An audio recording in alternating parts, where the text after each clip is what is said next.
Time ticks on as climate rages. Vakit gider, klimat pek kötü. Men enslaved to their ambitions. Shun Bir the sürü tears of poverty's ambisyon. face.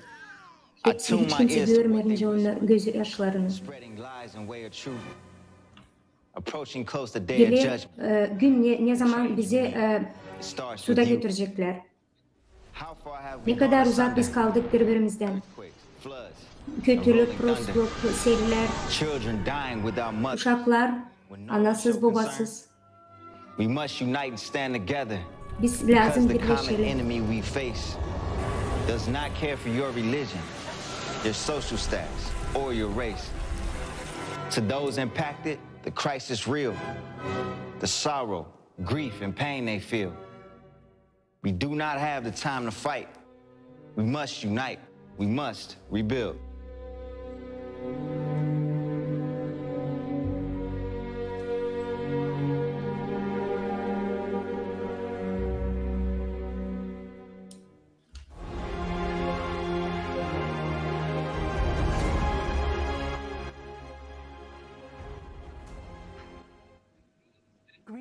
Hepsinizi selamlıyorum sevgili dostlar. Halklar arası canlı forum bizim size hoş geldiniz demekten mutluluk duyarız. Global krizi bizim kurtuluşumuz birleşmektedir. Hangisi şimdi bütün dünyada 150 diller çevriliyor. Bugünkü günlerimizde hepsi insanlığın çözüm tam anlamaya neden günleri sayılı olduğunu anlayacağız. Siz gördünüz mü saatler hangisini biz size gösterdik. Bu en az vakit ne kaldı bu bizim dünyada. Ama hepsimizin bir şeyini yapmak için hem değiştirmek için daha az vakitimiz var. Bu forumda hepsini öğrenmek için göreceğiniz büyük insanlık olarak yaşam hem ölüm eşiğinde biz balansa kuruyoruz. Bu bir büyük fakt. Klimat. Bu korkunç serber hepsi bölgelere yutar. Da ona hep daha az. Planetamızı daha büyük halde gelen korkunç katastrofalar olur. Evlerimiz kasırga rüzgarları hem depremleri yıkar. Kasabaları sular altına kalır ya da yangınlarda yanır. Stihiya gücü kazanır da yoluna çıkar her şeyi yok eder. 10 milyonlarca insan her şeyini kaybeder. Hem canlarını kurtarmak için belalardan kaçır. Bugün bu serveri durdurmamız ilersek sabah hepsimiz yutacak. Ama insanlar bu zamanlarda ne yapıyor? Hepsimiz denen tüketilmiş format bir evde yaşarız. İçinde katlara, ayrı odalara ayırdılar. Koridorlara hem merdiven odalarına ayırdılar. Birbirimizden diyalog kurmamızı yasaklarlar. Komşuluklardan korkarız. Şimdi birbirimizden bize saygı duymamayı öğrettiler. Sürrealizma bir dünyada yaşıyoruz. Bu dünyada bize doğruya görmemeye öğrettiler. Beyazı karaya diyenler daha yükseklerde yaşarlar. Beyaza beyaz diyenler aşağılarda. Burada sadece televizyona lazım inanalım. Gözlerimize değil lazım inanalım. Şimdi evimiz yanar. Birinci katlar yanar.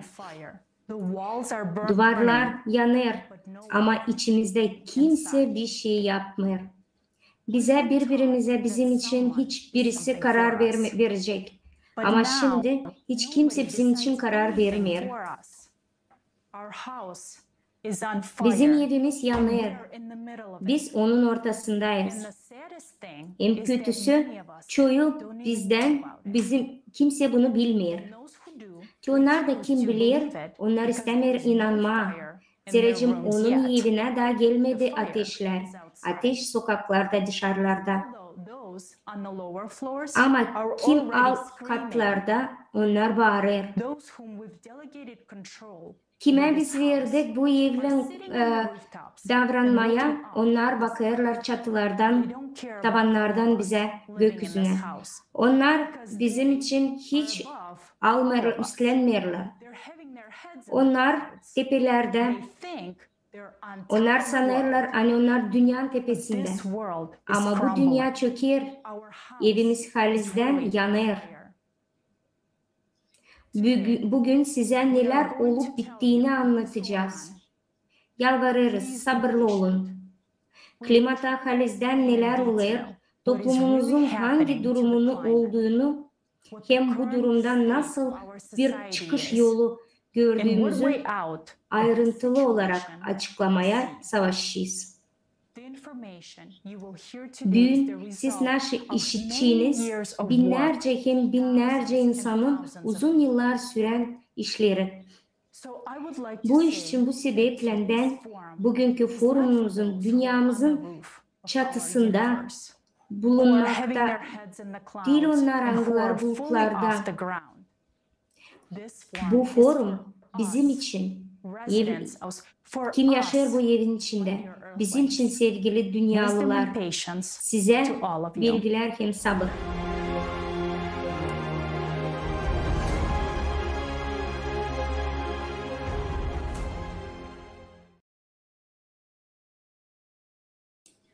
Hello dear friends. Hepsine selam sevgili dostlar. Pek sevinirim sizi burada konuklama. Bizim için pek önemli bir oluş. Hepsi insanlar için. Bizim büyük forum 150 dile çevirilir. 90% insan lider bu dillerde. Bu pek büyük bir şans, işitilmiş olma bütün insanlar. Varınca sadece düşünme ne kadar büyük maçtap bu forum, ne kadar insan yardım etti bu forum için, hani bütün doğrular bütün dünyaya yayılsın. Her bir insan kendi ana dilinde işitsin bunu. Bu halizden kolosal bir iş. Bu pek büyük bir iş. Binlerce insan bütün dünyadan birlikte bir komanda oldular. Hani olsun bizim bugünkü kaderli bir buluşma. Bu hepsi sadece insanların onuruna göre oldu. Sağ olsunlar, hani onlar anlarlar ne kadar önemli, ne kadar lazımlı bu informasyon yayma her bir insana. Hangisi olacak, bugün size gösterilecek. Bu büyük bir onur, bu komandanın payı olma. Çünkü hiç çok söylemedikten isteriz ki onun aşırısız bugün işittiğiniz kurtaracak bizim dünyayı, hem insanları, hepsi işi dersidir. Sevgili dostlar, isterim size söylemem. Bütün informasya online forumda global krizi bizim kurtuluşumuz birleşmekte gösterilmiş komersiye amacında değil, her bir insan için. İzin verilir bu informasyayı anlatmaya hem de söylemeye hepsine, bütün bu forumun informasyasını. Ama yalan söylememe, bu informasyayı sitelere vermeye sağ olasınız.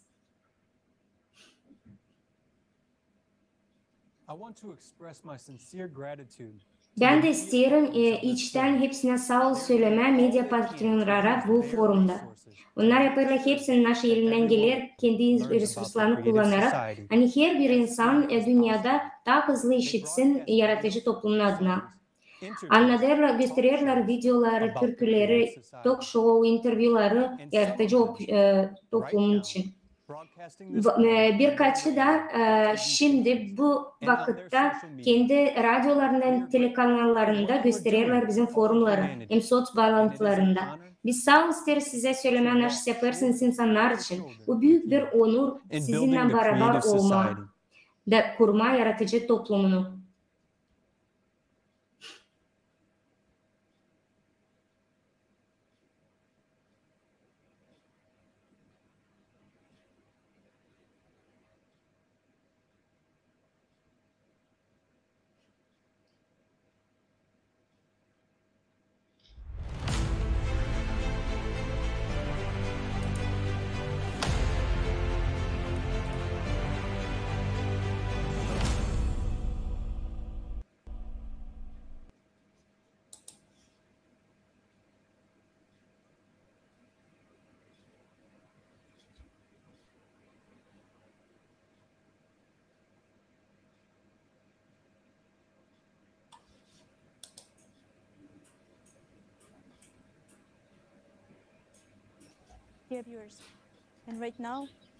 Sevgili seyrediciler, şimdi size gösterilecek unikal bir belge topladı bilim insanlarının yaratıcı toplumunun. Şimdi ben sizinle isterim tanıştırma Elizaveta Kromum'la. Elizaveta size sözü veriyorum. Selamlıyorum sizi sevgili bayanlar forumları. Sizin için çok onur görüyorum size anlatma yüzyıllarca bir iş. Yaratıcı toplumun halizlikliğini, klimatın değişikliğini, bugünkü günden nasıl biz anlatacağız böyle büyük bir maçtapta hiçbir yerde kimse göstermedi. Her yerde bu işler halklar arası grupayla 1996 yıldan gösterilir. Böyle bir araştırma içinde onlarca yılın içinde bilgi insanlar, spesyalistler, volontörler yardımcı olur. Bu spesyalistler geologikler, geofizikler, vulkanologlar, klimatologlar, okyanusluklar, astrofizikler hem onlarca başka bilim adamları. Onlar öğrenir planetanın çekirdeğini, vulkanlarını, depremlerini. Biz yaptık bir sürü sayı, matematik modelini, analitik prognozlarını, klimatın kataklizmalarını, hangisini yaşar bizim insanlar yakın yıllarda. 2014 yılda biz gösterdik bir doklat. Bütün informasyonu bizim sayılarımızı biz sonradan gördük.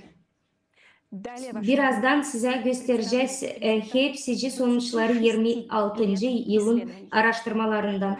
İsterim size göstermeye nasıl biz göstereceğiz. O informasyonda faktları, anılarını siz varınca bularsınız. Bu için biz bilerek kullandık bilgileri hani hepsi varınca görsün. Biz kullanmadık başka rezultatları hani insanları korkutmamak için. Bugün biz göstereceğiz sadece açık faktları pek kolay varınca onları bularsınız.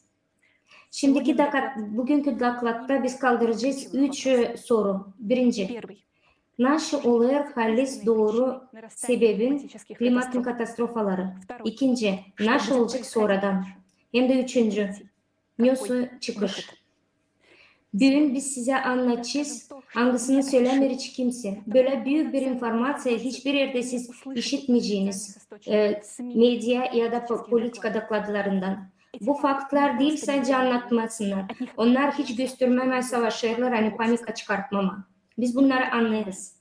O zamanda da böyle bir suskunluk pek kötü. Bu bize varınca prostluk getirsin ileride. Yıldan bakalım şimdiki nasıl olur klimatın situasyasında bütün dünyada 2022 yılda.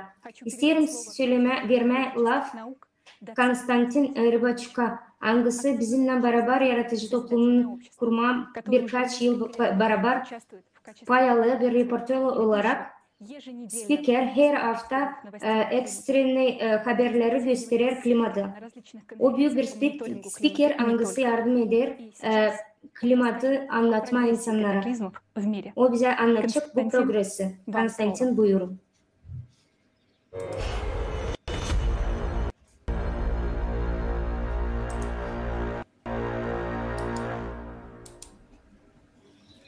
Hello dear friends. The information we're about to present is truly shocking to any sensible person.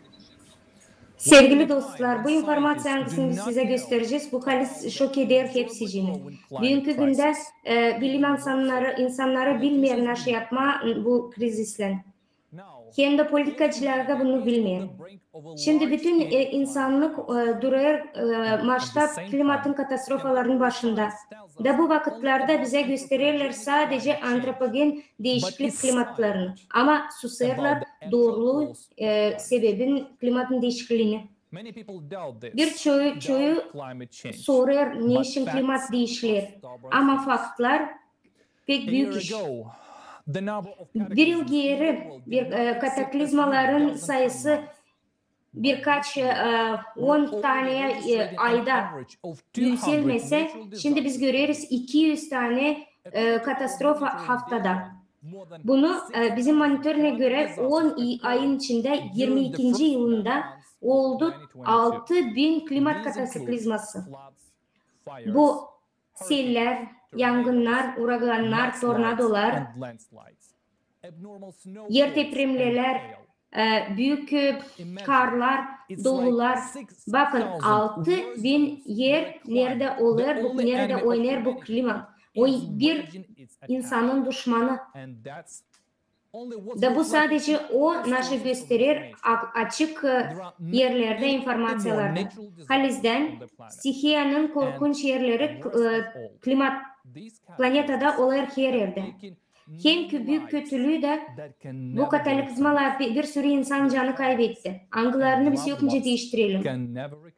Biz onları yokunca geriye çevirelim. Monitörün sayısı gösterecek size onu. Bunun bize topladı binlerce volantör bütün dünyadan. Hepsi faktları. Bizi hepsini araştırıyoruz. Bütün bunları biz varınca araştıralım, varınca görelim doğruluğunu. Bunların kaynakları açık hepsine. Ben isterim söyleme, hani toplum hem de analitik bu kaynakların işlediği bir insan. Bu insanlara pek zor bunları analize etme. Bizim araştırma işimizde biz karşı karşıya geldik bir sürü olayla algıların açık kaynaklarında yok ederler. Bu informasya klimatın adına kataklizmalarını, onların güçlerini insanlara göstermiyorlar, yok ederler. Nam savaşırlar, bize savaşırlar gösterme sadece az klimatın kötü situasyonlarını. O vakit hani açan statistika o kadar büyür. Bütün historiada insanlığın bu situasıyı yumuşatmak için bize savaşırlar söyleme hiçbir şey prosto olmuyor. Bizim klimatın situasyası norma içinde. Medyalar falsifikat ederler hem de küçültürler. Bir institut için bu statistikleri toplamak için klimatın kataklizmaları hem de anomalilerini biz volontörler hem de pek çok insanız biz bütün dünyada. Bu resmin doğru oluşunu görmek için biz işleriz. Pek çok kaynakların içinde araştırma gruplarından algıları çıkartır klimatın isteriz size gösterme videoları. Pek dikkatli bakarsınız isterim bu videolar algısı gösterir halis progresi klimatın değişikliklerini dünyada.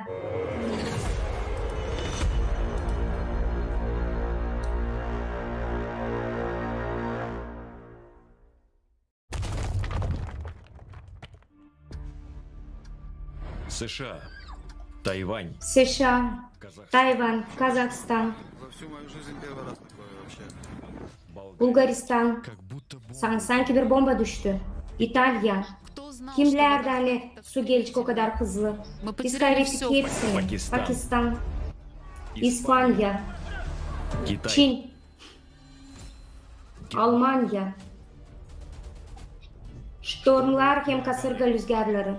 Uraganlar 4. kategoriyanın iyen oldu pek bölümcü Florida ABD'de. 90% yok edildi bir kasabalar. 1,5 bin insan kendi evlerinden çıktı. Puerto Rico'dan geçerken Fiona bıraktı birkaç milyon insan svetsiz hem de susuz. O vakitte açan adada pek sıcaktı. Fiona ilk bir uragan angısı o kadar soğuk yerlere hızlı yetişti. Kanada'ya kadar geldi de bıraktı kendi izlerini. Bitki vakitlerde bu tropik uraganları gitti daha sıcak yerlere, ekvatora. Yakınlarda varınca öyle bir ursun da varınca bıraksın bu kasabalar zor durumda. Bu Noru tayfunu da Filipinleri yok etti. 6 saatin içinde olduğu büyük patlamalar 5. kategoride. Onların hızı 350 kilometreye kadar çıktı. İnsanların yoktu vakitleri bu stihiyanın vuruşuna karşı. 90 bin kişi zor durumda kaldı. Onların tarlalarına da 52 milyon dolar kötülük getirdi. Adada Korsika adasında Fransa'da büyük bir rüzgar vardı. 224 kilometre saatte. Kötü bir rüzgar o kadar hızlı geçti. Bütün ağaçları yere vurdu. 16 kerede daha çokluk yaptı.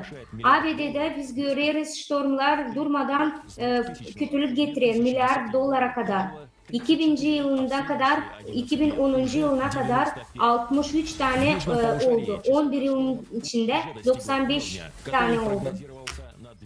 Sıcak yerlerde stormlar yetişti öyle bir seviyeye hani bu prognozlar vardı olsun 2080 yılında.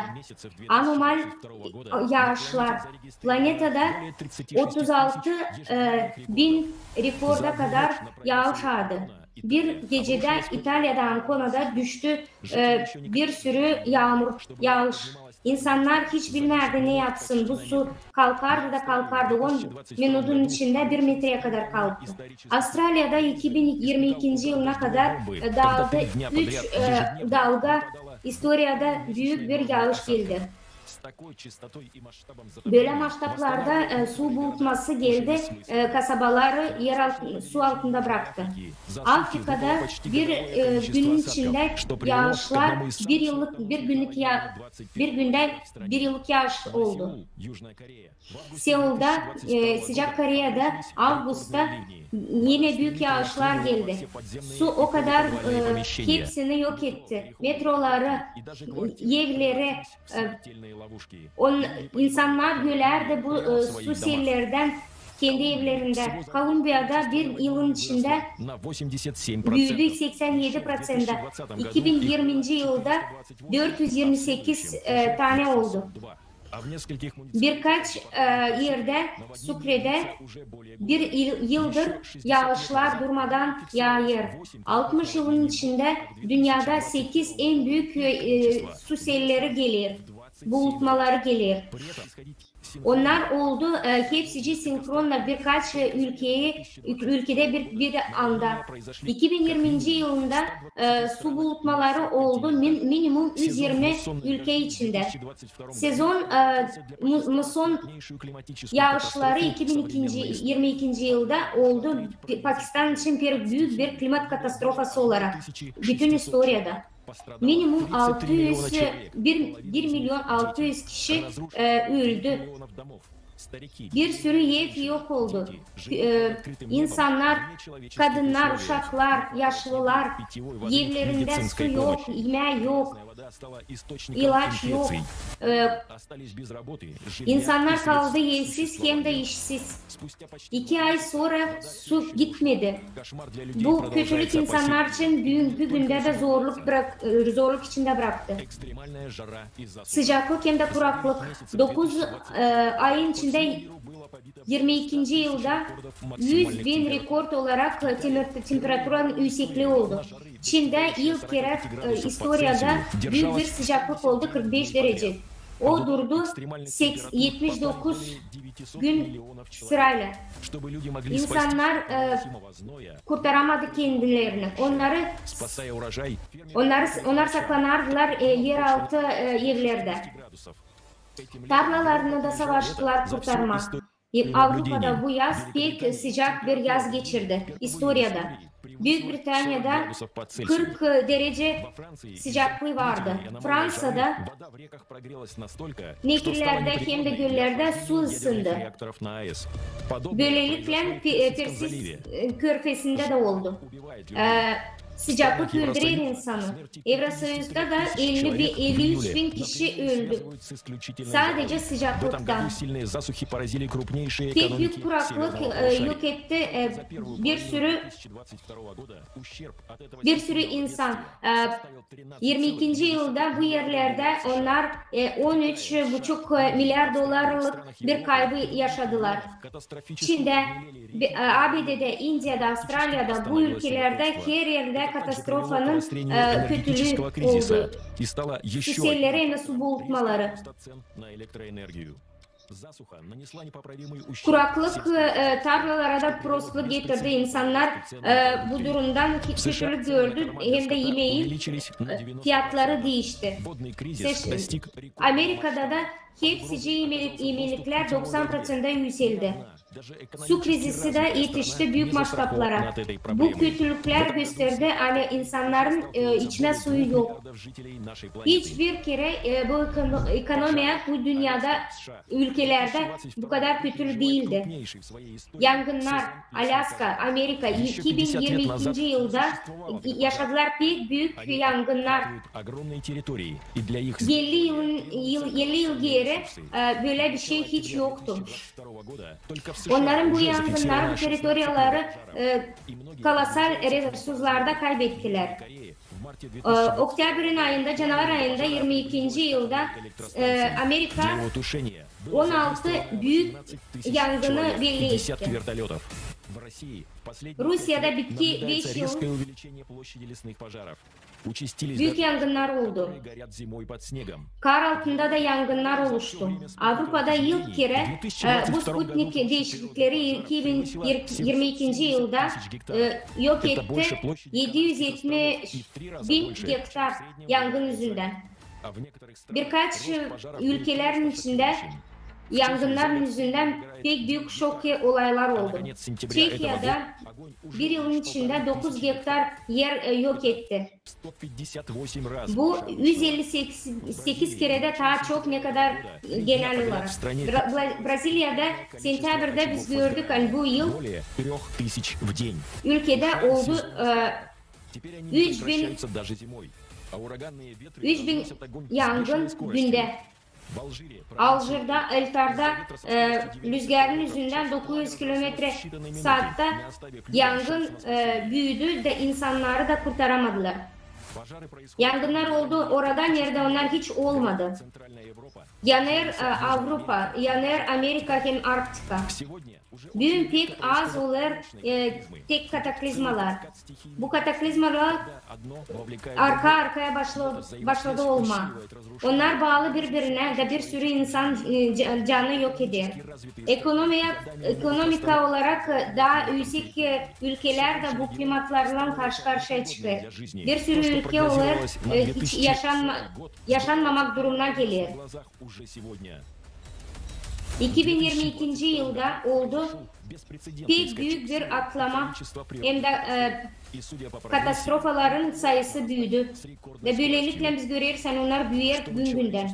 İnsanlar yaşasın denir lazım pek hızlı bir şeyler yapmak ve bizde pek az vakit kaldı.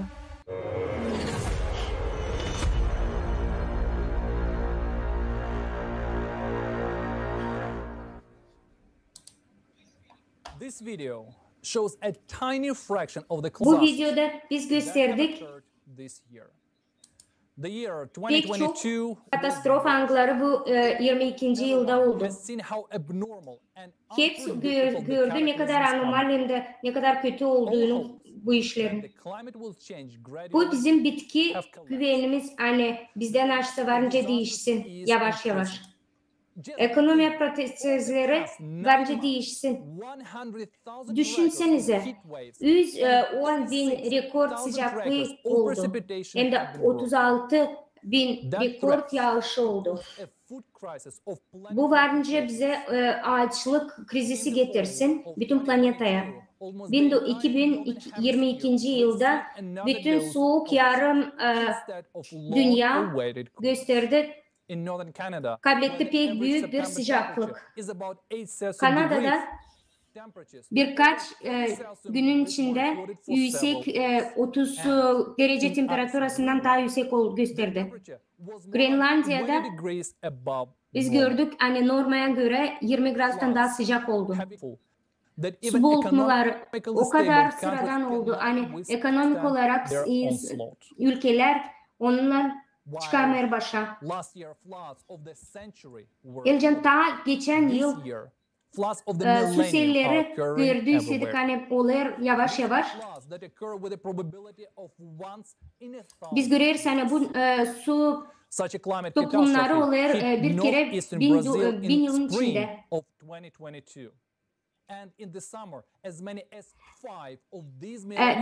Bir ayın içinde Amerika'da oldu böyle su bulutmaları 5 tane. 70 milyon insan zor durumda kaldı. Bu pek büyük bir rakam. Bu değil sadece statistika. Bu 70 milyon insan algıları zor durumda kaldı. Maçta katastrofaların büyüklüğü günden büyür. Bugünkü günde biz bir sürü ülkeyi yok edecek kurtaralım. Yetişmeyen insanlara ne teknika ne de başka bir şeyler. İnsanlar korkuyor hani hiç kimse onlara yardımcı olamayacak. Bitki vakitlerde dünyada en de ülkelerde historiyalı olarak büyük su seller olur. İnsanlar sıvıdılı bu klimatın kötülüklerinin yüzünden de bekler yardım. Onlar pek güvenir hani halklar arası yardım gelecek. Ama her bir insan her bir ülke bu kataklizmalarla karşı karşıya geliyor. Birkaç yıl sonra bu kataklizmalar günden daha çoğalacak. Hiç kimse olmayacak, hiç kimse gelmiş yardım etme. Zerrecem bela olacak her yerde.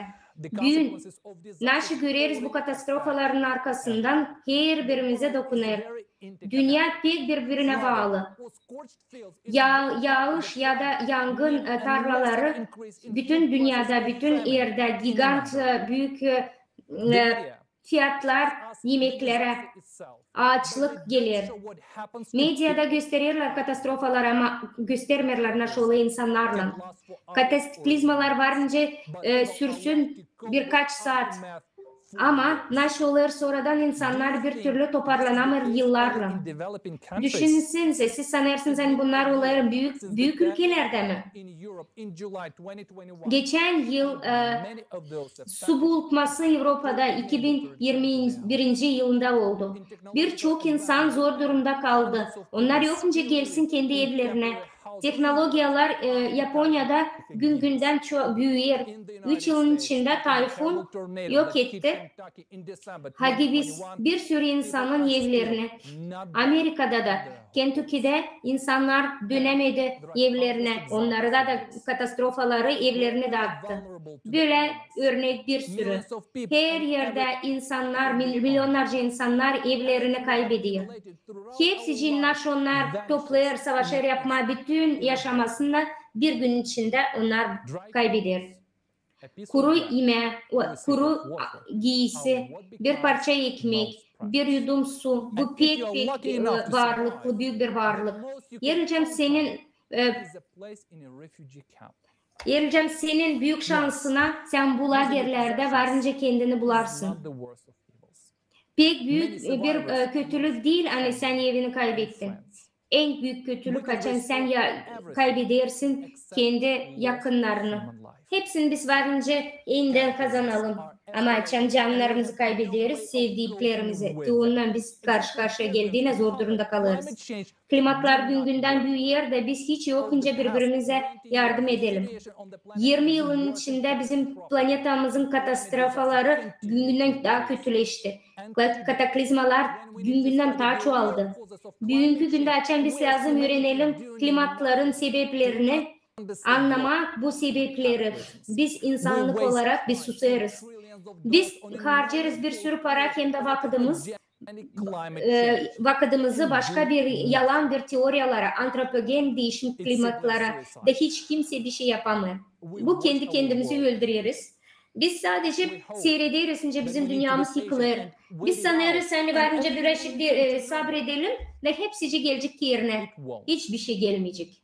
Bizim dünyamız hiçbir zaman geri bize gelmeyecek. Eğer biz devam edersek hiçbir şey yapmama, sabah bu stikiyalar gelecek bizim yaşamamıza.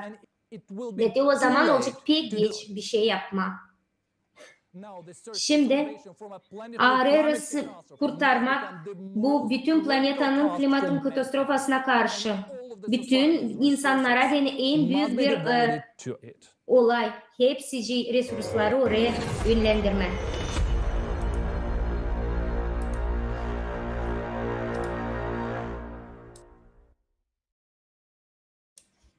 Спасибо, Константин. Спасибо всей команде Sağ olasınız мониторинга за вашу Konstantin. Sağ olun самоотверженную sizin komandanıza. анализу ужасающих тенденций нарастания катаклизмов. Bizim için pek büyük bir onur Представлять трудности anlatma, международного коллектива.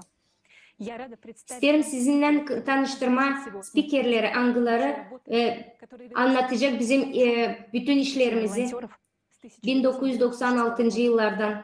Anastasia Pashigreva, специалист по разработке işleten yeni teknolojiyaları kandidat kimika bilgileri ABD. Anastasia anlatır fonksiyonel kimika hem de değişiklik atmosferlerini. Bu projekte yaratıcı toplumdan birlikte bağlanır da işler, yardımcı olur. Anastasiya araştırma grubun bir pay alışı.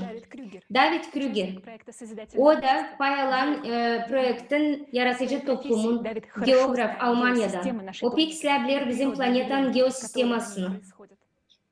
John Hahn, o da projektin yaratıcı toplumun pay alıcısı.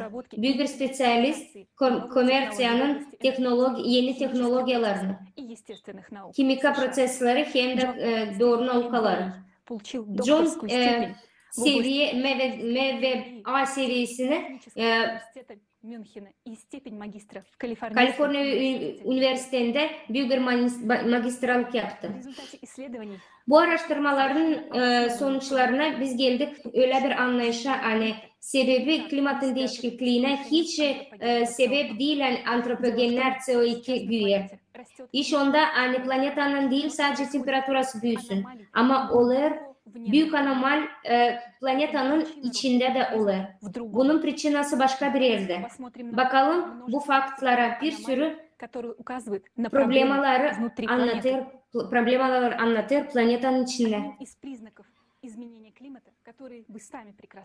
Klimatın değişikliğin bir büyük sebebi olur hani Antarktika'da hem de Grenlandiya'da buzlar yer. Onlar yer altında. Nasıl olur, nasıl kötülük getirir onlar. Bakın haritaya centrada.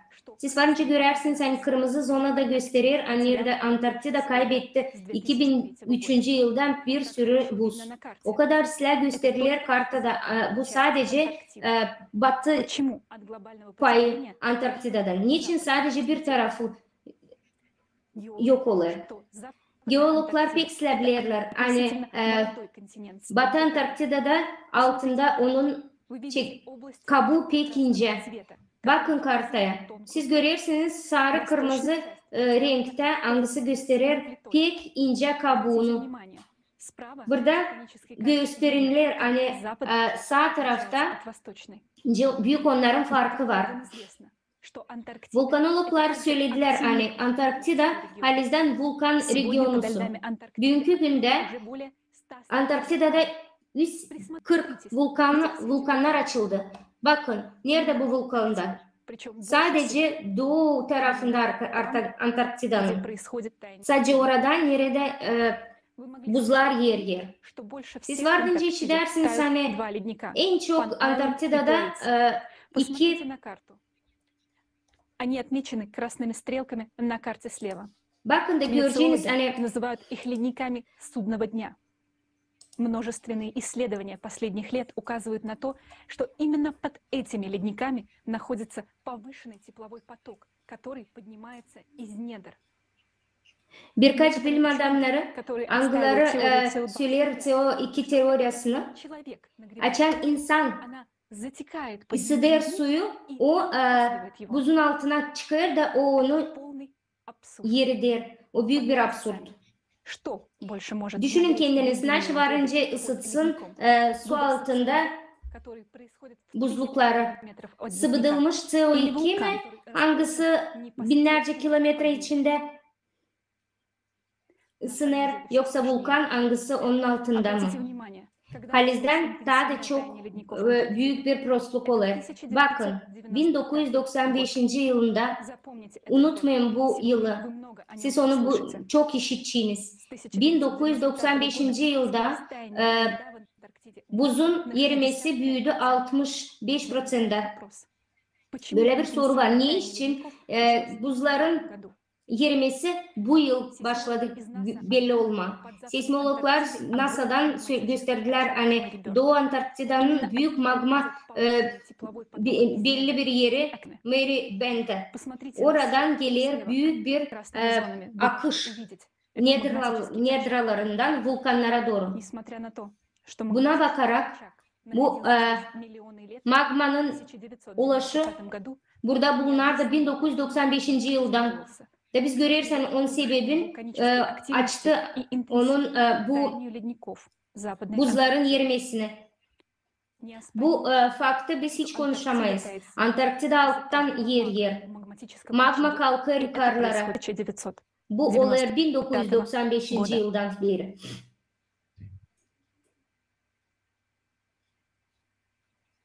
Right next to West Antarctica is another heat anomaly area. Oceanographers from Germany have found that in the Weddell Sea, off the coast of West Antarctica, bir at anormal a depth of zona. more than 2,000 meters, the water is Almanya'dan warmer 5 okeanograflar times faster than at the surface, söylediler. whereas the upper 700 meters Hani of water column Antarktida'da has hardly heated at 2000 all. yer içine su This is another ısındı fact pek. showing that the heating Ya bu is vakit coming from below, from the depth. hani In the 700 graph on the metre bottom right, ısınmır. you can see how Ve bu da bir significantly the faktını temperature gösteriyor has bize, hani increased ısınma since gidiyor 1995. yer dibinden. Just imagine how much water it takes Siz to görüyorsunuz warm ince up bir icy waters temperatura of the Antarctic çekilerek Sea. 1995 yılda. The Weddell Sea is bounded Yasa on all bağlı ne sides kadar by lama volcanic olacak structure sıcak features that are currently ısıtma showing dini bu anomalous activity. suları. And the Bransfield Strait is currently the most seismically active Volkan in the strukturaları world. bellidir kendilerini It is anomal marked on uğrunda. the map with a red arrow. Further in the Braunfeld report, you will hear more provinda about the en sismik 85,000 earthquakes that dünyada occurred region. here within only 6 months. Kartada in kırmızı 2020. gösterilir. For comparison, before Seçişten 1995, sen doklata there were no more than 2020 50,000 yılda earthquakes per year dünyada around oldu the entire Earth. 85 bin This yer indicates tepkilemesi that yarım magma yılın is içinde. reactively rising in the Bransfield Strait Araştırar area arkanı that's trickling 99. yıldan It is only bütün 5 dünyada kilometers away 15 bin from breaking through. sayıya koyulardı yer tepkilemesi. You see that the Weddell Sea, just like the entire Bu süreler West- onun çağını entire magma West Antarctica, kalkar, has daha also been hızlı heating yukarı. up since 1995. Da ona sayı kaldı And 5 this kilometre is çıkma also dini due to the yukarı. magma ascent, which is accompanied by an extreme increase in the number of earthquakes. Batı Any sane Antarktida daha person çok will ısınır. say that humans cannot influence seismic Onun activities at için the bottom daha of the çok Earth. olur yer All the tepkilemesi. more so in Antarctica. Da insan yokunca bunda You will be kendini surprised, but similar processes are taking place now in the siz central part of şaşacaksınız. Greenland. So Hani where böyle does the prosesler increase in heat olurlar flow under Grenlandiya'nın Greenland come from? ortasında da. Let's take a look at the video. Neden ısınır Grenlandiya'nın altısı?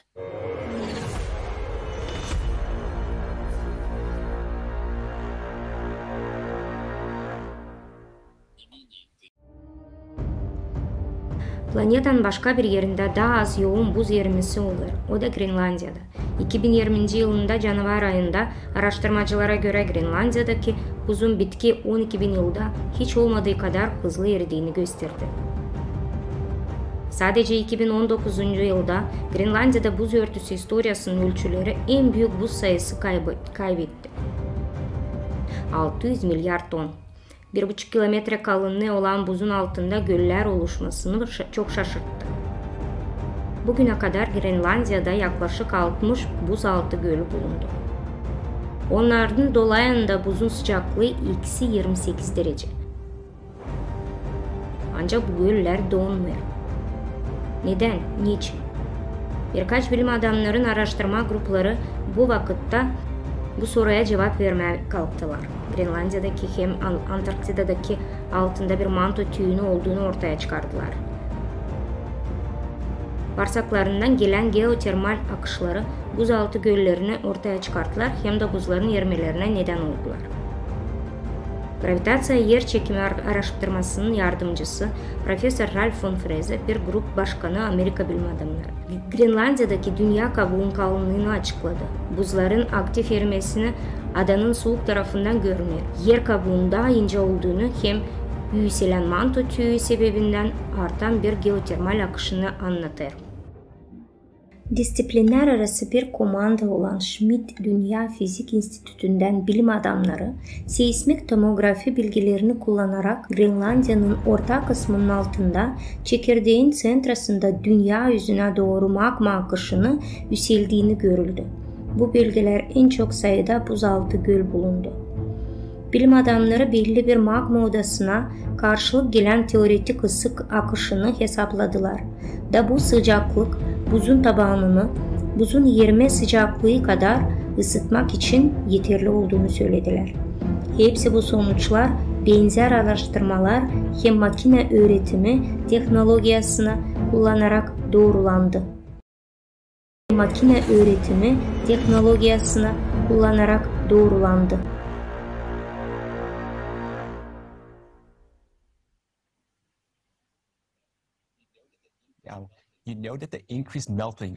Şimdi siz bilirsiniz, hani Grenlandiya'nın yerimesi, olar onun için hani magma kalkar yukarı.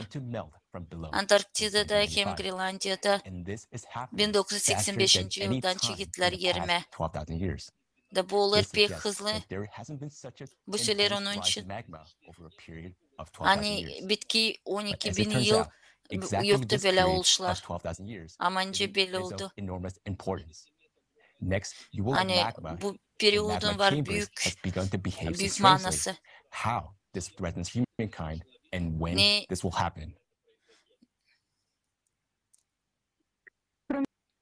Таяние ледников, также и существенные тепловые аномалии Sıcak anomaliyalar belli olurlar океан нагревается okeanda. сильнее Nerede всего. onlar daha çok belli olurlar. Как вы можете видеть на Siz карте, görüyorsunuz усредненные kartada. модели нагрева вод океана. Больше всего океаническая вода Океан нагревается именно в районе suyu ısınır тектонической зоны Гренландии, то есть Grenlandiya'nın dolayında. объема магматического очага. Но какой еще ключевой Ama процесс tanrısı происходит в proses этой olur части mahsus океана? okyanın bu payında. Mahsus Именно bu в этой yerde. в последние Bitki десятилетия 10 началась yılın içinde крайне çıktı anormal prosesleri остановка течения durgundu Gulfstream. Gulfstream. Некомпетентные Jurnalistler журналисты пишут, yazırlar что Gulfstream остановка Гольфстрима durgundu. происходит из-за Onun için hani su Однако по Grenlandiya'dan расчетам aktı oraya. океанографов Гольфстрим в 20 раз сильнее, Ama чем bilim встречный adamlar дно söylenen холодной Gulfstream воды. 20 kerede Этот поток холодной воды можно daha сравнить kahve с ne kadar o плевком sular. навстречу водопаду. О каком влиянии мы News'u можем belirtmek говорить? için biz var önce söyleyelim. Но в мае Ama 2010 года 2010 произошла критическая yılında остановка May Гольфстрима, ayında кратковременная. Gulfstream durdu. Почему? Геолог James Гольфстрима Cameron вывел geolog цепочку belli etti взаимосвязей, как bağlantıları. остановка News'u Гольфстрима связана с klimatın изменением değişilmesi климата bağlı Gulfstream'la. В 2009 2009 году yılda подъем магмы вызвал в районе İslandiya'nın Исландии tarafında серию kalktı magma. землетрясений и последующее известное извержение вулкана Dahi öteye Eyjafjallajökull doğru oldu в марте 2010 Volkan'ın года. magmanın И уже в çıkması. мае 2010 года огромная масса горячей May воды над ayında тектонической зоной büyük по sıcak разломам su kalktı всплыла yukarı. и остановила движение Гольфстрим. Hangisi belli etti Вы kendisini видите сейчас Gulfstream'da. этот процесс Siz на şimdi экране. görüyorsunuz prosesi То ekranda. есть остановка Гольфстрима сейчас происходит пульсапами Gulfstream'in durgunması olur etaplara göre. Ona bellidir onda Grenlandiya'da prosesler. Biz daha yakınız. O momentta açan varınca Gulfstream bütünden durgunsunda en önemli Gulfstream'in bitki keretniyetme o durgunda olduğu 12 bin yıl geri. 12 bin yıl geri tutun aklında. Hem neye önemli? Hani böyle olaylar değil sadece Grenlandiya'nın dolayında ama bütün okeanda. Hadi bakalım ne olur.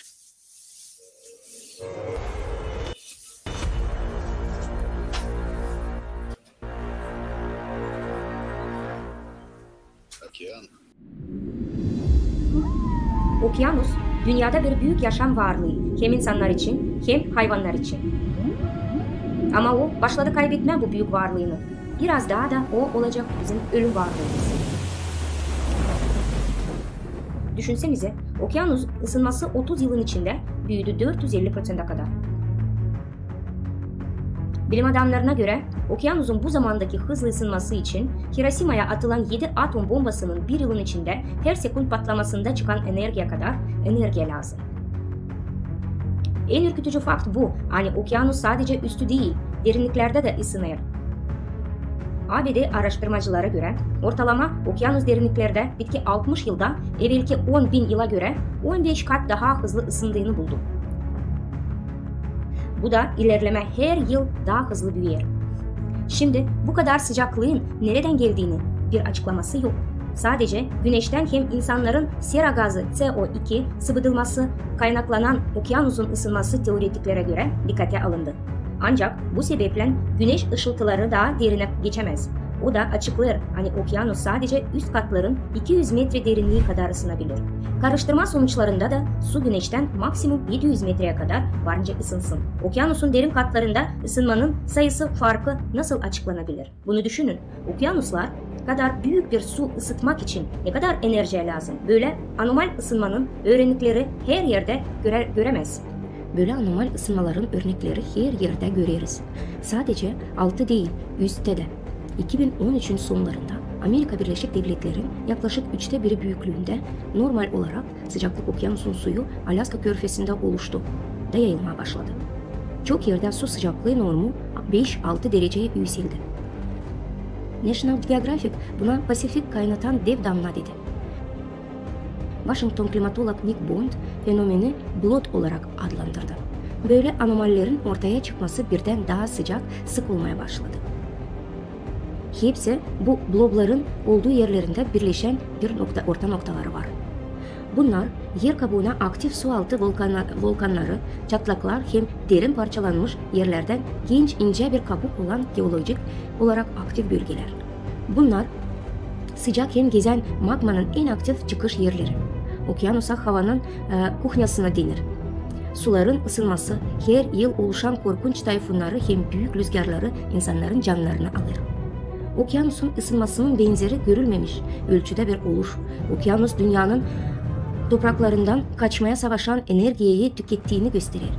Bu damla okyanus kabuğundan ortalama 2-3 kat daha kalın olan yere kabuğunun daha yoğun hem daha kalın kaynakları açık yetişecek. Yeryüzüne volkanlar arka arkaya patlamaya başlayacak. Da bu prosesi durdurmak için ya da kurtarmak için çok geç olacak. Kurtarmak için çok geç olacak.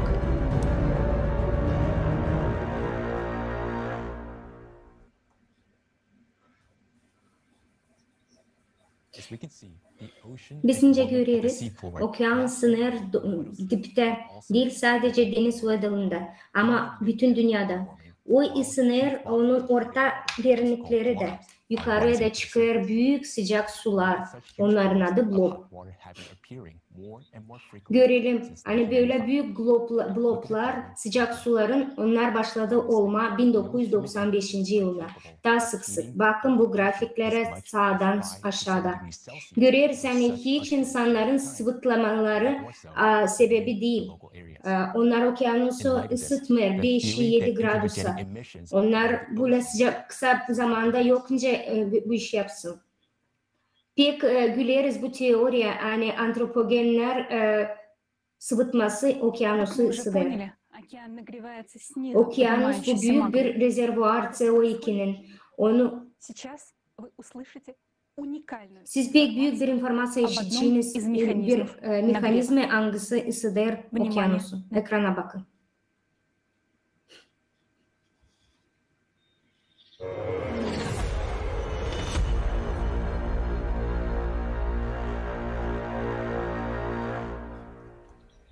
Вдумайтесь, сколько нужно энергии прогреть такой объем воды, как мировой океан.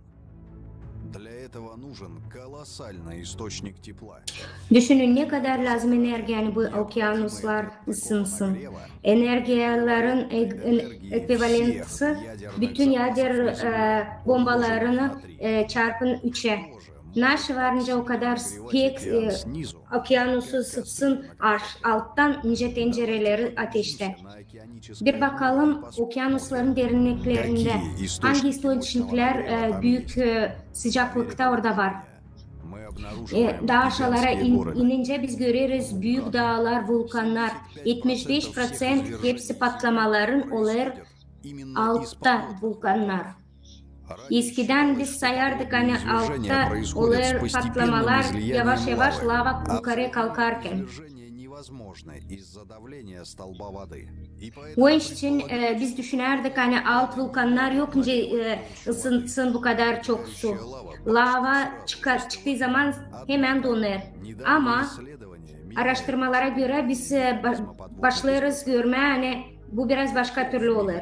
Nice bu mekanizma işler. Bunların da magmanın davlenyası 10-30 bine kadar varmalar. En derin okyanus sularında 1000 varmalar. Magmanın birden çıkması olunca aşağıki vodoroda hem kisloroda yayılır. O zaman biz görüyoruz hani bunların balonlanması olur. Yüzlerce hem de binlerce bar. Biz görüyoruz hani bunun davlenyaları pek büyük bir proses, fiziko-kimya pek zor bir prosesi. Nice uçak pek büyük hızda geçerse öylece de magma çıkar yukarı. Karşı karşıya havaya çıkamır. Uçak o kadar çabuk uçuyor hani biz ona yetiştiremeyiz. Hep böylelikle de magma da çıkar yukarı. Çıkarken yukarı biz görüyoruz yani o büyük patlamalara yer alır. Bu patlamaları biz araştırmaya göre gördük. Onlar araştırdılar kilometrelerce yer. Nerede okyanusun altında patlamalardan sonra bir sürü yer şlef yapar. Patlamadıktan sonra sadece o zaman biz varınca görelim bu şlefleri. Vulkanlar patladıktan sonra hidroterma sıvıdır. Sıcaklık yapar. Bunların sayısı varınca pek büyük sayıda olsun sıcak su. 40 milyon havuz varınca olsun. Havuz kadar. Bu patlamalar varınca pek hızlı çıksın. Bernd Silvanovski dediği gibi Maximilian Üniversitesi'nde dediği gibi açan su altı patlamaları çıkar, lava çıkar yavaş yavaş ama birden çıkınca büyük lavalar ortaya fırlar. Biz de unutmuyoruz hani okyanus o kadar büyük bir meydan. Anlarız hani yeterli değil o suları ısıtma adını. Ama görürüz hani bu vulkanlar her yerde olur. Ve onlar yavaş yavaş patlar. 30 yılın içinde bu okyanuslar niçin böyle hızlı ısındı?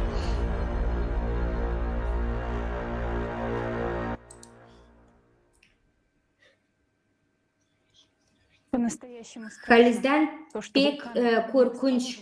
Hani okyanus bu pek büyük bir şey ama bütün okyanuslarda da sıcaklık olur. Biz görürsen değil sadece büyük vulkanlar onu ısıtır. Kendi magmada kalkarak bütün okyanusu ısıtır. Ben isterim siz görersiniz daha bir büyük faktlara, informasyaya bu videodan. Okyanusun dibinde olur büyük patlamalar. Unutmayın hani magma bir anda varınca fırlasın su içine. De varınca bu suyla karşı karşıya gelince büyük olay yaşasın. Öyle bu pek önemli bir moment. Soracağım siz göreceğiniz niçin? The heating of the ocean has been going since 1995. Okyanusun sıcaklığı olur 1995. yılda. Maryland İnstitüsü'nde profesöre söyledi. Yani bu yıldan sonra olaylar he pointed out that as the atmospheric humidity begins to increase. O anlattı. Hani atmosferin sıcaklığı başladı büyümeye. O gösterdi hani okyanus altından ısınır. 1996 yıldan grafiklerde kırmızı noktalarla belli oldu. Profesör hep öyle 1995 yıldan gösterdi hani seisma aktiviteleri büyümeye başladı. Okyanusun ortasında. Bakın kartaya sağda. Nerede olaylar artışları da yer depremlerin çoğalır 1995 yıldan. Şimdi biz öğrendik sadece bir parça araştırmaların klimatın değişikliklerini. Okyanologiya, glasyologiya, geologiya, vulkanologiya, tektonologiya. Bu bir sürü disiplin bize verir imkan görme bu resmi daha açık. Yapalım bir ara sonuçları. 1995 yıldan olay büyük aktifler magmanın kalkışı. Bu getirir birinci. Buzların erimesine Antarktida'dan en Greenlandiya'nın olan yerlerden aşağıdan yukarıya. İkincisi Weddell denizin sıcaklığı. Üçüncüsü sıcaklık anomalilerin büyümesi hem de okyanusun ısınması. Dördüncü seismik aktifleri büyür okyanusun diplerinde. Daha bir kere söyleme. Hani hepsi faktlar alındı açık kaynaklardan da siz daha kolay onları varınca görersiniz, araştırarsınız kendiniz ve gelirsiniz hep bu sonuçlara. Öte doğru siz işittiğiniz daha büyük anormal prosesleri planetanın içinden gelen angalara başladı 1995 yılda. Magmanın kalkışından beri biz görüyoruz ne kadar çok deprem olur. Depremler halizden olur derinde 5 ya da 80 kilometre aşağıda nerede yer kabuğu daha ince de dağılır. Ama bitki 10 yılların içinde biz görüyoruz ne kadar bu deprem sayısı büyür. Derinliklerde hangisini biz buna inanamazdık.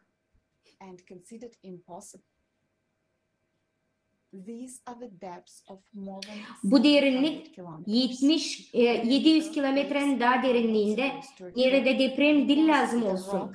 Çünkü o parodaların iç mantiyasında plastilin gibi de yokunca o dağılsın. Bitki 7 yılda bu depremlerin sayısı büyüdü 10 kerede. Unutmayın bunu. Niçin olur bu depremler böyle derinliklerde nerede onlar eskiden yoktu önce olsun? Siz bunları büyün öğrenciniz Daklat'tan. En büyük sayı yer dibinde depremleri varınca görme o zonada nerede soğuk ayında 2022 yılda oldu patlama vulkanları Kunga Tonga Kunga Hapay'da. Bakın o kartada kırmızı noktayla belli oldu. Hem en kötüsü hani o pek uzaklarda değil Marianski Vpadina'da. Nerede yer kabuğu pek ince. Sadece 5 kilometre. Bu pek önemli bir fakt. Onu da unutmayın. Seismik aktivitesi büyür okyanusun altında da yer üstünde de depremler olur orada nerede onlar hiç yoktu. Büyür birçok depremler sayısı. Onların magnitudası hem enerjisi. Bakınız hani 1995 yılda olay ilk hızlı büyüyen yer depremlerin sayısı. Bakın kartaya kendi gözünüzle. Onun üstünde belli olan yer depremleri 1995 yıla kadar hem de 1995 yıldan sonra. Siz varınca görersiniz bu faktör hani depremler yayıldı pek büyük teritoriyalara. Biz deriz gösterme hani fiksasyon artış fiksasyası seismik aktivleri 30 yılın içinde hiç seismik planetasından bağlı değil. Kartaya bakın.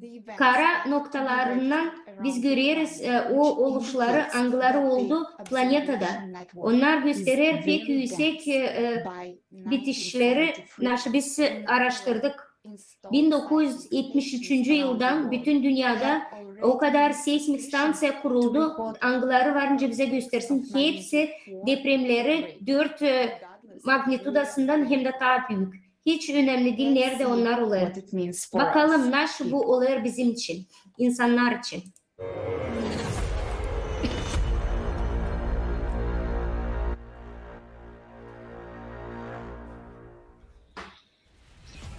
Depremler hem volkanlar. Dünya bağırsakların gücü yeryüzüne birlikte kendini gösterir. O getirir büyük yok etmeye bütün hepsinin canlı olan yerleri. Bitki vakitler bu planetanın enerjisi patlamaları, dev atlatmalara hızlı büyür. Açıklamayan bir iş olur. 2915 yılında Japonya'da büyük bir deprem oluştu. 751 kilometre derinlikte. Bu da ilerleyen görülmeden bir yapay.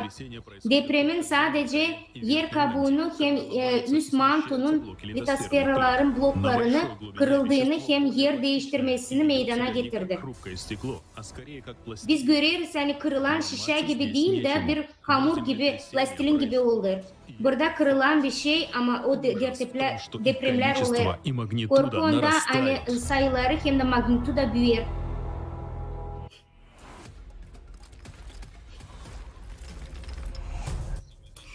Depremler sadece derinlere inmiyor ama daha hızlı yukarılara da çıkıyor. Bu da daha yıkıcı olduğunu demek oluyor.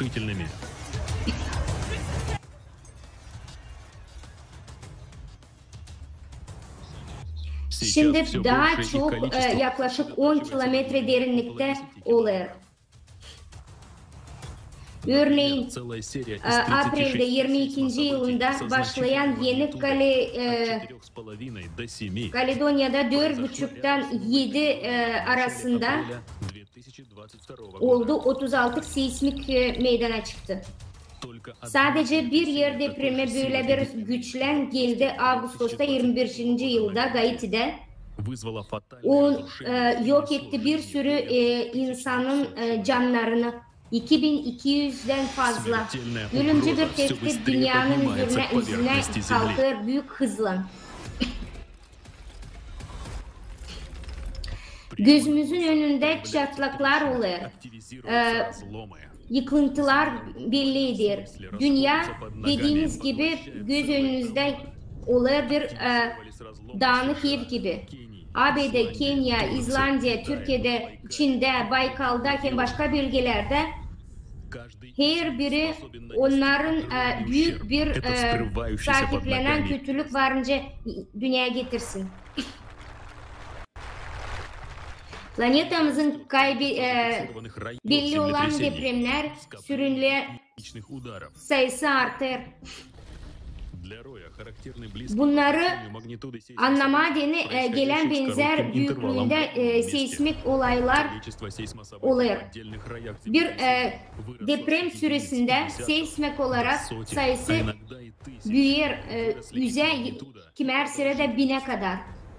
Bu nedenle magmanın hem sıcak gazların kaynaklarını mikro çatlamaların oturduğunu gelir.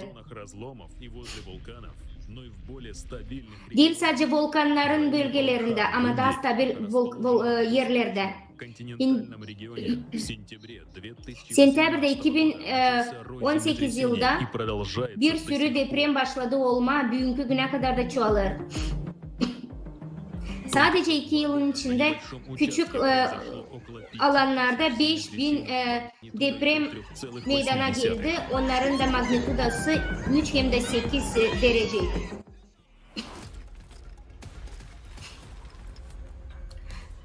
Ama nasıl şimdi olur Ağustos 2020 yılından sonra Antarktika'nın hem de Fransfil Boğazı'nda bilim adamları söylediler hani magma ısınması çıktı kenarlara.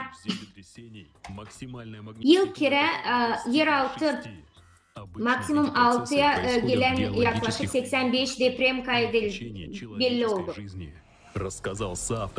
Simone Ceska böyle anlattı. Seismolog olarak tipik magma litosfer plakasını yer bitirir. Yarım yılın içinde o kadar hızla geldi.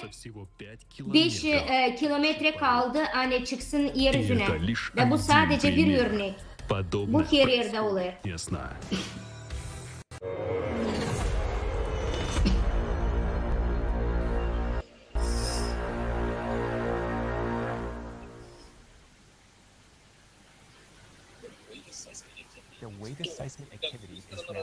O nice hızlı seismik büyür, aktivitesi pek hızlı büyür. Bu büyük bir katastrofa. Ama hem büyüğün hani şimdi seismik agentleri savaşırlar o bu faktları saklama magnitudanın depremleri büyür. 2004. Yıldan onların sayıları durmadan büyür. Bakın grafiğe. Önce başladı onlar kendini götürme 2014. yıldan sonra. Nasıl oldu? Bu grafikte gösterilir hepsi depremler her bir ülkeden. Siz varınca renkli yerlerden görersiniz. Hani 2014. yıldan sonra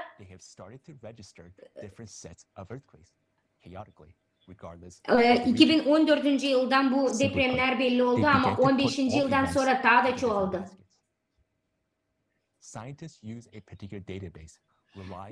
Bilim adamları bir baza kullanırlar da onlar görme istemiyorlar nasıl oluyor seismik aktivitesini. Da sadece güvenirler öyle bir informasyon hangisi doğru değil. Bakın grafiklere. Solda belli. Küçücük magnitudalar. Siz varınca mı inanarsınız hani Endonezya'da başladı olmama depremler. Onların sayısı düştü 3,5'tan 8'e kadar. Da var bir sürü örnek angıları yalan gösterir bu informasyayı. Nasıl oluyor şimdiki vakitte? Şimdi olur bir sürü iş daha çok ne kadar bize anlatırlar. Bu situasyon absürt olan yeri orada hangisi eğer bazalara bakarsak niçin onlar anlatmıyor bu depremlerin halis oluşunu? Onlar diyecekler öyle hani bu bazılarla çok zor işleme.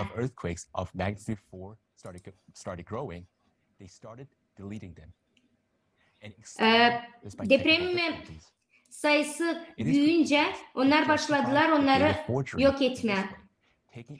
Bu pek bir gülüş oldu.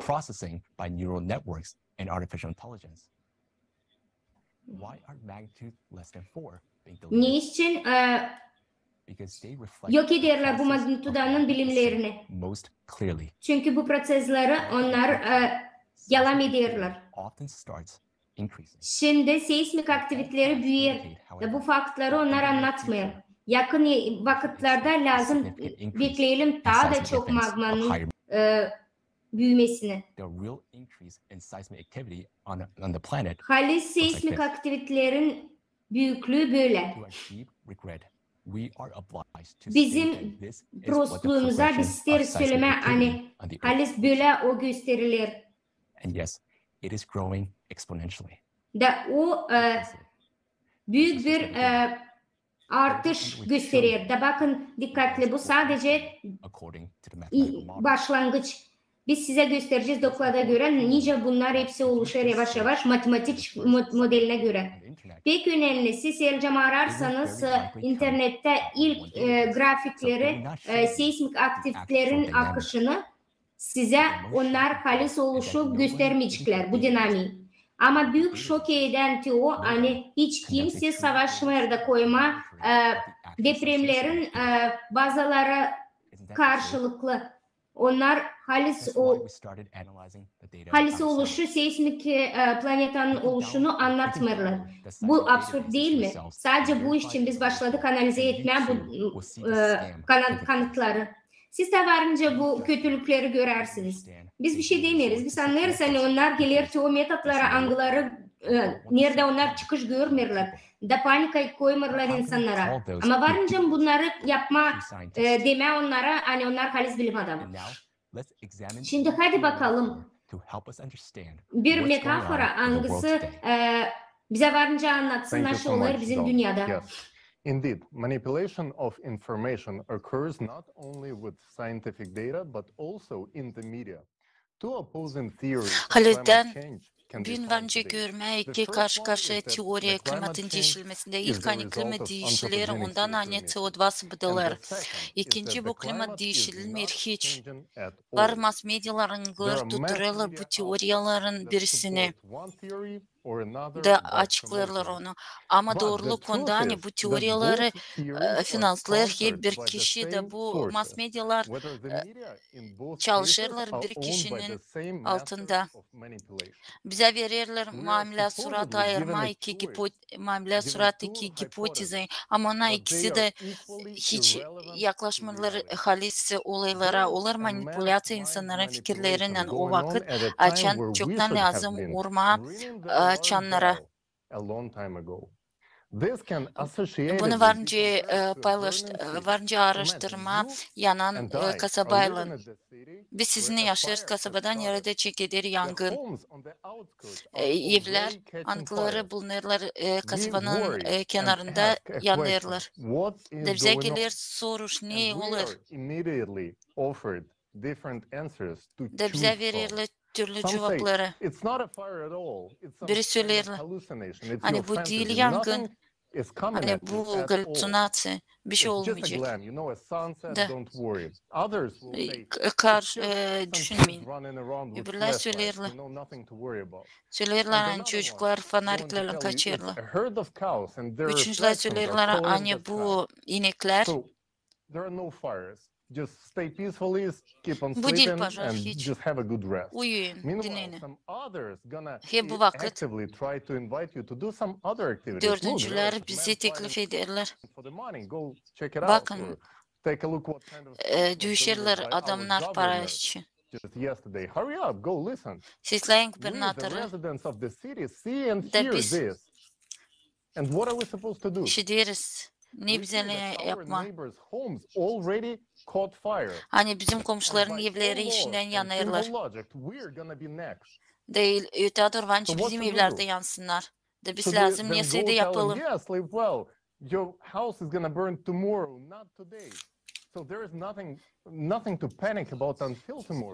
Söyleme onlara uyuyun. De dilem kaldırma panika. De lazım sinirlenme.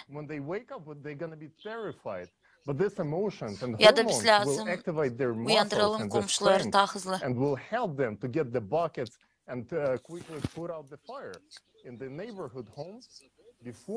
Lazım mı biz alalım kazanları da sündürelim ateşini onadan o yakacak hepsi her için. Bunu biz lazım yapalım. İsterse de kurtarma bizim yerimize. Da biz susardı, biz susacağız mı olsa de sündüreci ateşim. Yeter, yalan yapma lazım, sündürme ateşi. Da biz kapacağız kazanları da gideceğiz sündürme. Zira sabah varınca yansın hepsi evler bizimle. Bize lazım çalışma. Ne çünkü yangın varınca yangını söndürelim, sadece biz birleşip bizden gayrı kimse bunu yapmayacak. Bu örnekte yangının söndürülmesi, bu var insanın haberlemesi haliden ne olur planetamızda. Da mass medyalar bunun için söylemiyorlar ki onlarda yok bu durumun çözülmesi. Onlar bize yalan söylerler. Halizden çıkma diye bu kalıptan çıkış var. Biz lazım ki hepsimiz uyanalım. Da bilelim halis oluşlar için. Da gidelim işleme. İnsanlar lazım bilsinler doğruluğu. Hep öyle doklatta öğreneceğiniz. Nasıl bizim hesabımızı aldırırlar CO2'yla. Da kazanırlar. Onda güreşerek klimatla. Vielen Dank, Sally, für dieses sehr anschauliche Beispiel. Sağ ol. Unsere Häuser Bu stehen örnek tatsächlich in için Flammen und der Klima-Cerberus läuft Halil'den auf dem gördük. Planeten Halil frei herum und beginnt, ihn in Stücke zu reißen. Im weiteren Verlauf des Berichts werden wir Schritt für Schritt aufzeigen, was mit ileri dem Klima doklatta geschehen biz wird, göreceğiz ne wann es oluyor geschehen klimatla. wird, wozu es Hem ne führen zaman wird bu olacak hem und ne vor yapıp allem, getirecek. was der Ausweg Hem aus nasıl dieser çıkış Situation für die bu gesamte Menschheit durumdan. ist. Bütün insana Kehren dini. wir zu den Vorgängen zurück, die im Inneren des De, Planeten passieren. Was geschieht Halis'ten auf ne dem oluyor Planeten seit planeta 1995? 1995 yılda. Es beginnt eine abrupte Verschiebung des Onlar büyük magnetischen değişilmekler Nordpols und zwar mit einer düneyin Geschwindigkeit, die um das magnet Vierfache dolayında. höher als die gewöhnliche ist. Gleichzeitig kommt es zu einer Abschwächung des O Magnetfeldes değişildi 10-fach 4 kere de. schneller als zuvor. Hem 10 kere de daha hızlı ne Warum kadar geschieht dies? ileriydi. Die O Verschiebung des azalır. magnetischen Nordpols ist auf Neden die bu olur? Beschleunigung des Stroms von Flüssigeisen im Magnet äußeren meydanın Erdkern değişilmesi zurückzuführen. olur ondan hani Das bewirkt die Zunahme demir der yer. südatlantischen Anomalie. Das ist ein Gebiet, in dem das Onlar büyük Magnetfeld sehr anomaliyalar. schwach ist, Öğlen eine Delle Atlantika'da. im Magnetfeld der Erde ist. Die Größe Onlar dieser değişilmekler Anomalie hat sich in orada den letzten magnet Jahrzehnten verdoppelt. meydanında. Das geschieht auch wegen der anomalen Bewegung der Ströme im flüssigen Kern des Bu Planeten. olur ondan hani planetanın Als Folge yüzü der de Abschwächung değişilir. des Magnetfeldes dringen die Nordlichter nun in südliche Çıkış olur Breiten o. vor, wo sie bisher nicht zu sehen waren. Biz göre. Und das ist ein alarmierendes Zeichen, denn es bedeutet, dass die Schutzwirkung Bu des Magnetfeldes bu der bize kosmischen yine bir Strahlung korkunçlu abnimmt. nişan. Die Anzahl der Blitze nimmt zu. Das Zidelenir elektromagnetische Feld gerät in gürlemelerin Schwingung. sayısı. Die Abschwächung des Bundan Magnetfeldes bizim wirkt sich bereits auf die oberen Schichten der magnet Atmosphäre aus, meydanımız sodass gelir diese disbalansa. weniger dicht und kühler werden. Aber das ist noch nicht alles. Was man dann über die Veränderung auf dem Planeten hört, ist schockierend. Tesis niyeti adır Im Jahr işiteceğiniz bu şaştırır 1995, bize. gleichzeitig 1995 mit der yılda Verschiebung des bir yerde Magnetpols änderte die magnet Rotationsachse meydanın des Planeten değişilmesi, ihre Richtung. Und der Planet begann sich değişilir 17 onun Mal schneller als zuvor zu bewegen. dönmesi. Die Olur Verschiebung der 17 kere de daha Rotationsachse des hızlı Planeten ne kadar begann, bunlardan. ihre Trajektorie zu ändern. Planeta değiştirirken Schauen Sie auf die trajektoryasını. Grafik rechts. Die Bakınız blauen grafiğe. Kreise stellen hier die Rotationsachse dar, wie sie vor 1995 war.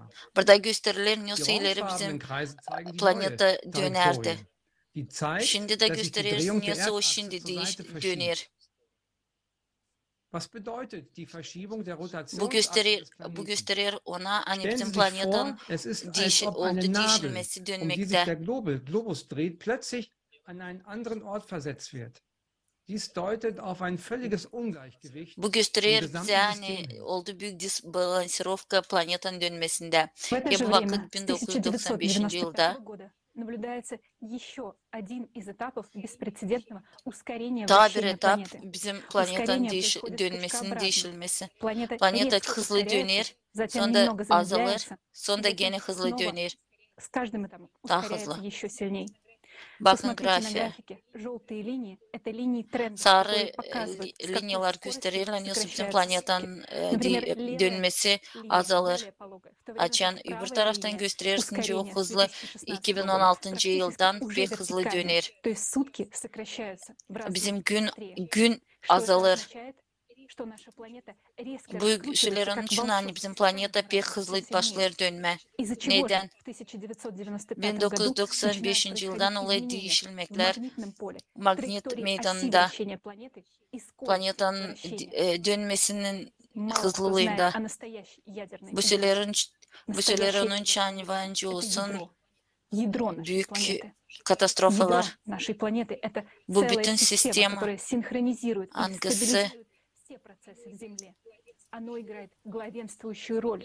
klimatın değişilmesinde büyük rolü var. Mahsus şimdi bizim planetamızda. Bizim planetanın yüzü iki paydan kurulu. Onun içindekisi dışarısı da bu yumuşak anksibilidir kendisini bizim magnet meydanında. Siz işitmediniz. Magnet meydanı hangisi yapıları yüzlen?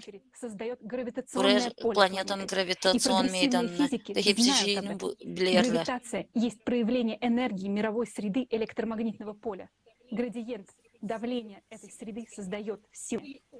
Siz varınca kolay bulasınız bu informasyayı isterseydiniz.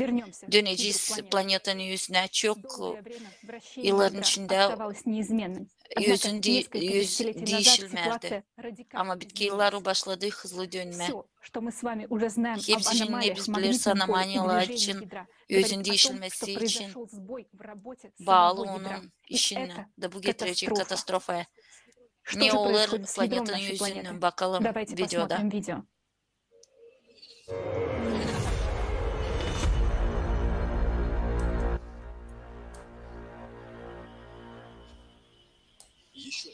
Daha bir önemli bir nokta, Anaderan çekirdeğinin içinde var çok anormal prosesleri. Onlar pek büyük dreyfler magnet polüsünde 3,5 kata 20 yılın içinde daha büyük. Ekstremal hızında magnet polüsünde pek enteresan anormal sıklığı planetanın magma meydanına angıları bize birer kötülük güneş ışıltıları. Bilim adamları anlattılar hani bu proses magnet meydanı küçüldü 9%'a kadar. Afrika'nın ile sıcak Amerika'nın arasında oluştu pek yufka magnet meydanı. Bundan başka bitki 5 yılın içinde Afrika'da oldu ta bir dolay. O da pek hızlı büyür. Elektromagnet meydanı bunun sayesinde dinamo mekanizmanın çekirdeği dünyada gösterdi. Hani dünyanın çekirdeği değişir. Ta bir anormal duruşu dünyanın çekirdeği Anaderon'a hani bir büyük neytrin sıvılaması olur. 2015 yılında. Daha büyük bir anormal oluş oldu 1998 yılda. Bilim adamları anlattılar ne kadar büyük atlayış oldu da çekirdeğimiz yanladı. Bu altta gösterdi nice bizim Timer'ın adasında atladı. Bugünkü günde İtalya'da bilim adamları anlattılar hani planetanın sirkülasyası dolaşması pek yükseldi. Pek büyük değişiklikler oldu dünyanın görünüşünde. Amerika'da belli oldu hani planeta başladı genişlenme ekvatora doğru. Buna göre bugüne kadar tendensiya başka türlüydü. Bunun ortamın gücünün açıklamasına, büyümesine, magmanın meydanları gösterdi. Hani yukarı doğru büyük akışlar, sıcak akışlar çıkmaya başladı.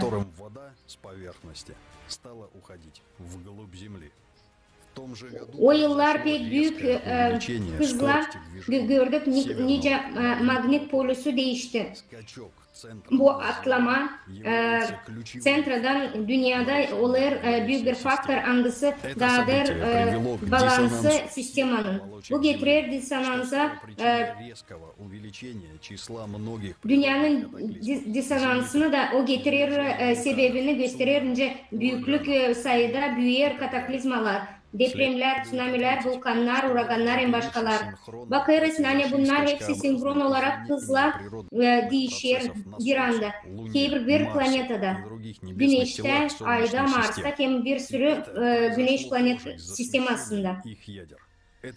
Bu getirdi bilim adamların bir fikre hani bu atlamalar senkron olarak getirdi güneş sistemini büyük farklara. Bitki 50 yılın içinde bizim planetimiz daha hızlı yükselir dönüyor. Bu tendensiya 2016 yıldan daha büyür.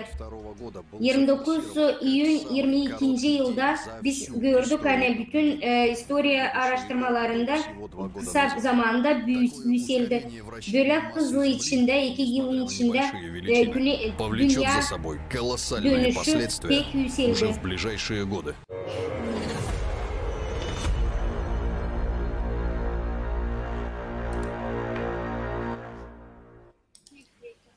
Let's make brief conclusions from the video. Yapalım kısa sonuçları. Biz anlarız 1995. yılda bizim planetanın ortasında büyük prosesler oldu. Bu görünür magnet meydanın değişikliğine 1998. yılda oldu büyük atlama hangisi bütün prosesleri hızlandırdı. Bunun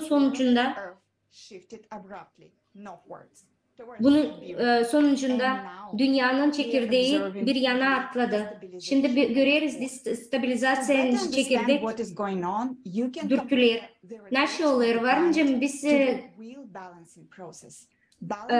biz görelim hani bu balans bir tekerlek olarak çıkıyor ortaya. Açan bu sisteme girer destabilizasyon rejimine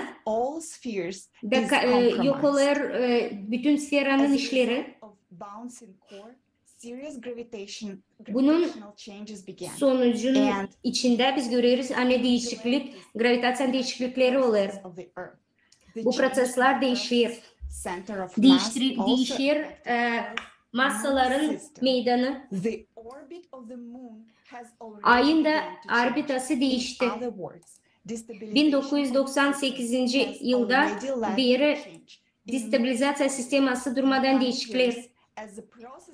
Görüyoruz yani yakın yıllarda bu prosesler büyüyünce biz göreceğiz ay daha hızlı kendi orbitasını değiştirecek dünyanın her tarafında. И важно понимать, что сдвиг ядра сказывается на Посмотрите на траекторию явления сдвига ядра в 1995 году. Скачок ядра вызвал две волны подъема магмы из недр в противоположных направлениях. Один поток магмы направился в Antarktika'nın tarafına, ikinci de Sibir'e. Ne olur Sibir'de şimdi? Ne ileri orada olmadı hiçbir geride. Mahsus Sibir'de, Poyraz tarafında bitki 10 yıl içinde sayıya koyulu bir sıra anormal örnekleri. Yer buzlar, hem gazın çıkması buz altında, hem böyle yer tepermeleri, büyük yangınlar kar altında, soğuk sular insanlara deniz sıcak. Bundan kare 20 yılın içinde bilim adamları hesaplarlar. Hani Sibir 2-3 kerede daha hızlı ısınır ne kadar başka dünya. 3-4 kerede söyleyeceğim başkasından kare. Bakın kartaya. Büyük kırmızı nişan. O değişler pek hızlı. Bitki 10 yılın içinde. Magma kalkır, çekilir ısıtma buzları, kaynatma suları. Ama magmanın kalkması olurdu sadece Sibir'de. Nerede где еще происходит подъем магмы и к чему nerede это tabi olur приводит. kimliğe bu Давайте getirecek посмотрим bakacağız видео. videoyu.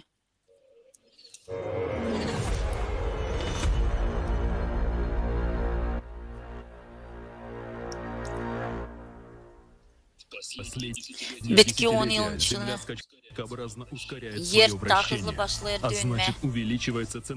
Centrobej silası zidelenir. Ekvatorun tarafında bizim planeta genişlenir hem zidelenir. Da bu getirir ona yeni yer kabı patlar. Bu vakit yer içinde magma olur, türlü prosesler anglar olurlar bizim kanımızla. Mahsus hastalık angısı bilir vadalazlar açanlar hızlı çıkarlar su yüzüne. Da gazlar bizim kanımızda başlarlar kaynama. Yer dibinde hep öyle işler olurlar. Açan planeta hızlı döner, bu getirir ona.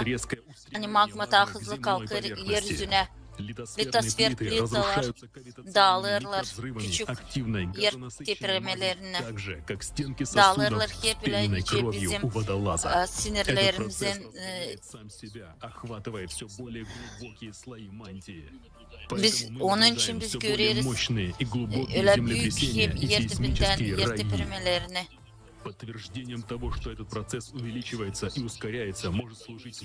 Bunu biz bence görelim Peru'da nerede oldu büyük yer tepemesi yer dibinde. Magmanın kalkması getirir onlar büyük dağılmakları yeryüzünden eylem bu var. Bu yakınlarda bir şey varınca görelim öyle büyük yer tepemelerine anılarını bizim sivilizasyon daha karşı gelmedi.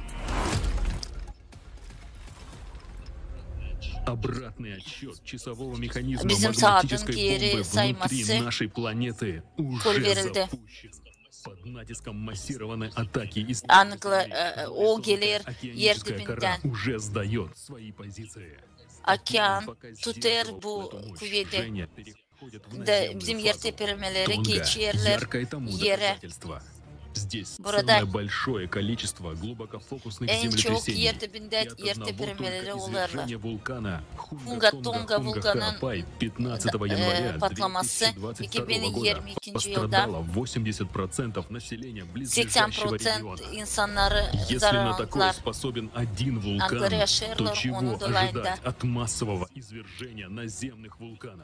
Şimdi belli ederiz. Hani onlar olurlar sıkça. Bizim kontinental kabı tutar onu ama değil çok vakıda. Bu Vanfi getirsin ona hani bize gelecek volkan kışı.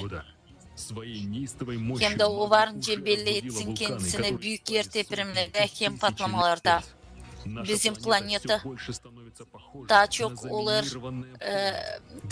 olur nice meydan nerede çok mina koyulu da onlar varınca her vakit patlasınlar. Türlü vakit.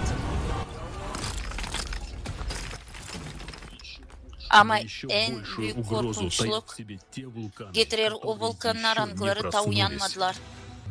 Böyle gigant Yellowstone.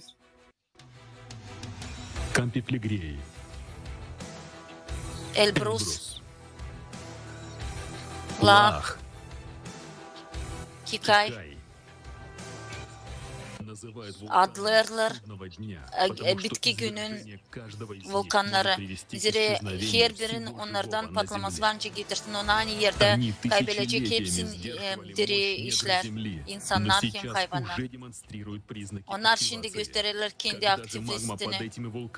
Açan magma onların altında geçecek kritik sırasını zor hesaba almanya varınca olsun onlara patladığına. Ama bize şimdi değil bu iş, değil bunadan. Çünkü problemler tüketici formatında kapırla bize gözlerimizi vermeyen, bize kolaylık görmeyen halde ne olurlar.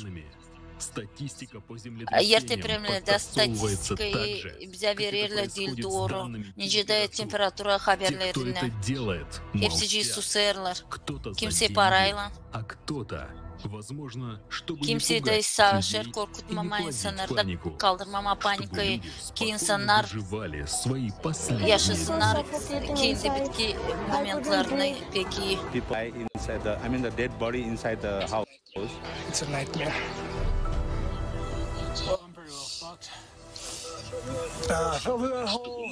Ki biz kapalı gözlerle gidelim mahsus belaya. Kimse de saklar kana ya da korkar kana açıklama doğruluğu.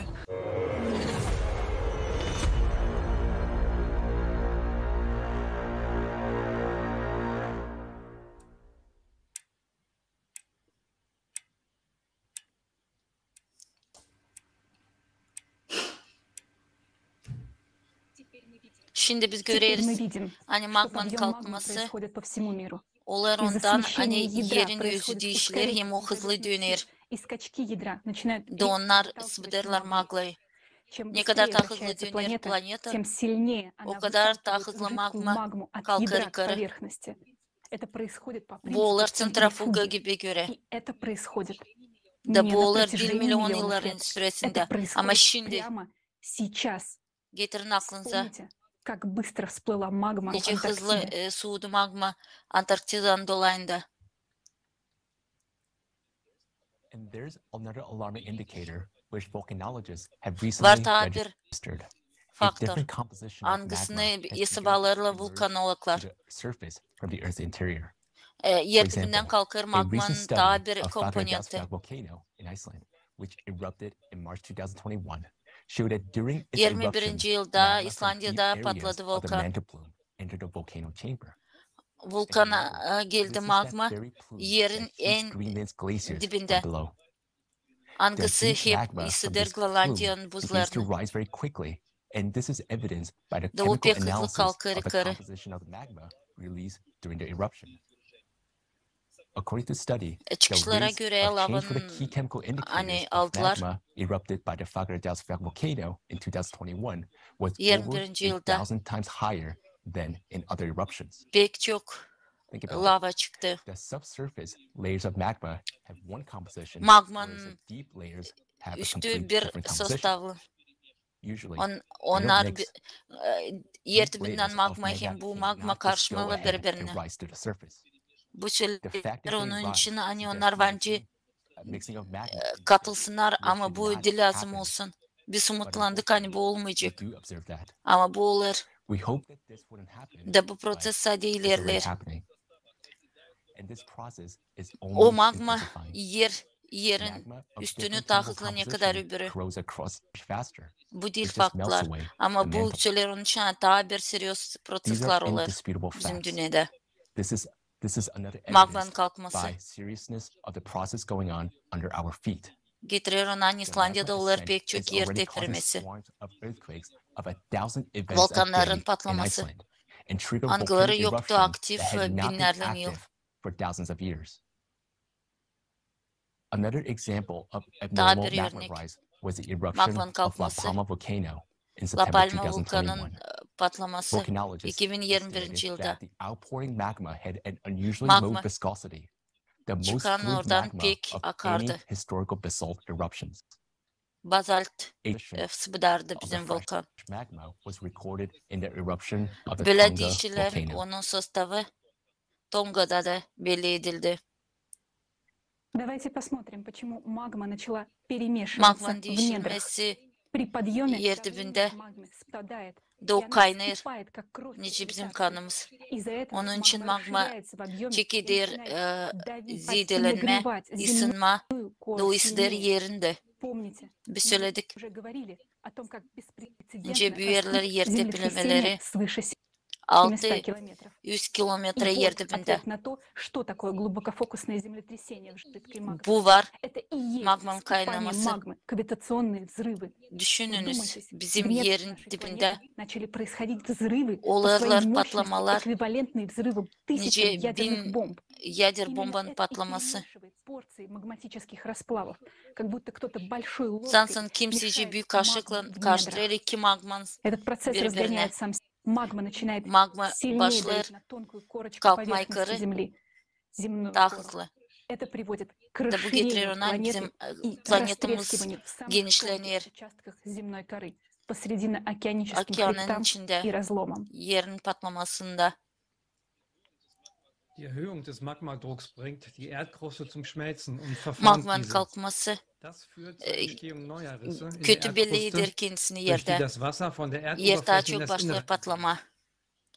Infolgedessen trocknen Flüsse und sehen überall auf der Erde aus, obwohl Olar Niederschläge türlü und anomal Überschwemmungen zonaların yerden su Gleichzeitig başlar çıkma. steigen Gase wie Methan und Onun Risse und için Verwerfung köyü an die Oberfläche auf. planetanın köy yerlerde kuru Diese yer Gase können sich dereler leicht entzünden, sodass entlang der Verwerfung hem olur daha immer çok mehr su Brände bulutmaları. entstehen.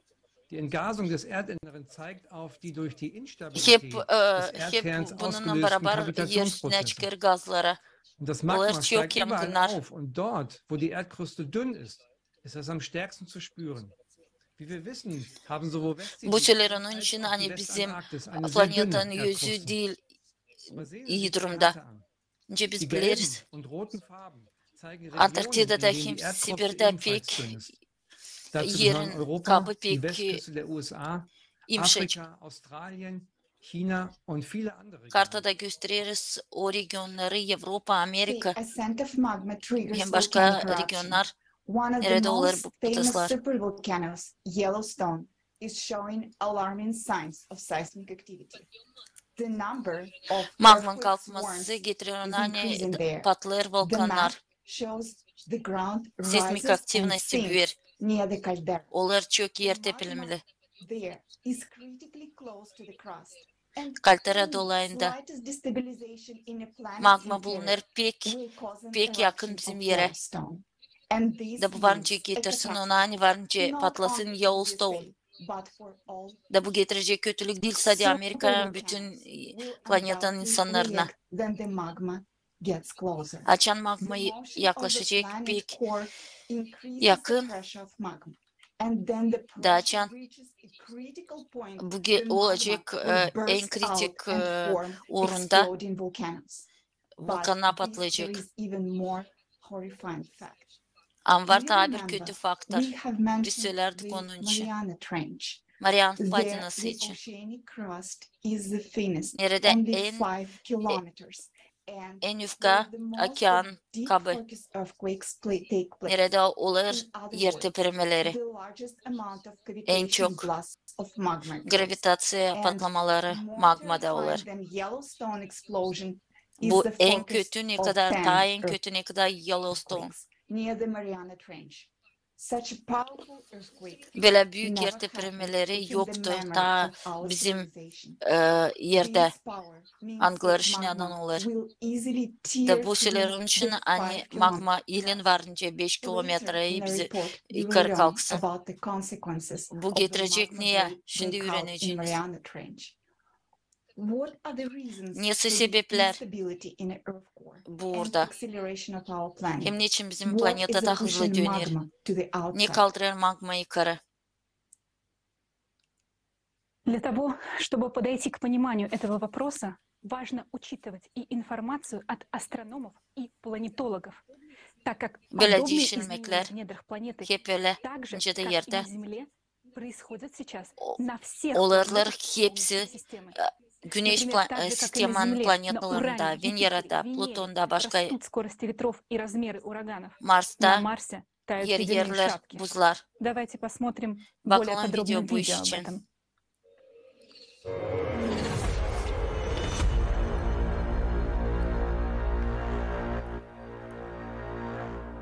В течение 2 десятилетий 2 yıl boyunca Neptün'ün açıklığı 11 yıllık güneş sıkıl dönüşüne göre değişti. Ancak 1996'dan sonra bu proses bozuldu. Neptün'ün atmosferinde global düzenlemeler yeniden oldu. Bunun için galaktika kosmos ışıltıları atmosferinin alt katlarına girmesine, fırtınalar, büyük rüzgarlar olmasına yol açtı. Neptün'de sıradan dışı fırtınalar da var. 2018'de göre dev fırtına Atlantik Okyanus'tan daha büyük, pek güçlü hem en parlaktı. Ekvatora doğru ilerleyen parçalanması lazımdı ama bu olmadı. Döndü da ekvatordan uzaklaşmaya başladı. NASA atmosferin bu tanınmayan davranışın yeni bir şey olduğunu söyledi. Planetamızda galaktik kosmos ışıltılar da atmosferin alt katlarına geçer da bu şimdi atmosferin global olarak yeniden kurulmasına yol açar. Uranüs sakin bir planetaydı. Da 2007'de kadar bilim adamları ekvatordaki güneş ısınmanın dokunuşu Uranüs'ün üstünde aktif havayı açıkladı.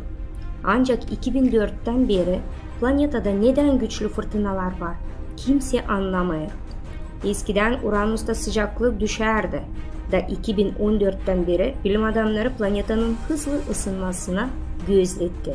Astrofizik Heinrich Mehl'in Uranüs'ün hakkında böyle işler söyledi. Uranüs üst atmosferin keskin ısınmasından çok güçlü bir halde olan 2014'ten beri bugüne kadar güçlü fırtınalar görmedi. Sıcaklık değişiklikleri yavaş yavaş olmalıydı. Sıcaklık tersine dönmesi hızlı bir halde olmalı.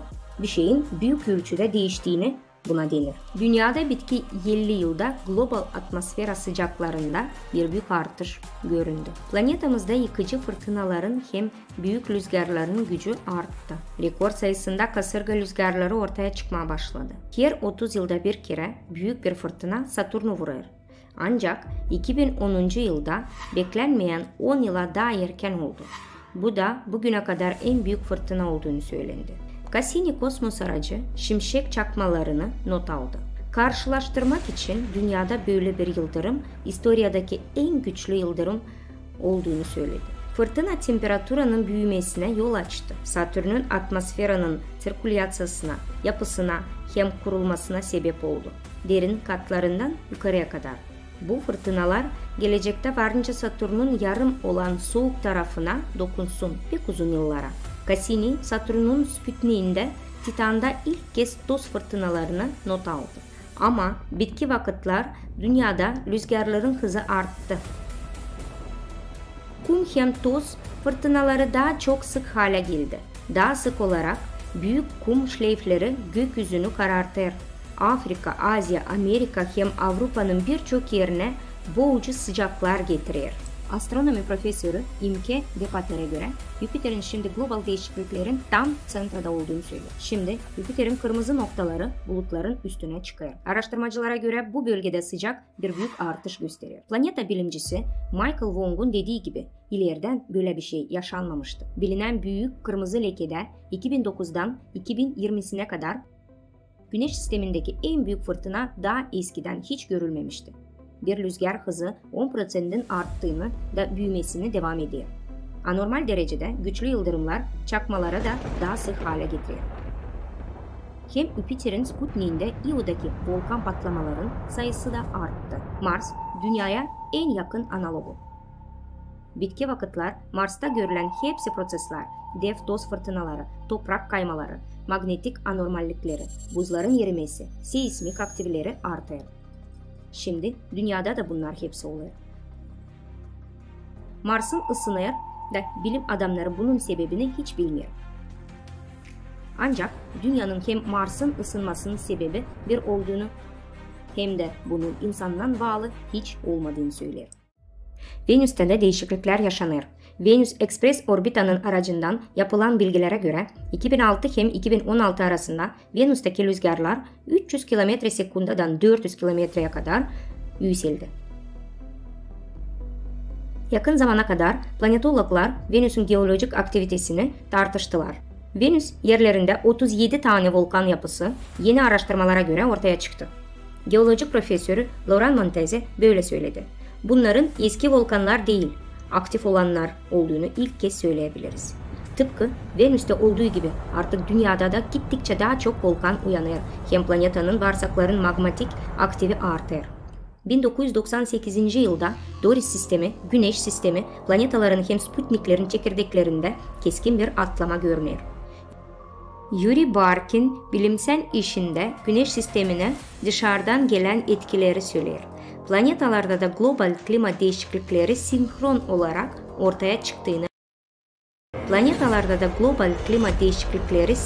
olarak ortaya çıktığını anlatır.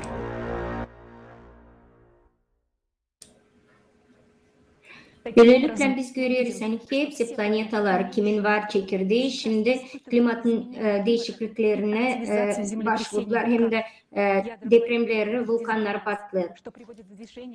Yer çekirdeği planetaların olaylar disbalansı da getiriyor bu planetaların içindeki değişilmeleri. Bu sonuçlarda sıcak iç akışları getirir ona hani üstleri planetaların sıcaklanır içinden ısınır. Böylelikle bu prosesler atmosferin içinde görüyoruz anormal oluşları. Marslara bakın hem yakın bizim planetamıza. Biz söyleme hani bu soruları biz araştırdık. 4. May 22. yılda Mars'ta vardı birçok deprem. Bugünkü günde onlar 5 magnitudodan. Bakın bu modellere, bu depremlere ekranlarda. Seismologlar araştırır bu depremleri Mars'ta da söylerler hani seismik aktiviteleri durmadan büyür magma Marsiyan mantiyasında. Böylelikle dünyada da hep bu oluşlar olur. 22. yılında bilim adamları anlattılar yani Mars'ta bu bölgelerde sular hep öyle buzlar yer. Tıpkı Grenlandiya hem de Antarktida'da dünyada olduğu gibi. Biz görüyoruz hani klima değişti hepsi planetalarda güneş sistemi aslında. 1996. yıldan sonra bu biz okuduk bir sürü statya angıları belli etti bu değişiklikleri bütün planetalarda. Biz gördük hani bu prosesler her planetalarda olur sinkron olarak. Biz görüyoruz hani bilim adamları klimat değişikliğini anladır güneşin yüzünden. Böylelikle bir planetada oluşu öbür planetaya tekrarlar. Biz görüyoruz yani bunun sebepleri değil bizim planetamızın içinde ama kosmos içinde. Bu kosmosun resimlerini anlamak için biz lazım açıklayalım daha bir soru. Ki o hani bu kataklizmalar bizim dünyada olur sıkıl olarak. Bu detaylara göre, analizlere göre 12.000 yıl geri bizim planetada hep öylece de bu katastrofa değişiklikleri oldu. Onlar da günden büyüdü. Bakalım video.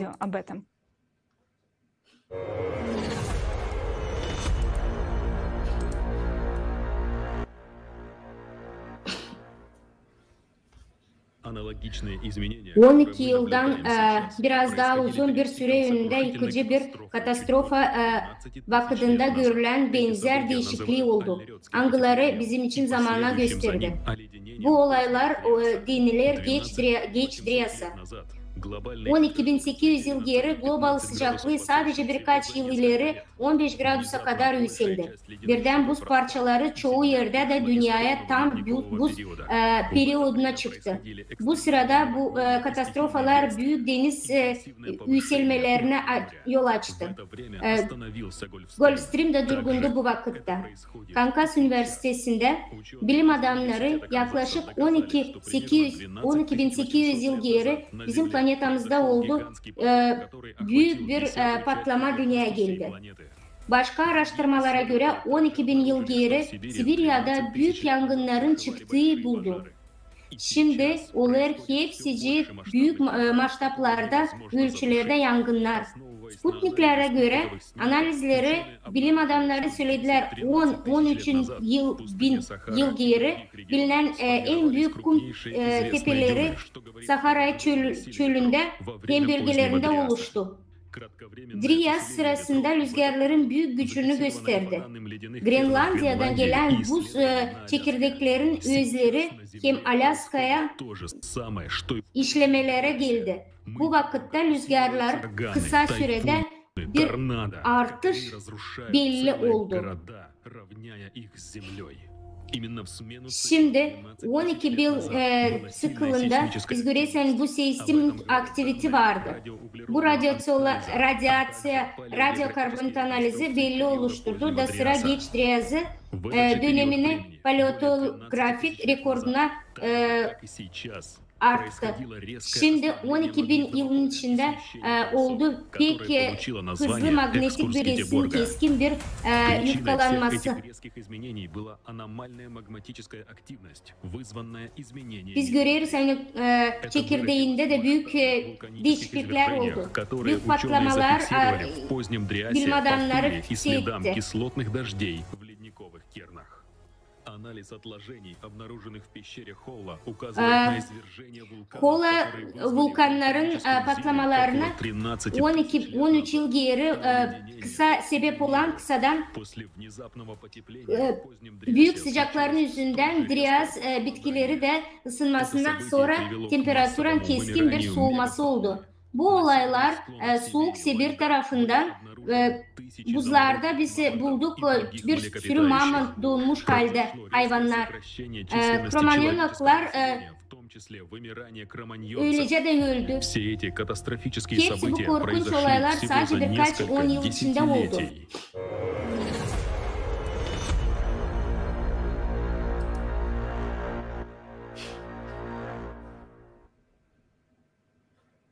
Sizce görüyorsunuz, geç Driaz başladı, açan magnet meydanı değiştirdi yerini. Naşı dışında olur. Ama planetada sonuçta magmanın kalkışı katastrofa patlamasına yer geldi. 90% megafaunanın kaybetmesi oldu. Büyük demografiya katastrofaları hem de insanlık kısıtlamasını 140 bin kişiye kadar oldu. Ama bu sertlikte hep öyle olur. Siz öğrenciniz ne için? Analize yaparken geolojik varlıklarını 10.000 yıl zamanında biz gördük hani bunlar magnet polusları değiştirir yıldan. Bakın grafiğe ne zaman bunlar hepsice oldu. Hepsice bunlar oldu 12.000-13.000 yıl geri. Geolojiklere göre bu periyotlar oldu 8-10 kere. Şimdi getirdiğim aklıma nasıl şimdi olur. Bizim magnet meydanımız pek yufkalandı 10 kerede kadar daha hızlı.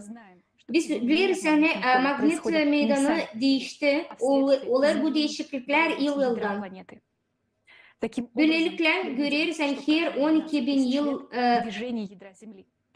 çekirdek, dünyanın çekirdeği değiştirir yerini. Olur bu işler sadece siklik olarak.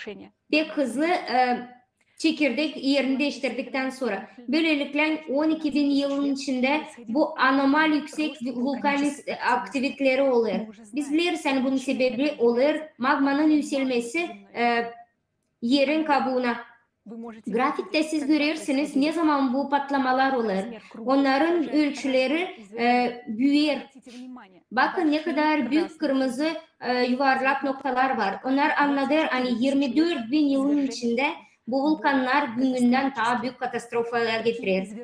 Bu patlamalar süper vulkanların yok edecek hepsinin naşı yaşar bu planetada. Arkeologlar söylerler hani her kere bu katastrofa patlamalar olduktan sonra güler bütün Homo sapiensler. 24 yılın içinde yıl geri bu vulkanlar çıkınca Pauto Yeni Zelanda'da 48.000 yıl geri Elbrus 10 vulkanları gösterir ne kadar anormal aktif oldu bizim günlerde. Sadece geçen ay oldu Tuapa'da 700 deprem. 74-75 bin yıl geri oldu büyük vulkan patlaması Toba. Bu en büyük bir patlama bütün dünyada 25 milyon yılda. Arkeologlar sayar hani bu katastrofa bizim planetada yok etti hepsini. 2 hem de 10.000 insan. Şimdi insanlar hep öyle bir durumda.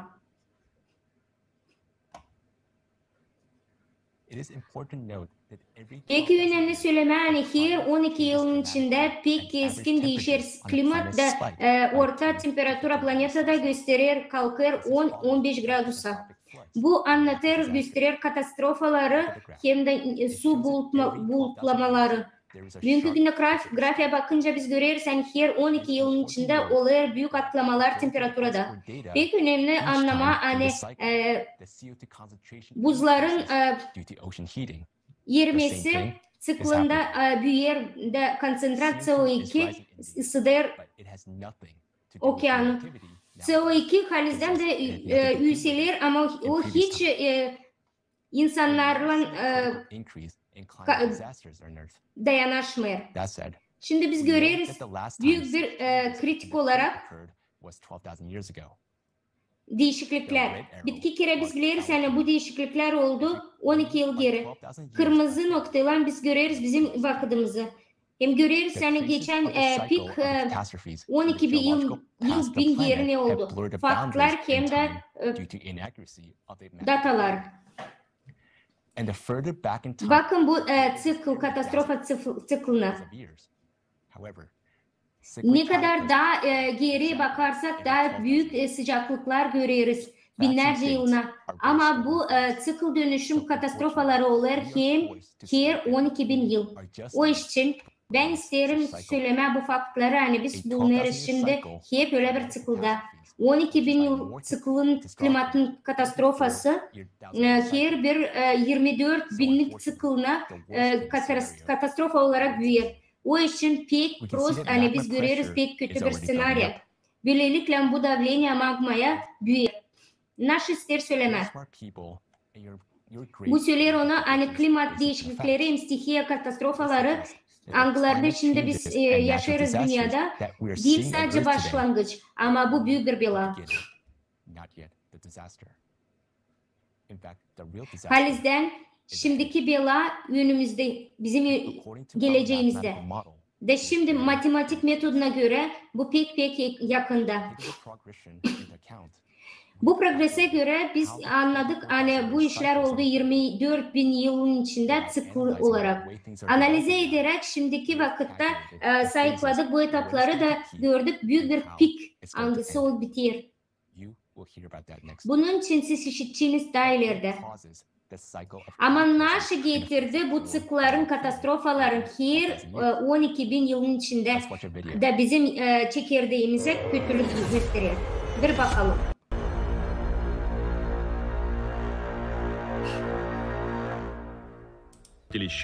Araştırmacılar anlar hani bu tıkıl dönüşü galaktika bir payına sahip. Galaktikanın dönüş tıklına bağlı olduğunu söyleniyor. Galaktikanın sentrasından gelen radyasyon her 12 bin yılda hem Güneş sistemasının hem de Güneş'e dokunuyor. 1998 yılında sadece Dünya'nın çekirdeğinin değil, Ay, Güneş hem başka planetalarda da atlama oluşuyor. Bitki 10 yıllarda bilim adamları Güneş sistemasının hepsi planetalarında hem sputniklerinde keskin bir klima değişikliğini görmeye başlıyor. Dev fırtına hem büyük rüzgarlara sayısı artıyor. Anormal sıcaklık, volkanların hem seismik aktivleri de artıyor. Şimdi dünyada güneşin düşük aktivi yüzünden artan bir kosmostan radyasyon akışı belli oldu.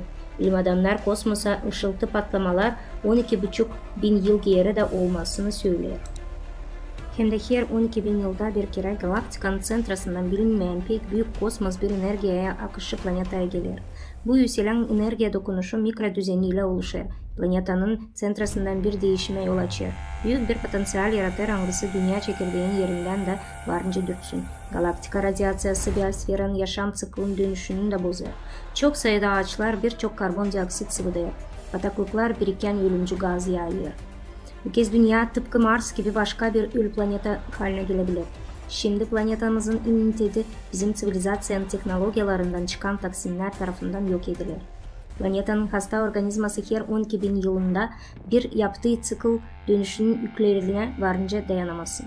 Her 24 bin yılda bir kere Güneş sistemasının galaktika sentrasından gelen radyasyaya yaklaştıkça katastrofalar daha yıkıcı oluyor.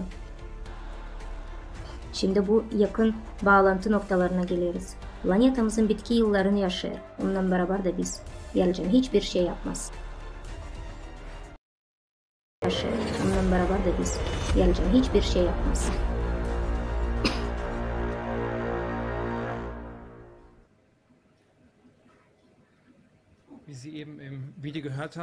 Şimdi siz anladığınız videoya göre Çekirdeğin değişikliklerin sebebi kosmosun bağlantısına sebep olur. Bizim planeta gösterir büyük bağlantı kosmosla her 12-24 bin yıl. Niçin bu sıkıllar böyle uzun olur? Galaktika yapar büyük dönüşler 220 milyon yıl. Bu da getirir 12 bin yıllık çıklını. Varınca 12 bin yılında düşme bu pulsara. Ben sanırım hani her 12 hem de 14 yıl geri bu yüksek enerjiyanın patlamaları gösterir bize hani çekirdek yerini değiştirir planetada. Bu söyler ona hani bütün galaktikayı biz proz biliriz. Sorular bir sürü soru var. Ama her 12 yılın içinde olur pek büyük bağlantılar bütün güneş sistemasına ve her 22-24 yıl içinde bu sırayla olur daha güçlü. Güneş sisteması gösterir hani bu akışlar yüksek enerjiyanın bağlantıları gelir uzaktan kosmoslardan. Söyleyelim hani bunlar kosmos dışında bağlantıları. Bu enerjiyaları görüyoruz praktika olarak bilimle bilgisel. Biz görüyoruz hani onlar değiştirir katastrofaları büyük katastrofalara getirir. Bunlar getirir büyük enerji neyin yüzünden olur pek büyük değişim mikro dünyada. 2003.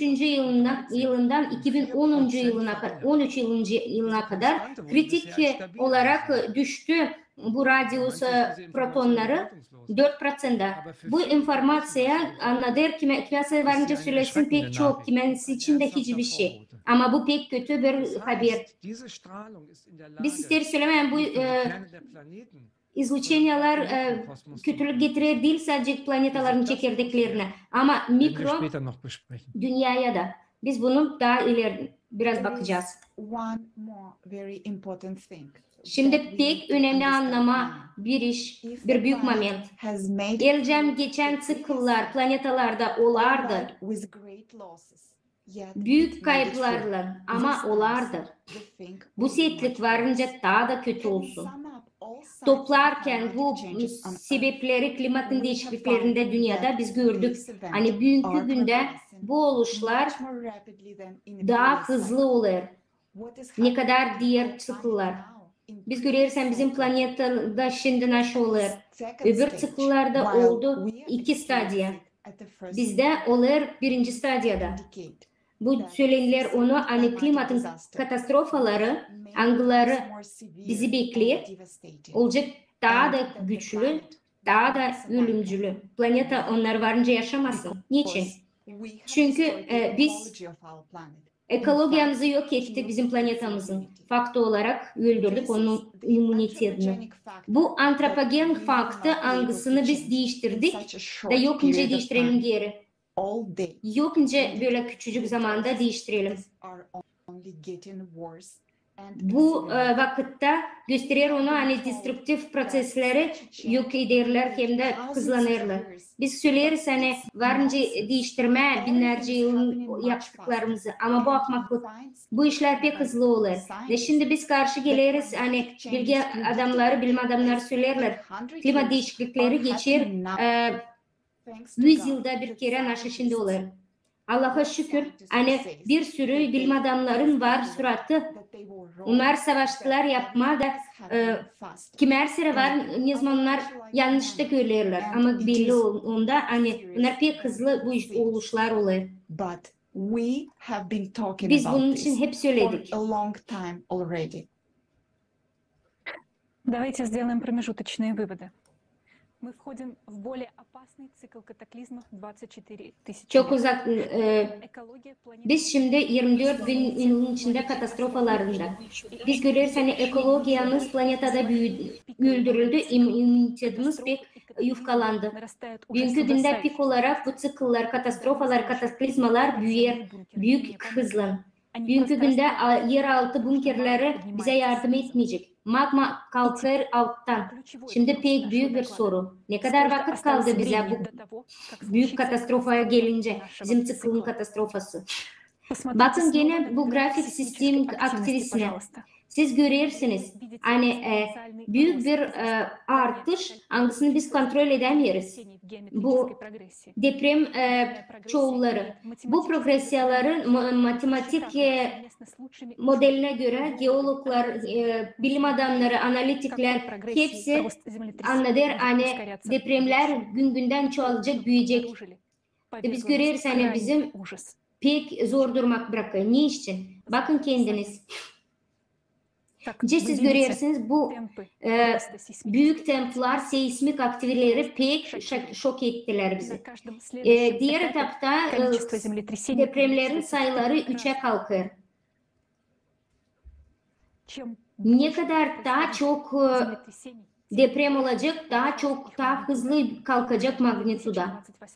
28. yılda dünyada olacak 1000 yok edildi deprem günde. Ama 2036. yılda olacak daha büyük, milyondan daha çok deprem. Düşünün, milyondan daha çok yılda. Nasıl bu? Eğer bu değilse bizim bitkimiz. 2028. yılda bizim yaşamamız olacak pek zor. Bu sadece 6 yıldan sonra. Sadece düşünün. Sizin konforlu bir yaşamanız varken, sizin biznesiniz, sizin planlarınız 6 yıl sonra bitecek. 2036. yılında gelecek bütün dünyaya sonu.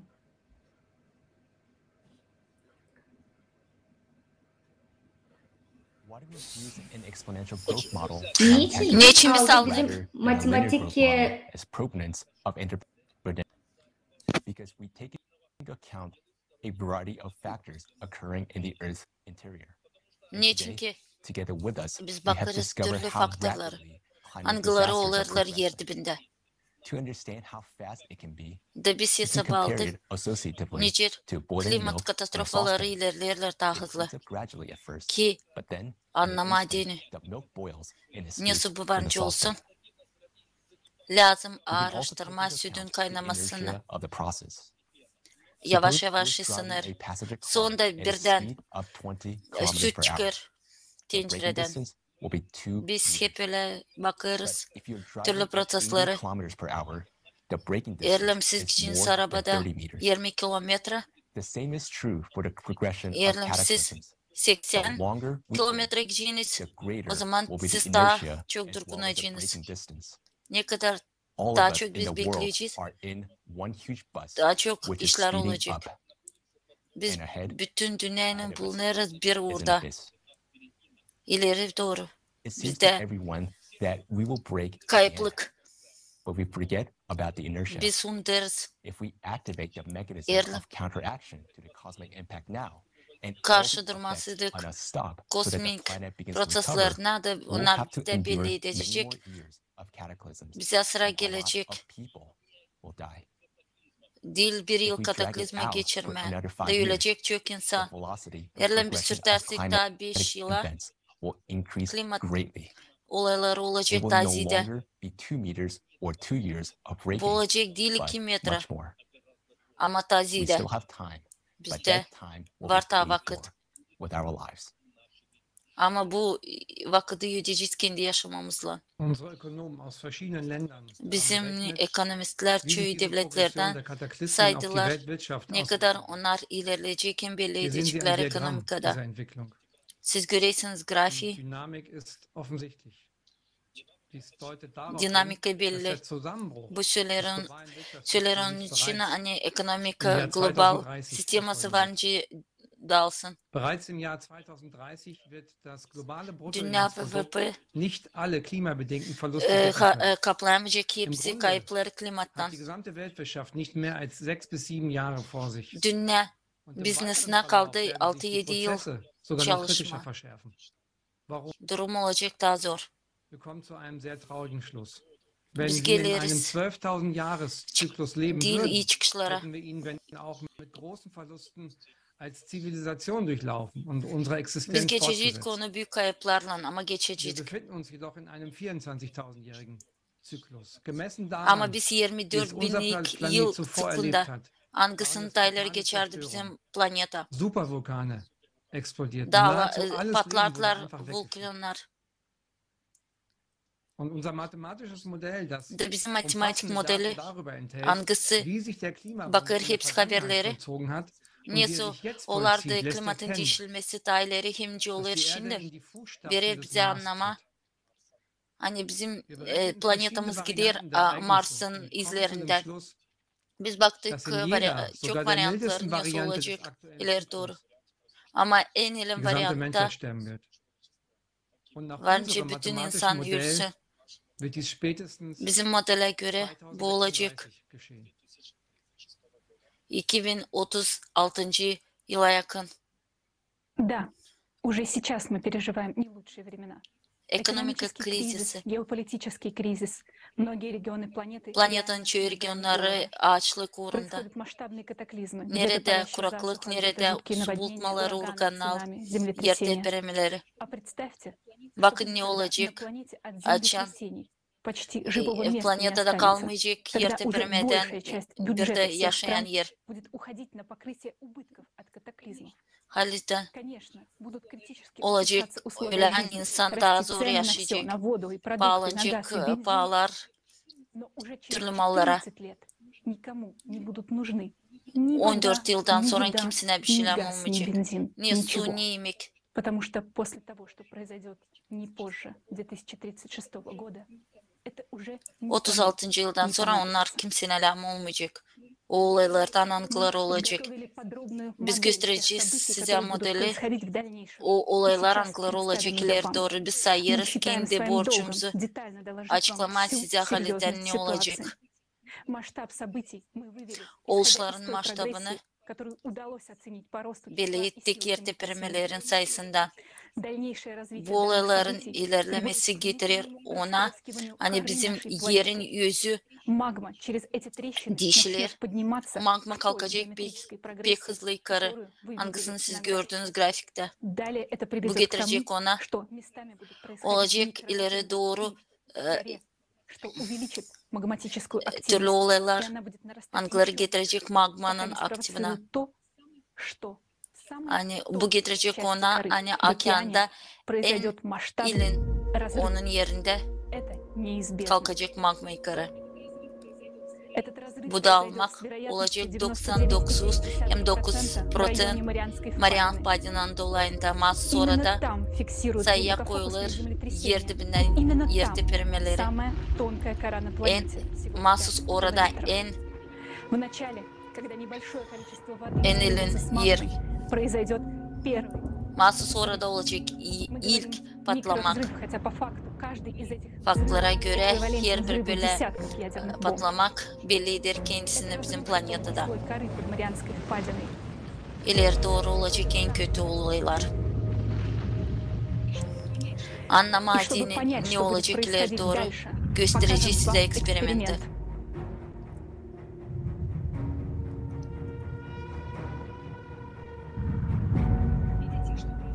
Видите, что произошло при Gördünüz встрече ne воды с olur? раскаленным металлом?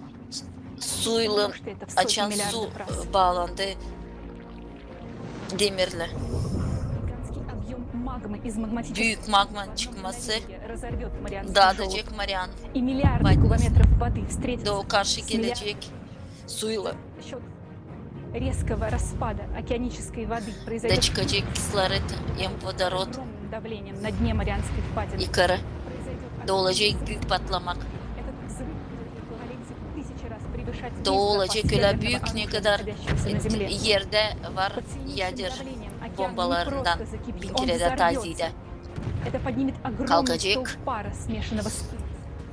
Этот гигантский столб пара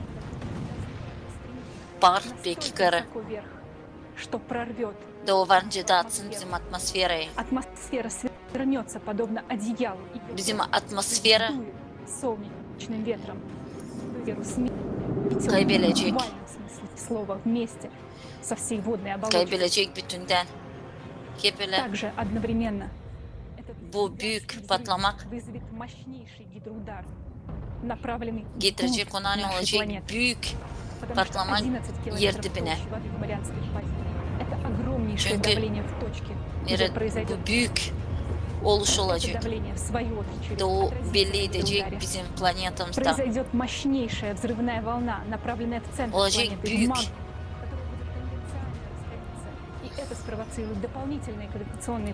Bu getirecek ona hani magma genişlenecek 10 kerede. Magma olacak 10 kerede daha çok. Bu dağıtacak bizim planeti.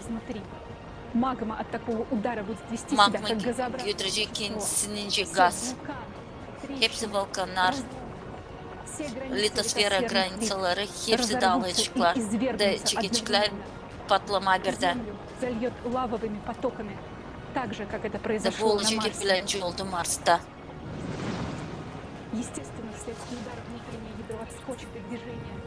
Da bu getirecek kötü işlere bizim planeta ölecek. Bu proses olacak birikimin içinde. Da bizim magnet meydanımız yok olacak. Hepsi sputnikler düşecekler orbitadan. Hep böyle ayımızda.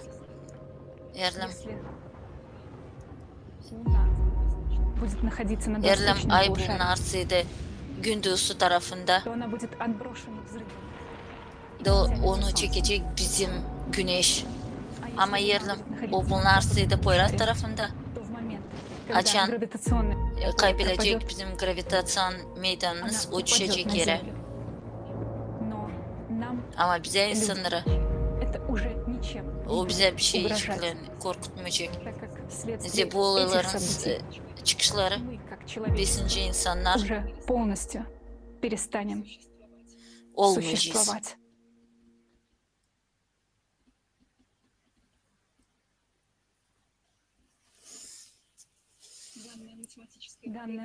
Bu matematik modeli söyler onun için hani bu prosesler olarsaylar yavaş yavaş da olmayacak provokasyon faktörleri ne için biz söyleriz olacak 2036 yılın oktyabr ayında. Siz gördünüz timer'ı. Hangisi gösterir bize hani bizim planeta varınca öteye doğru yaşamasınca bir diri organizm. Olmarsaydı provokasyon faktörleri. Bu varınca olsun meteoritin düşmesi, yader bombanın patlaması, süper vulkanın dağıtması, bütün dünyada durar yader cengin korkunsu. Da varınca getirsin ona hani apokalipsis olacak daha hızlı. O öldürecek ekonomikayı.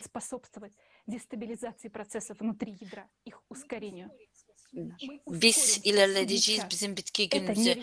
Bu dil soruşun çözülmesini. Biz varınca neyse de yapalım ama şimdi dil vakit hani ayrı ayrı yaşama. Şimdi vakit biz toplanalım da çözelim büyük global problemaları, geopolitika oluşlarını. Biz yaşarız o vakit açan insan lazım savaşsın yaşama bakmadan türlü olaylara.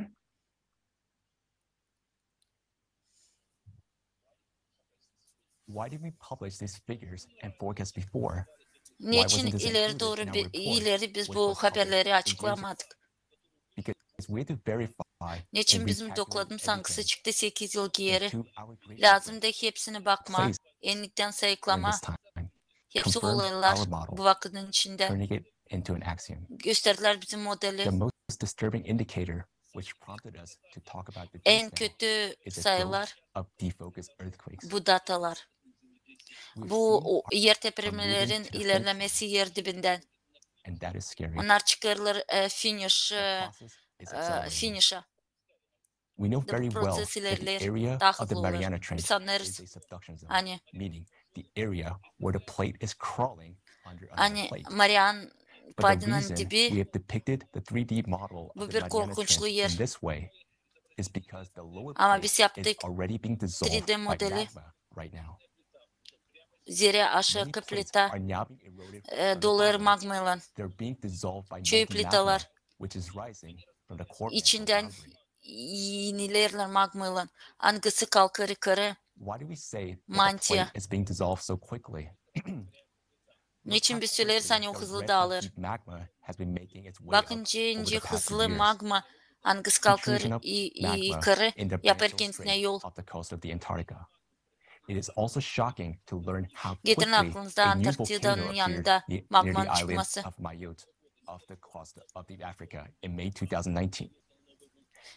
Denci peydalandı Afrika'da yeni volkan.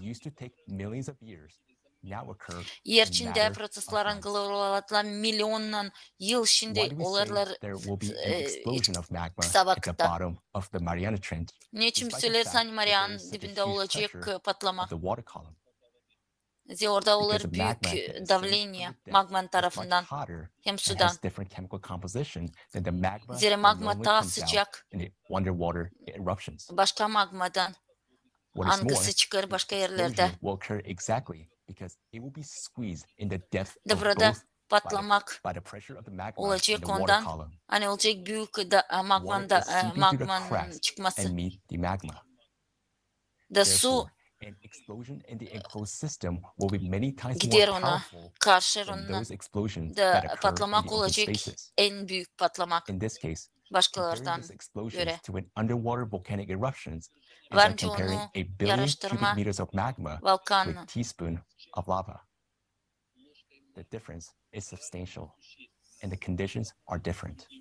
Hem başka koşullar da var burada.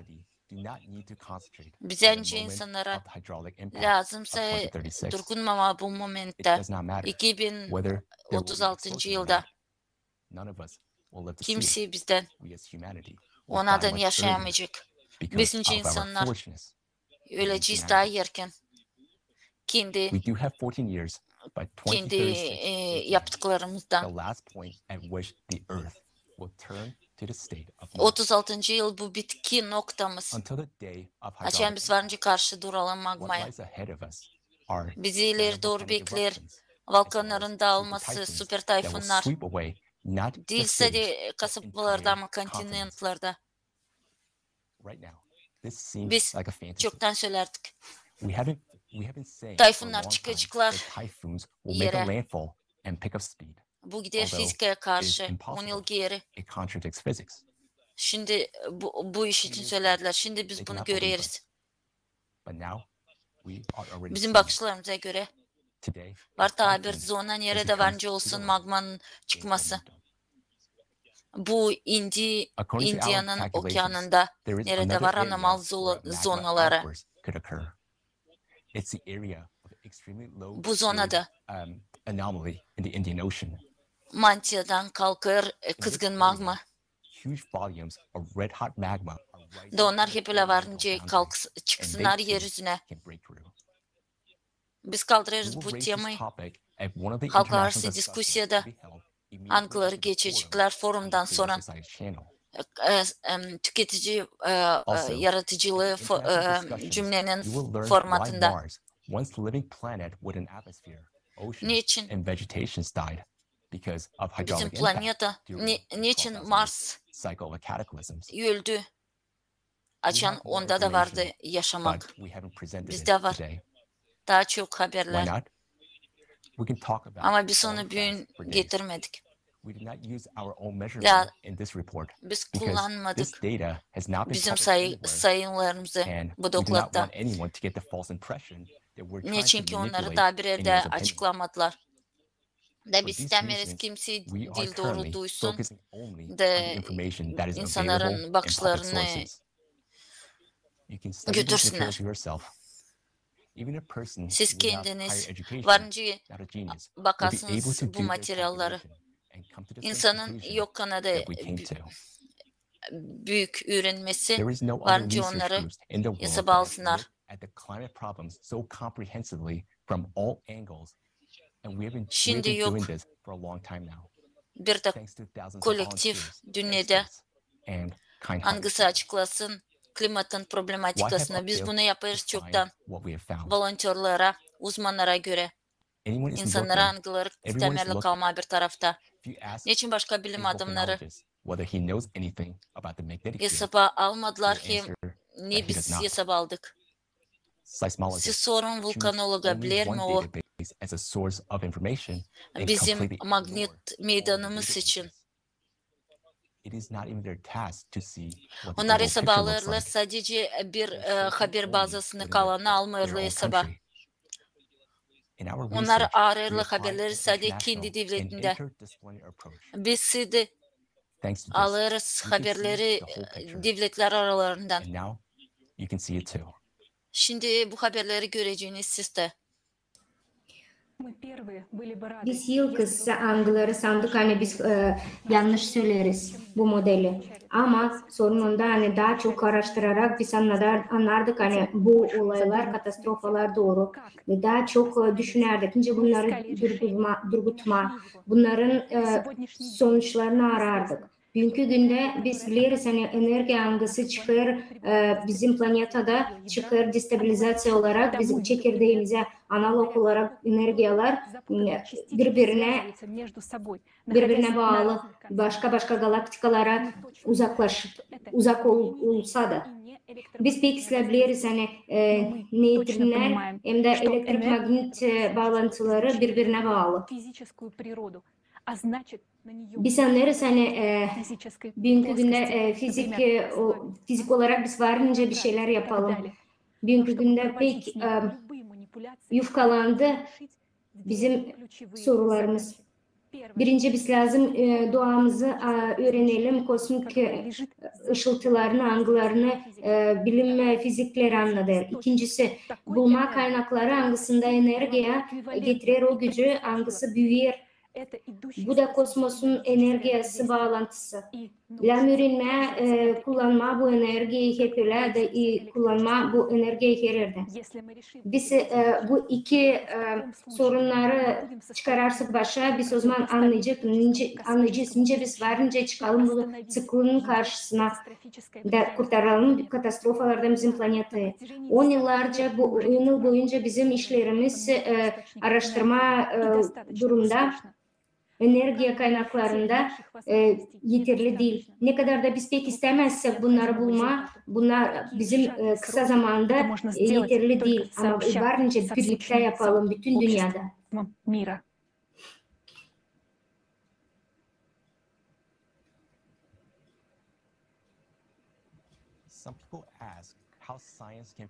Var insanlar sorarlar bir bilimsel olarak bu kadar kısa zamanda 5-6 yılın içinde varınca yeni kaynak enerjisi bulsun. Varınca öğrensin ondan kullanma. Geleceğim 6000 yılın içinde derdik sadece elektriklere. Bu yeni elektriğe göre bizim informasya çok uzak kalır bütün laboratuvardan da. Biz şimdi görüyoruz araştırmalara göre biz doğru yoldayız. Ama ben sistem size söyleme hani pek kötü. Bize pek kolay değil stabilize etme bizim planeti. Hepsi kapalı işlemler bugünkü günde önemli bütün cenklere doğru. Liderler, dünyanın liderleri, devletleri bu kaynak enerjisini bulma savaşmıyorlar. Bilim adamları işlerle bu konstruktörün bürosunda angılarını biz bilmeriz. Devletler onları bilerek saklarlar bizden. Ama bu bilim adamları onlar kimde halis var potansiyel bizi kurtarma. O için bugünkü günde bize lazım onların tecrübesi, akılları, onların anladığı prosesleri, angıları bize lazım. Şimdi işleriz bütün dünyada.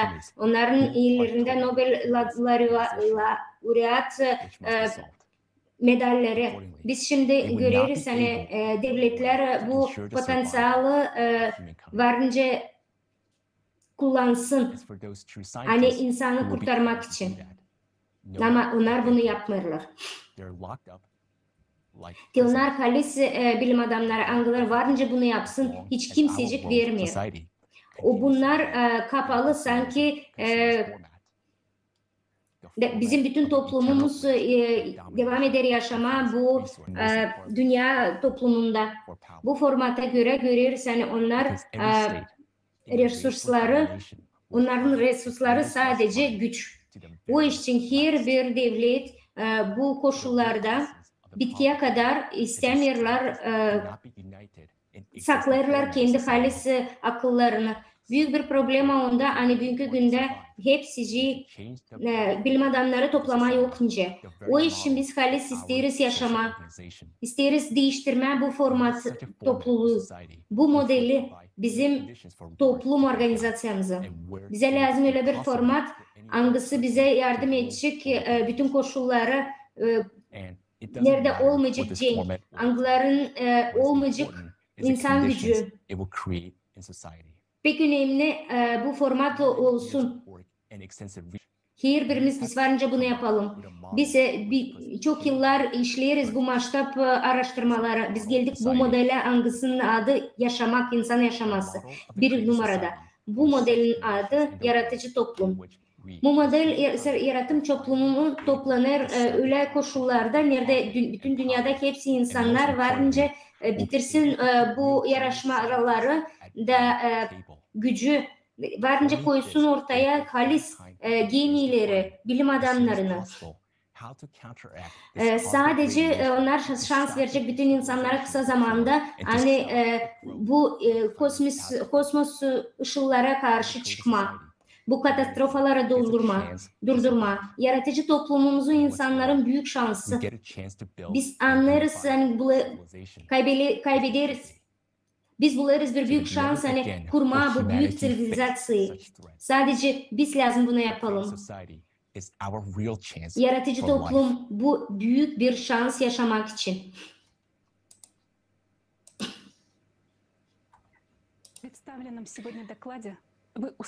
Bizim dokladda siz işittiniz bir sürü sonuç. Hangisini biz yaptık bütün gruplarla. 10 yılın içinde biz topladık bir sürü spesyalist, volantör, ekspertleri topladık, bir sürü analitik informasyon, onları kontrol ettik, bir sürü eksperiment yaptık, sayıları koyduk ortalara, hangilerini modellerini kurarak sonuca geldik. Bizim için pek büyük onur bulma, büyük bir doğruluğu. Halklar arası toplumun bilim adamları. Nerede en iyisi gösterir kendi disiplinisini. O kadar isteriz biz her birine hem de bütün dünyaya söylemeye büyük sağ olasınız. Sıradan bir büyük sağ olasınız. Kendi büyük işleri için. Ama biz yokunca bunu yapalım bütün dünyaya. Var bunun birkaç sebebi. Pek ise insanların bir bölümü bu bilim adamları bugünkü günlerde onlar artık yok. Onların aralarında var onlar kimi öldürdüler. Hangileri pek enteresan durumda kaybettiler kendi yaşamasını. Onlar söylerler doğruları klimat için. Onlar söylerler bütün doğruları mafyaya karşı, milyar mafyacı. Bir büyük bölüm bizim bilim toplumumuzda biz görüyoruz binlerce yıla göre onlar bizim yaşamamızı kurtarmak için çok işler yaptı. Birçoğu onlar işlerler kendi devletlerinde, laboratuvarlarında, araştırma centralarında, bütün dünyada. Onlar varınca büyük materyallarla göre yapsın büyük oputlar. Hangileri şimdi büyük pek lazım insanları kurtarmak için. O için bu oluşu kaybetmemediğini bu laboratuvarları biz lazım tüketici formatı değiştirelim. Biz lazım duralım general yolda. Biz lazım bu hipotezleri dünyaya yayalım. Biz lazım anlatalım hani hipoteze CO2 hem de antropogen değişiklik klimatı ya da başka bir protokol bunlar değişmiyor. Onlar istemiyor onların titulları olsun ya da onları saysınlar. Onlar isterler birazcık da bütün, onlar anlarlar hani birazcık da bütün insanlığa bitkisi gelecek. Bir şey yapmazsak. Onlar doğru insanlar, onurlu insanlar. Onlar anlarlar hani varınca kaybetsin yaşam işini, kendi parasını ama kendi vakitini harcarlar buna. Pek büyük bir pay alan halklar arası bilim toplumu işler bizim dokladımızda. Bugünkü günde bize büyük bir onur geldi söylemeye bütün doğrulukları. Onlar halis kahraman. Bu doğruluğu bugünkü günde biz biliriz. Onlara sağ ol diyelim isteriz. Sadece onlar bize bunları söyler. Bunlar halis bilim adamları. Angloların işleri o kadar bu fakta göre insanlara büyük bir iyilik getirdi insanlara. Bugünkü günde biz istemiyoruz söyleme onların adlarını. Zerrecim onlar yaratıcı toplumun içinde dünyada varınca orada siz o kahramanların adlarını işlersiniz. Sadece yaratıcı toplumun içinde. Ve biz halisden pek şaşıracağız ne kadar büyük isimler, adlar hem de soyadlar Angloların siz işittiğiniz. Şimdi biz isteriz size göstermeye bir fragment açıklamak. Igor Mikhailovich Danilov söyleyecek.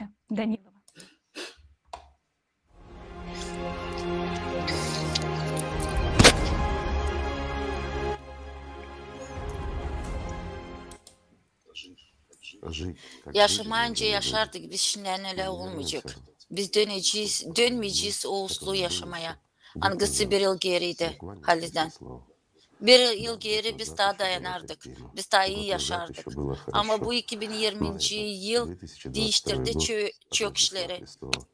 Biz 10 yıl geri bu iş için söylerdik. Hani 2022. yıl da siz hepsini göreceğiniz o geldi. Daçoyu gördüler. Ben kayılım. Hani insanlar başladılar anlama hani dünyayla nesi değil. Hani 10 yılların içinde de onları aldatardılar. Onlara söylerdiler hani antropogen faktörün teorisi da biz önce toplanalım da söyleyelim hani biz daha az kullanacağız arabaları, sıvıdacağız uglekislotları. Da şimdi köyüne gelir o hani yeşil energetika daha çok kötülük getirdi, ekolojiya ne kadar başka işler. 96. yıldan daha çok insan başladı katılmak klimatın öğrenmesine. Ne kadar bilim adamları katıldı bu hem katılırlar bu uğra. Ne kadar onlar kim istediler söylemeye doğruluğu çekildiler söylemeye bizim dostlar o bilim adamları angılar çalıştılar bizi. Kaçını onlardan öldürdüler. Kim öldürdü? Soruş. Onlar kim bizi aldattı? Kadir etti bizim. Açan onlar çalarlar bütün paraları. Söyleyip bize hani değişler klimat. Antropogen faktörler için. Hani CO2 hepsini öldürecek. Allah bilir ne zamansı. Olacak bu işlerde haberledik insanları. Hani biz değil hepsini açıkladık. Bu küçük doklad ama biz söyledik. İnsanlar ise bağlı. Hani neytrino angısı çıkar yerden büyüdü. Pek büyüdü. Da bu şeyler onun için hani bizim planetanın içinde olarlar büyük global değişilmekler angıları getirecekler. Onun yüzün değişilmesine. Da onlar da bu çekidir. O niye biz şimdi bugün geldik. Detayları biz söyledik bu iş için. Bizi gülerdiler. Bilirsiniz kritikler hem başka bilim adamları büyük adlarla söylerdiler. Hani siz ve gösteriniz neytrino'nun değişilmesini. Neden? Çünkü onu tutmadığın neutrini var şimdi büyük avadanlıklar. Değil hepsi öyle kolay ama değil bize dini. O insanlar anıları çok yılların içinde anıları daha becerikli bu kritiklerden hem aldadan bilim adamlarından onları bilirler dünyada da vardı öyle kolaylık söyleme de vardı detektörler anıları verirler bize kolaylık belli etme o neutrinaları bu hani bu doğruydu bu iş için söyledi bizim dostlarım birisi o yok bizim aramızda açan o açtı kendi ağzını söylemediğini bu iş için gitmeye karşı kritiklere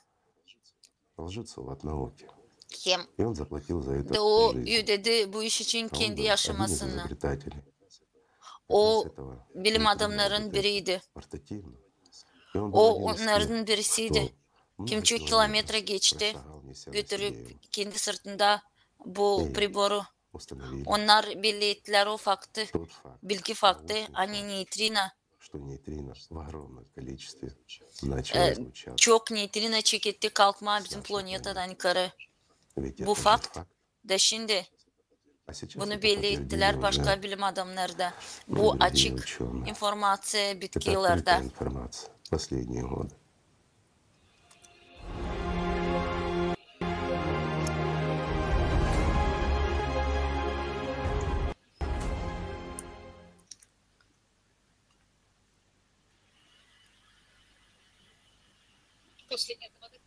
bu doklattan sonra hem hepsi haberlerden sonra bende var bir soru. Ne kadar Nil'in zanaatlandı bu yılların içinde bizim bilim adamları.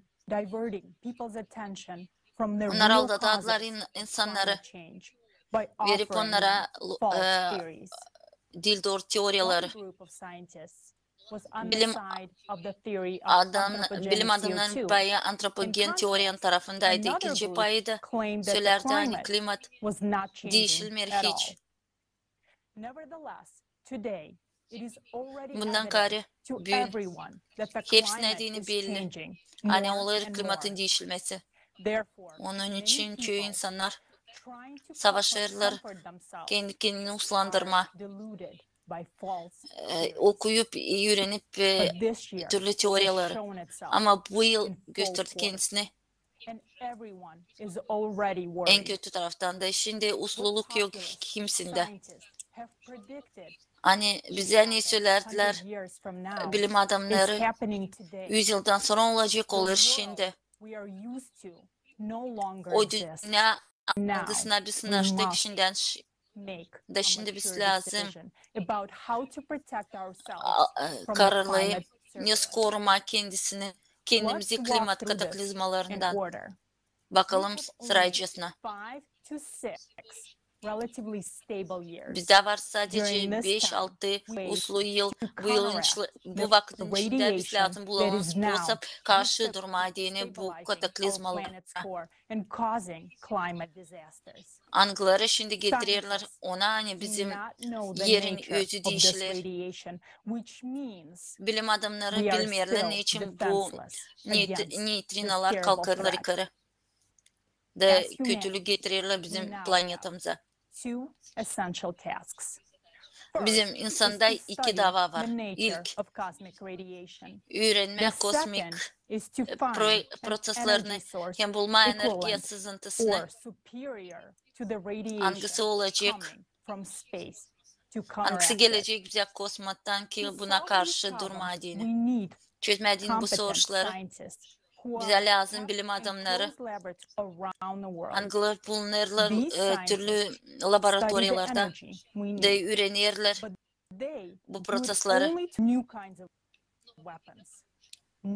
Hangileri öğrenirler bu prosesleri da dil sadece yaparlar silahları.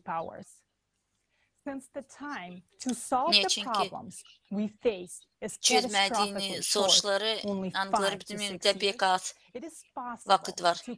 5-6 yıl varınca bu problemleri çözelim sadece birleşip bir yerde. Birleştirip bilim adamları bütün dünyadan bu davanın çözülmesinde bize yardım etmiş bilim adamları anılarını biz işleriz mass medyalarda. Anılarına verirler şanlı adları. Yerlim şimdi devletler bularsızlar birleşik anlaşmaları bilim tarafından onlara karşıcık ki onlar kimsemerler buluşları bakma.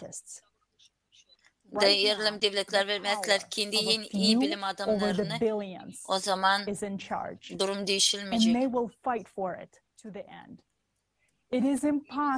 Yokunca birleştirme uzmanları anıları konkurent olurlar kapalı laboratuvarlardan birbirine. Tüketici formatından ne çıkış burada lazım ki lazım yapmalı ki bu bilim adamları yapmasınlar silahları korunmasınlar. Bize dini bu değil doğru. Tek varyant bulma halis bilim adamları değiştirme cümlenin formatını nerede cenkler olmayacaklar.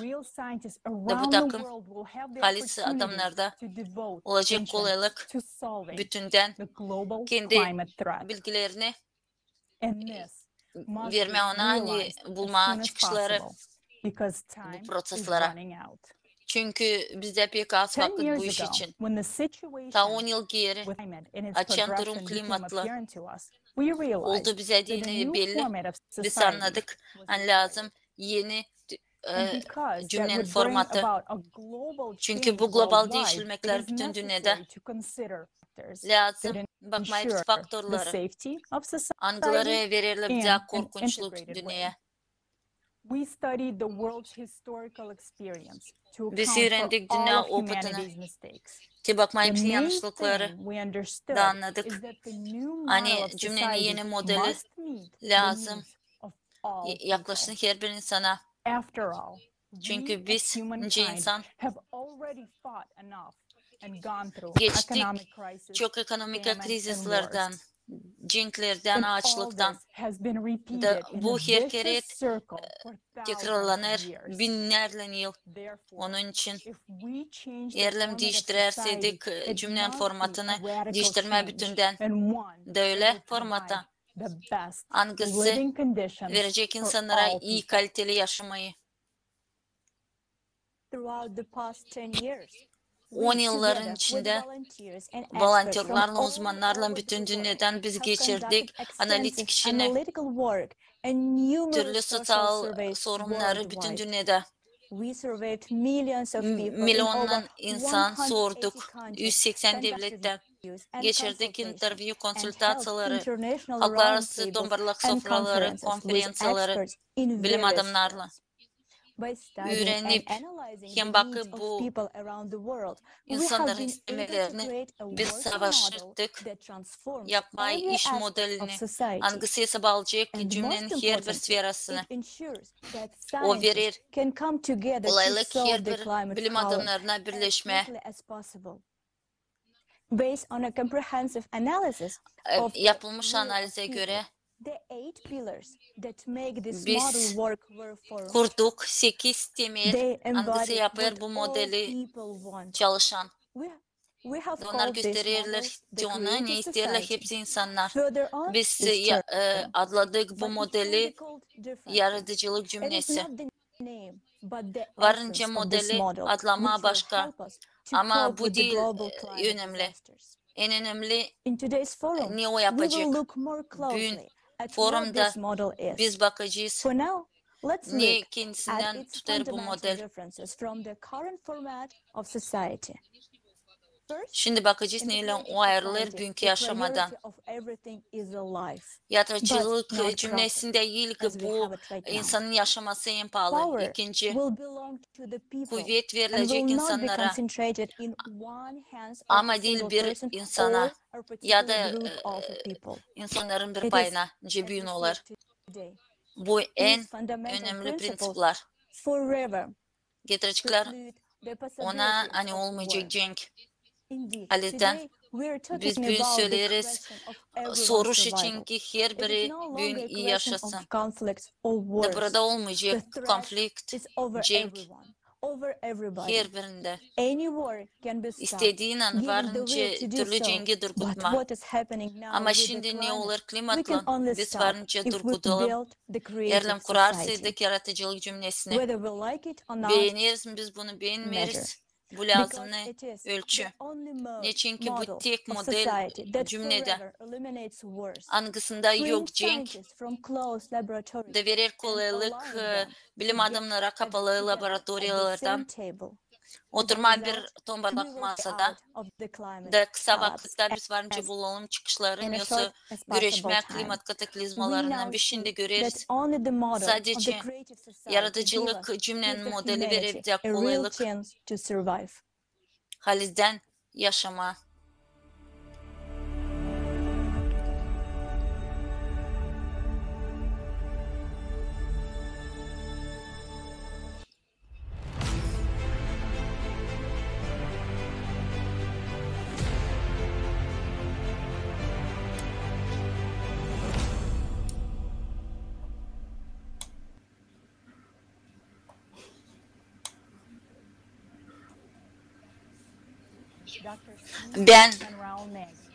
Ben istiyorum sevgiyle size tanıtma Doktor Simon'u Mumbai'dan.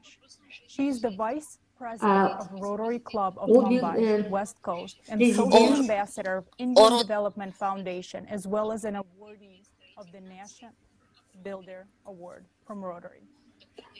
Doktor Nagy vardı, kurduğu büyük bir halklararası ortam. O pek çok işe koydu. O pek çok insanlara yardımcı oldu okuma.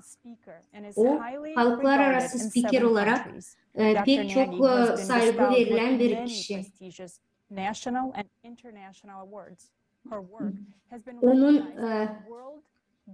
Onun işleri büyük kitap rekortlarında Büyük Britanya'da belli olundu. Büyük bir profesyonel kategoriye kadar çıktı. Hoş geldiniz Doktor Nagy.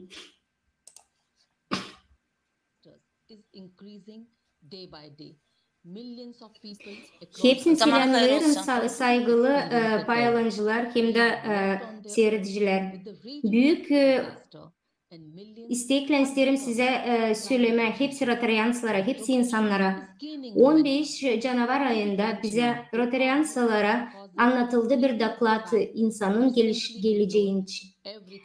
Rotary payı alan bir insan hem de yaratıcı toplumun payı olan ben bir speaker olarak ben pek sağ ol hepsine söylerim bu informasyon için.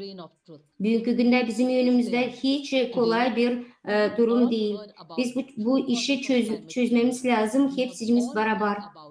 Hiçbirimiz biz anlamıyoruz. Hani gücün hem de paklık doğanın kataklizmaların büyümesi olur her gün. Milyonlarca insan bütün dünyada yaşadığı büyük kötülükler kaldılar karşı karşıya büyük bir stihiyen önünde. Milyonlarca insan oldu klimat kaçkınları.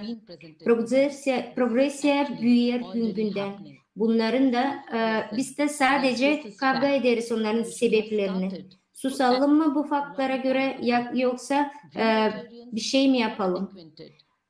Dostlarımız bu kendimizi öldüren bir durum. Ben anlarım hani büyük informasyon her birimizi içimizden dürttü. Bunun var büyük bir doğruluğu. Siz işittiniz bugünkü halis sebeplerin klimatın değişikliklerini. Ne kadar bize vakit kaldı hani toplayalım kendi bilim potansiyellerimizi. Biz yok nice Biz yokunca pay verelim bu büyük informasyaya. Biz görüyoruz yani alırsınız, laf edersiniz. Hepsi bu matematik rakamlara bakın. Görün hani bu işler hepsi olur. Görün hani bunlar büyük bir fark dünyada. Ve biz bir şey lazım yapalım. Biz Rotarians olarak gördük, budakladı da sağ olasın sen bize anlattınız. Bizde vardı vakit, düşünmeye çok. Şimdi lazım bir şey yapma. Biz bir şey yapmak için lazım kurtaralım bütün insanı. Thank you so much, Dr. Nagy. Sağ olasınız Dr. Nagy. İsteriz başka spikere söz verme. Antonia Hernandez'e. O da Rotary Club'un bir pay alan kişisi. Sağ olasınız bu oluş için. Benim adım Marco Antonio Hernandez. Ben büyük onurla bir başkan olarak 2022-23. yıllarda Rotary Club'un koordinatöründe Çili'de. Bugünkü günde ben işlerim büyük bir oluşta da görüyorum hani bizim toplumda birçok kişi var. Ben isterim doldurma bu kulübün hepsi insanlara büyük güzellik hem de sağ ol söyleme. Angısının adı yaratıcı toplumu. Büyük sağ ol söyleme onların birlik olmasına, birlik gücüne. İsterim sizinle paylaşmak kendi göz açımızı bu forumu belki forumu duyduktan sonra. Benim var öyle bir imkanım hani varınca kendi duygularımı size anladım da sizinle paylaşayım. Kendi yaşamamda ben her kere savaşardım yardım etme, pay alma, böyle toplumların yaşamalarında. Ben her kere sanardım hani bu yeterli. Ben her kere savaşardım koruma her bir insanı. Ama ben tanıştığım forumdan her bir laftan sonra benim fikirlerim değişti. Ben kendimi duydum öyle bir insan hangisi bir şey lazım yapsın. Ben kendi konforumu da bıraktım. Hangisi benim yaşamam parçasıydı. Ben anladım hani ben lazım bırakayım bu konfortları. Pek istemerdim. Ben pek isterdim sizinle paylaşmak kendi yeni okutumdan. Anlayıp hem de bilip hani bizde pek az vakit var. Eğer bir şey yapmazsak. Eğer biz hiç dürtülmezsek. Ben karar verdim bir şey yapma. Ben isterim siz hepsi dostlarıma bu duyguyu paylaşma. Bu informasyayı anlatma. Hani yakındaki geleceğimizde bizim susmamız hem de bizim individualizmimiz. Bir ki az hangisinden ben paylaştım. Ben düşündüm hani hepsi yokunca böyle paylaşsın. Ben sanardım hani ilkten lazım narse söyleme, narse yapma. Bunu yapma deyin, bu informasyayı insanlara anlatma deyin, lazım kendini hazırlama. Hani insanlarla alay etmeye deyin. Hiçbir şey getirmiyor, hiçbir şey insanlara güzel anlatmıyor. Açın sen anlatırsın içten bunları. Bu ideya yaratıcı toplumu için lazım onlar kabul etsinler korkusuz hem de duyguyla. O için bu topluma lazım büyük faydalar, büyük notlar. Biz sadece o zaman anlarız hani global kriz bizim kurtuluşumuz, bizim birleşimimiz. Bu setlik biz lazım anlayalım hani bu konfortların durumlarından lazım çıkma.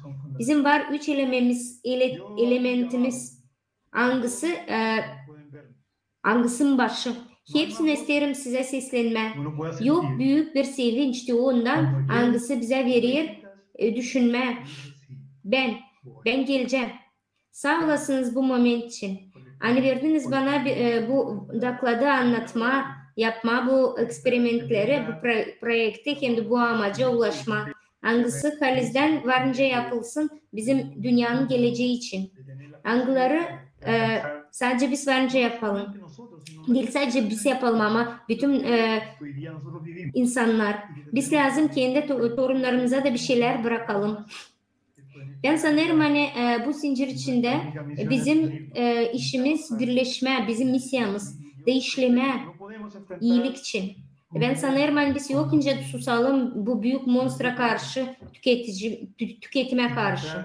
Birbirimiz biz varınca bulalım hangisini hani yapma bir şey. Sağ olasınız.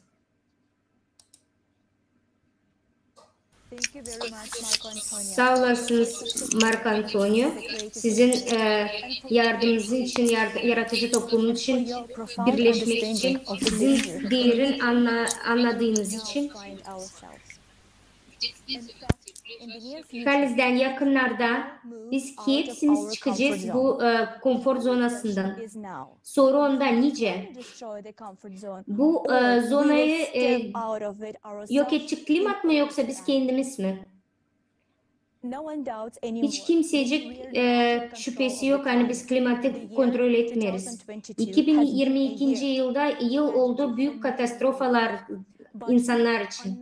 Ama insanlar görmüyorlar bu resmin bütünlüğünü nasıl olur. Medyalar bizim dikkatimizi yok eder, götürür başka temalara. Da örnek olarak milyonlarca insanlar zor durumda kaldı Pakistan'da.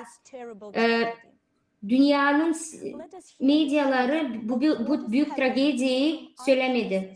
İşleyelim nasıl söyler yaşayan insanlar bu klimatı bütün dünyadan.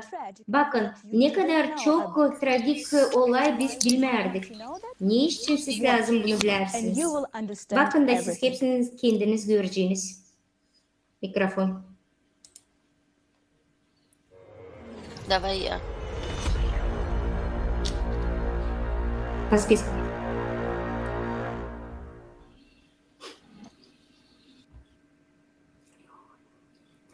Her gün dünyada olur binlerce kataklizma.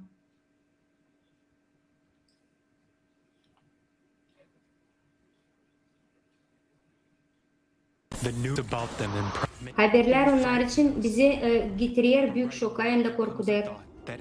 Gelir öyle fikirler hani bir şeyler olur bunlar hepsi uzakta. Benimle bu işler olmayacak. Ama böyle biz sanırız sadece bir minut. Açan bir anda gelir de karşı karşıya katastrofa bize gelir. Ben bilmiyorum nice oldu da ben pek korktum. Ben orada kaybettim dostumu. Bizde vardı sadece birkaç minut hani çıkma. Bu kötü klimatın serverin insanlar kalır, varınca kalsın her biri. Niçin? Şimdi biz size göstereceğiz bir historia insanların hangileri kötü durumda kaldı klimatın katastrofaların altında. Böylelikle milyon insanlar bütün dünyada işte sesleyin onları da bir düşünün. Soru sorun. Siz olacağınız mı hazır açan klimatın serveri gelecek sizin evinize? Benim adım Douglas Franklin Ryan. Ben yaşadım yangın McKinney Biz gördük duman başka bir taraftan. Biz sandık hani odun olur kalkar sadece bulutlara kadar. Sonra gördük çok yangın. Hangisi dağa göre çıktı da indi bize.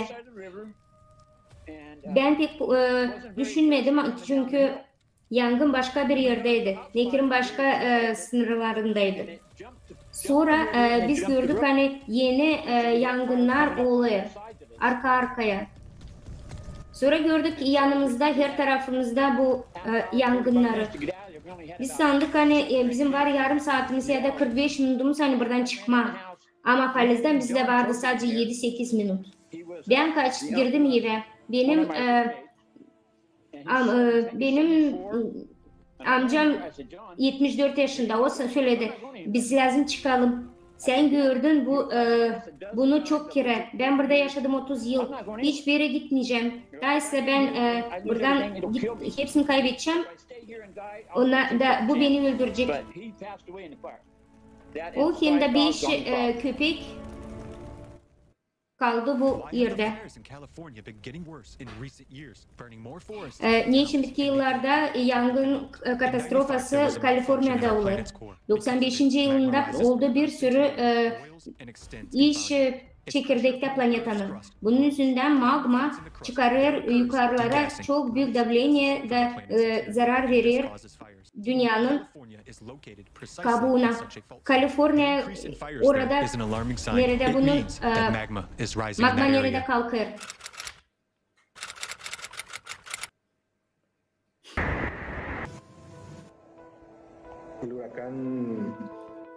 Halizden uragan Agatha çıktı öyle bir trajektoriyada biz görüyoruz hani o her uragan gibi değil. O döndü yıldan doğuya, sonra da sıcak tarafa. Nasıl yapıyor Halis uraganlar? 1998. yılda burada oldu büyük bir uragan 5. kategoriyada Paulina. Halis'den Agatha'nın bölgesinde bu en büyük yıkıcı bir rüzgardı. Ben yaşıyorum 100 metre okyanustan. Su kalktı 1,5 metreye kadar. Ben bilmiyorum Halis ne kadar. Ben pek korkuyorum. Ben sanardım hani su gelecek benim küçücük penceremden.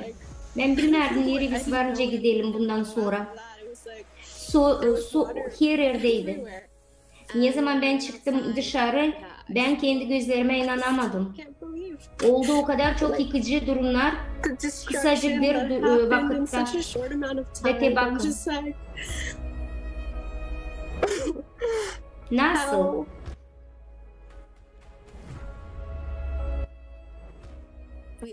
Biz hepsinin isteriz inanma hani hepsi her kere olacağız iyi durumda. Ama Halis'den bu iş doğru değil. Klimatın değişikliği her bir insana dokunuyor ve biz isteriz görme hani her bir insan şimdi zor durumda.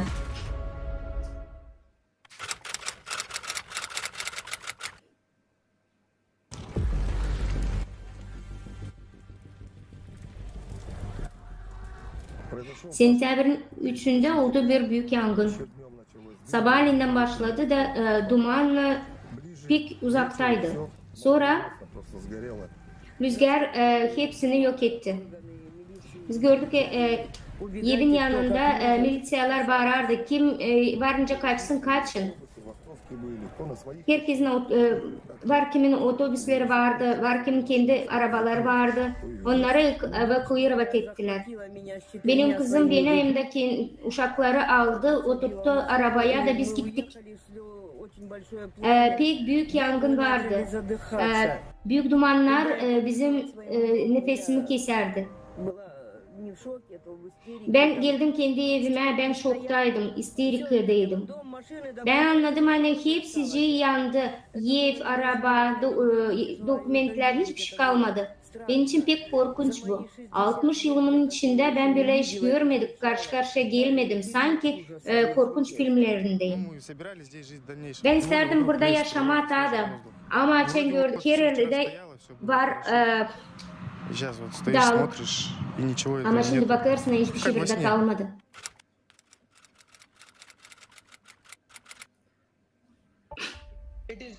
Bu teori oldu öyle bir şey nasıl biz beklemedik. Bilirsiniz mi? Hepsi oldu bir vakitte. Bir gün geri hepsi pek güzeldi. Ama şimdi artık su burada. Biz pek zor durumda kaldık. Orada bereket vardı. Onlar hepsi yok oldu. Su bulutmasından.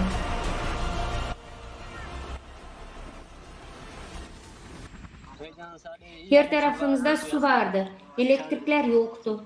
Hiçbir şey yoktu. Nasıl yiyelim içelim. Biz yalnızdık.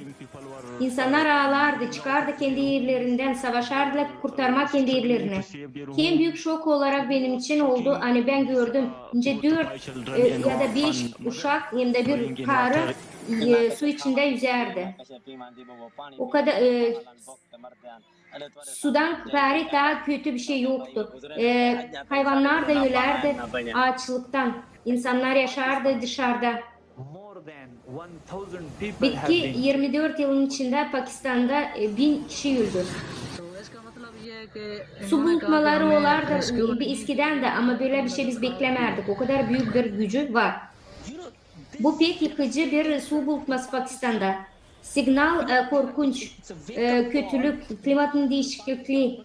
Bu Pakistan için değil sadece, bu bütün dünya için. Ve böyle rekortların yağışları varınca yok etsin her bir devleti.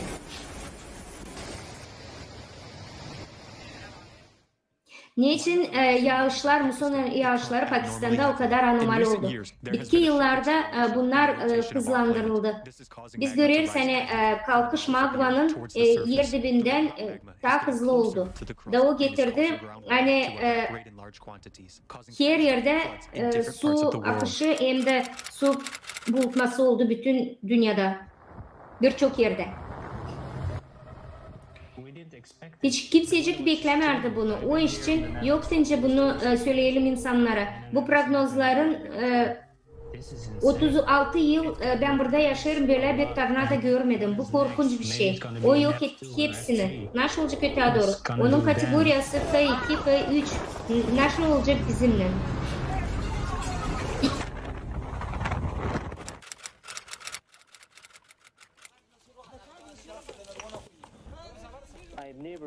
Ben hiçbir zaman yaşamamda görmedim böyle bir yer depremisi. O kadar çoktu. Bana pek korkunçtu. Benim ailemden 4'ü öldü. Dün ben onları gömdüm. 12 kişi yakınlarım zor durumda kaldı. Ben kaldım yardımsız. Benim param yok. Bir sürü kişi yaralandı, bir sürü öldü. Çok evler dağıldı. Evin bitkisine kadar öldü. Günün bitkisine kadar öldü. 1000 kişi hem de 1500 kişi yaralandı. Hepsi insanlar kerede ağlardı, bağırardı. Zerecim evler yok oldu. İnsanlar, karlar hem de uşaklar kaldı yer altında. Çok köyü öldü. Afganistan'da oldu büyük yer depremler. Kalkış depremler Afganistan'da magmanın kalkışı için oldu. Bunlar davleniye olunca magma yırtıldı da çıktı yeryüzüne.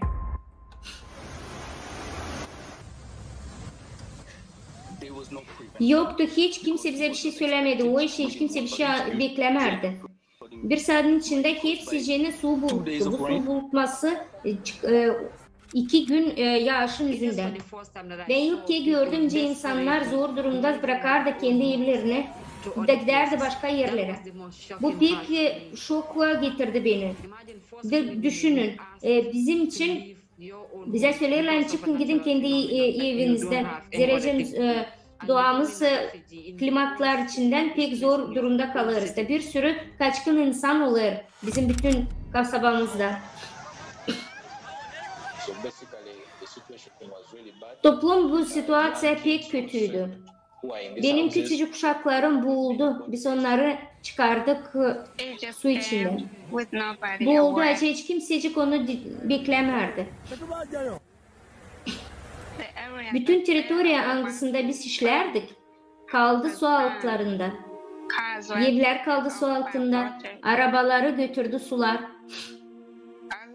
Ben kaybettim kendi dostumu. Ben gördüm önce onun arabası boğuldu. Kimse ona yardım edemedi. Sonra ben döndüm buraya, Fujairah'ya. Burada olduk hep öyle. Ben sanırım hani bu devam ediyor.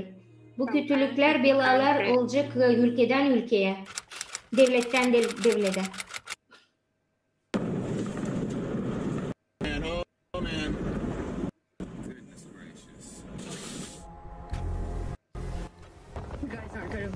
Siz inanamayacaksınız. Bu akıl almaz bir şey. Ben şimdilik isleyim. Ama bu hiçbir şaka da değil. Bu şaka değil. Ben Ched'e telefon açtım. O Blair nerede ben? Blair o. Şimdilik isler. Şimdilik ev tutunur. O işe şimdi hepsi isler. Korkmayın. Hepsi olacak, hep isler. Hepsi pek isler olacak. Hadi arkadaşlar. Hepsi isler.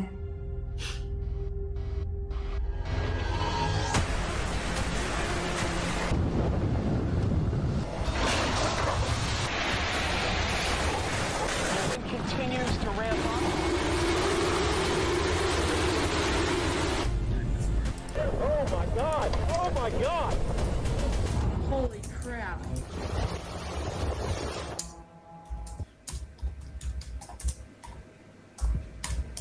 Oh my gosh. Allah'ım, I can tell you that ben burada 29 yıl. I've been here 29 Ben years. hiç I've böyle bir never şey yaşamadım. experienced Görmedim böyle bir şey. Our Benim families have ailem lost kaybetti everything. hepsini. Ben pek korktum. Bunu bakma pek zor. Önce su kalkır bizim sokaklarda. Bizde vardı sadece birkaç minuten çıkma buradan.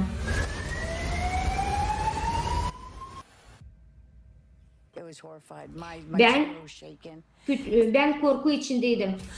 Benim arabam gizerdi. Bu uragan pek büyüktü.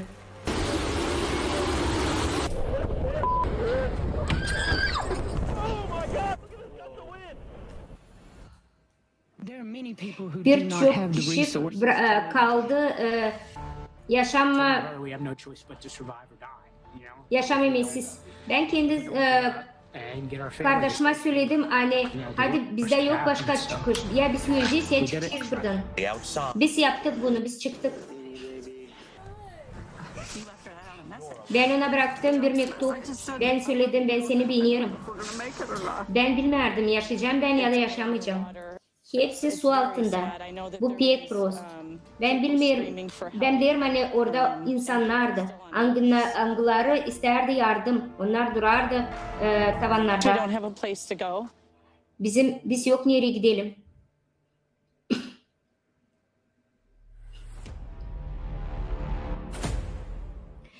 Dün zor durumda kaldık biz. Bize üstümüze geldi klimatın serveri.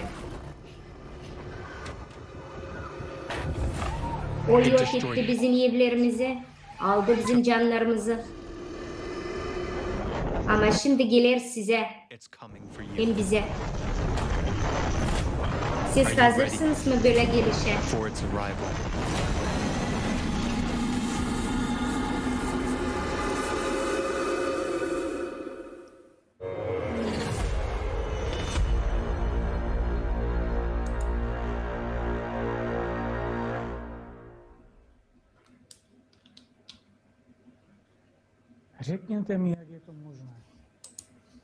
Şimdi söyleyin bana, nice böyle olur? Biz acı çekeriz onun yüzünden. Bu insanlar şimdi kendi historialarından paylaştılar. Onlar klimatlar yüzünden üzleşti. Hem de bu büyük zorluklardan kurtarmaya savaştılar kendilerini. Milyonlarca insan kaldı evsiz. Hem şimdi bütün dünyada 100 milyonlarca insan ölürken hem klimat katastrofasını savaşırken bu doğruları bizden saklarlar. Ne için? Ne için planetana ne olur hepsine doğruları bize söylemirler. Ne kadar daha çok biz susacağız. Daklat'ta insanın geleceğin ilişkili raporu bir hafta sonra silinmeye başladı. Kime bu lazım? Hani biz bir şey bilmeyelim. Cevap burada. Ki o devletlerin başkanları hem onların bilim adamları ne de olsa trilyonlarca dolara ısıtan hem bizi bitkiye kadar soymaya devam eden oynarlar. Bu oyunlara bıktık. Elektrikler faturalarına bakın. Bize cevap versinler. Yeşil energetika konusunda ortaya atılan geniler sorumuza cevap verin. Bu yeşil energetikadan faydaları ne? Dolaydaki gelişmeler nerede? CO2 azaltması nerede? Ucuz elektrik hem konforlu yaşamak nerede? Ekolojiyalılar kendilerine bize 10 yıldan beri vermeye doğru düzgün yaşama. Bugün duyduk matematik modelini. En az 14 yıl ortada var. Bizim geleceğimiz bu. Ama az bir şey. Onlar birazcık davransınlar, dürtülsünler. En azından bu süre zamanında insanları kurtarmak için vakit olur. Sanmıyorum. Şimdi herkes, bakın siz youthlar tükendiniz. İnsan yaşamasının haklarında değil. Doğruları boş verirsiniz. Bu yüzden doğruları görmezlikten gelirsiniz. İnsanları kurtarmak için köstek koyarsınız. Onlara da kim varınca yardım etsin. Ama bakalım klimat sözünü verecek. O zaman göreceğiz ne kadar nasıl yapılacak. O zaman yalanlarınızın herkes için o kadar açık olacak. Onlar değilse o zaman sizden yorulan çok zor durumda kalan insanlar bunu yapacak. Planetimiz çok katlı büyük bir ev. Çöker, yanar, dikiş yerleri patlar. Siz daha yükseklere tırmanın sonra.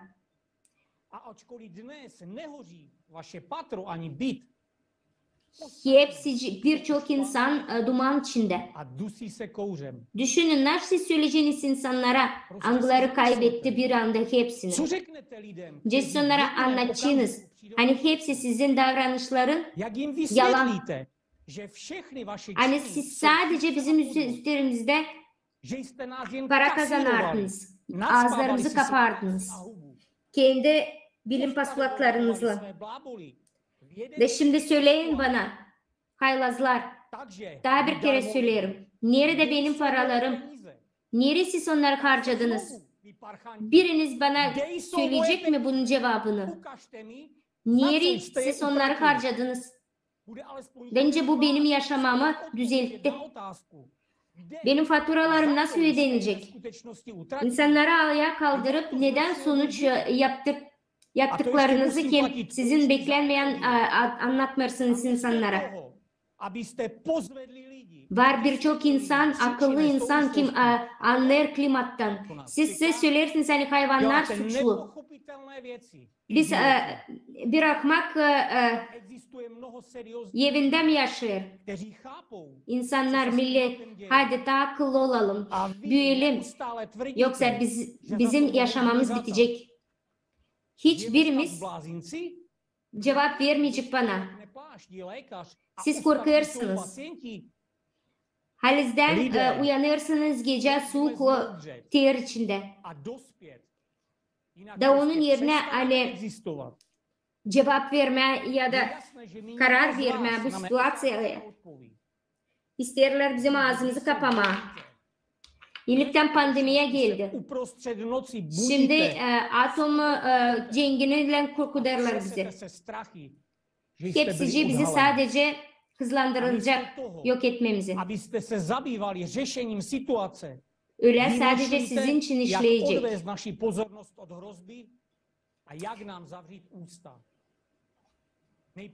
Biz koyunlar değerli yeni bir şey çıkartma değil lazımdı. İnanalım diye. Ben de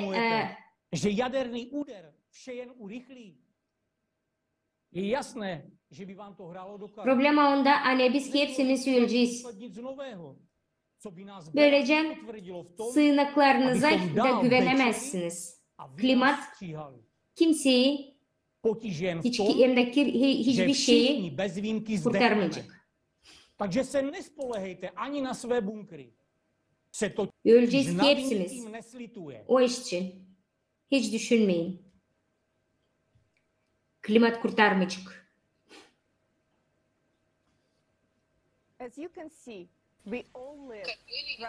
Siz görüyorsunuz, biz yaşarız büyük konfortlu yaşamakta da biz geleceğimizi bilmiyoruz.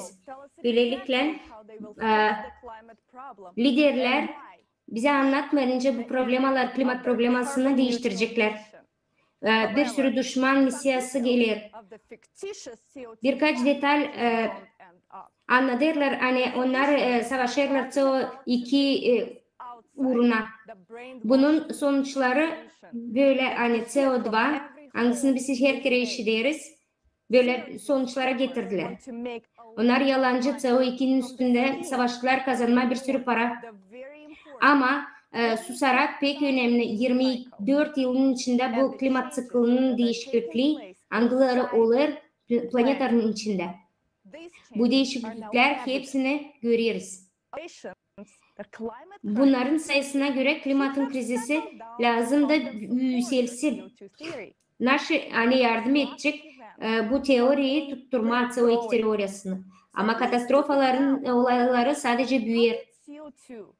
Kim şimdi ahmak? CO2 nice değiştirdi, business modeline geçti. Sorun. Açan onlar sanardılar hani bu normal bir cikl. Her 1000 yılda 3000 yıla kadar olur değişiklikler. Ya sıcaklık ya da soğukluk. 18.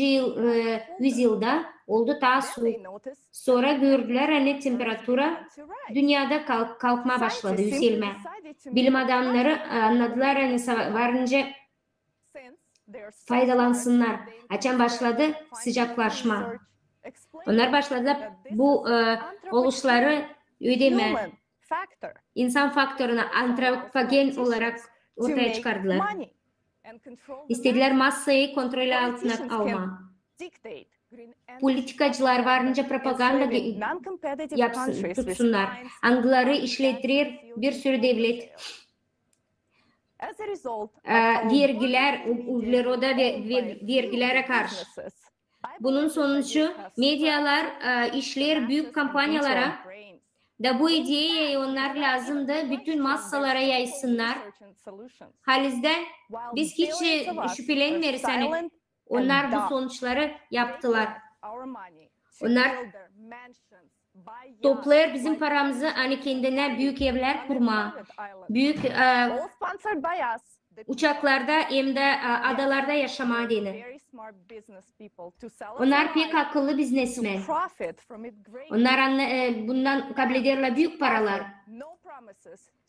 Verirler pek çok söz kendi hayvanlarına. 3 trilyonlarca dolar harcadılar bu yalanlara. Bilim adamları, angları korkarlar. Onlar şimdi söylerler ki hepsi doğruları. Bunun başında onlardan gülerler, onları susturuyorlar. Onlar bütün bataklığı üstünde yaşıyorlar. Tüketici formatını. Onlar için hepsi kolay. Bütün dünyayı böyle duruma bilerek getirdiler. Onlar anladılar yani biz savaşı kurtaracağız planetamızı klimat değişikliğinde sadece o zaman kendi alanlarından sonra. Ama var bir büyük problem hani biz yaşıyoruz 24.000 sıklı. Da biz görüyoruz hani biz yaparız, çözeriz bu problemi angısını biz çıkarttık. Nasıl lazım yapalım?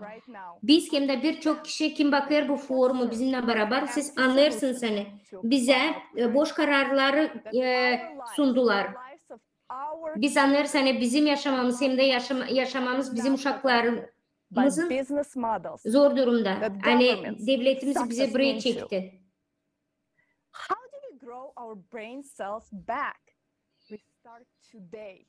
Biz başlarız Biz şunu deriz, biz proste deriz. Biz bu informasyayı yayıyoruz her yerde.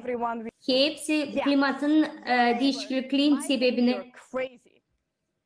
Senin komşun varınca sansın sen anlamaksın. Ama bu informasyayı duyduktan sonra başka kaynaklardan da varınca değiştirsin fikrini. Varınca onu araştırsın. Kendi araştırmalarını da varınca yapsın. Doğru, bu isla bir söyleyiş değil sadece komşular için ama birkaç bilim adamlar için de. Onlar lazım kendi araştırmalarını yapsınlar bu bilim bölgelerinde. 1996 yıldan sonra yıl model prognozирования yapıldı. Ve gösterdiler hani senkron değişiklikleri oldu başka da planetlerde değil sadece dünyada. Nasıl olur? Hani bu problema götürüyorlar büyük global yerlerde. Bu büyük maçtapta galaktika maçtabında. Biz pek az biliriz bizim dünyamız için. O için biz lazım toplanalım, öğrenelim. Ayrıca biz ki hepsi bilim adamları, İslam bilim adamları toplarsak o zaman bizde var 5-6 rahat yıl. Ondan sonra biz lazım bir şey düşünelim. Bizim vaktimiz bence kalmasın.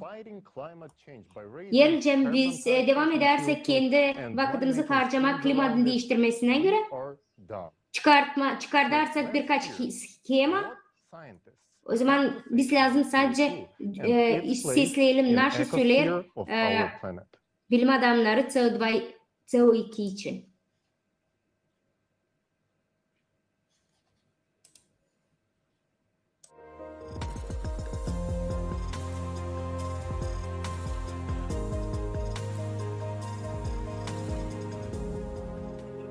Антропогенное глобальное потепление – это грандиозная научная афера 20-го столетия. График хоккей клюшкасы. Я baktım bu grafiğe de anladım. Duydum сразу patkanı.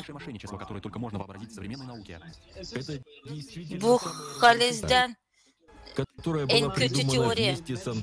Hangisi peydalandı antropogen değiştirmekler. Sansın ben больницада bulunarım. Onlar aldılar bilim adamlarını da. Bugün bize her bir televizordan söylerler değişilmesin klimatında belli olur CO2. Açan günden söylersin bir iş için. Sen söyle de lazım olsun. На самом деле Haliden bu değil öyle. Но раз кто-то так делает, значит, это кому-то нужно. Bugünkü global değişilmekler bağlı miflan. Kime lazım o mif? Güreşmediğini CO2 lamzatörlerle kapama zavodları, ısıtmama evleri, koymama, doldurmama maşinaları gazlan, kullanmama lokmayı, lazım soluma, durdurmama uşakları, azaltma insanların sayısını yerde.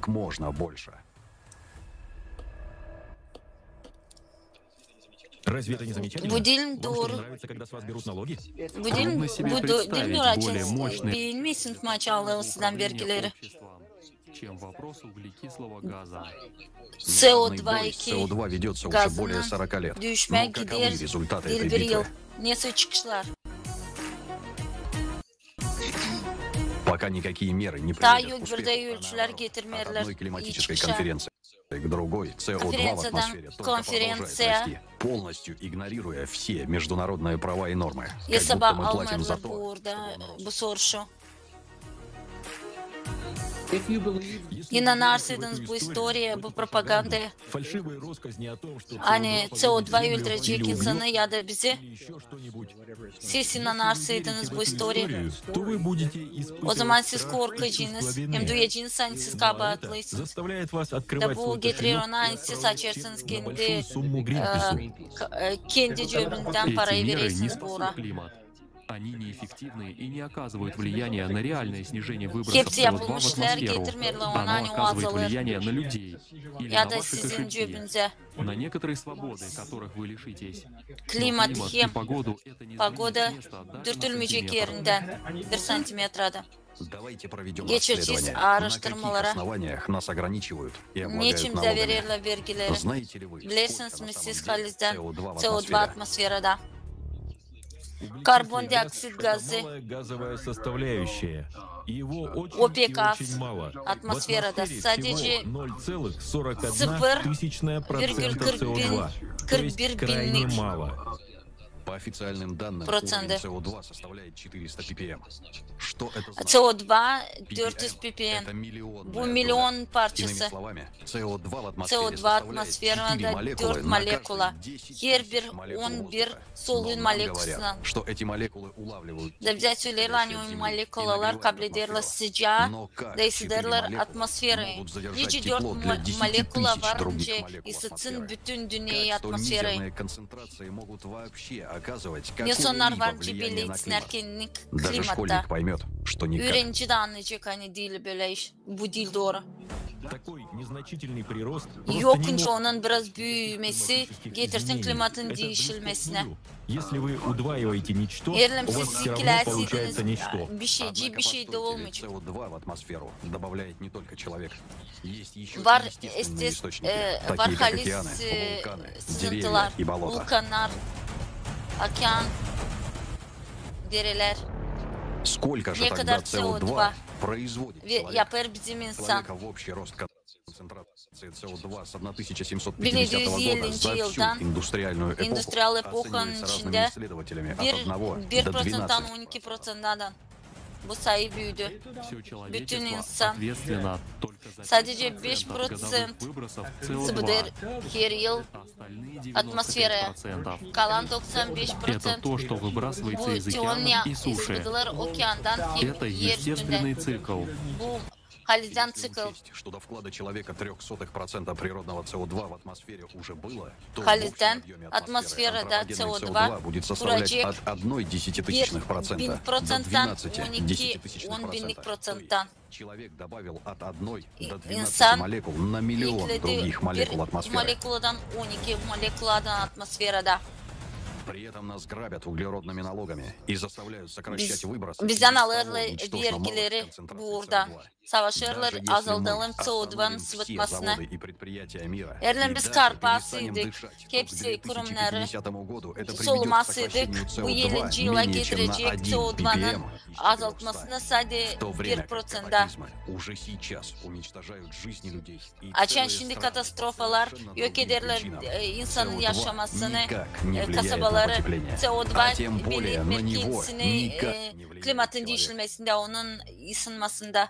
Между углекислым газом, теплением, Dioksit gazın никакой hem корреляции. planetanın У нас был ısınmasının период глобального aralarında похолодания примерно с yok 1945 bağlantı. по 1980 год, как раз в то время, когда происходил быстрый рост CO2. 80. Так что yıllarda никакой корреляции здесь нет вообще. Даже CO2'nın если посмотреть на yükselmesi данные за pek büyüktü. последние 160 лет, то окажется, что несмотря на все старания Bakmadan ona человечества выделить побольше insan CO2, этот savaşacak, газ onunla никак не güreşmeye. мог определиться, нагревать O ему yokunca атмосферу ısıtsın или охлаждать. atmosferi.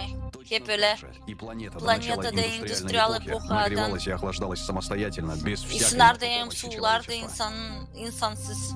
Какое же влияние CO2 оказывает на температуру Nesi на bellidir планете ki прямо içinde сейчас? CO2 planetanın В 2019 году temperaturasında, во время pandemiye пандемии vakitinde человечество существенно сократило выбросы insan CO2. azalttı onun Весь мир sıvıtmasını оказался на ve bütün карантине. dünya Остановились karantinden заводы и durgundu, фабрики. zavodların, fabrikalar. Водных газов. Kasabalarda soluk oldu Однако daha pahalı. концентрация CO2 в атмосфере O kadar продолжила ki расти. CO2'nın konsantrasyası solukta ilerledi büyüme. Если бы было влияние Onlar da человека, yerlem если бы insan люди bunda вызывали belli этот рост скорости buna подъема, то когда люди insan перестали olaydı бы bunun использовать baş углеводородное faktörü. топливо на какой-то значительный период, как мы имеем два примера в 2010 году и недавно, тогда вы должны были бы O zaman увидеть sistemde аналогичные изменения göresiz этой кривой. değişilmekleri Замедление темпов роста этой кривой. Но grafikte этого ama не siz bunu наблюдается. görmediniz. Самым главным дирижером атмосферного büyük CO2 dirijör является океан. bu uğurda okean. Onun sularında растворено около 95% 95% всего земного углекислый углекислого газ газа. bulunur. Когда океан нагревается, он Океан отдает ısınır, CO2 o в verir атмосферу. CO2'yı atmosfere. Сперва происходит изменение температуры моря. Немного позже изменяется температура Değişilir. суши. А затем, примерно через год, точнее через 10-11 Denizlerin месяцев, temperatürası, изменяется son уровень yerin углекислого газа. temperatürası. То есть, когда температура Sonra моря atmosferin понижается, temperatürası. 10-11 Açan месяцев temperatürü снижается и azalır, уровень uzman углекислого azalır, газа. CO2'nın То есть рост konsantratı da углекислого atmosferde. газа — это следствие нагрева, а не его причина. И человек не имеет İnsanın никакого hiç отношения yok к этому процессу, как и к bağlantısı изменению bu климата. uğurla. Но ведь если СО2 растет по естественным причинам, Eğer то это все равно должно büyürseydi, увеличить парниковый эффект. Это kendi совершенно не так. faktörlerine göre Самым основным парниковым газом является водяной пар, содержание которого в атмосфере в 50-100 раз больше, чем всего СО2. И именно водяные пары создают до 95% парникового эффекта. parlar, kurarlar, parnik По содержанию в efektini. атмосфере водяной пар превосходит в среднем 5000 раз содержание двуокиси углерода антропогенного происхождения. Парниковый Su buharı эффект CO2'dan крайне pek низкий. az. А Var если mı он o вообще? hiç? Согласно Теория теоретическим расчетам, рост sayılarına СО2 в göre атмосфере обладает, охлаждает. CO2 atmosferede suuldur. Говорят, что парниковые газы нагревают атмосферу. Но Bu это dilde совсем не uranio так. ısıdır. Совершенно ясно, что Haliden парниковые газы охлаждают атмосферу. 70% su buharları Земли onu вызвано суылдырlar. инфракрасноактивными газами. И теперь мы Şimdi можем biz задать varınca призовой verelim soruş. еще называют инфракрасноактивные газы. Bu parnik gazları. Вместе с некоторыми коллегами я Kolegalarla проводил ben yaptığım эксперименты, eksperiment. чтобы Ki belli выяснить, etme. Varınca mı может ли CO2 отдавать versin тепло sıcak, или не o su может. yokunca.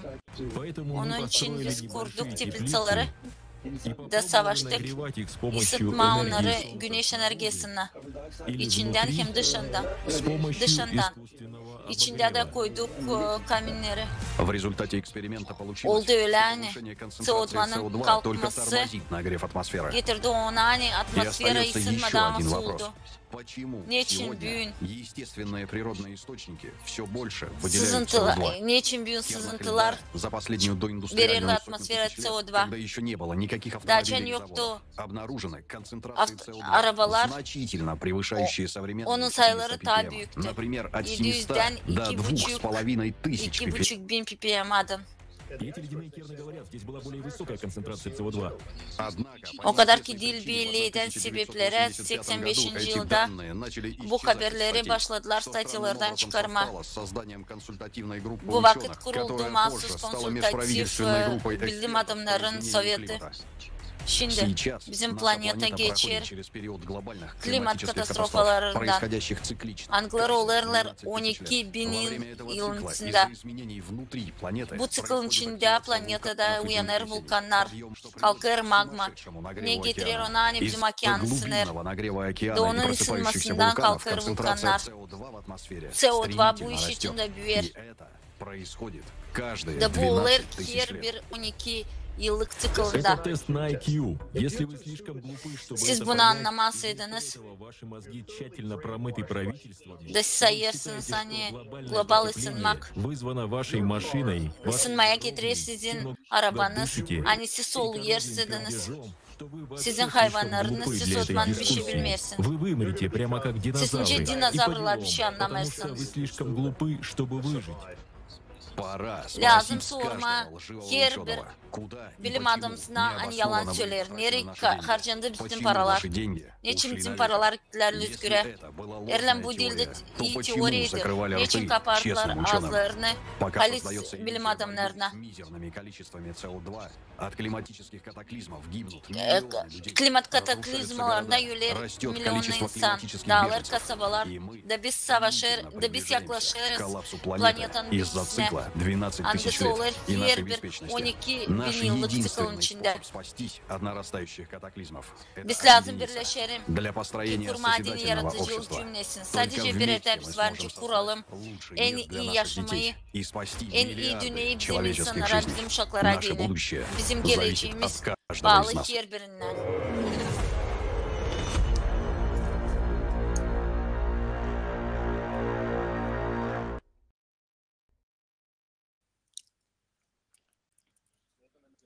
What an amazing video. Ne güzel video. Biz şimdi gördük. Hani klimatın değişilmesi olur nice de bize yaptılar onu önce düşman. Bunu ister Paris hem Kyoto anlaşmaları. Bu iki doküment imzalandılar. Bilim adamlarının araştırmalarına göre. O araştırmalarla da fake'ince başka işler. Grafik hokey kluşkası verdi bilim adamına iyi yer güneş altında. Hem milyon dolar onun araştırmalarına. Araştırmaların çıkışları bu yalan. Hangisine yazıldı Street Journal gazetesinde. Bu fake.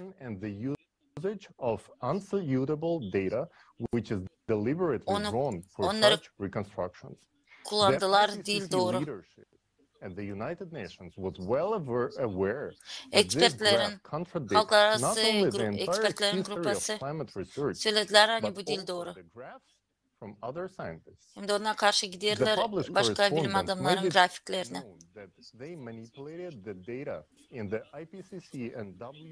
Onlar savaşardılar başka açıklarda da değil doğru vermeye haberleri. De vermeye onlara politiklere de. 2009 yılda bu mektuplar çıktılar Aslı'ya. De şu insanlar anladılar hani onları aldatardılar. İnsanları susturma dini geçirdiler bir sıra araştırmak. Angları değildiler doğru. De onların afterlarına bir şey olmadı. De kimseci araştırmadı nice bu kurumun başı baskı altında tuttu bilim adamları ki onlar vermesinler bir daha halis haberleri. Halis'den ki yüzeye çıkmasın. Da bundan gari bu bilim adamları çekittiler, bastırma ki o insanları angılar istediler söylemeye doğruluğu. Hem jurnalların redaktörlerini korkutma da böyle insanlar için angıları isterler olsun sayı titulları harcandı pek çok para hem harcanır boşuna. Da bunu bilir çünkü bilim cümlenin adamları. Pazar profesiye yanında getirili çok çıtatalar. Angıları gülerler. Bu haberleri. Tim Ball, klimatolog, söyledi yani onlar lazım. Kafanda otursunlar.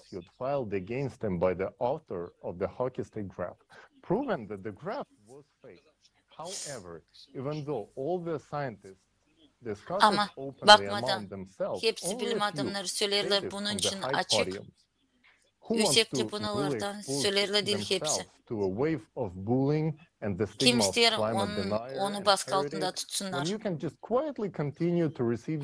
Açan varınca yeni konu işlemeye kabul etmeye grant titulları. Soruş.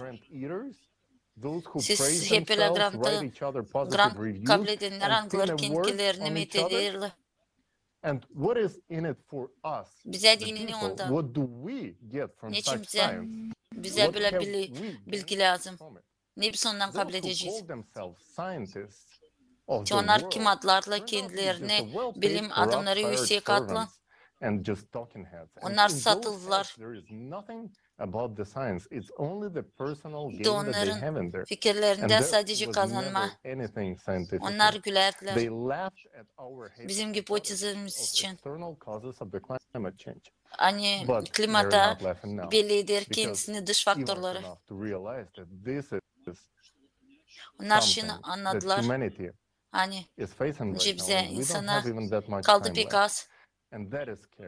Da bu pek korkunçlu. Korkunçlu. Hani bu doğruluk yetişir en prost insanlara da. Bilim adamlarına. En zor hani biz yokunca karşı koyulan bir şey. Kataklizmaların sayıları büyür her gün. Halitten problemi. Klimatın değişilmesini de bu problemi öğrenir sadece pek az insan.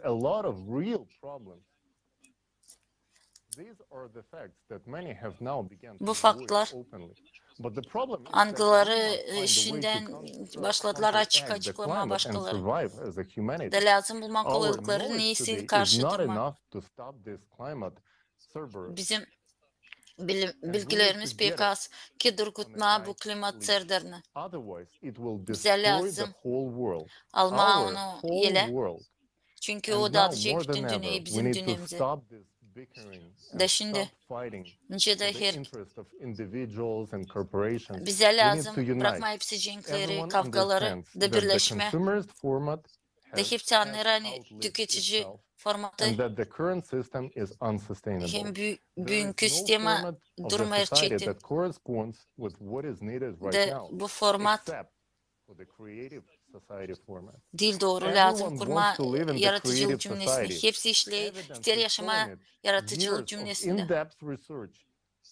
Da bunu gösterirler araştırmalara algılarını yaptı bizim paylanlar algıları sordular milyondan insana dünyada. Hepsi ister yaşama yaratıcılık cümlesinde. Bir de kalmadı vakit politika oyunlarına. Hepsi lazım doğrudan baksınlar doğruluğun gözlerine. Bize kaldı maksimum 14 yıl. Matematik modeli varınca demeye yapıldı bugünkü progresiyada. Ama varınca olsun faktörler algıları vakti azaltacaklar. Varınca sadece olsun bir iki bomba yadır patlaması da bu proses gidecek daha hızlı. Ama var vakitte biz yokunca onu kullanmayalım. İsterseydik bir de olsun usluluk, kurtaralım kendimize uşakları. Biz lazım değiştirelim formatı şimdiden. Ne çünkü bu tek varyant hangisinde olacak kolaylık bilim adamlar toplansınlar bir masada da verelim onlara hepsi ne lazım ki onlar yapsınlar kendi işini da bu tek varmak açan biz varınca kuralım daha iyi koşulları. Kitay yaşılın bu yaratıcılık formatı, tüketici formatı hep kadar bitecek. O soru şu bitecek bizimle. O biz olacağız sivilizasya gideceğiz ileri. Geçeceğiz bu formattan. Her biri lazım yapsın kendisine, ayırsın kendisine dini yolu. Şimdi vereyim laf doktora Arthur Vitarita'ya. O araştırdı klimatın değişilmesini. Da geldi ona hani klimatın değişilmesi. Arthur Vitarita benim adım. Benim adım Arthur Vitarita. Ben profesör fizika geografi ama ben emekliyim. Antropogen oluşları klimat değişikliklerinde tabii ki çok ciddi. Hem de bunların işleyen hepsi insanlar. Bir sürü orada biz yaptık çok ayırttım bu diskusyalarda. Bir sürü sorulara cevap verdik. Bize diskriminasyon ettiler. Bizim işlerimizi görmediler. Vermediler publikasya bizim olayları. Ben isterim başlama bu okutun soruşuna. Yılki işim benim 8 yıl geriydi.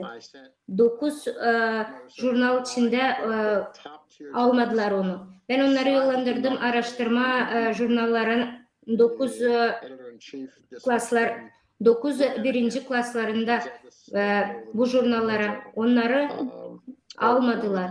Biri onlardan söyledi, ben bunları hiç bilmiyorum, bu sferada hiçbir şey. Bu demek olur, hani global potansiyaline göre bu demek olmuyor. Yani onlar varınca vulkanizasyon aktivitelerini ya da bir şeyini yapsınlar, yazsınlar bu işlerimizde. Bu pek prost bir şeydi. Bu bir oluş nerede onlar savaştılar bizim pozisyoyu susturma. Böylelikle biz kritika içinde kaldık bu diskusyalarda. Böyle hepsici olur. Bu teorinin yüzünden bir sürü spesyalist zor durumda kalırlar, profesyonel hem de kendi adına kötülükler. Ben bir araştırmacıları bilirim, hani ofislerini kaybettiler. Onun konferansiyalarında gördüm, nice bıraktılar, bir sürü fotoğraf da fotoğrafları patlatmışlar fotoğraflara. Onlar pek prost laflar söylerdiler. Pek bilinen klimatolog zor durumda kaldı. Başka klimatologlar gittiler, mahkemelik oldular. Onlar savaştılar, göstermek kendi araştırmalarını, onları mahkemelik yaptılar. Böylelikle bu informasyon pek kapanır da hiç kimseye söylenmiyor. Bu pek prost. Böylelikle kariyeri varınca kurma ya da yok etme birkaç işler için. Ama eğer siz oynarsınız oyunda anıları lazım, size söyleyecekler gitme. Bu temanın klimat değişikliği teması pek zor hem de disiplina olarak zor bir zadача. Bugünkü günde biz görüyoruz bu elementleri dinamika geofiziğe bağlı. Biz araştırıyoruz teknoplitlerini, onların yürüyüşlerini. Burada okeanografiyada bulunur. Vulkanologlar lazım anlatsınlar, bilim adamları, klimatologları lazım bir arada olsunlar. Ancak halklar arası disiplinalara göre bunları pek prost onlar görürler da publikasyon yapmıyorlar. Bir sürü bilim grupları araştırma yaparlar da çok işler ortaya çıkarırlar. Bir sürü bilim anlatırlar. Ama onlara hiç faydalı olmadığı için onlar bu işleri ortaya çıkarmırlar, anlatmırlar. Biz şimdi elimizde var bir büyük grup spesyalist, angıları halizden varınca birbirinden işlesinler anlaşıp da. Angılarını onlar yokunca onlar anlamırlar birbirlerini. Onlar istemirler bunu yapma. Ben sanırım hani kritika olarak lazım yapma öyle multidisipliner komandaları, angıları lazım anlasın. Hani eğer isterseniz bilim naukasını öğrenmek klimatın adına siz lazım bir araya gelirsiniz de bu disiplinaları ortaya çıkarsınız. Thank you, Professor Vitrito. Blaming CO2 Sağ olasınız Profesör Vitrito. As you have heard, if anyone speaks against this narrative, CO2 suçlama hani klimat değişikliği pek büyük bir suç. Öyle insan karşı karşıya gelir insanlar içinde. Büyük bir oput angısından ben karşı geldim. Rotary'de daklat olarak çıktı.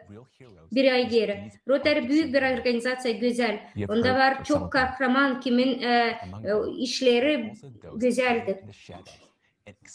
Onların aralarında var, onlar angıları kullanır, onların adlarını kendi faydalanmasına. Ben isterim o kötü kara insanların adına laf etme. Bu organizasyon içinde. Ortak olarak bir hafta sonra bu daklattan sonra birkaç bilim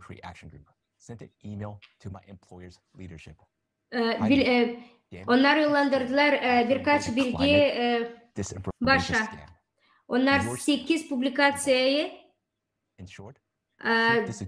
dediler hani Afyora'ymış da klimatın diskriminasyasına getirmiş. O zaman onlar kabul etmediler onları. Bu onları korkutacak bir mektup.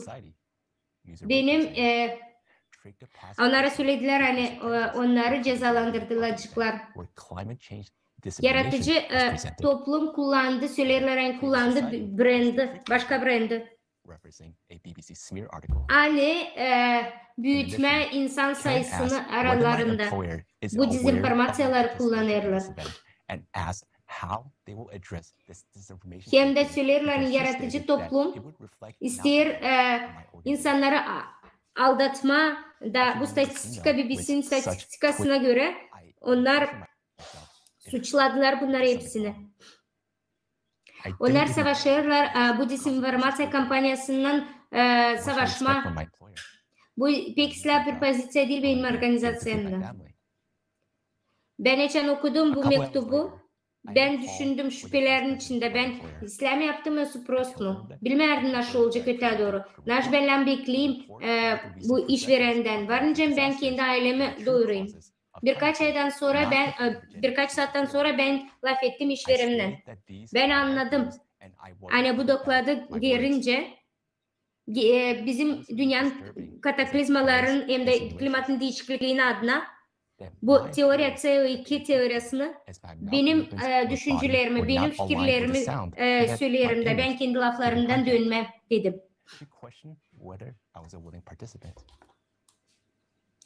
Ama Halis nasıl oldu? Pekan Prost Karen publikasyon yaptı.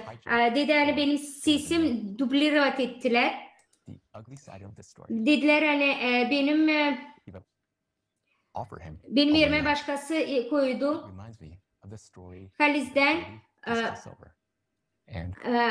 bana teklif ettiler planı, geri çekilme planı. Bu sanki ben değilmişim.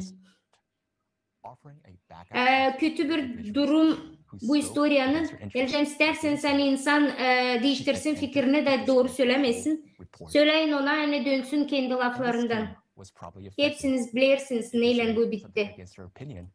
Ben düşünüyorum hani Karen savaşta bu kötü kara işleri kullanma. Onlara kim söyledi onun fikirlerine karşı. O savaşta bütün dokladı yalan etme. Geleceğim siz söyleyeceğiniz bir şey Prost onun fikirlerine karşı siz de suçlanacaksınız. Ben isterim söylemeni ben yaratıcı toplumun pay alan bir kişisiyim. Ben yaratıcı toplumun adına söylerim hani Rotary'nin adına hepsi bu toplulukları söyledim. Karen istemedi doğrulama bu dokladı. O dedi yani yaratıcı toplumu dezenformasyaya söyler. Klimatın değişikliğine karşı. Yaratıcı toplumun adına hepsi toplumumuzu yalan olarak söyler. Paralar da CO2 sıvıtlanmasına göre sıvıdılar boşuna. Halis'den bu dokladın Rotary pay alan insanları söylediler bir sürü soruları var. Niçin araştırırken doğruları klimatın değişikliğini biz bakarız, biz istemiyoruz yeniden bakma bu programalara. Biz görüyoruz hani pek enteresan programlar var. Grupları, Rotary gruplarına hangisi açıkladı bir büyük bir doklad. Bu versiyasını klimatın değişikliğini de söylediler hani onlar söyler hani CO2 kabatlı. Biz görüyoruz hani onlar kendi fikirlerini kullanırlar, kendi sayırlar. Hepsi bir sürü insan da onu doğruladı. Bence biz görüyoruz hani her insanla kılavuz gibi davranırlar. Onların fikirlerinden oynarlar. Var tabi soru. Karen bir şey yaptı mı grupla beraber?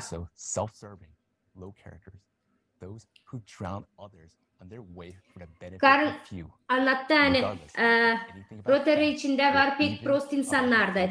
Önce de başka gruplarda kendi yolunda o bakmadan faktlara varınca yalanlasın hepsini. Onlar gösterdiler pek kötü bir Rotary Klub'un yüzünü birkaç dilde. Ama benim işverenimde pek isler insanlar işlerler. Da onlar pek isler güzel cevap verdiler bu kötü yalanlara. Ben söylerdim, kendi pozisyonumda durardım. Ben gururla söylerim, hani benim organizasyam pek güzel bir başkanımız var. İnsan olarak o korkmuyor hiç kimseden. Lazım söyleyeyim, hani pek derinden bu insidin, bu kötülüğün karşısına ben bir yaşayan gibi çıktım da bütün dünyaya söyledim. Hani bizi savaşlarla korkutma. Bu olduğu o devlette nerede sözün serbestliği lazım garanti olarak olsun. Bakın, ben değil kiminse fikrini, ama ben faktları hem de araştırmaları, analizleri ortaya çıkardım da söyledim, ciddi temaları. Böyle durumda böyle kötü insanlara karşınca karın nice varınca söyleme, hani onlar bilim adamları. Onlar doğru hiçbir zaman söylemirler. Bir sürü onları halis tekmelediler de onlar lazımdı bir sürü vakit sussunlar ya da yalan söylesinler. Bu CO2 durumu gibi. Bizimle binlerce bilim adamları, pek akıllı adamlar, onlar duruyor, onlar savaşır, koruma insanlığın bu geleceğini. Ama onlar bu iş için lazım saklansınlar, böyle insanlardan nice karın. Yoksa onları karalayacaklar hem de küçümseyecekler. Siz şaşıracaksınız ne kadar pek ünlü isimler var. Öyle insanlar nice karın istediler onları söyleme. Ne için? Aynı bu problemleri çözmeden ya da klimat problemasını. Öyle değil. Biz lazım anlayalım, hani onlar isterler bu bilim adamları da yok etmeye. Da yalanları çıkarma ama doğruları işitmeme. Pek acı verici bir durum ama biz böyle resimleri çok görüyoruz, böyle durumları. Bizim önümüzde pek zor bir akış zadaça. Biz görüyoruz, hani bu doklatlarda bir sürü kataklizma anlatıldı. Angıları değiştirir dünyanın çekirdeğini. Bilim insanları işlemiyor bunun üzerine, bu sebeplerin üzerinde. Bulamıyorlar onların gerçek sebeplerini. Lazım mı onların tutma ya da ödeme? Açan onlar bize kötülük söylerler. Onların paraları birkaç yıl tutmayacak hiçbir şey bu yaşam isteğin yerine.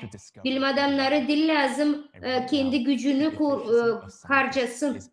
Onlar dil lazım kazansın. Onlar manipüle ederler, aldatırlar bu faktları. Onlarda lazım olsun serbestlik de açıklık. Onlar lazım işlesinler. Onlar için lazım bir toplum angısı kurulacak birlikte. Onlar lazım yaratıcı toplumun içinde bütün doğruları açık açık dinlesinler, duysunlar. Bu forumda milyonlarca insan işidir. Eğer siz böyle yalanlarla karşı karşıya geldiniz, bu bir mektupta edince karın, biz hepsini söyleyeceğiz. Biz anlatacağız doğruları. Ayrı insanları da size anlatacağız. Nice bu insanlar yardım etmeye yetmiyor. Böyle lazım olsun. Hani kirlilikler, yalanlar doğruyu dillemlekilesin. Böylelikle biz bizim bilimimizi açacağız. İnsanlık da yaşayacak. Sağ olasınız John. De bunun da sebebi biz söyleriz. Hepsi bilir antropogen faktları ama hiç kimse bilmiyor nasıl olur bizim planetede. Forumun vakitinde bu silirler, hani bu informasyon her yerde lazım söylensin. Dostlar, bizde yok varlık, hani nerede biz varınca bu informasyon kısa zamanda yayılayalım. Biz lazım sadece kendi kendimize güvenelim. Ve siz anlarsanız ne kadar ciddi de önemli bu. Paylaşın bu forumdan hepsinden. Geleceğim siz varınca yaparsınız söyle yani bu forum gösterecekler televizyonda, radyolarda. Yapın bunu. Biz biliriz hani klimatın değişikliği bir büyük proses. O hiç antropogen faktından ayrı gitmiyor. Biz kendi yaşadıklarımızın için o kadar dağıttık planetamızı hani onun immüniteti küçüldü, azaldı. O için bu gerekli bizim planetamız varınca bu tıklıları yaşayamazsın. Bu soruyu çözmeye dene. Biz lazım sadece halklar arası disiplina yakışını. Ne için gün bizim planete varınca dayanamazsın bu kataklizmalara? Ben isterim sizinle tanıştırma bizim spikeri. Almanya'dan biyokimik hem de bioinformatik. Hangisi size anlatıp dakladı? Bilim adamlarıyla beraber hazırlayan. Zaman hayır olsun saygılı dostlar. Büyük oduluk paylaşma sizinle burada bu büyük halklararası forumda. Zaman hayır olsun. Ben işittim bu pek önemli informasyon bütün insanlara deni. Ne biz bunu işittik forumda şaştırır. Verilmiş matematika modeli klimatın değişilmesi için bırakmıyor. Bizde bir duygulan lazım. Neyse de hızlı yapma. Geçen sıkılarda planetadaki hep böyle olardı klimatik felaketleri. 10.000'in içinde insanlar savaşlarları yaşamadı. Niçin şimdi biz söyleriz? Hani bu sıkılı planete geçmeyecek. Değil sadece insanlar yok olacak ama bütün planete ölecek. Olacak nice Mars ne değişildi? Ne ileri doğru yardım ederdi bizim planetaya geçirmeye bu sıkılı? Suç onda hani planetanın imuniteti bu ekosistema. Hangisi kurulardı? Yerin bütün historiasında mahsus onda koyulu mekanizmalar hangileri varınca yardım etsinler çözmeye basmak duygusunu bizim planetede. Bu mekanizmaların biri bu okyanın ekosisteması. Örnek gibi 25 milyon yıl kuruldu bariyerli rif. Ne kadar kataklizma geçirdi. Ama şimdi bilim adamları söylerler hani o ölüm hattında da onu yokunca kurtarma. Büyük bariyerli rif koru yer Avustralya. Rüzgarlardan, tayfunlardan. O hep öyle bir hayvanlara angları paklarlar 5 yılın içinde bütün okyanın suylarını. Riflerin kaybedilmesi bozar ekosistemanın bütünlüğünü, bütün okyanın. Bu getirir ona bizim planetede. Olur disbalans bütün sistemada. Bu sadece bir örnek ama onlar pek çok. Biz kendi illerimizle dağıtırız planetanın korumak fonksiyalarını. Yok ettik kolaylıkları karşı durmak klimat korkunçlarına. Bu real antropogen faktörü. Teklif ederim bakın video hangisini hazırladı Halklar Arası Volontör Komandası Yaratıcılık Cümlenin projektinde. Onda toplu faktlar angları gösterirler ne kadar hızlı değişilir planetanın balansı.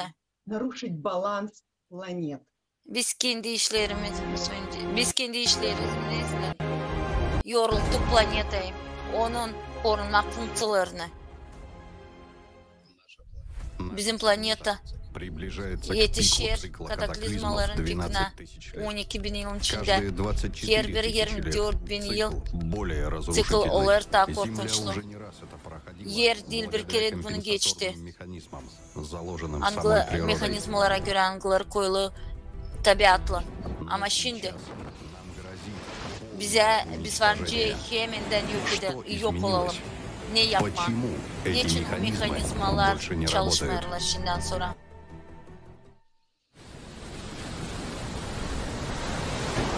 Океан kaplar 70% bizim planetin yeryüzünü. O hava regülatörü. Ama niçin gün o yapamıyor kendi işini, kendi fonksiyalarını? Kosmik izluçение sanıntısı gelir bizim yere, getirir ona ne değişilir, yerin yüzü, magma kalkar yukarı doğru sıdır, okyanı yukarıdan aşağı, ne getirir katastrofa olaylarına. Zedelendi tayfunların sayısı, su bulutmaların fitoplankton üyeleri ani sınır океан. 80% kislorod onlar verirler. Karal rifleri, angları koruyarlar. Onların ölmesi getirir ona üyeler okyanın florası ve faunası. Bu getirir klimatın değişilmesine. İnsan ilerledir bu prosesi. Kirledir okyanın neftle, kimikatlarla, şifakla, reaktif işlerinden hem plastikle. Her yıl dünya okyanına sıvıdılır 10.000 ton neft, 730 milyon kirli su, 14 milyon ton plastik. Şimdi 80% okyanın yukarısı kirli. Da bu proses ilerler. Da okyan olur kirli rastvor. O zonalarda nerede kirli okyan, o vermiyor atmosfera kislorod. Ama çekilir onu çekmeye kendisine. Çünkü onda yetişmiyor. Dağlar. Klimatın değişilmesi için yanır pek çok. Sıcak temperaturalar, kuraklık vakitleri, gazların çıkmasını getirir ona pek çok yangın olur. Da kayıp olur pek çok kilometrede. Hep bu vakit biz kendimiz büyük templarla keseriz fidanları. OON haberlerine göre 10 milyon hektar dağ kesilir her yıl. Bu daha kötü yapır durumu. Çünkü dağların var büyük fonksiyaları. Onlar varınca doğurtsunlar ekosistemayı. Onlar karşı durarlar rüzgarlara, tsunamilere. Mangrove dağlar koruyarlar tsunamilerden. Ama insanın işine göre kaybedildi 30% bu dağlardan. Hep öyle onların kökleri tutarlar nemli de verir kolaylık, nemlik olsun yer içinde. Açan su gider yer dibine, zedelenir yağmurların sayısı. Yok Kanada, kuraklık yerleri olur daha çok. Nerede gider yağmurlar, vlaga, nemlik yer içine girmiyor. Da bu getirir ondan çıkar kendi yerlerinden göller, dereler. Da biz görürüz Amazonya'nın yanında açan uğular, su altında kalır, köyler. Litosfera bir sekundda Yer içinden çıkarılır 128 bin kub gaz, 240 ton, 141 bin litre neft. Su korumak sistemaların kurulması, yeni silahların kurulması getirirler ona bozulur yeryüzü. Yer çatlar, toprak gider yer içine.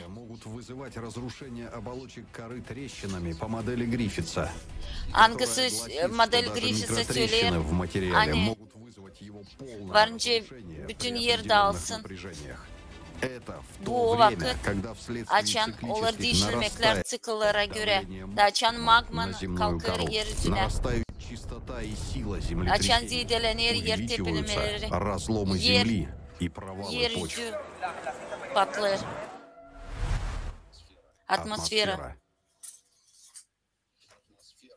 Atmosfera koruyur hepsi dirileri planetada. Kosmik radyasından verir bize lazımlı kislorodun. Tutturur konfor temperatürü yeryüzünde. Onun ozon sloyu ultrafiyolet ışıklarını koruyur. Ama kataklizmaların çıkışlarına göre atmosferin funksiyası dağılır. Gazların kalkması dağıdır onu. Kimik tarafından da planetin kirletmesi bunu ilerledir. PNAS jurnalının haberlerine göre antropogen faktörleri belirler kendini ozon sloyunda. Dihlormetan tepeladadır ozonu. Hangisini kullanırlar? Gitmediğini kosmosa raketaları. Ekoloji, planetanın immuniteti, korumak mekanizmaları işlerler açan kabi immunitet.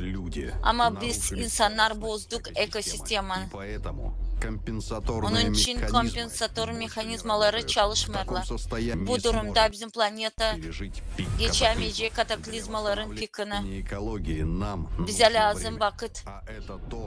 Ama o ne bizde şimdilik yok. Bizde yok şimdi vakit. Cenk etmediğini, tüketici formatına. Klimat kataklizmaları büyürler. De onların pikine kaldı pek az vakit. 1-2 yıl.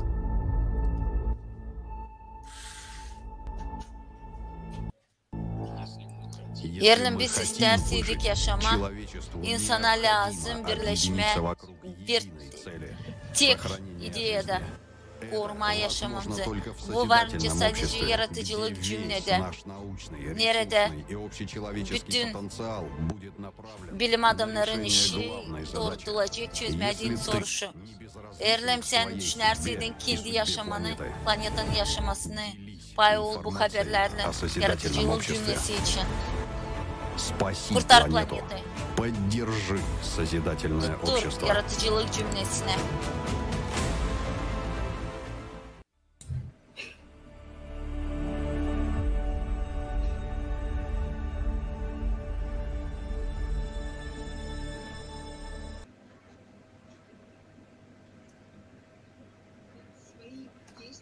Biz kendi işlerimizle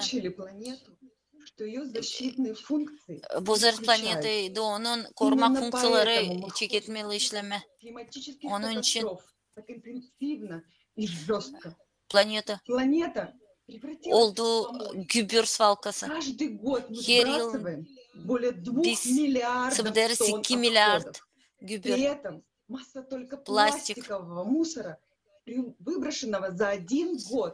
Bir yıl sıvıdılar pek çok. 300 milyon ton. 90% plastik. O kalır yerde de onu zehirler. планете существует 36 мегаполисов. 36 megapolis gün var dünyada. Только представьте, на 1% поверхности планеты Planetanın живет 1% почти половина yerinde yaşar. населения Земли.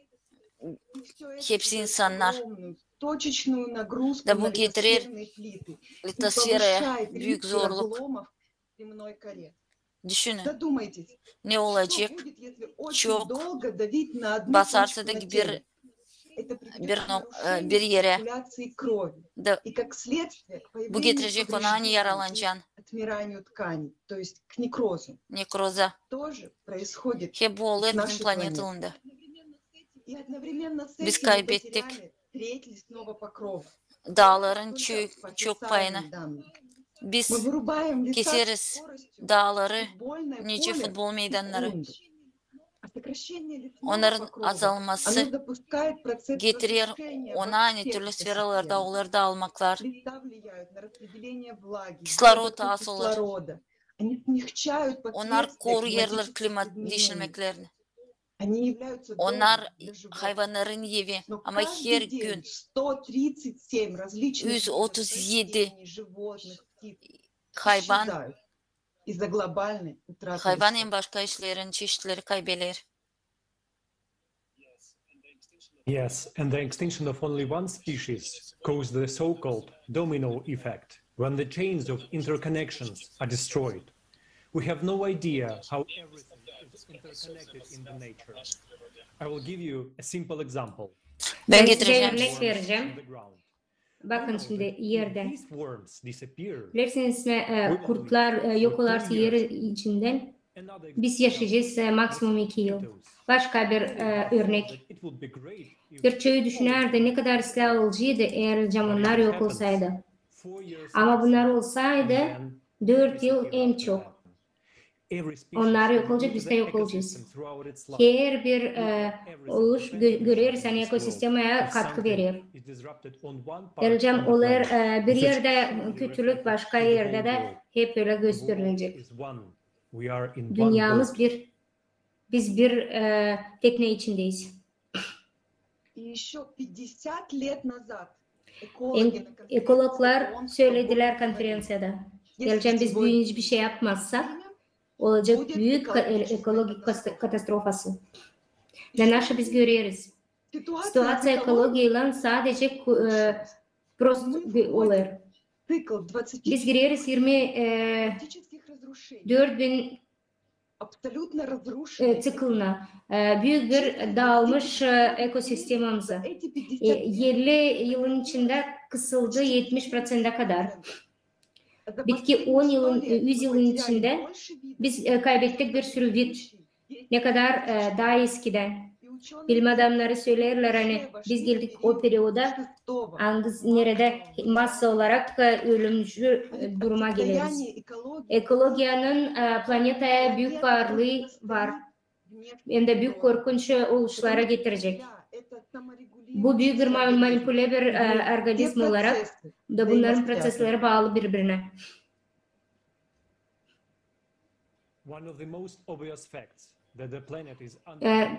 Birkaç faktlara göre biz görüyoruz yani planetimiz yaşar büyük prostluklar. Biz görüyoruz hayvanlar da kendilerini götürüyor anormal.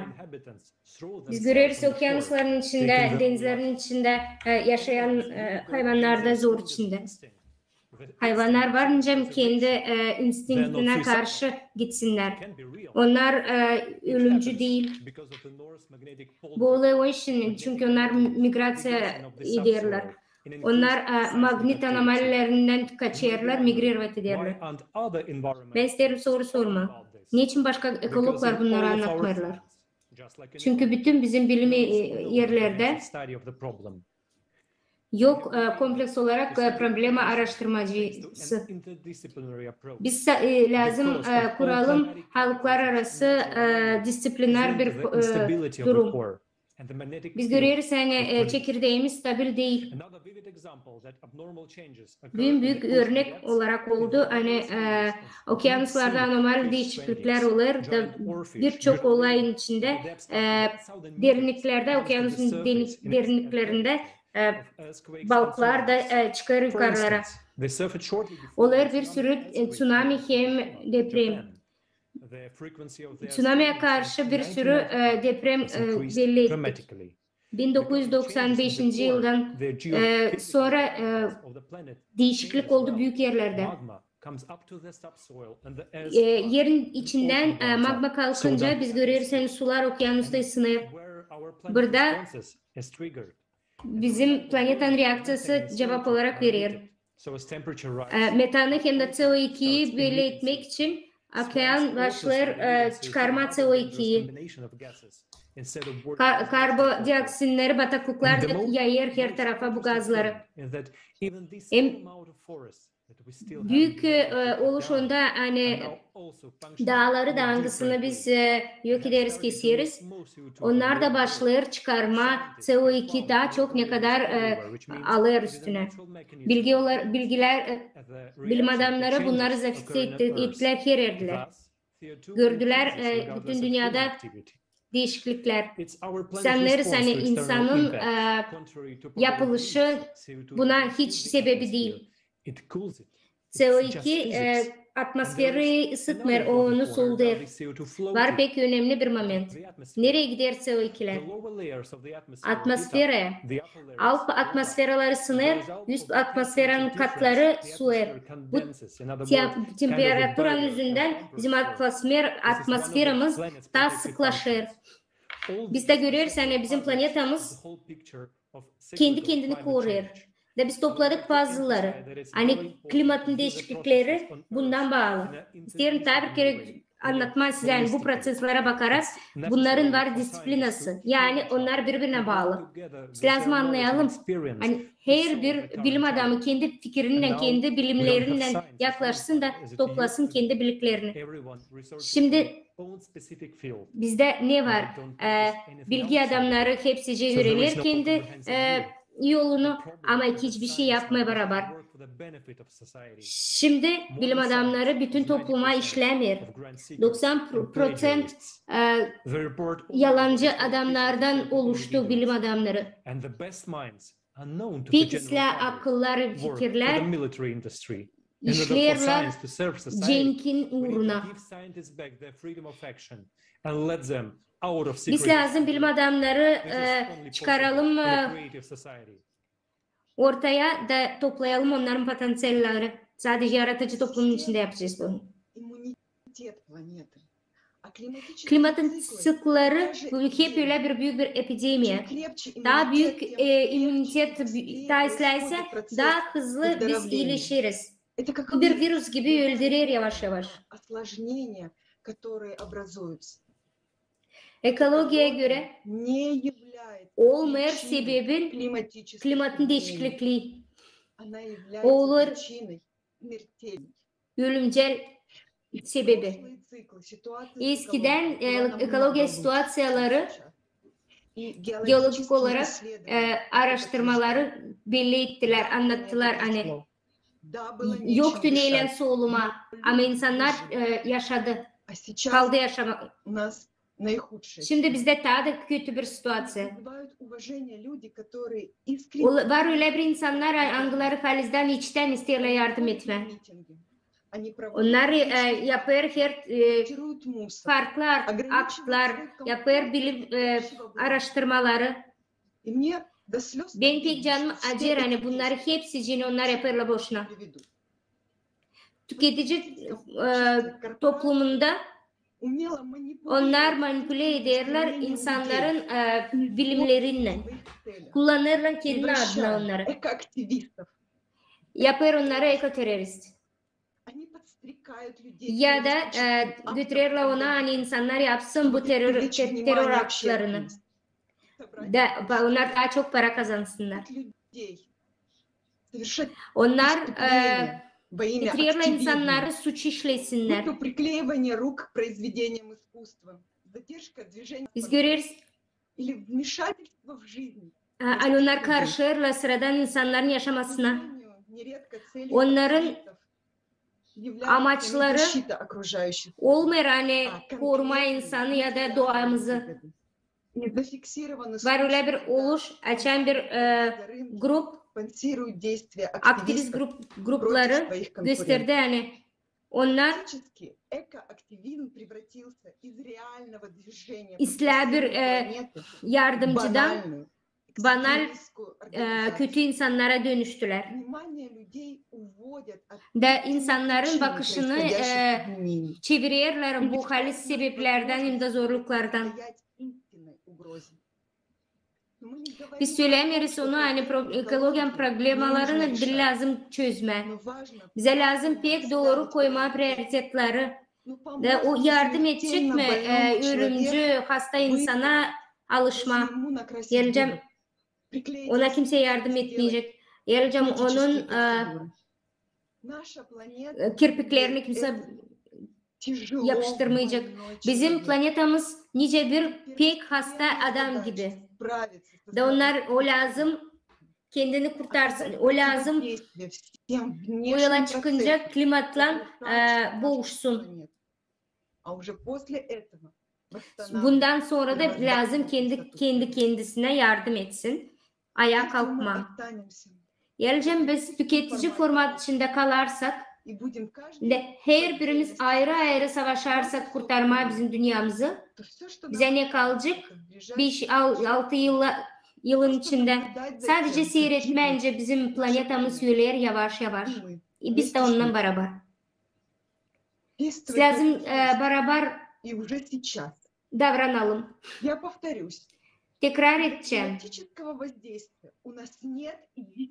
Klimatın varlığı için bizde yok 10 yılda. Matematik modeline göre bizde yok o kadar vakit. Planetamız yürüyecek 2036. yılda. Ama biz de lazım sayıklayalım bu süreye. Çünkü bunun tendensiyasının büyümesi durmadan büyür. Planetanın mekanizmaları sarsılanıyor. Biz varınca ölelim daha erken ne kadar olacak gidra vuruş.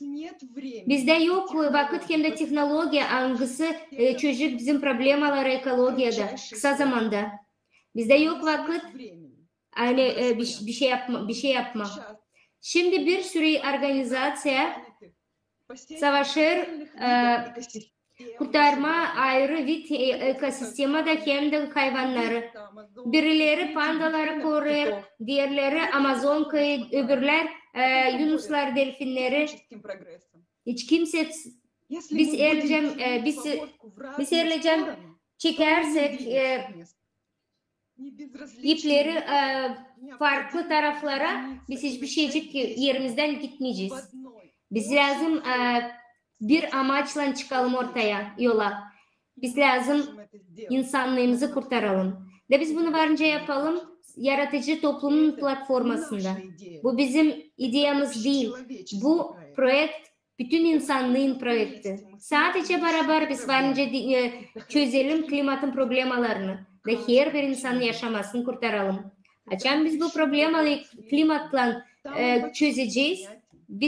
Bizim en büyük anladığımız olacak hani biz kurtardık ekolojimizi. Yaratıcı formatın içinde bizim yaptığımız pek büyük sonuç verecek.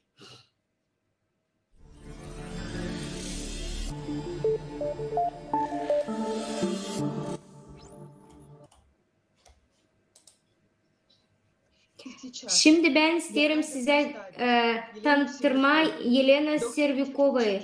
Doktor Teknik Bilimleri Profesör Enstitüsü'nde Halklar Arası Araştırma Üniversitesi Moskova Üniversitesi'nden elektronik teknikası. Yelena size söz veriyorum. Sağ olun hani bana verdiğiniz imkan sizinle beraber olma. Benim в том числе климатологии Земли более 15 лет в России. Подтверждением тому служат мои многочисленные опубликованные труды, основанные на данных наблюдения наземного и спутникового мониторинга. Kendi sferamda ben görüyorum hani yeni geolojik seviyeler bu planetada getiriyorlar yeni teknik hem de teknoloji standart korumalara bizim Avariyaları kurtaramayız kendi avaryamızı. Büyük sayıda teknogen katastrofalar oluyor. İnsanlar zannedilsin lazım bir yanda kalalım da seyredelim bunları.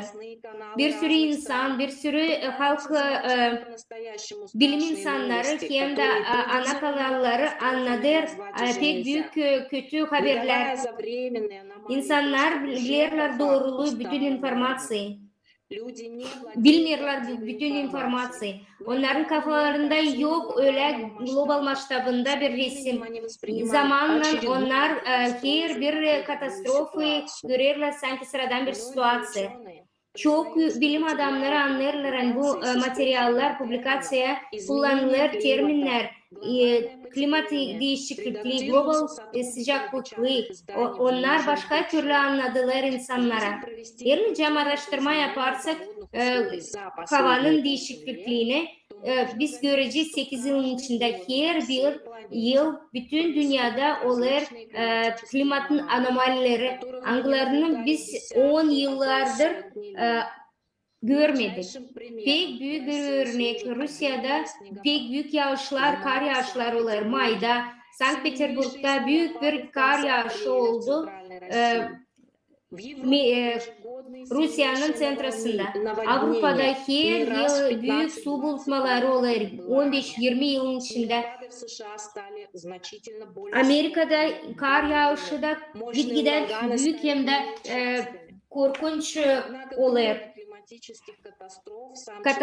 Katastrofa klimatından başka kendi insan o kadar kötülük yaptı ekosistemine planetanın hani kritik zor durumlara geldi de dünyanın immuniteti yufkalandı. Biz görürsen bu katastrofalar gelir yavaş yavaş ölüme. Meksika körfezinde 2010 yılında bunu gördük.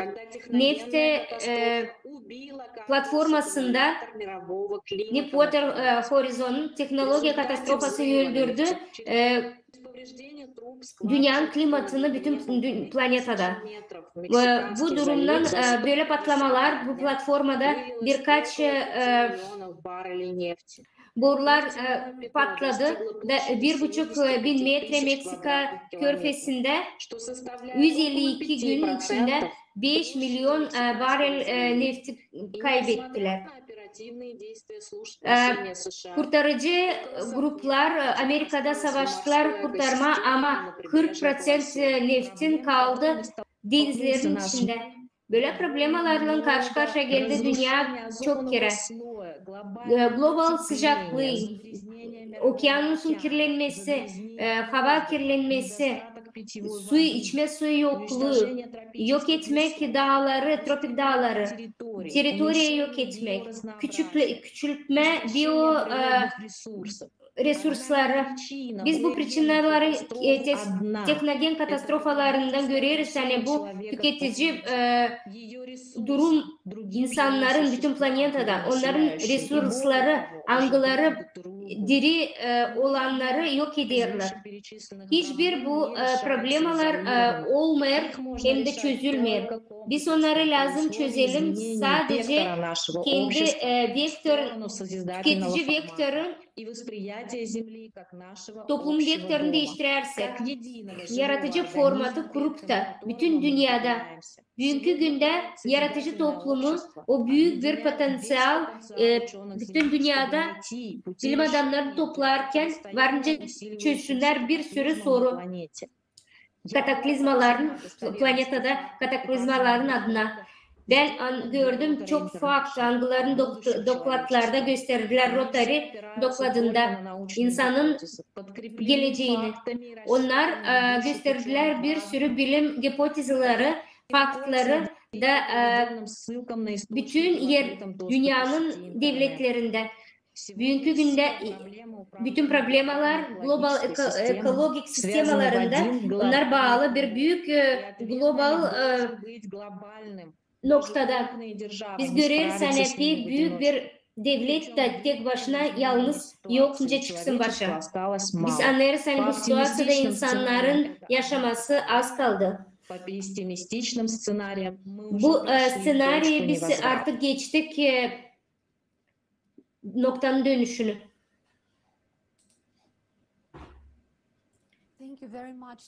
Sağ olasınız. Sağ ol hepsi bilim adamlara, spesialistlere kim budakların üstünde laf işlediler. Böyle ekolojiye derinden hiç kimse bakmadı. Bu pek güzel bir örnek. Nerede spesyalistler toplandılar. Her bir spesyaliste olarak. Tabii onlara sağ ol söyleriz. Yani biz gördük bu kartını halizden. Şimdi yazın kendi fikirlerinizi nasıl siz işittiniz forumdan da her yerde söz bağlantılarınızda koyun ya da poçtamıza info.societycritic.com. Ben isterim size şimdi büyük bir format anlatma gösterme. Kaliforniya'da bir şarkıcı yüzyıllarca bizim insan karşısında bir problemler çıkar, algıları bize yapar tüketici format. Ve biz ne kadar susarsak o kadar da prost olur. Birisi çıksa da bir şey söylese nasıl olur halizden. Timeless spoken word. Bunu söyler hepsine bize. Bu onlar isterler işittirme her bir insana bütün dünyada. Sesleyelim.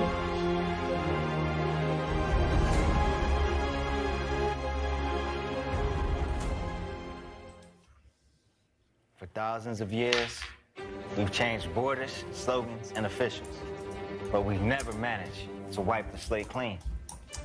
The same rallying cries, posters, and news lines explain to us what it is we should die for today. For faith, for a name, for someone's idea, for glory, for freedom, for power, for a patch of land. It'll all be forgotten. For time will erase all names and fame, all triumphs and goals, leaving nothing but graves. For thousands of years, we, the entire mankind, with our blood and our mind, with our strength, our breath, and the time of our lives, maniacs stung by power, for the fruits of their ambitious desires, for their rabid, ravenous greed. We pay with our hearts, with our mothers, with our daughters. Absently, we lead our sons for the slaughter, all for the sake of some tyrant to say, it is I who have conquered this land. In the media, we read excuses for the murders. Hang in there, feebly they say to us. But let me ask you, my friend, honestly, voice the truth. How much is your life worth to you? Tell me, is a handful of land worth a child's life? Worth our blood and strife? Worth the grief and pain in the human heart? You see, this blind strife happens not in the wilds, but in the field of yourself, in the field of your views and ideas, your judgments. Haven't you noticed that? They move us from here to there like pawns, while we keep standing without a squeak, humbly waiting for someone to speak, someone who can no longer bear it. So he'll start speaking and shouting about what we all can't be silent about. What's inside us like a storm willing to burst out. There's no right and left in this world. There's no me and you. It's just people on this earth. We all want to live and we don't want to die. We are called to live, not to kill. So why do we need such a world where life is not valued? A world where we'll be finished climbing, or by our own sense of pride misalignment. After all, better is the world where life is valued, where life is favorable for all, and where the goal is the same. The clear format of creative society is to the benefit of all, undeniably. For this motto is a sunrise of humanity. But that's when the human in us will flourish. We will discover ourselves and our talents to create will be encouraged. The key to change our life are in the 8 foundations, which are to be embedded into the constitutions of nations, so that there's welfare, vastness of creation. The whole world must be turned into a beautiful garden for us to live in an abundant oasis. It's easy to change the format of our world. We just need to start spreading the word. And that's why we have to proclaim with high speed that the creative society is what we all need. That's why I tell you, do speak, because the word that arises from within will have the oppression of silent skin. Today, our survival is only in unity. It's the only way and solution for humanity. So I ask you now, tell everyone you meet, for humanity's evolution, the creative society is what we need.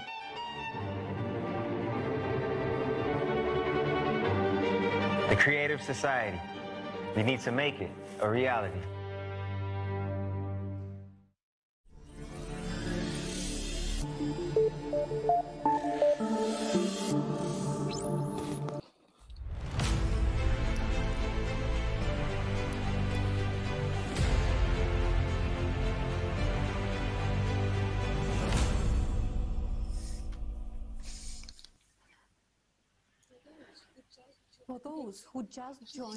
Onlara kim Onlar şimdi için ekranında kim bizim katıldı bizim transляциямıza isteriz söylemeye, yani siz şimdi seyredersiniz global krizisi, bizim kurtuluşumuz birleşme, hangisi çeviriler 150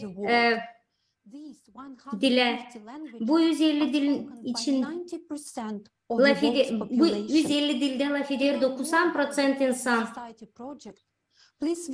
Yaratıcı toplumun adına siz varınca okuyarsınız, bilersiniz daha saytımızda.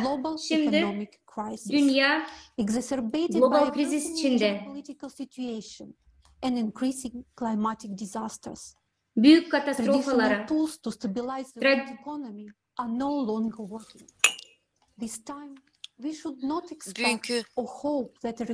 hani ekonomik krizden düşmesinde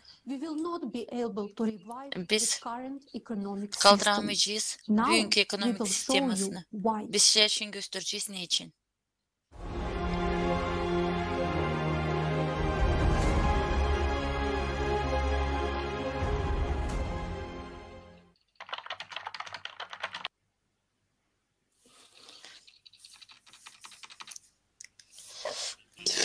Biz sayıyoruz, hani ekonomik krizisinden sonra ekonomikaya kalkar, hani bize lazım, her biri umutlanır, hani kriz bize erişmeyecek, hani biz hazırlanacağız ona. Hepsi ama bu sefer olacak başka Ama bu sefer hepsi olacak başka türlü. Hem sen yaşarsan çok güçlü bir ülkede hiç önemli değil. Sende var business mi? Sen en güçlü çalışan mı? Bu kriz hiç kimse tarafından geçmeyecek. Niçin bugün olur bu kriz? Da ne bizi bekler bu kriziste? En güçlü ülke enflasyon şokunu geçiriyor. Dünyada yükselirler hepsi mallara, fiyatlar mallara. Enflasyon Amerika'da hem Avrupa'da çok büyük. 40 yılın daha çoktan. Neden bu enflasyon oldu? Pandemide Amerika'da 15,5 trilyon dolar oldu ama Avrupa'da 2000 trilyon dolar. Bu neden insanlar artık alamadılar çok mal. Piyasasında lazım olsun hepsi bir türlü. Eğer para olur daha çok onlar o zaman hepsi mallar daha yüksek olur fiyatlar. Bu sene bankalar büyüdüler kendi prosent stavkasını. Hepsi krediler daha yüksek olurlar. Önce business için hem de başka insanlar için her bir ülkede öyle. Bu durum büyür borcu. 2021'de bir yılda bütün dünyada oldu borç. 77 trilyon dolar 350% borç oldu. En çok büyük bir borç oldu Amerika'da hem Kitay'da. Kitay'da oldu çünkü çok büyük 30 bin onlar hepsi borç, onlar hiçbir zaman geri vermeyecekler. Kitay'da hepsi binalar düşerler. Onları satamadılar kendi dairelerini. Bunlar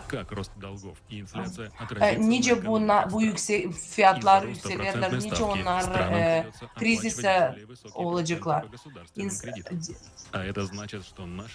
Bu bizim nalıklar, bizim paralar, bizim yaşamamızı hiç daha iyi yapmayacaklar. Bizim medisina daha kötü olacak. Banka hem başka organizasyonlar bizim ülkemiz aldı kredi, onlar çok daha zor olacak. Kriz olur geopolitikanın beterine. Bütün dünyada oldu. Dünya ekonomik düşer. Nice o bizim hayatımıza gelecek, nice olacak bizim hayatımızda. Kriz bütün dünyaya problem getirecek. Enflasyon her zaman büyüyecek. Fiyatlar mallar için çok yükselecek. İnsanlar çok zor bulacaklar iş. Maaşlar küçük olacak. Biz bulamayacağız hepsi malları. Bazıları onlardan kayıp olacaklar. Bu nedenle insanlar açlık yaşayacaklar. Hem de olmayacak benzin. Bugün fakir o bizim dünyanın norması. Dünyanın yarım kişiler onlar çok fakir. 165 dolar ayda onlar lazım harcasınlar. Onlar bu dolara onlar lazım yesinler, o lazım alsınlar kendine giyimler. Bu paraya onlar yapamayacaklar bunu, onlar yaşayamayacaklar. Yüksek devletlerde bu çok bir büyük durum. Amerika'da 50 bin milyon insanlar yaşıyorlar fakir. Amerika'da 14,5 milyon insanlar yaşıyorlar. Almanya'da 13. En büyük onlar en fakir yaşıyorlar çocuklar. Amerika'da 1 milyon uşak 6 milyondan bir uşak yaşıyor fakirlikte. Japonya'da 1,8'den Japonya'dan onlar verirler uşaklarına ne yemek, ne medisina, ne de öğrenmek prosesini yapamıyorlar. Bizim dünyada 70% insanlar yaşıyorlar fakirlikte. Ama 1% insanlarda var paralar. Onların paraları her zaman büyüseler. Kriziste en zenginler onları daha zengin. Model ekonomikası o yapıyor bu insanlar olsun farklı. İnsanlar zengin olurlar çünkü başka insanlar fakir olurlar. Öyle dünyada açan insanlar sadece kullanırlar malları. Dünyada çok var mal ama hep var çok fakir insanlar. Ekonomik kriz getirecek milyar insanlar gelecek fakir durumuna. Her zaman olacak çok problem yaşayacaklar insanlar. İnsanlar çıkacaklar dışarıya. Neden olur bu global kriz? Neden olur dünya krizi? En önemli onun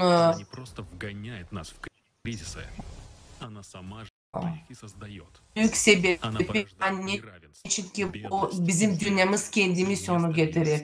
Çünkü bunlar enflasyon, insanlar fakir olur hem zengin. En çok zor problem o şimdi bu durumda açan bizim dünya gelir çok için. Klimat değişir. Yüzlerce, milyarca dolarlar kayıp olurlar. Biz matematik saydığı zaman uzmanlar saydılar hani 2003'te hiç ekonomika yapamayacağız. Yani 6-7 yıldan sonra ekonomik krizisi hepsi insanlar, onlarda hepsinde bitecek hepsi. Ne elektrik olacak, ne su, ne de evlerimiz, ne yemek olacak, ne de klimatın krizisi bizim hayatımızı bitecek. Nice biz onu değiştirebileceğiz. Ne yapabileceğiz? Biz onu değiştirmeyeceğiz. Biz yaşayamayacağız. Biz şimdi lazım hepsini değiştirelim. Ekonomika, o bir sistem hangisini insanlar yaptılar. Biz yaşamak için biz lazım onu değiştirelim. Biz lazım kuralım yeni bir model. Hangisi getirecek stabil bir yaşamak her bir insan için hangisi yaşar bu dünyada. Her bir insan için değil sadece 1% için. Hani çıkma bu kolapstan hepsi uzmanlar farklı bir toplandılar da onlar yaptılar bir model ekonomikasında. Nerede insanlar başka türlü yapabilecekler. Onlar yapacaklar öyle hani insanların yaşama daha iyi olsun. O olacak bir stabil ekonomikası. Bu ekonomikada yok enflasya. Orada var hepsi fiyatlar bir türlü.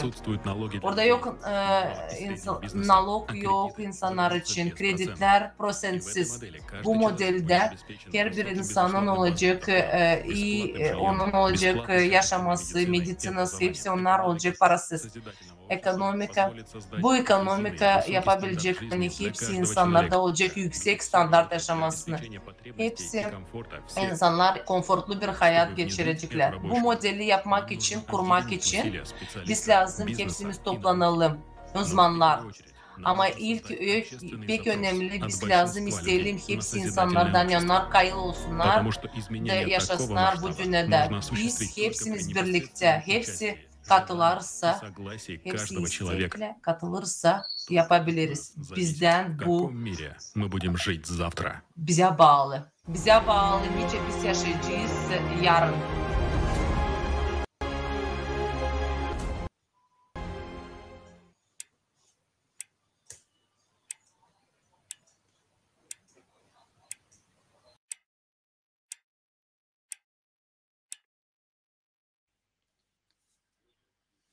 Greetings, dear viewers. Sevgili sizi saygılı seyirciler. Siz şimdi gördünüz Dear Gollywood kinosunu ama bugünkü yaşamayı krizislerin çoğu görünmüyor. Biri onlardan hangisi biz bugün anlat olamıyoruz da istemiyoruz anlama onu. Bu yemek krizisi. Ne en kötü bu hani açlık yapılır kendi başına.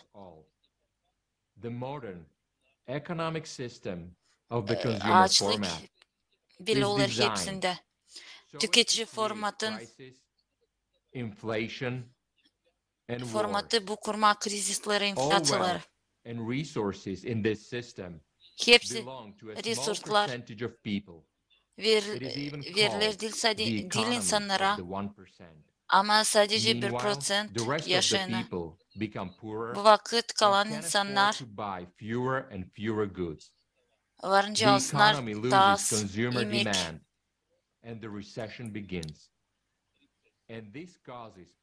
Da çekildi resesya.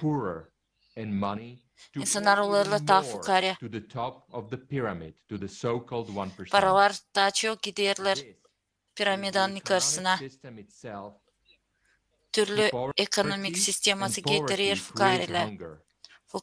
Fukarelikte ağaçlar. Bu tüketici formatın standart mekanizması. Ama var faktörler.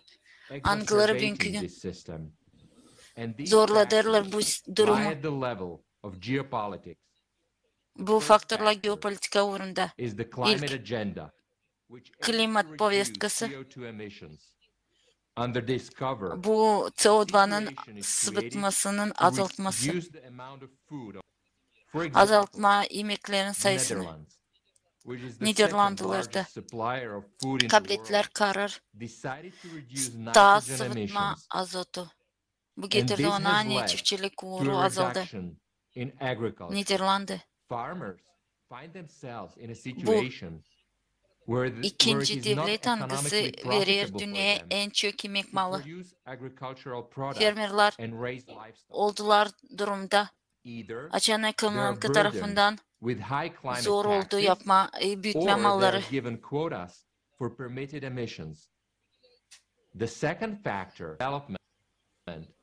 İkinci faktör, yeşil enerjetikanın ilerlemesi getirdi ona hani büyüdü pahalar elektroenerjiye hem beslemek mallarına.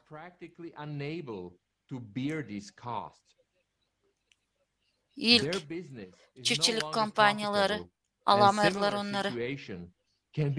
De onların işi gidemir ilerle. Böyle durum çoğu başka devletlerde. Almanya'da, Kanada'da hem başka devletlerde.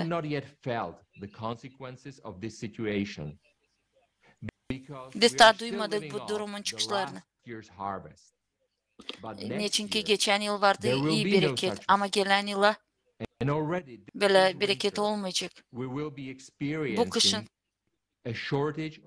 bizde olacak defisit yemek mallarında, dükkanlarda.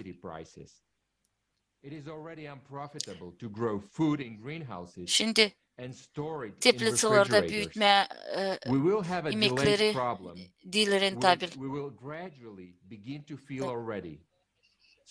Bizde bir de problem angısını biz siyasa bağlayacağız. Hem o duyulacak bizde. Absolutely unprofitable to produce them. Let's simulate a situation. Yapacağız model. Bu durumu bakarak hepsi faktörleri niye o getirecek?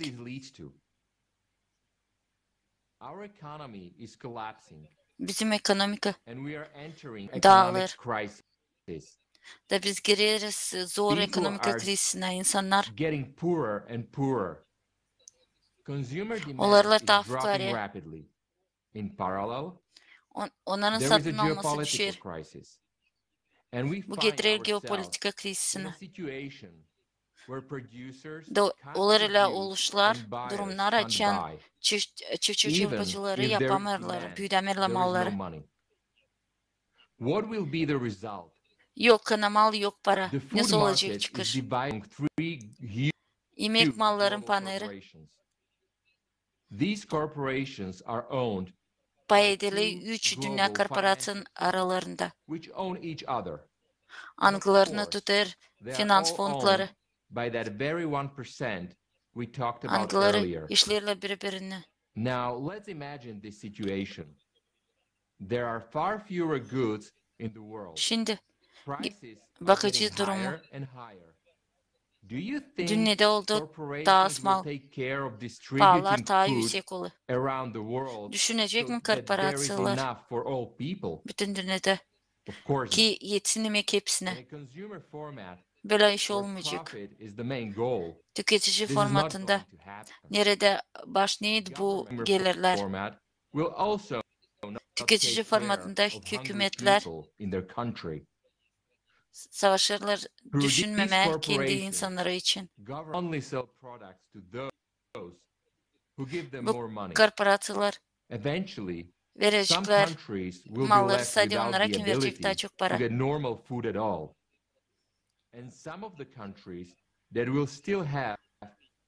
Kimin olacak kolaylıkları da ödeme mallar için kabul edecekler onları büyük pahada. İnsanın olmayacak kolaylıkları onları satın alma. Şimdi koyun bu faktörlere klima durumu da. Bu yıl hepsini bunları duydu hepsi devletler. Klimat zorlatacak geopolitika, ekonomika hem energetika durumunu. Olacak hepsi daha zor. Bizde olmayacak malların yapılması, para, beslemek malları, çiftçilik bölümü. De kısa vakitte insan gelecekler ona de olmayacak neyime. Nice çözmeye bu durumu? Karar tüketici formatında yok. Zeri yok niyet ki her bir insanın olsun yemek malı. Liba durum, onun için durum ya ilerleyecek ya da bizde olacak ne bize söylerler bu açlık. Bu durum halden yok çıkışı. Ama var cevap hem karar. Ne son çözme. Bu yaratıcılık cümlenin ekonomiskası. Hangisından yok edilecek faktörler, hangileri getirirler açlar. Enflasya. Hem fakirle her bir insan olacak, her bir insanın olacak bazı gelirleri hem o alacak yemek malı o kadar ne kadar ona lazım. O kabul edecek serbestliği vergilerden. Kabul edecek informasyon başka teknolojilerin. Hepsi bunlar verecek kolaylık, genişletme, çiftçilik bölümünü yüksek teknoloji uğrunda. Yeni teknolojiler verecekler bize kolaylık insanlara verme yemek mallarını. Değiştirme klima durumunu. Hepsi bu yapılacak geçen periyotta. Bunun için söyleyeceğiz bu forumda. Sağ olun. Saygılı seyrediciler, siz seyredersiniz canlı yayında Halklar Arası Forumu'nun global krizisi bizim kurtuluşumuz birleşmekte. Senkron ederek çeviri 150 dile. Bugün biz öğrendik büyük kritik durumuna, bizim ekolojiyanın katastrofik durumunu. Biz anladık hani problemler, açlık probleması her birimizi varınca dokunsun. Bakın bir film, günlük bitki adamı. Biz anlarız neler oldu, öğreneceğiz. Biz anlarız hani bugünkü günde açtık bir sürü ağır tema ama siz lazım bilersiniz bütün doğrulukları. Bekleyin, biz laf edeceğiz, anlatacağız hepsini, bütün çözümleri, perspektivaları, her bir insan için onun geleceklerini. İnsanlar yokunca sussunlar o problemalarını, algılarını görürler kendi toplumun içinde. Bunlar lazım toplansınlar da çözsünler bu problemleri. Kubin grupasından bir türkü söylediler. Bugünkü forum için türkü kurdular. Bu türkünün adı Kuantamas. Hangisi çevirilir? Daha ne kadar? Daha ne kadar biz zor durumda kalacağız bu katastrofaların yüzünden? Hani yaşamakta durma. Hani biz lazım anlayalım hani bu dünyayı lazım değiştirme. Biz sanırız hani her biri için bu küçücük bir ateş ama hepsimiz biz bir büyük tsunami sevgisi. Hangisi kurtaracak bu dünyayı da yapacak onu halizden güzel.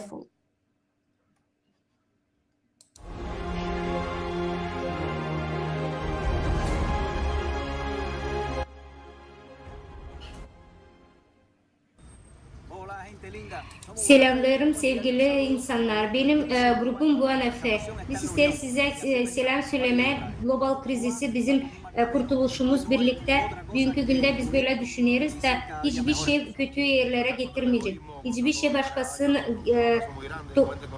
hepsici lazım toplansın. Biz hepsicine sarılırız. İsteriz sizi seyredersiniz. Bizim Türkümüzü işlersiniz. Bu bizim bir armağanımız sizin için.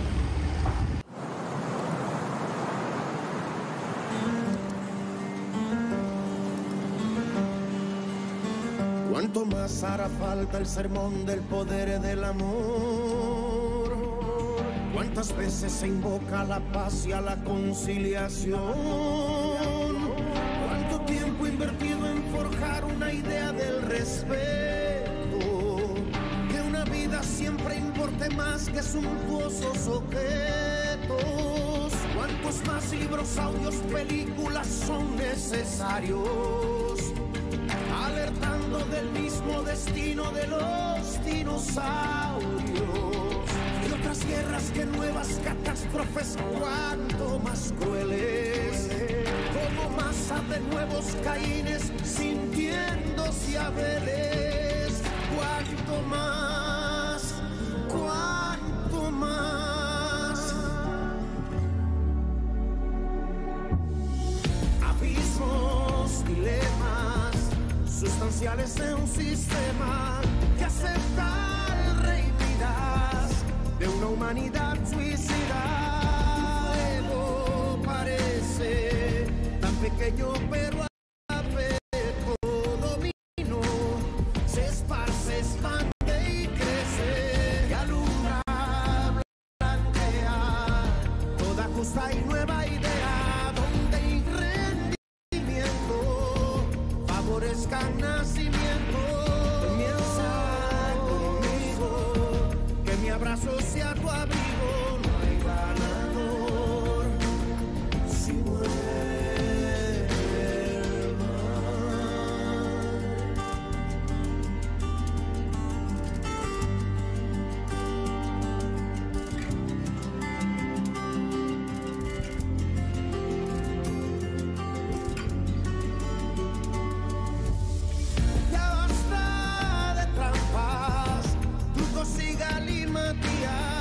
de tabular las almas, pues si fueran mercancía.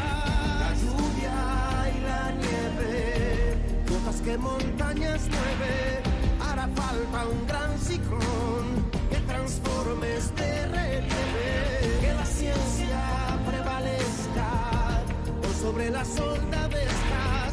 Y si toca ser soldado, sé en defensa de olvidado. Mi abrazo sea tu abrigo, no hay ganador si muere el mar.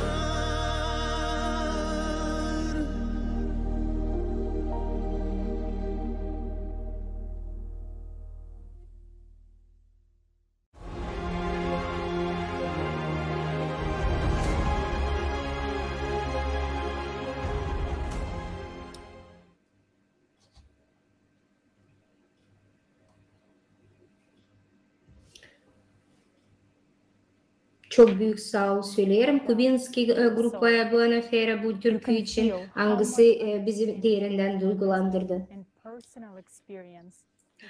Biz duyarız ne kadar çok anlarlar hem de ne kadar çok güzel açık bu türkünün içine koyulu. Haliz'den önce söylendi. Değiştirme bu tüketici formatı lazım birlikte. Ne kadar da olacak tüketici formatı insanları çırak yerine tutmaz. Ne kadar da biz susarak bunlar hepsici olacak, bu kötülükler olacak. Daha ne kadar cenk bize lazım, hani anlama hani cenkler olur sadece onun için zerrecen biz susarız. Çünkü biz tutarız tüketici formatı. Hepsinin cenklerin sebepleri bir. Öğrenelim daha çok bunun için.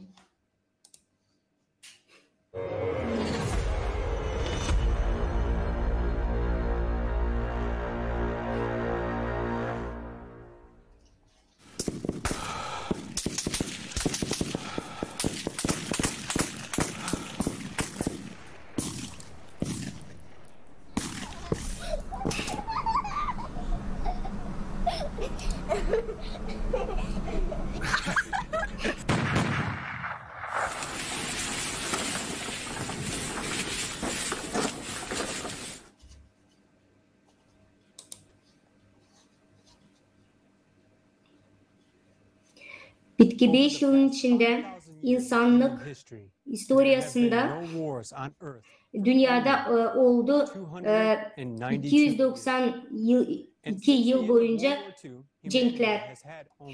İkinci Dünya Savaşı'ndan sonra 26 gün insanda kalmıştı.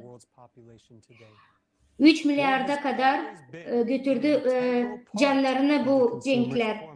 Cenkler bugünkü günde tüketici formatının içinde başı. Onların faydası, onların sebebi sadece varlık. Bayna bu büyük cenk, bu büyük bir business. O büyük para yapan bir business. Yaparlar bunu resurslar için. Cenkler getirir teritoriye para hem de güç. Siz ne düşünürsünüz? Bu pek mi faydalı? Devletler ne kadar para verirler cenkler için?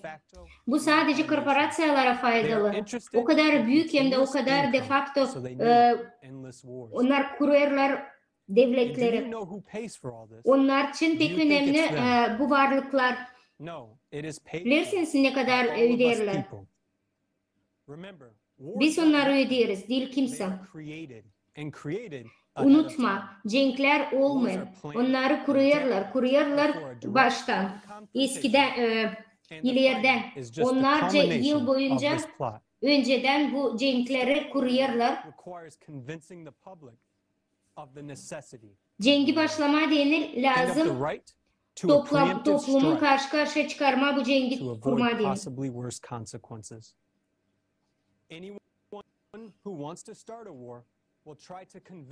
Hepsi kim ister başlama bu cengi, savaşıp topluma anlatma, hani bizim devletin situasyasını düzeltmeye değerli cenk lazım. Her bir kim savaşır cengi başlatma, o lazım anlatsın topluma, hani olacak pek kolay da bunların seferi olacak büyük hem de onlar isterler söyleme, hani harcamalar devlete olacak o kadar büyük değil. Riskler de o kadar kötü değil. Onları kontrol edecekler. Realize etmek için bu sebepleri onlar kullanırlar 10 efekt başları. Bunlar çok efektli olarak yüzlerce yıl boyunca. Şümerlerin zamanlarından başlayarak bugünkü güne kadar görürüz nasıl o cenk.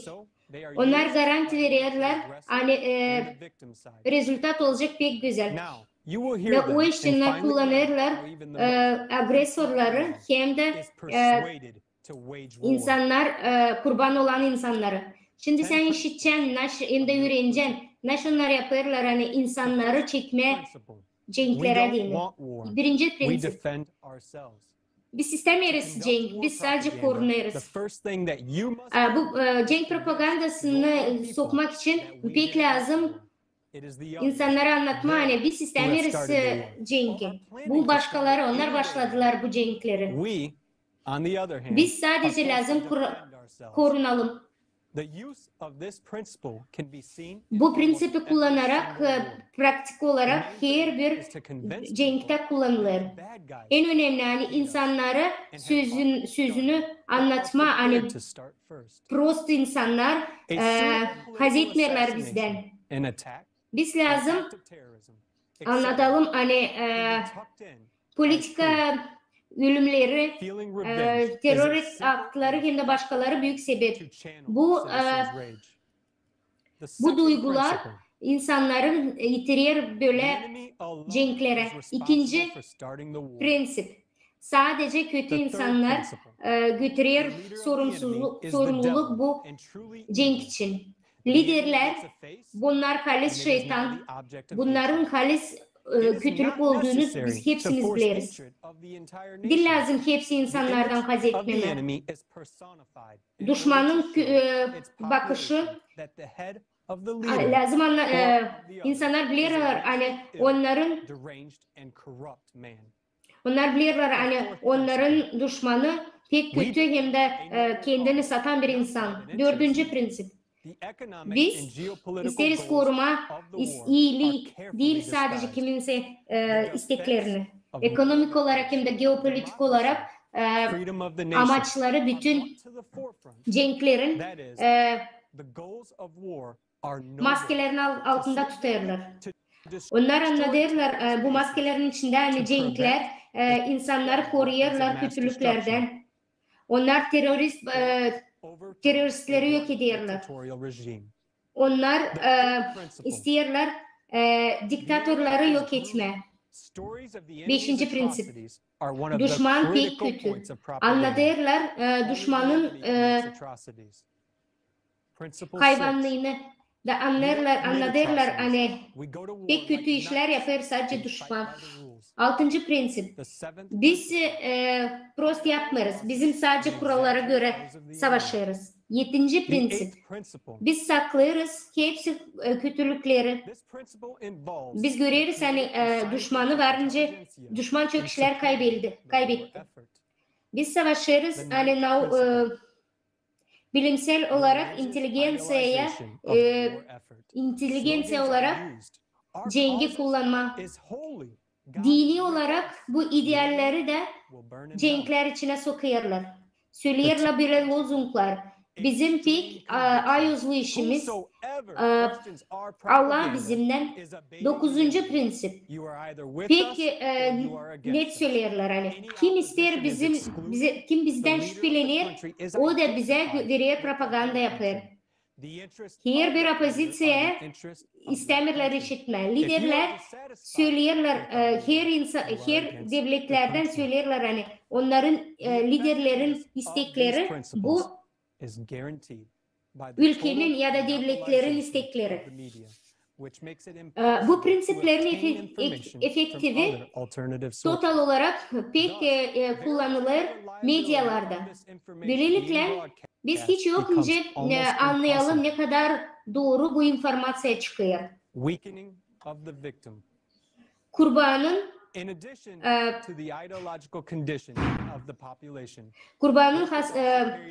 kötü durumu.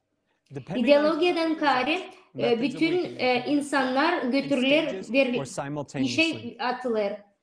Ve onların gücünü arttırır. Biz lazım bilelim hani bu instrumentler yaparlar revolüsyon. Ondan sonra bu devletlerde başkanlar değişir. Destabilizasyon, ekonomik hem politika situasyası değişir. Resurslar da yok olur, yufkalanır. Bugünkü günde silahlı konfliktler içinde hepsici kullanır hibrit metodları angları koyar cenk. Agresorlar, devletin agresorları bu aktif silahlı işleri saklı yaparlar. Formal olarak söylerler cengi destabilize ederler. Bütün aparatları, ekonomi, askerlik kültürasında insanlara anlatırlar bunun faydasını. Pek önemli hibrit cenginde çekme birkaç devlet bu silahlı duruma. Yakın olan devletler herkes çekilir böyle cenklere. Onlar böyle dediğimiz gibi sarı zonlar. Nerede ayırıp pay alan teritoriyalar devletlerden yardım istiyorlar silah olarak. Başka respublikalardan. Bu olur yüzlerce, onlarca yıl, her yıl.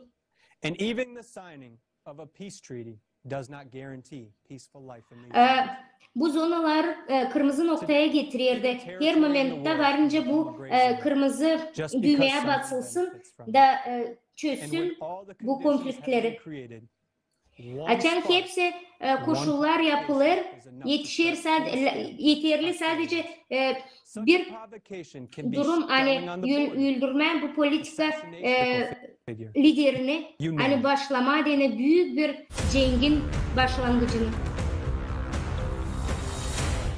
Of the US military, I declare Ben Cenk'te bulunan bir adamım.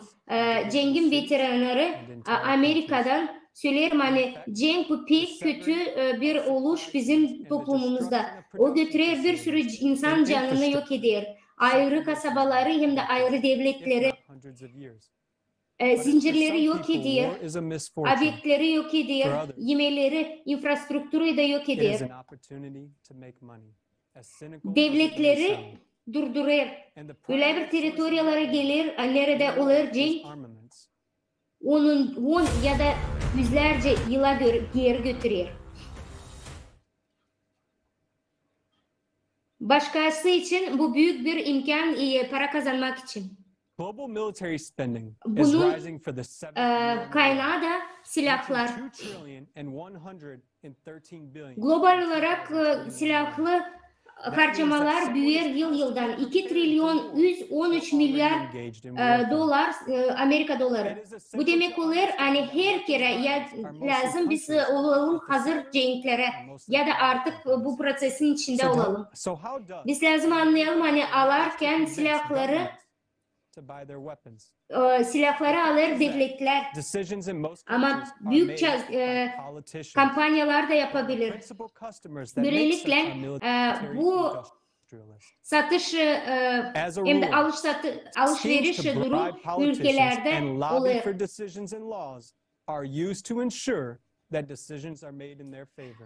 Hani bu çözümleri çözmek için onun faydalanma dini lazım satın alma politikaları. Böylelikle devlet bu silah satışını pek enterese eder. Bu kampanyalar silah sektöründe büyük paralar kazanır da Cenkleri durdurmaya devam ettirir. Kolaylıkla söylemeye daha çok Cenk konfliktleri dünyada varsa daha büyük paralar onlar kazanır. Niçin Kaliz'den bu alışveriş ortalık suçlanmıyor? Çünkü bugünkü günde onlar kapalı halklar koruma gruplarına. Biz görüyoruz hani açan silahları mal olarak çıkarırlar ortaya. Biz anlarız bir sürü soru bize cevap verilmemiş. Bir sürü resurs buna harcayırlar. İnsanlar da öldürüyor birbirlerini. Biz görüyoruz hani patronlar ya da raketalar büyük paralar tutar. 13 milyon dolara kadar. Yerleyeceğim sadece para verirken biz satın alırken sadece havai şimşek varınca alalım. En iyisi investe yapma ilaçlar teknolojilerinde, MRT aparatlarında en ucuz. Onlar pek pahalı ama Kayseri raketa alma. Biz silahlar bu değil sadece bir senaryo varlık senaryosu. Onların senaryoları başka da var. Her bir Cenk'in var başka bir tarafı, kötü tarafı. Bu Cenk'leri saklarlar, insanları satırlar, işletirler her yerde. Onların zorluk içinde çıraklık ederler. Seks olarak şiddetlik ederler. İnsanlar öyle bir schemalarda kullanırlar. Nerede onlar sadece para kazanırlar bu insanların üzerinde. Devam ederler Cenk'lere. Bu oluşlar pek büyür.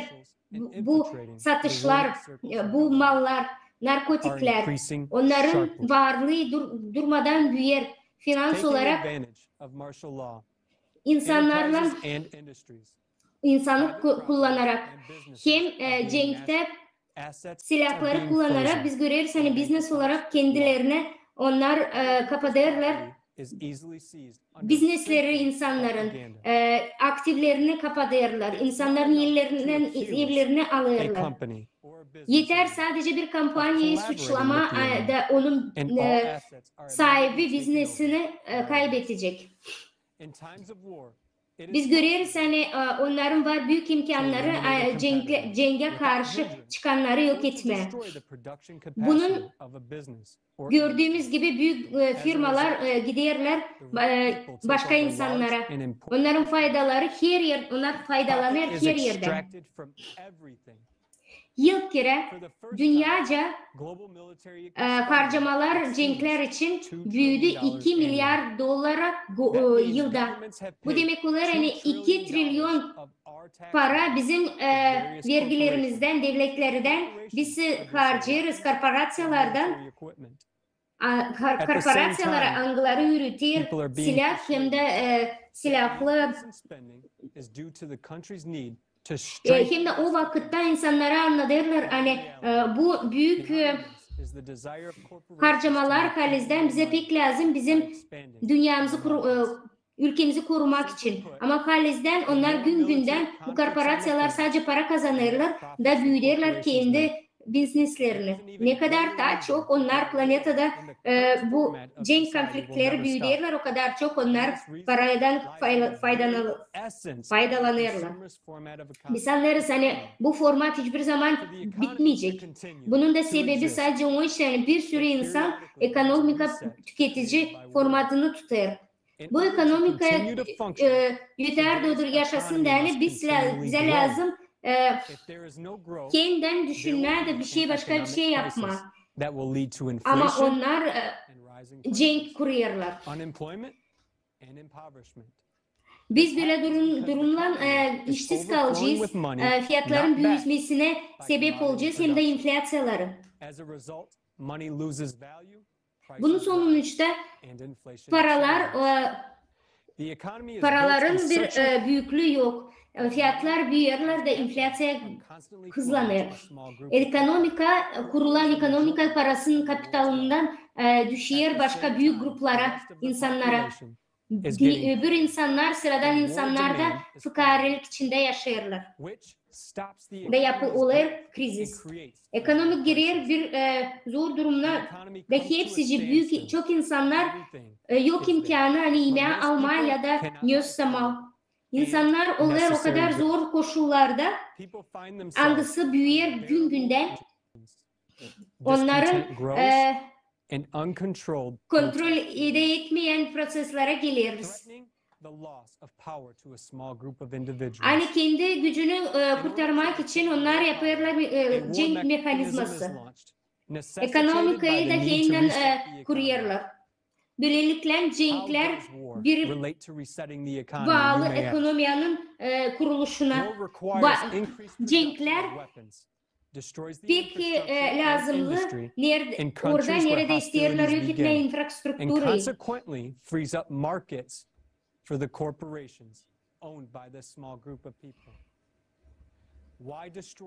Niçin onlar yok ediyorlar büyük kasabaları, infrastrukturaları, resursları, enerji kompleksleri, hepsini, onların angısı, o sferalarda angısı onlara sadece para getiriyor. Onlara verir büyük imkan hani kendi paralarını büyütme, yayma sferalarını da kontrol etme bütün insanları. Cenk, tüketici format içinde yaratır öyle koşullar angıları küçük grupların insanları olur daha zengin. Ama bunu 99% olarak insanlar bunu ödüyor.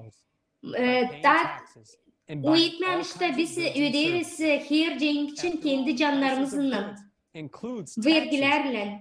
Biz görüyoruz hani her mal tutar büyük vergiler. Ama paralar da gider sadece cengin silahlarına. Ve biz görüyoruz hani biz lazım olacak ödeyelim değil sadece bizim uşaklar hem de torunlar. Biz varınca harcayalım paramızı başka bir yerlerde. İslah proyektlarda. Hastalıklar, bir kanser hastalığı durgutma deni. İnsanın açlığını durgutma deni. Biz görüyoruz hani insanları o kadar zor duruma tuttular. çırak olarak kullanırlar. Bizim tüketici formatının içinde cenk olmayacak hiçbir zaman büyük bir ekonomi olarak.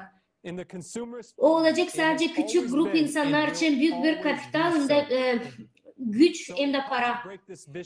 Tüketici formatının içinde olacak her böyle. Ne zaman biz vazgeçeceğiz bu durumdan? Biz de lazım vergileri ödeyelim. Bu problemi çözeceğiz o zaman kökten. Her bir malı biz de lazım alalım. Ekonomika tüketici formatının içinde o ekonomika zengin. Ayrıca biz değiştirmezsek formatı da bugünkü ekonominin o zaman cenkler olacak, devam edecek. O için bir büyük değişim modeli tüketici formatının içinden çıkma da yaratıcı formada olma. Nerede ekonomika stabil olarak götürür pek güzel, kaliteli bir yaşamaya her bir insanın hangisi karar verir. Onlar pek önemli toplumun içinde. Açan değişecek koşullar toplumun içinde.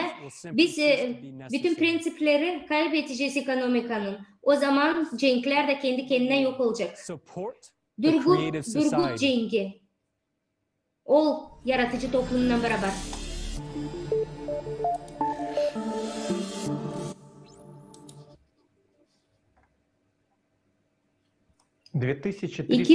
год 36 yılda biz de lazım bunu düşünelim. Biz de lazım düşünelim hani düşecek ay üstümüze. En kötüsü olacak tarihlerden. 2036 yılda bu vakit planetanın ölümü. Biz oraya kadar bence yaşayamayalım. Bu yokunca olsun. Hiçbir insan dünyada yokunca bunu görsün. Bu hem büyük hem narşibistleri söyleme. Önce bir insanlık olarak biz daha erkenden yok olacağız. Kendi ahmaklığımızın yüzünden hem de aptallığımız yüzünden. Biz gün yokunca anlaşalım da geçelim hepsimiz bir güzel yola. Biz görürüz sen klimat serberi yok eder bizi. Hadi kendi kendimize yalan söylemeyelim.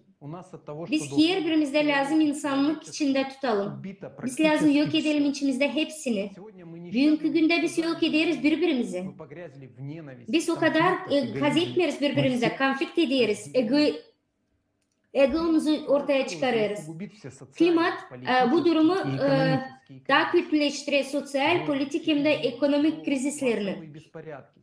Haoslar, epidemiyalar, cenkler yapar büyük haosluk.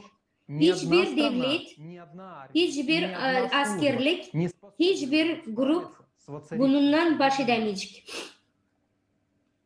Kağıtta yazılı. Önce biz lazım olalım. Dinilerde yazılı. Önce biz vardınca olalım. Ama koşullara göre onlar her zaman öldürecekler. Ve biz lazım bilelim hani tüketici format içinde daha da çok öldürecekler yufkalarını. Ama daha güçlüsü bulunacak. Ve böylelikle yetişecekler en akıllılara. Anglara koyacak klimat serverine bir büyük nokta. Ve o zaman hiç biz hazır olmayacağız. Bilirsiniz ne işçi. Bakalım doğruya doğru. Önce bizim bakışımızı alırlar problemden. Biz açık görürüz hani klimatın katastrofaları büyür bütün dünyada. Biz hemen bakışları söylemeye yani kimse kabahatlı. Biz görürüz yani kapalı 2 yılın içinde pandemiye bizim gözümüzü. Sonra görürüz atom cenkin korkuluğunu. Belki biz başlayacağız düşünme. Yarıcan kurmarsak yaratıcı toplumu biz öldüreceğiz birbirimizi. Bir parça ekmek için hem de bir damla su için. Niçin böyle olur? Hepsi pek kolay. Bakınca kendini götürürler insanlar böyle situasyonlarda, cenklerde ya da katastrofalarda. Panika daha büyük daha çok yaşamaklarını götürürler ne kendi katastrofa. İnsanlar korku içinde öldürürler birbirlerini yok ederler. İstersin anlama bu situasyada en pahalı nasıl olsun? Yeda, yeme, su, hem de ev çatı başının altında. Ya düşün getirdiğim aklınıza nasıl büyük bir açlık oldu 1921. Yılda Rusya'da. İnsanlar yediler ot, köpek, kedi, pek çok insanları yedi. Kendi evin içinde kendi uşaklarını yedi. Böylelikle anladardılar bunları milisiyalara ama milisiya hiçbir şey yoktu şey yapsın. İnsanlar yerde birbirlerini sadece yaşamakta kalmadığını. Milisyonерler lazımdı korusun. Onlar o zamanlar korardı mezarlıkları. Bir sürü sıvıdılmış insanı uşakları koruma ederdiler. 32. yılda Ukrayna'da hep öyle insanlar birbirlerini yerdiler. Banda olarak toplanarlar da kendi aileden birbirlerini yerdiler, öldürerdiler. 1958. yılda büyük Çin açlığı. Statistikaya göre öldü 15 milyon insan. Ama ofisyal statistikaya göre değil, biz gördük hani 45 milyon insan yok oldu. Polisler bu durumu anlatır, bu bir kanibalizm olarak. İnsanlar kaybederdi akıllarını bu prensipleri kullanarak. Birkaç insanlar değiştirerdiler, kendi uşaklarını da öldürerdiler, aile uşaklarını, kendi uşaklarını öldürdülerdiler başkalarına. Kanibalizm olardı her yerde. Bir sürü Çin'de insanlar yerde insanları da bu ülkede oldu bir büyük açlık 20. yüzyılda. 1994. yılda KNDR insanlar açlık içinde akmak olardılar da öldürerdiler. Yerdiler kendi küçük uşaklarını. Onlar mezarlıkları açardılar da yerdiler ölmüş insanları. Panik içinde analar babalar kendi uşaklarını alardılar da öldürerdiler. Sadece lokma olsun diye. Bu sadece küçük bir pay. Anılarını biz bence getirelim size örnek olarak. Biz sanırız hani büyük sivilizasyon devletlere bu hiç dokunmuyor. Ama bakın Amerika'da 30. yıllarda hepsice bunu anlatmıyor. Savaşırlar bunu saklama bu informasyayı ama ne kadar maçtap olarak kurban oldu insanlar. Ama ben bilirim hani siz araştırırsanız o ülkede başı oldu o yıllarda siz göreceğiniz nasıl kanibalizm açlıkta yaşadı Amerika'da. Hiç kimse bu açlık içinden güvende değil.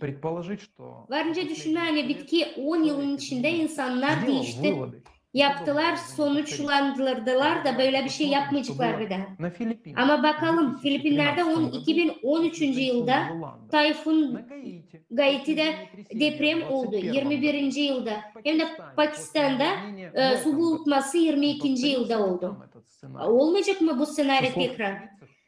İnsanların anlattığı gibi insanlar korkudan hem de panikadan öldürerler birbirlerine yemek için hem de su için. Polisler hem de güven atan insanlar, yardımcı olan insanlar anladırlar bir sürü kişi öldü bu iş yüzünden. Siz sanırsınız hani olacak islah bir senaryo. Sadece sizden isterim hatırlatmak sizden 85% частных руках. 2% 85% silahlar büyük illerde, 2% silahlar başka cenkte olan illerde. Biz görüyoruz hani bunlar bir büyük doğruluk. Böyle durumda bizde şans yok yaşama. Anlayın olmayacak diyorsa bunları koruma. Naş varınca insan naş varınca insanını versin yemeğin yerine. Araba mı, yahta mı, ev mi, başka bir şey mi? Hiç kimseye bir şey böyle işler değil lazım. Hem pahalı naş sende var, o senin vücudun. Bilirsin ne için? Zerrecim onu varınca yeme. İnsan açan yer kendine göre insanı, onun içinde hiçbir şey insanlık olarak kalmıyor. Böyle senaryoya düşerse varınca hiç korkmazsınız. Bakın neyle informasiya dolu, filmler, statyalar, reklamalar, bilim publikasyyaları. Bu başladı birkaç yıl geri de bugünkü güne de devam eder. Siz anca yaparsınız böyle situasyada yarayacağım. Bu bir senaryo hangisi sizin kafanızda. Biz hayvanlara çevrileceğiz. Bizim klimat bizi öldürmeden önce. Sen uzadısın yerine yardım etme ama onu keserler de yerler. Bu kötü, bu korkunç, bu halis bir zombi apokalipsis oluştu. Naşı bizi bekler gelecekte. O teo, naşı yaptık hepsinin tüketici format. De şimdi düşünün.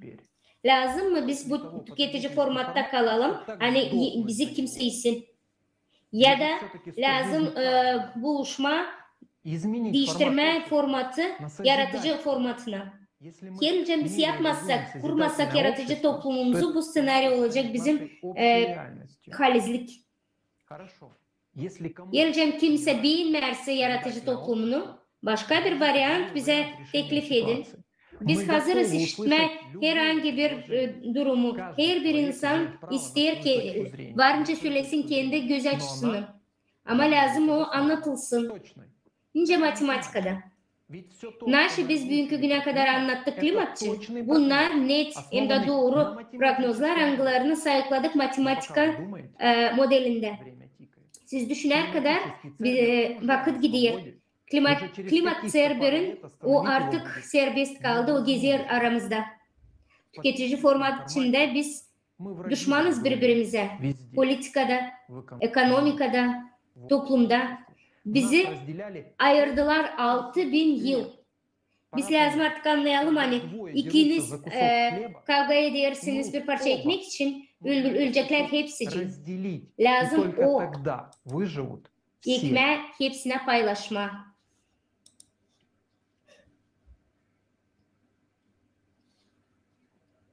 The report we heard at the beginning of our forum provided a clear model. Bu doklad hangisini biz işittik bizim forumun başında gösterdi güzel modeli hem de prognozları hani yakınlarda 10 yılın içinde bizim insanlara hem de bizim planetamıza bugünkü günde bir şey yapmazsan olacak büyük işler.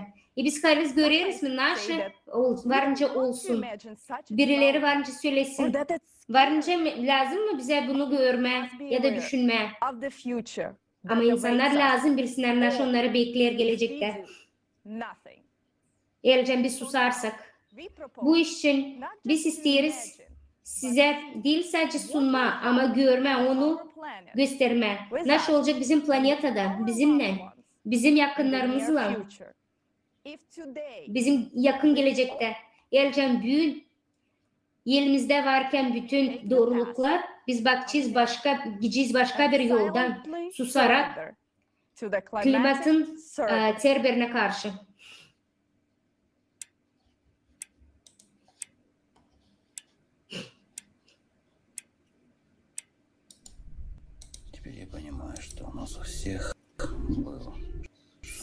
Şimdi ben anlarım hani hepsinde bizde vardı şans. Biz akmakız, biz hiç kullanmadık onu. Tek canım acır sadece bir iş için. Hani biz hiçbir şey yapmadık ileride.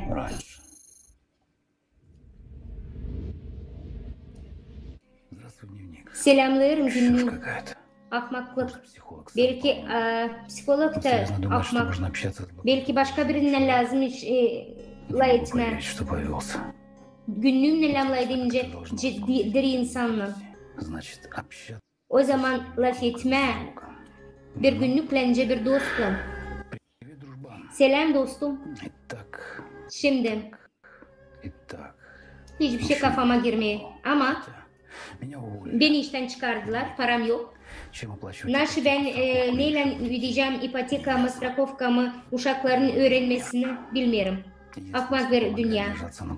Sadece ailem beni bu dünyada tutar. Onun için ben hazırım hepsine. Psikolog bana söyledi yazayım nasıl benim içimde olur. Nasıl beni korkudur. Her kere bir korku içindeyim. Korkular. Düşünmeye korkarım nasıl hani yarın yok neyle uşaklarımı doyurayım. Bu fikirler beni yok eder. Fiyatlar büyür, situasyon dünyada gün günden kötüleşir. Nasıl olacak sabah? Büyük bir soru. Ne güzel. Bana güzel bir iş verdiler. Beklemerdim.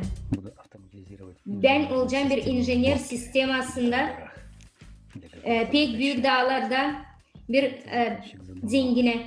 Benim işveren adam hazırlar bir büyük gemi kötü günler için. Ama lazım susayım. Sizler bir haber hani yarın verecekler bana biraz para. Ben ödeyeceğim ipotekamı. Bir sürü para kalacak. Ben prost bir haber onda hani ben ailemle buluşacağım sadece 2 kere yılda. O fikir hani ben kalacağım ayrı yevılan uşaklarla içimde gelen korkular yaratır.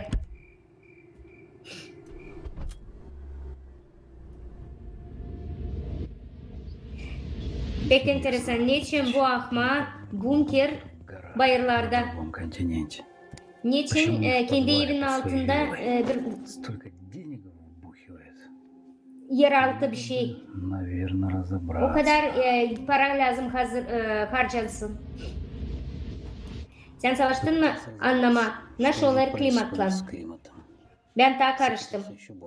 Şimdi birkaç regionlarda oldu büyük kataklizmalar. Bilim adamları korkudur hani bütün planeta ısınacak da insanlar bunda suçlu. Başkaları söyler hani klima her kere değişir de hiçbir şey olmuyor. Televizyonda gösterilir hani bir şey lazım CO2 ile savaşma da para lazım ödeme. Lazım vergileri verme. Klimat her bir değişler. Var da bir doğruluk. Onlar korkuyorlar hani 14 yıldan sonra dünyada bitecek yaşamak. Kosmosun izluçenyasından. Onlar çıkış yolu söylerler.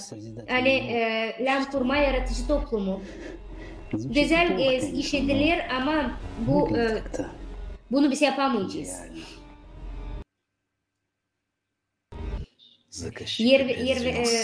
İşveren adam gene uzattı vakti. Baktım burada oturma. Kontraktın bitkisine kadar varınca ev alalım, araba. Bu güzel bir iş. Ama şimdi pek sıkıcı. Hem de üzlerim, yalayım uşakları. Bakarım televizyonun. Gösterirler yoksa klimatın kötülüklerini. Başka haberler yok. Oldu birkaç uragan. Sanki normal olarak. Her kere gösterirler gadgetları, insanlar kendileri çıkarır videoları. O işinden sanırım hani onlar çok. Ben isterim sadece görüyorum hani oldu daha çok yıkıntı. Dün gördüm bir haber Yellowstone vulkanının adına. Görüyorum hani deprem oldu da virüsler olur. Doğru söyleme. Bu sıradan bir paranoya gelir.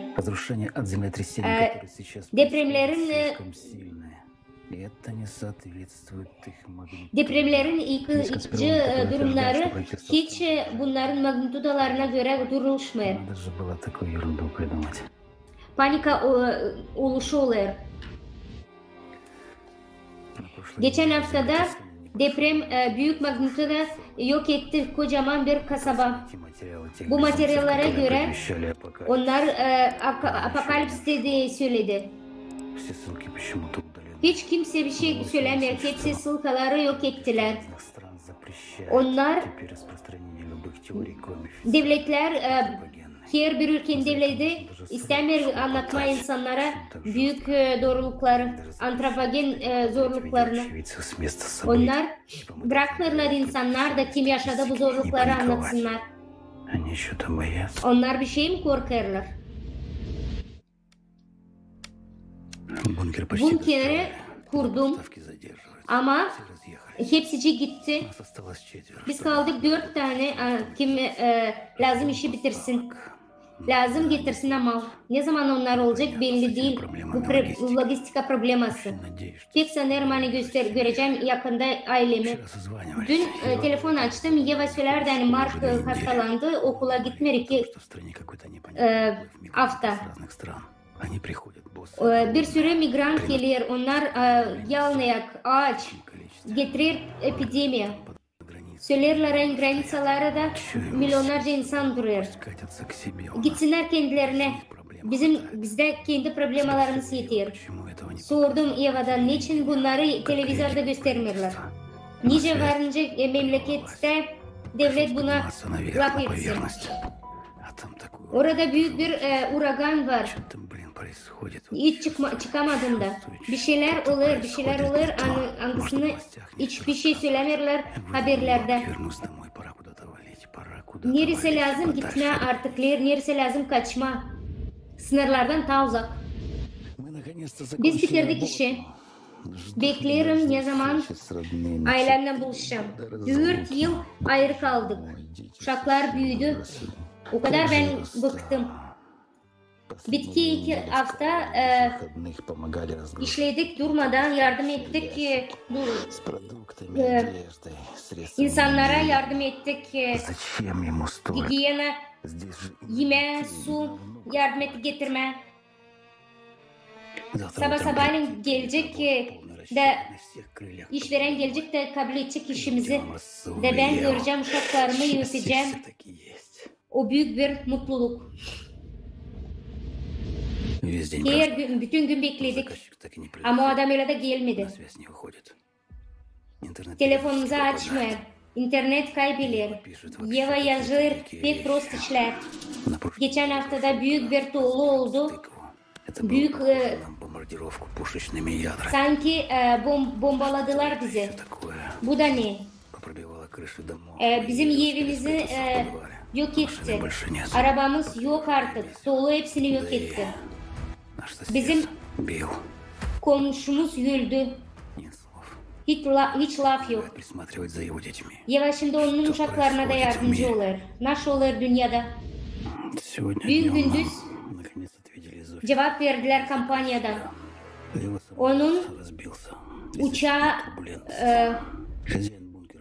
avariya oldu uçağında da hepsi onlar öldü. Bu projekte bu bunkerin adına hiç kimse bir şey bilmiyor. Bize söylediler hani ben bilmiyorum kim bana para verecek. Kim bizi buradan alacak? Biz kötü durumdayız.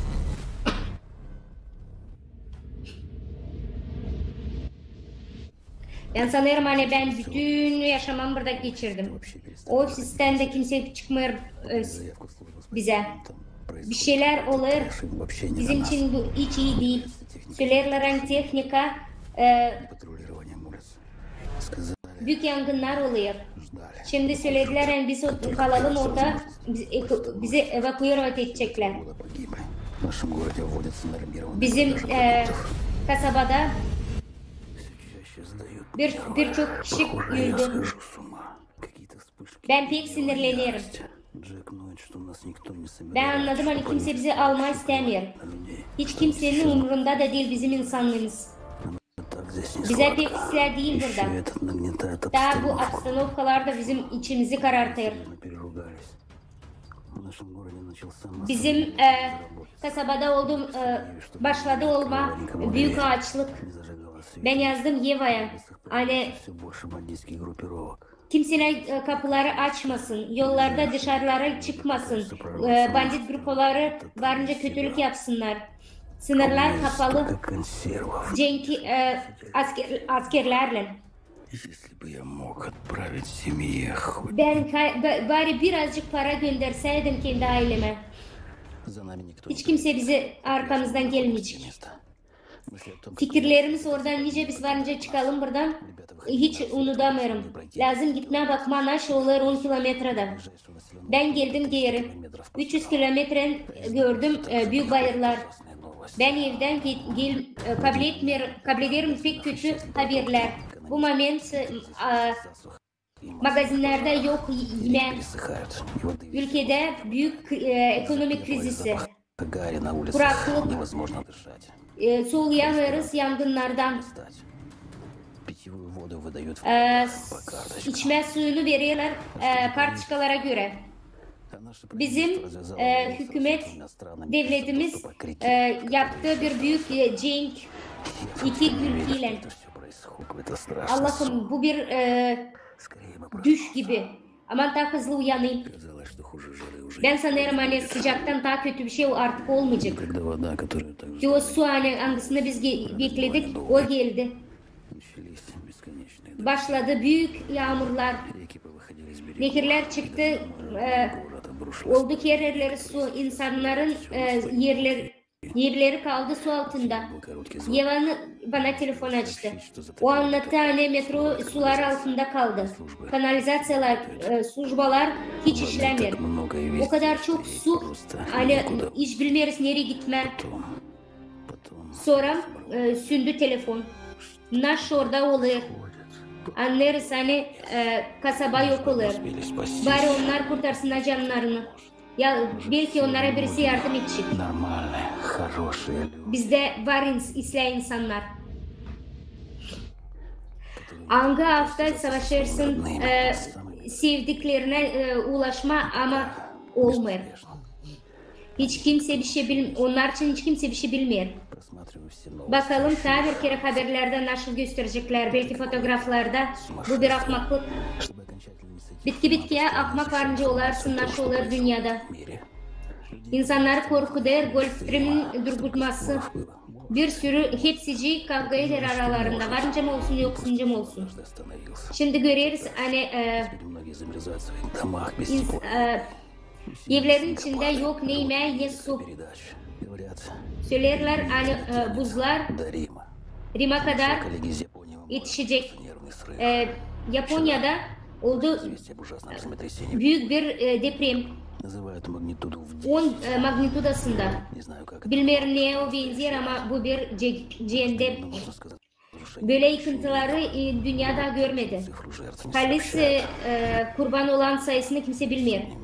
Belki yüzlerce milyon. Bizim Japon dostumuz hiç kimsene telefon açamadı. Kimse ona cevap vermedi. Ailesi de. Dün Memora kayboldu. Aradılar, her yerde bulmadılar. Her yerde bayırlar. C. Kemal'i gittiler aramaya. Hiç kimse bırakmadı dostlarını. Sonracığım geçti bir hafta, kimse hiç gelmedi geri. Çocuklar kaybetti bağlantıları. Suskunluk.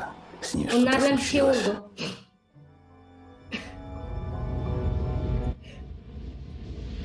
Ben kaldım yalnız. Ben buradan çıkamıyorum. Gün hangi gün? Ben bir yıl oldu buluşamıyorum. Telefonum ise işlemiyor. Öğreniyorum bitki haberleri da anladım. Günlük apokalipsimizi. Şimdi ben onu öyle anladım. Gösteriyoruz ince büyük su ortada olur. Yeni epidemiye giriyor. Vulkanlar patlaması büyük teritoriyalar kapladı. İnsanlar yok neyle nefes alsın. Kislot yağışları yok ediyor. Bizim topraklarımızı, infrastrukturaları. Yemeği yok. Uçaklar başka uçmuyor. Yetmiyor, soğuk yetmiyor, hava yetmiyor. Denizler de deliğe döndü.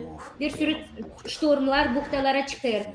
Toksik gazlar kalkar yer dibinde. Onlar yayılır bütün her yere. Zehirlerini yayır. Sera gazların seviyesi pek büyük yükselir.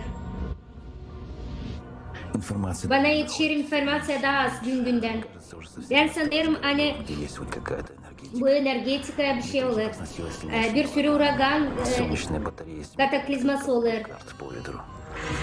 İşittim hani mobilyalar hem kitapları kullanırlar hani ısınma diye. Her yeri bekler büyük bir karanlık hem de kötü soğuklar. Ben inanayım hani yava yumuşakları bir gün göreceğim. Ben hepsine vericiydim hani yanında olayım. Onların yanında olayım. Sputnik bağlantısı başladı işlememe. Ben aldım Jack'ın priyomliğini. Hangisi bana hiç geldi. Oturuyorum, bağırıyorum. Kimersire işitiyorum bir sürü dil sesler işitiyorum hani insanlar da yaşar. Kimersire uşaklarımın hem de Eva'nın yüzü gelir aklıma. Ben onları kurtaramadım. Vardınca kurtarayım ama kurtaramadım. Birkaç grubun içinde grupla bağlandım. Şimdi anlıyorum hani bizi bekler daha da büyük kataklizmalar. Daha 22. yıldan kalan. Şimdi nice kalizden görünür bizim dünyamız. İleriden yer depremleri azıcık olardı. Şimdi onlar her yerde olur. Biz görüyoruz hani patlamalar olur. Sabahleyin korkardım çıkma. Akşama kadar kendimde güç aldım da çıktım. Ben görüyorum bütün dalinanın üzerinde büyük derinliklerle bağlı oldu. Yüzlerce metre. Dünya oldu nice bir peynir olarak. Delikli. Ben böyle düşünde de yoktur gördüğüm. Böyle yokunca olsun. Afrika yarıldı iki parçaya. Şimdi ben bilirim nasıl varınca olsun. Su yok etti yakın kasabaları, tsunamiler bugünkü günde hep bir durmuyor. Asya sanki suların altında kaldı. İnsanlar anladılar, onlar buldular, radyoları da çıktılar biraz bu katastrof apokalipsin içinde. Niçin ben ileriden anlamardım hani insanlar bunker kuruyorlar. Hepsi anladılar apokalipsi. Ben vardınca bunu bir şeyler yapayım. Birazcık çevirsem bir yerde bir şey yapabilsem, yardım etsem. O kadar kördüm. İnsanlarla kim yaşamakta, onlarla bağlanmaya savaşıyorum. Akmak olurum kendi yalnızlığımdan. Her gün kalır da az insan dünyada. Söylerler hani kanibalizm artık oldu bir norma. Bandalar var gezer de onlar avcı olarak insanları tutar. Kimi tutarlar onları yerler. Akmak insanlar oldu. Ama biz anlarız hani insanların yemeleri de yok uzun yıllara. Görürsen bu dünyada pek çok şimdi anladılar hani radyoaktif rüzgarlar dünyaya düştü. Vulkanlar susmaya başladı. Kimse bilmiyor hangi planetanın hangi bölümünde onlar patlıyor. Bitkiler büyümüyor. Güneş yok. Dünya oldu bir boşluk. Büyük bir fitoplankton başka yaşamıyor. Sular, okyanusın suları oldu suların yerine gaz oldu. Orada başka yok yaşam. Kislorodun seviyesi atmosfere düştü.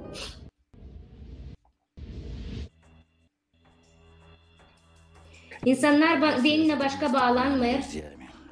Bağlandığından söylerler hani hiçbir yere çıkmama, Zerrecin varınca olsun büyük yangın senin vücudunda. Büyük bir kosmos radyasına varınca başla orası. Böyle izluçenyalar başına yoktur geldi. Biz başladık. Ohrilan yağlanma. Şiddetli büyük rüzgarlar angları getirir. Toz hem de kum kalır yeryüzünden. Kim kaldı yaşamakta onlar katastrofaya ta korkunç yerlerde olur. Şimşekler olur. Şimdi şimşekler olur. Pek korkunç.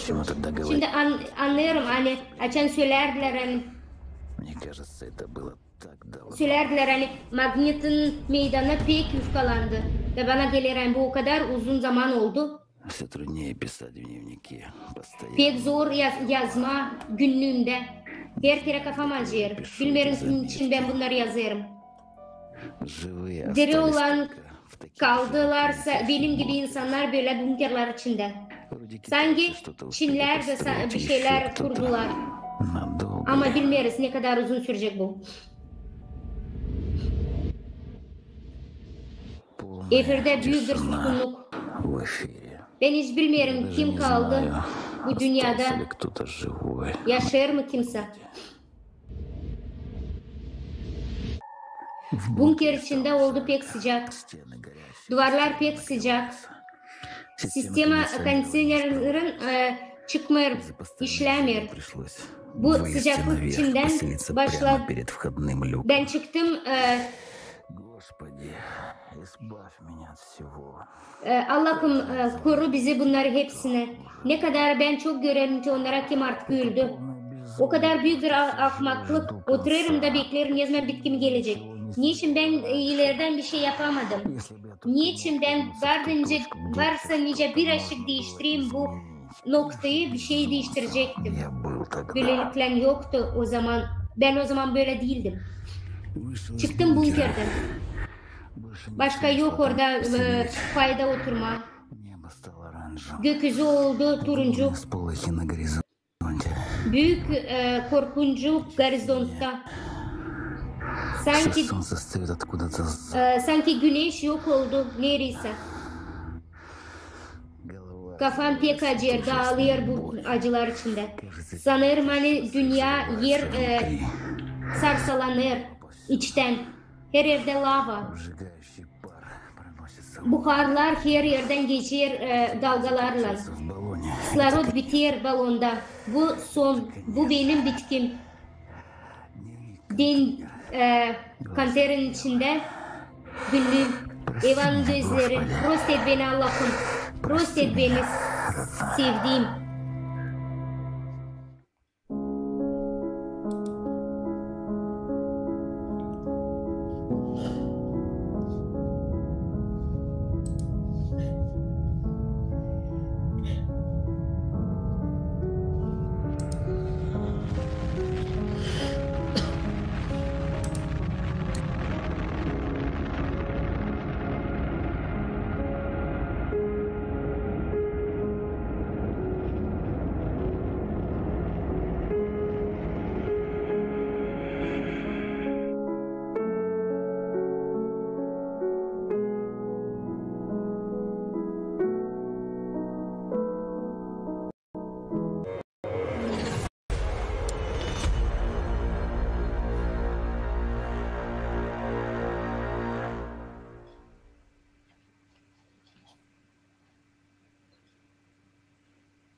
Akıllı adam varınca kabul etsin böyle senaryo hangisini şimdi siz gördünüz.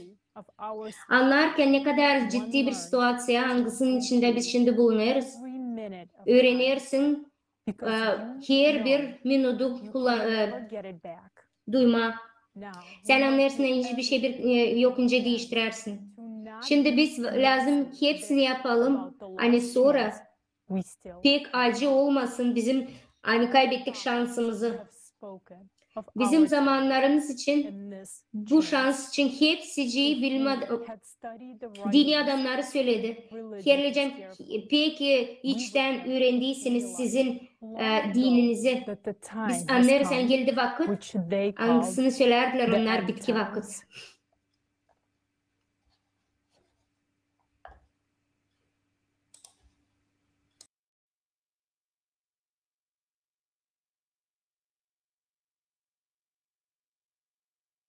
And now let's watch the video.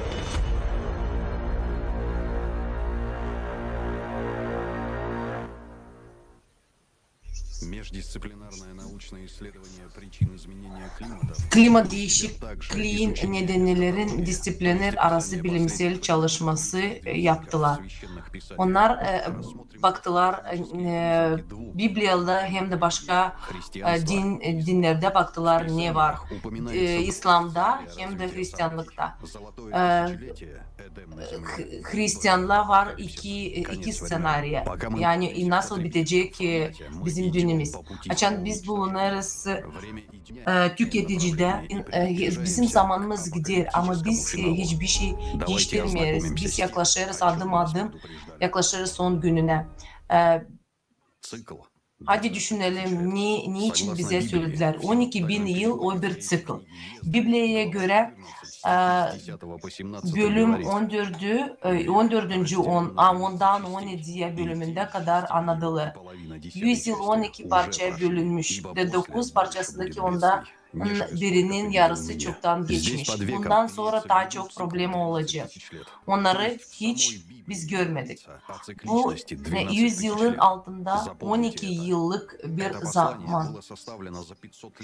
Bunu düşündüler 500 yıl önceden, 2000 yıl daha önceden. Artık 9000 geçti, yıl geçti. Biblia'da söylenir, hani cikl o 12.000 yıl. O biter bizim dönemimizde.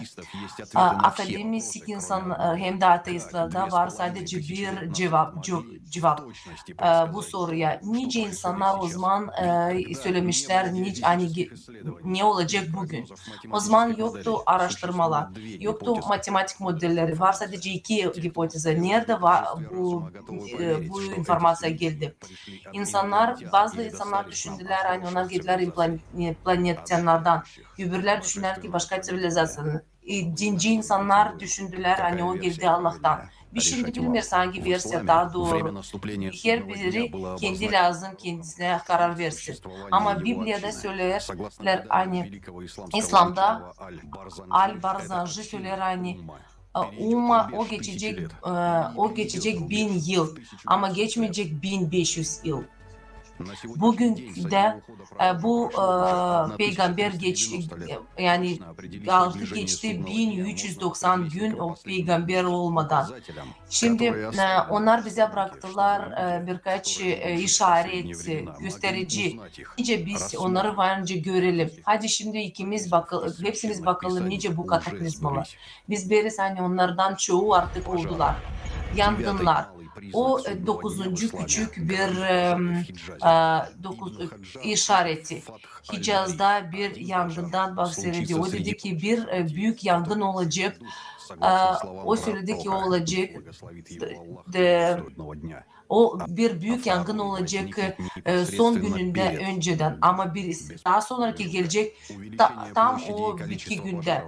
Son günlerde açan çok yangın olur, hani çok sıcak var. Yerler altında yeraltı çok ısınır. Bu neden olur yangınlar. İslam'da var birkaç Peygamber Muhammed söylerdi hani son gün başlamayacak o zamana kadar yağmurlar ve seller olmayacak. Açan hepsi bitkiler bitmeyecekler. Çok nem olacak. Çok yağmur olacak hem sel. Şimdi artık seller dağıtırlar hepsi bitkileri. O bir gösterici. Daha bir gösterici var. Hani Peygamber söylerdi hani son gün gelmeyecek. Arabistan'da olmayacak, nerede var çok bitki, nerede var çok sular. İslam, Saudi Arabia, ondan sonra bu da var çok bitki. Arabia'da var çok sel şimdiki zamanlarda. Başarısızlıklar. Sahil Sağ öyle söyledi, Allah söyledi. Dünya son gelmeden önce çok başarısızlıklar olacak.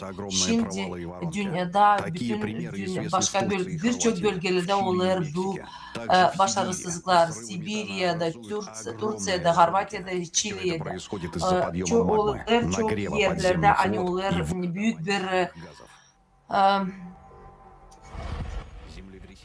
bir depremler. Söylenir hani son günlerde olacak çok deprem. Ama son gün gelmeyecek, o gelecek açan çok deprem olacak. Biblia'da, Evangeli'de Luka'dan 21 bölümde 12. şiirde söyler hani şimdi magmadan yükselir daha çok deprem olur. Onlar coğrafi, depremlerin coğrafisi çok çoğalır. Evangeli'de söylerler hani depremler olacak çok büyük. Hem de son zamanlarda 8'den daha çok olur deprem. Şimdi buna bakarak çok var klimat kataklizmaları, çok hastalık olur. Bunlar artık oldular. 12.000 sene peygamber söylerler. Şimdi onlar söylerler hani bu apokalipsis son gününde ne bizi bekler, onlar bunu anlatırlar. Son gün, kıyamet günü, apokalipsis nasıl geçecek? Peygamberler çok detaylı senaryo yazdılar. Evangeli'de Mattey'den Iisus Hristos söyler hani hiç kalmayacak bir de taşlar hepsi dağılacak. Bu laflar söylediler hani bu kataklizmalar çok güçlü olacak. İnsanlar ölecek. İnsanlar çok insan ölecek. Deniz gösterir hani çok deprem olacak. Karanda söyler hani deprem olacak. Depremler çok güçlü olacak. Yer dağılacak, dağlar hepsi dağılacak. Süreler hepsi dağlar olacak, nice gökler, onlar dağılacaklar çok küçük parçalara, onlar o kadar güçlü olacak. Hani onların plitalar, litosferanın plitaları dağılacak, ikiye ayrılacak. Abu Hureyre söyledi ki son gün o kadar çabuk gelecek hani insanlar hiç bitiremeyecekler neyi çekettiler. İnsanlar ağzına getirirken bir yemeği onu yiyemeyecek sonuna kadar çünkü. Söylerler ki insanlar, Marx söyler ki insanlar gitsinler dağlara, almasınlar bir şey, onlar çok geçiremeyecekler. O günlerde o kadar çok zorluk olacak. Bu zorluklar daha olmadı. Allah böyle zorluk daha yapmadı şu ana kadar. Bu çok güç olacak. O hiç daha yok olmadı bu günlere kadar. Eski Zavet'te söylerdi ki böyle zorluklar yer daha geçirmedi. Çok zor zamanlar gelecek. Böyle zamanlar daha olmadı şu ana kadar. Vulkanlar şiddetli patlayıcılar. daha yaklaşık o günlere gökte olacak duman, çok açık bir duman ama o insanlara getirecek çok zorluk.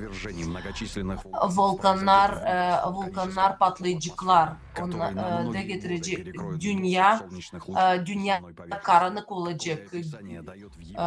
Güneş olmayacak. Mark'ta böyle söylenir. O günlerde o büyük zorluktan güneş kaplanacak.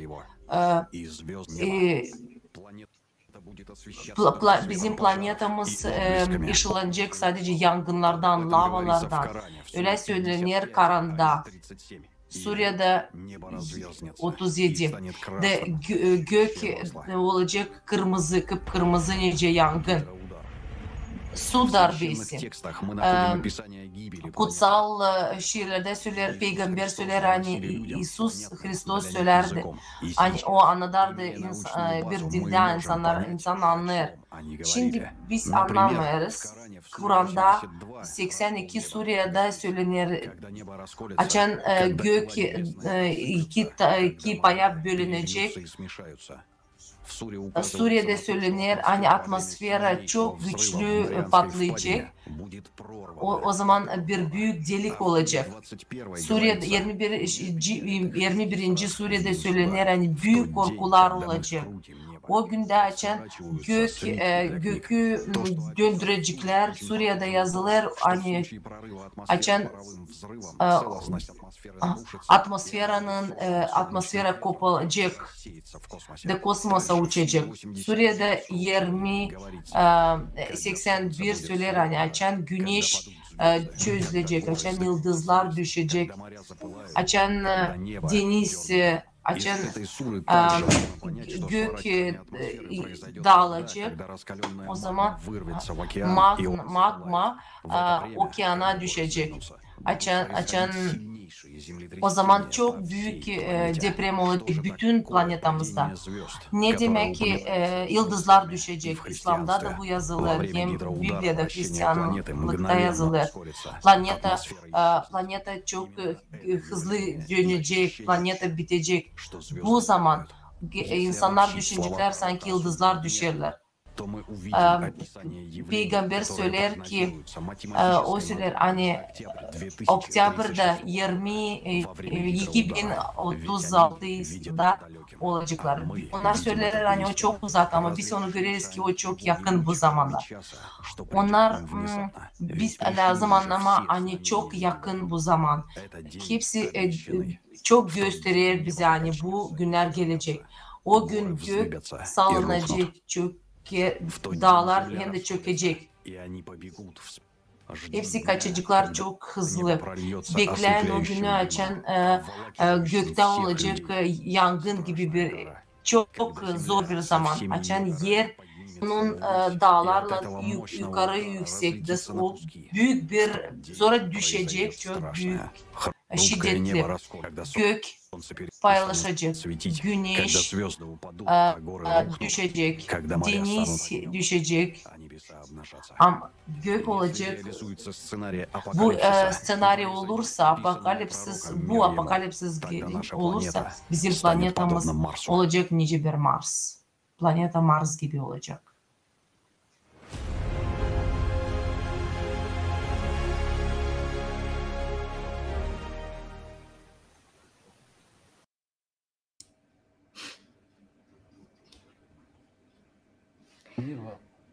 Hepsinize sağlık, saygılı kardeşler.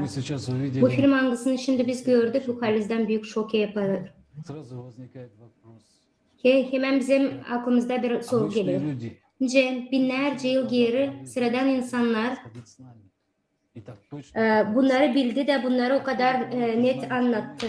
Nereden dini insanlar bilerdi binlerce yıl sonra hani yok edecek klimat bizim kataklizmalar dünyamızı.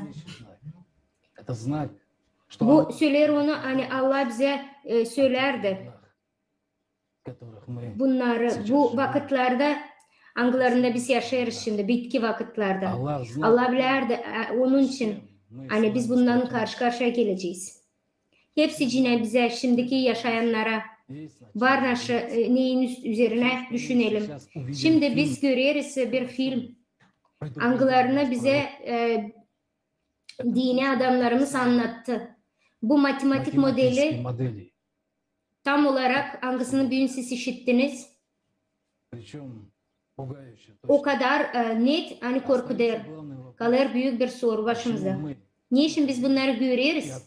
Da açık açık laf ediyoruz bunun için. Ama başkaları laf etmiyor. Allah bize acıdı. Verdi bize biraz serbestlik. Hani varınca ayıralım. Nasıl bizim için daha iyi. Ölelim mi apokalips içinde yoksa da yaşamaktan kalalım? Biz bunları işittikten sonra anlamıyoruz bir iş. Niçin? Bütün Müslüman akılları burada. Niçin bütün Hristiyanlar da bizimle burada? Hepsi dini inançlar bütün dünyada işidirler, anlatırlar size. İşidirsiniz. Hepsi bu dini söylediklerinizi duyarsınız. Hani bizim vakitimiz kısaldı. Dünyada şimdi durarız son noktada. Niçin biz susarız? Hepsici inançlı insanlar lazım toplansınlar. Hepsi religyalar, diniler, hepsi konfesiyalar. Onlar lazım bizimle beraber söylesinler. Bizim için dini yazışlarda anlattılar iki yol. Angıları var insanda, bizde. Şimdi dünya gidiyor kötü senaryosuna. Anı götürüyor bizi yok etme, insanlığı yok etme bütün dünyada. O kadar insana verildi. O kadar var bir daklat. Hangisini siz bugün işittiniz? O da hep öyle söylenilir dini kitaplarda. Nasıl olacak ileride? Hiçbir şey beklemiyorum ki o insanlardan kim inanır. Onlarda başka fikirler. Onların başka davranışları bunlar hepsine. Onlar ama çok dini olarak biz görüyoruz hani bu dinler bize gösterir nasıl olur. Literatürada, yazışlarda yazılı halizden nice olacak. Niçin? Kitapların, dini kitaplarında hepsi bilirler bu oluşları. Biz de biliriz. Ama onlar bizimle değil.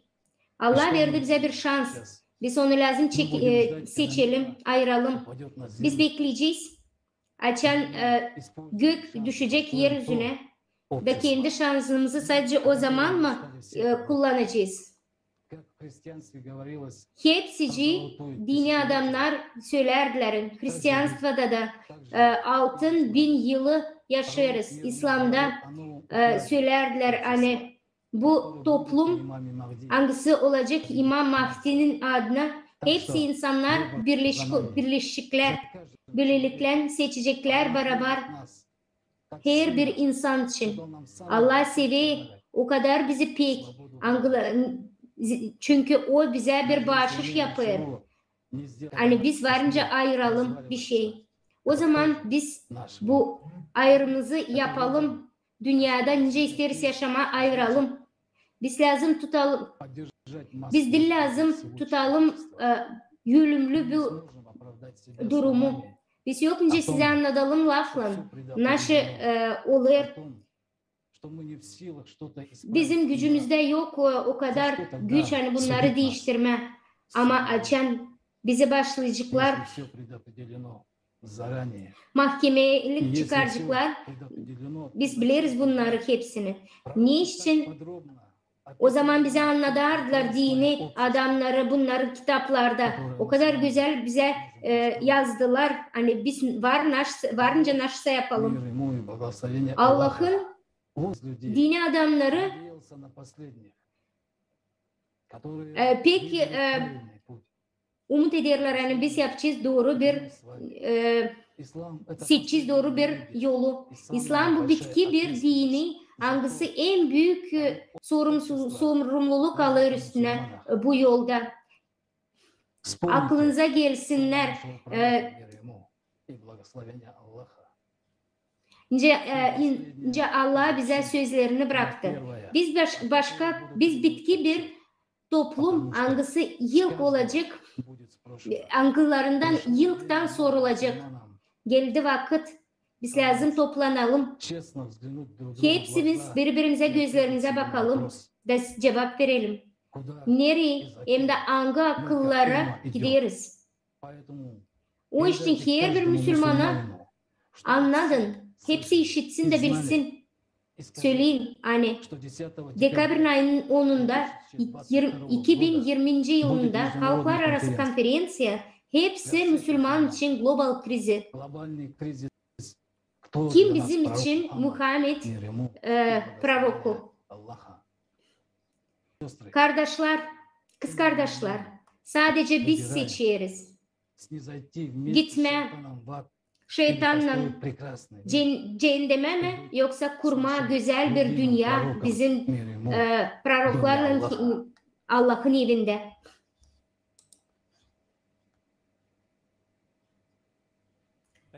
Sağ olasın Sarman.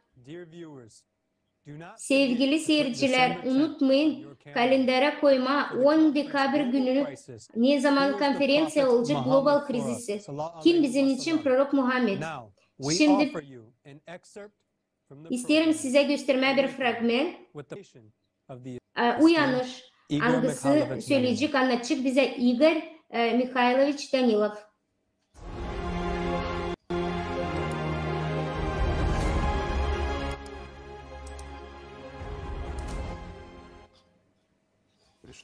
Vakit geldi olma insan.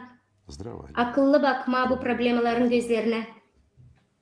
Kabul etme bir büyük karar. Öylece lazım insan davransın. Hem önemli kendi planetamızı koruma, kendi evimizi. Bizi bunlara öğretmediler. O için lazım öğrenelim kendimiz. Olacak çok problema. Olacak çok taş bu yolun üstünde. Ama bizde var bir amaç. Da biz onu geçeceğiz. Dil lazım hiç kimsene güvenme. Bizsiz olmayacak hiçbir şey. Bu büyük bir fakt. Da bu fakt artık bilimsel bir fakt. Anlatıldı. Binlerce kez söylenildi. Daha ne şey söyleyeceğim. Böyle situasyada angısına düştü bütün insanlık. Ben isterim söyleme bir iş. Lazım güvenme değil sadece Allah'a. Bu bizim seçeneğimiz. Allah'ın hiç hakkı yok bize karışma. Şimdi hepsici inanç insanlar söyleyecekler hani Allah'ın hepsi elinde. O doğru ama o bize verdi bütün dünyaya seçenek yapma. Bu bizim serbestliğimiz. Nasıl biz ayıracağız? Hani Allah'ımızı mı kuruçaya girsinler? Angıları yoksa kim Muhammed'i mi, prorok Muhammed'i mi yok etti? Biz öyle işler yapıyoruz. Nice söyler bize şeytan. Biz sanki biz Allah'a pek mi baş eğildik? Sesledik mi onu? Yoksa biz sesledik? Yoksa kimi biz sesledik? Kime biz lazım sesleyelim? Biz ayırdık kendi seçeneğimizi. Biz ayırdık birbirimizi. Geldi vakit olma arka arkaya her birimize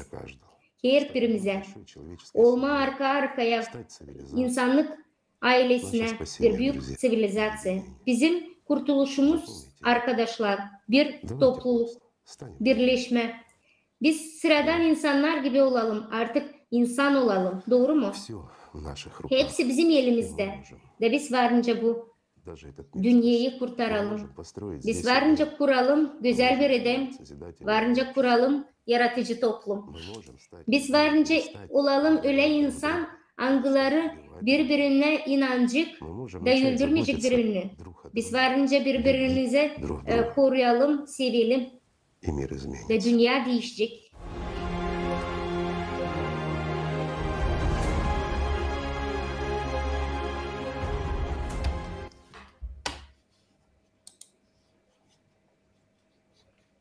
Sağ olasınız Igor Mikhailovich. Aynı bizimle berabersiniz. Sizin doğruluğunuz için her kere bizi motive edersiniz ileri gitme. Bu şok informasyon arkasından hangisini biz dün işittik. Her bir insan, sıradan insan anlar. Hani biz düşeriz yokuştan aşağı. Hepsi anlar. Anlaşsa lazım değiştirme. Şöyle hepsi söyler hani bizim toplumumuz geldi prostla. Ama eğer onlar bilmezler çözümü, onlar bulmayacaklar çıkışı. Bugün biz geldik öyle çıkışlara, bu problemlerin soruşlarına, krizislere, bizim toplumun doğruluğuna. Bu format yaratıcı toplum. Bırak kalın bizimle. Paylaş da bizimle beraber olun. Yaratıcı toplumun içine. Çünkü bizim dünyada varınca yaşamakta kalmaz, sadece kurarak yaratıcı toplumu bütün dünyada. Biz göstereceğiz, yaratıcı toplum getirecek bize fayda ve sadece o zaman anlatacağız. Niçin biz lazım bu haberleri yayalım her yere şimdi. Ve sadece o zaman biz anlarız hani biz lazım toplanalım ve hepsini anlatalım. Hani biz insanlığı büyük harfte. Yaratıcı toplumu bu bir büyük çıkış, bu bir amaç. Hangisi varınca toplasın hepsini bize. Ve biz varınca bulalım, büyük bir karar da yaşamamızda kalalım. Sadece beraber. John, size söz veriyorum. The problem that we have today, we have to solve has never before been faced by Problema humankind. The year 2036 is the year of the destruction of our planet if nothing is changed. We have only 5 to 6 relatively stable years to do everything possible. Bizde sadece 5-6 yıl stabil olarak hangisinde biz varınca yardımcı olalım kendimize, birbirimize. It is a matter of everyone's survival. Biz lazım anlayalım hani hepsi lazım anlasın bu katastrofaların yıkıntılarını. Klimat kataklizmaları tam tersine bugünkü bilim olarak dünyada anladır, gösterir bize büyük soruları, anglarından biz çıkış modellerini bulamayız. Hepsi. Neyle dünyaca bilim adamları ne iş yaparsa da onlar sadece büyük binlerce kayıtların içinde kendi gemisinin içinde boğulurlar. Onlar anlarlar hani hepsici o geminin içinde durarken hepsici boğulur. Bize lazım halis bilim adamları. Angları bizi kurtaracak, bizim gemimizi kurtaracak. Bize lazım bilim adamları, angların var büyük bilim okutları, halis bilgileri, akıllı adamlar. Angları varınca çözsün bu zadaçaları. Burada nerede o bilim adamları? Şimdi hiç saklı değil hani o akıllı adamlar cenk sektöründe. Onlar kapalı laboratuvarda bulunur. Anglarını şimdi kullanırlar insana karşı. Bugün hiçbir devlet faydalanmıyor. Eğer bu bilim adamları yardımcı olacak insana. Ne için? Çünkü bu bilim adamları var nice lazım cenge işlesinler. Bir model var, bir sürü organizasyon angısı. Then scientists would no longer need to develop weapons, and countries would no longer need to An important point. We need to eliminate wars not only in the present, Ama ileride orada. Zira devletler saklayacaklar bilim adamlarını ki kaybetmediler kuvvetleri. Söyleyelim doğrudan. Politikler koruyarlar kendisini. Hem kendi yakındıklarını.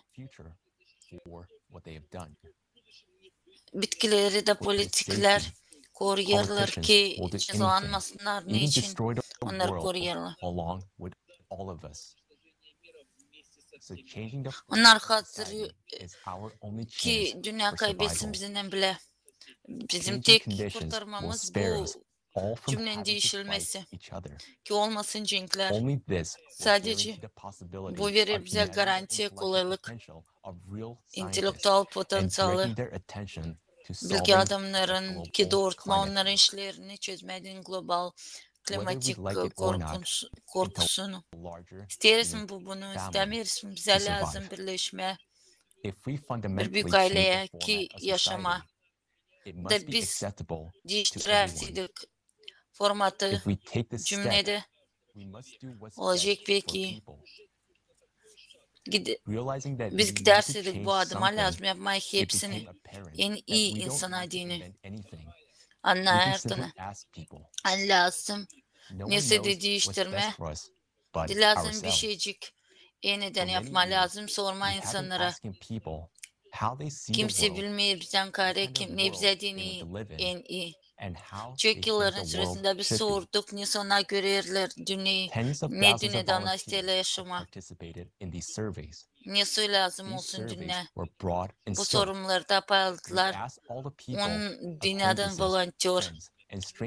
Biz sorduk her bir insana, dostlarımıza,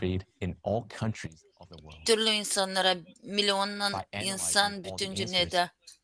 Analiz yaparken analiz cevaplara biz yaptık 8 temel yaratıcılık cümlede. Ne ister insanlar olsun diye ileriki dünyada. Ne ister insanlar koyuldu. Yeni yaratıcılık cümlenin temeline. Böyle de peydalandı yaratıcılık cümlesi. Biz anlarız hani yolun gitmesinde ama temel koyuldu, start verildi. Bize lazım olacak çok işleri çözmeye yapma. Ama bu uzmanların davaları, ekonomistler kendi davalarını, bilim adamları lazım bir toplansınlar bir sofrada birleştirsinler bilgilerini insana dini verme, insana din lazım ne varyantları çözmediğini, onların sorularını. İnsanlar da ayrıcıklar, insanları daha uygun. Bu takım biz birer de ayrıcı isimliyorsa kurallarda biz yaşayacağız bütün dünyada bir büyük ailen. Olarsa da yaratıcılık cümlesine alternatif bir sonları sesleyeceğiz. Bizim aramızda var historikler, politikler, sosyologlar, hem başka uzmanlar, hem insanlar, anıları öğrendiler insan historiasını. Her bir istemekte nesli değiştirme, koruma kuvvetleri, nerede var kuvvetler, orada herkeret olur tiraniye, tüketici formatı cenkler hem insanları öldürmesi. Yok, dil önemli. Bir mi insan kuvvette ya da başka. Biz sanırız. Hani böyle nice yaratıcılık cümlesi yoktu bir kerette. Ama bu mahsus o ne ister insanlar. Başka türlü kuvvetler ya da nerede var bir insanın kuvveti başka insanda getirir katastrofaya. Biz yaşayacağız de şimdi olup çırak. İlk ne biz lazım anlayalım. Biz nice hayvan sürüsü sesleriz de kabul edemeyiz karar Bize 6000 yıl sıradan bunu söylerler. Ama haliden bu değil doğru. Konstitüsyaya göre biz serbest insanlar, biz kuvvetin taşıyanları. Her bir konstitüsyalarda yazılı. Biz onlar kim haliste, kim kurdu bu dünyayı. Lazım bunu anlama. De sislememe. Hani kimse gelecekte yapacak, niye sisler bize dediğini. Bize savaşırlar, inandırma. Hani insan bir şey yapamır. Var uzmanlar, anglarını bunları bence yapsınlar, insanlar da kabul etsinler kararları. Politikler bize de lazım başka.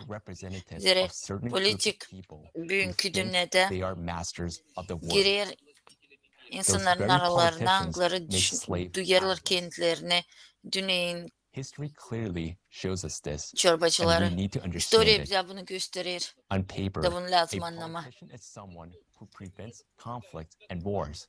Politik halden o hangisi kavgasız yaşar. Ama halden başka türlü. Tersine. Politik o kim oturar insanın ensesinde sayır onları sürü gibi. Ya da kovlar onları. Onun için yaratıcılık cümledence politik yok. Yokunca olsun.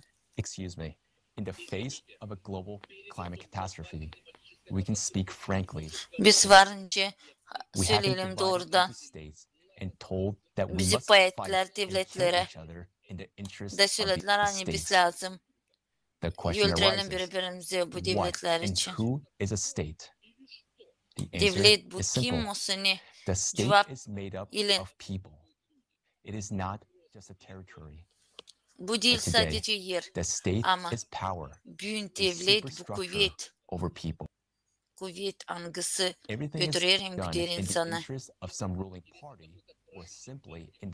Hepsi yapılır mahsus partilara dini ama din insanın meraklığına dini.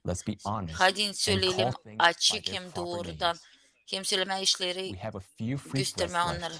Bize kaldı bir iki soluk. Sonra bize zor olacak solumayım, laf etme birbirimizle. Daha bizi yok etmediğinden açıktan laf edelim birbirine. Hadi kuralım yaratıcılık cümlesini. Hepsine dini, hepsine hem her birine dini.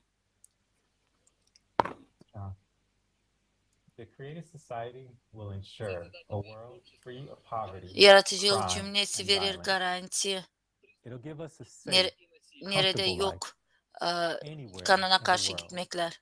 O verecek korunmak, verecek insana yaşamak, verecek inana hani gelecek iyi vakitler,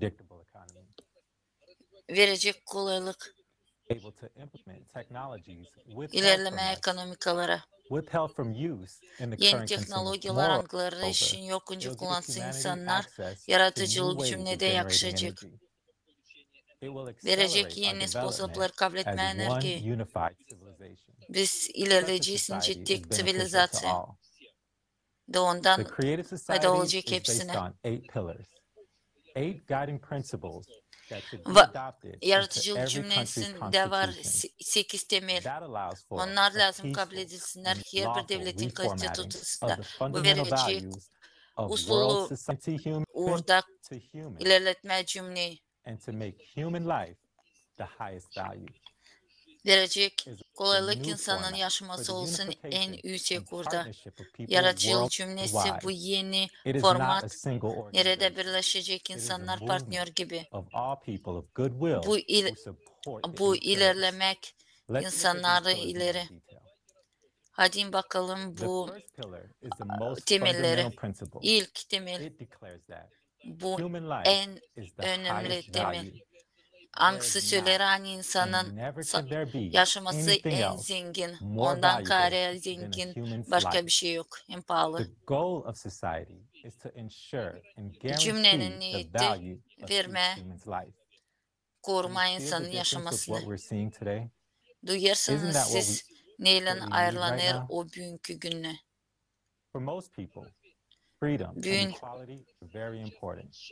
Life cannot be şimdi fulfilling without freedom. bize And bu şimdi freedom değil isn't lazım. possible without equality İnsanlara among all serbestlik pek people. lazım. Yok kana Despite the serbestlik declared rights in yaşamak today's yokunca Constitution, olsun bütün. people are not treated Yok kana equally in real serbestlik life. hem birleşik insanların The consumerist aralarında format bakmadan undermines equality, and in reality bakmadan büyük imposes on konstitüsyolarda us a var social insanın hierarchy hakları that onlar supersedes bakılmaları any bir türlü. laws.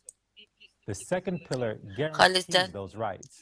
bize It verir states that sosyal every hiyerarşisini. human is born with the right Hangisi to be a human being, kanunların üstünde durur. free and İkinci temel. equal.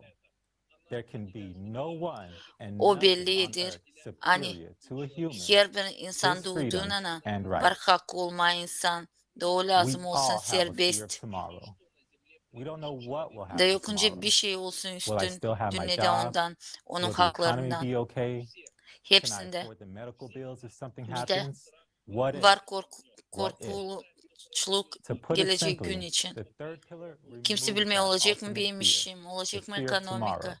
That is the yakacak mı fear of survival. medik harçlarını. Each human is Ama ne guaranteed olacak? free provision of essential Üçüncü life necessities, including temel food, bu yok housing, etme korkunçluğu medical care, gelecek gün için. education, and complete Açan social insanın security. olacak And of course, parasız everyone wants to en feel lazımlı physically safe. yaşamak koşulları, A yemek, unified global service will yaşamak, protect medik, everyone from any emergencies medisine and uğru, threats. öğrenmek, Read that again. hem sosyal Did you catch uğrunda that? koşullar, Did you hem really hepile, fully get her it? bir You'll be provided with everything ister to duymak live your kendisini life without worrying about fizik survival, tarafından korkunçsuz. food, housing, medical care, Tek education, and global so much more. hizmet angısı koruyacak onun türlü Next hatalı pillar, durumlarda. number 4.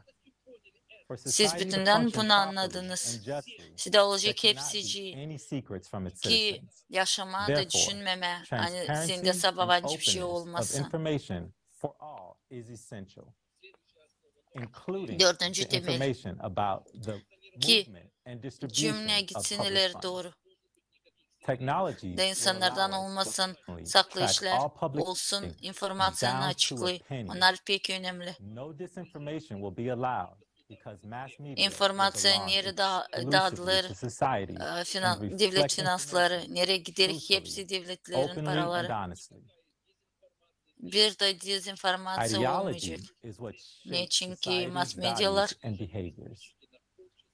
The prevailing çalışacaklar cümle ideology için. should bring out the Açık best human qualities. haberleyiciler, doğru haberleyiciler. Today on TV, we see violence, İdeoloji destructive, ne hatefulness, kurur and cümlenin endless problems without zenginliklerini. solutions.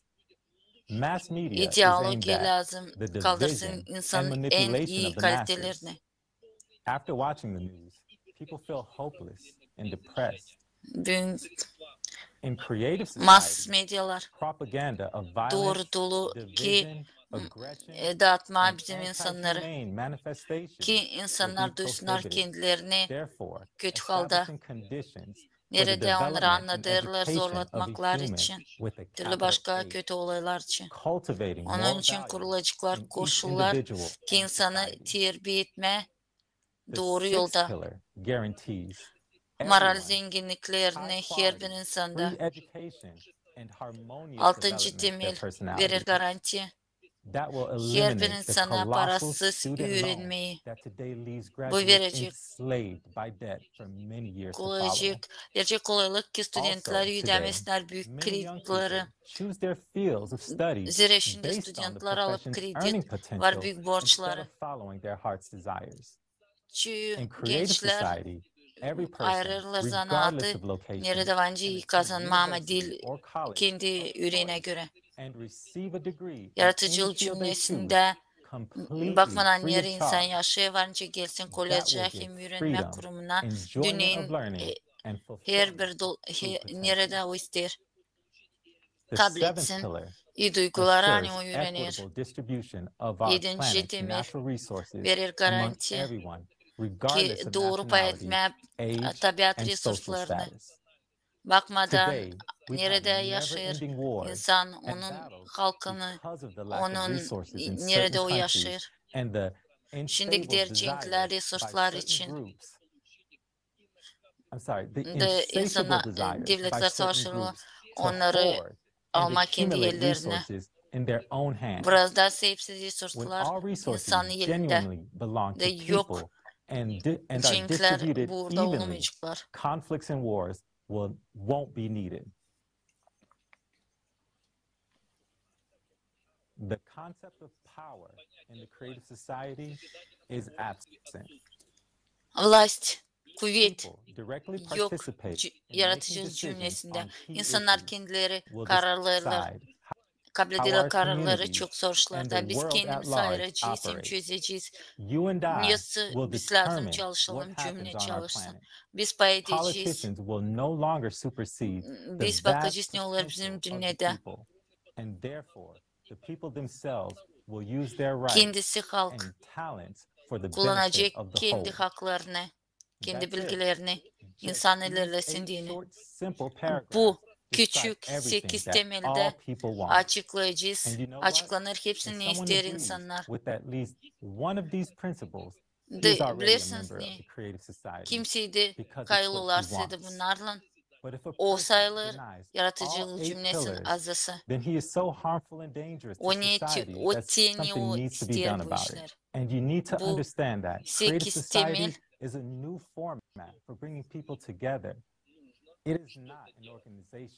biz lazım bu işi güreşelim bu cümleyle. De lazım yası da yapalım. Da biz lazım anlayalım. Hani bu yeni insanların birleşmek formatı. Bu formatta insanlar isterle yaşamayı iyi ilerleme verirle soruştukça siz kimsiniz? Siz de verin karşı soruş. Kimsiniz siz? Kimin meraklandırırsınız? Da bunda ideya.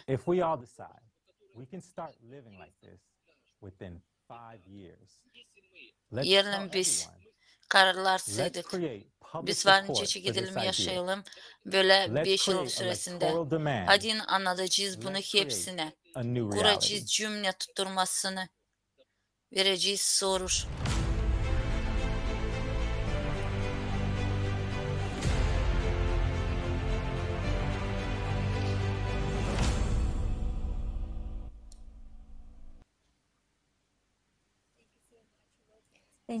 Çok sağ olun.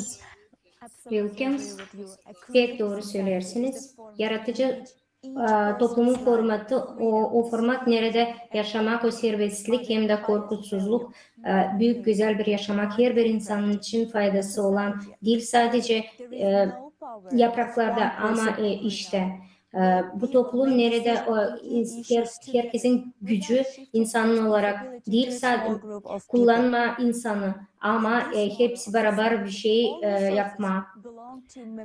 Bu model toplumun her bir insanın hakkı bu resursları kullanma. Su, gaz, neft, elektrikler, dünyanın varlıkları.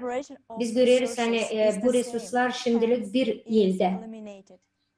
Demek oluyor hani dominant olarak bir insanın elinde ya da bir küçük grup olarak büyükler birçok insanın üstünde. Hadi bakalım nasıl yapacak her bir insan yaratıcı toplumun içinde.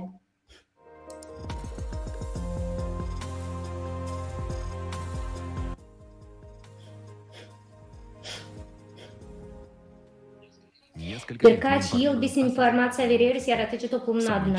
En büyük bir soru böyle. Nasıl benim yaşamam olacak yaratıcı toplumun içinde? Dostlarımız geldi vakit ne zaman biz varınca bu soruya cevap verelim. Oturun daha rahat.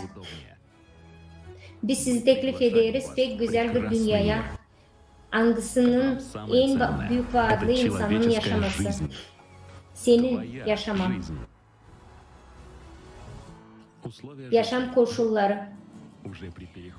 Bu periyottan tüketici formattan yaratıcı formata geçerken her insan rahat bir yaşamak için verilir bir ev 60 kare metre içinde. Yerleşen insan aile 5 kişiden oluşan, siz yaşayacağınız 300 kare metre içinde. Bu ev olacak sizin, onun olmayacak vergileri hem de fatura ödemeleri. Ne zaman sizin aileniz büyüyecek, sizin kareler, metrekareler de büyüyecek. Olacak insanlara bir sürü kendi vakti, para hem de onun kaliteli prodüksiyası da olacak. Da artık bu periyotta geçerken tüketici formattan yaratıcı formada. Finansın rahatlığı. İnsan doğduktan sonra finans olarak hiç kimsene borçlu olmayacak. Yıl günlerde geçerken yaratıcı toplumun içine hepsi ipotekler hem krediler yok olacaklar. Başka enflasya olmayacak. Bir mala hem de bir oturuşa fiyatlar olacak bir türlü bütün dünyada.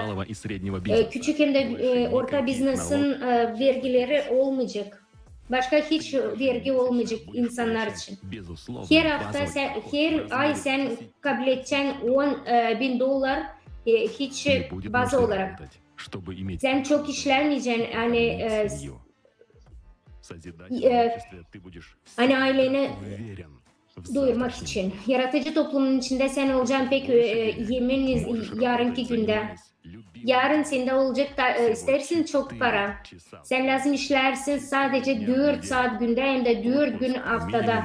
Sende yılda 2 aylık bir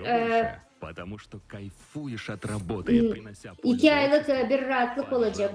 İstersen böyle yaşama, sen her kere varınca kendi seçeneğini yaparsın. Hem ağır hem de korkunç monoton işleri yapacak robotlar hem de otomat sisteması.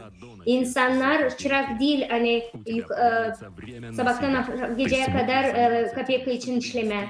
Sen anlayacaksın, hani sende olacak vakit kendin için. Harcayacaksın onları kendi sevdiklerine. Sen kendi istediklerini yapacaksın. Sen gezeceksin her bir planetanın güzel yerlerine.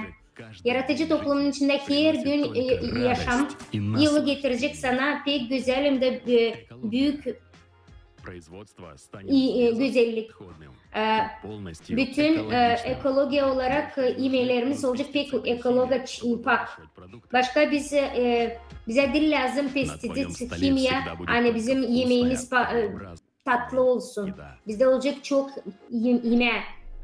Pek faydalı hem de pek tatlı. Her yerde sen varınca pak bir nefes alarsın. İçersin pek pak sular. Angının içinde bir sürü mikro element hem de mineral.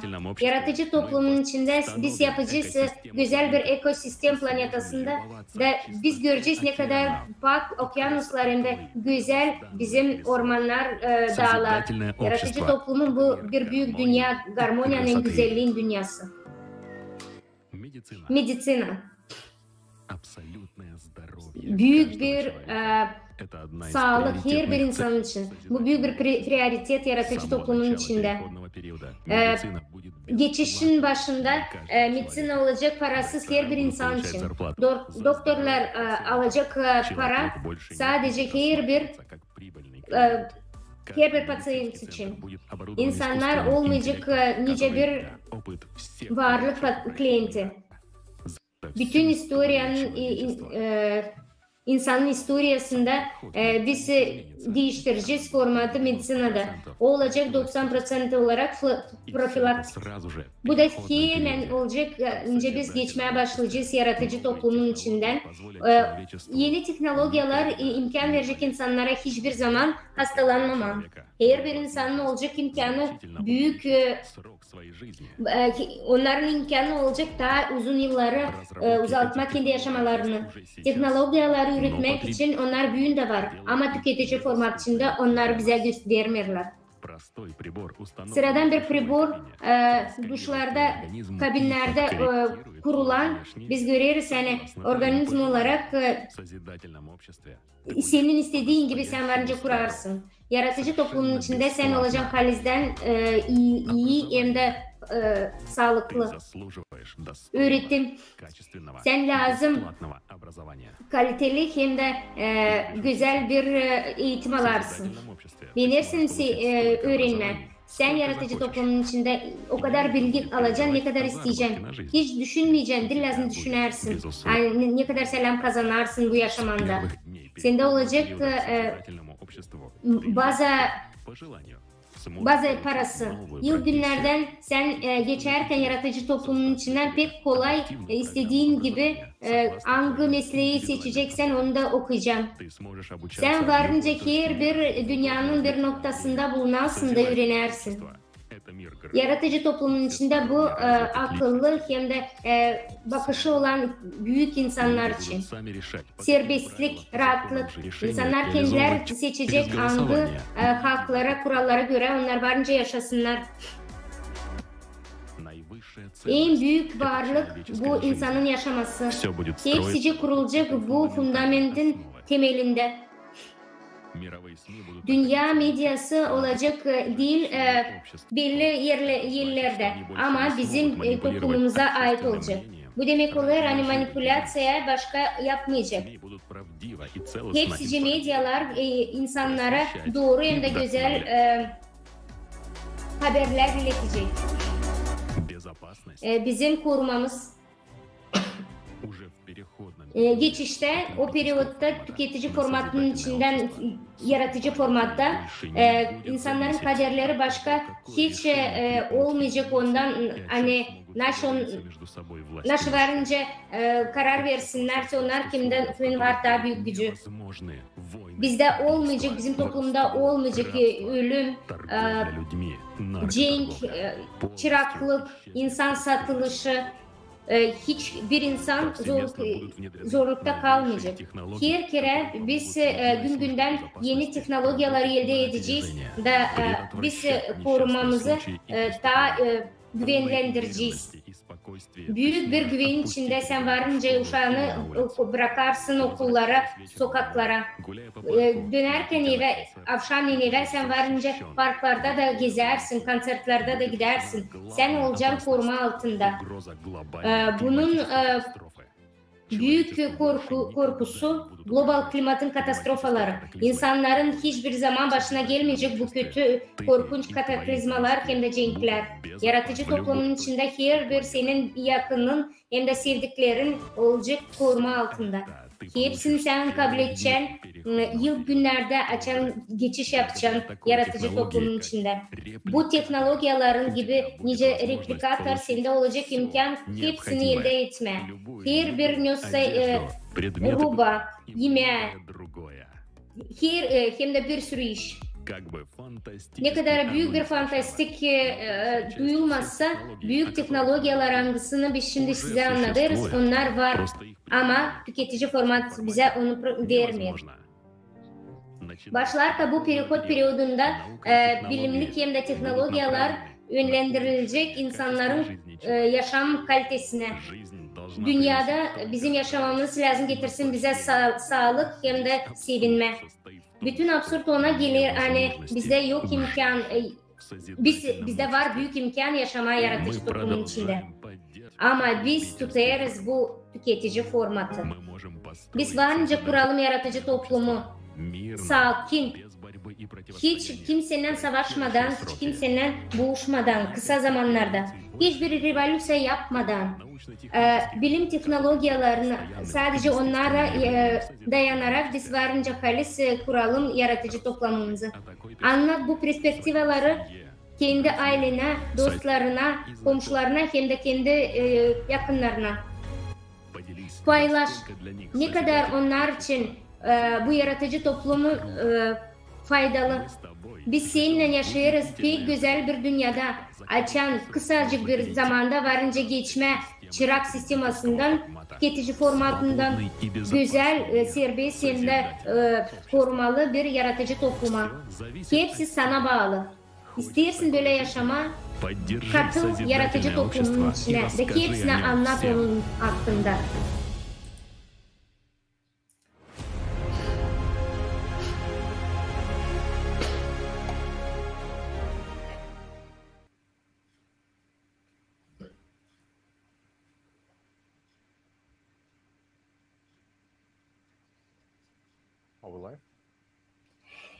Yaratıcı toplumu bu bir format, sosyal organizasyası.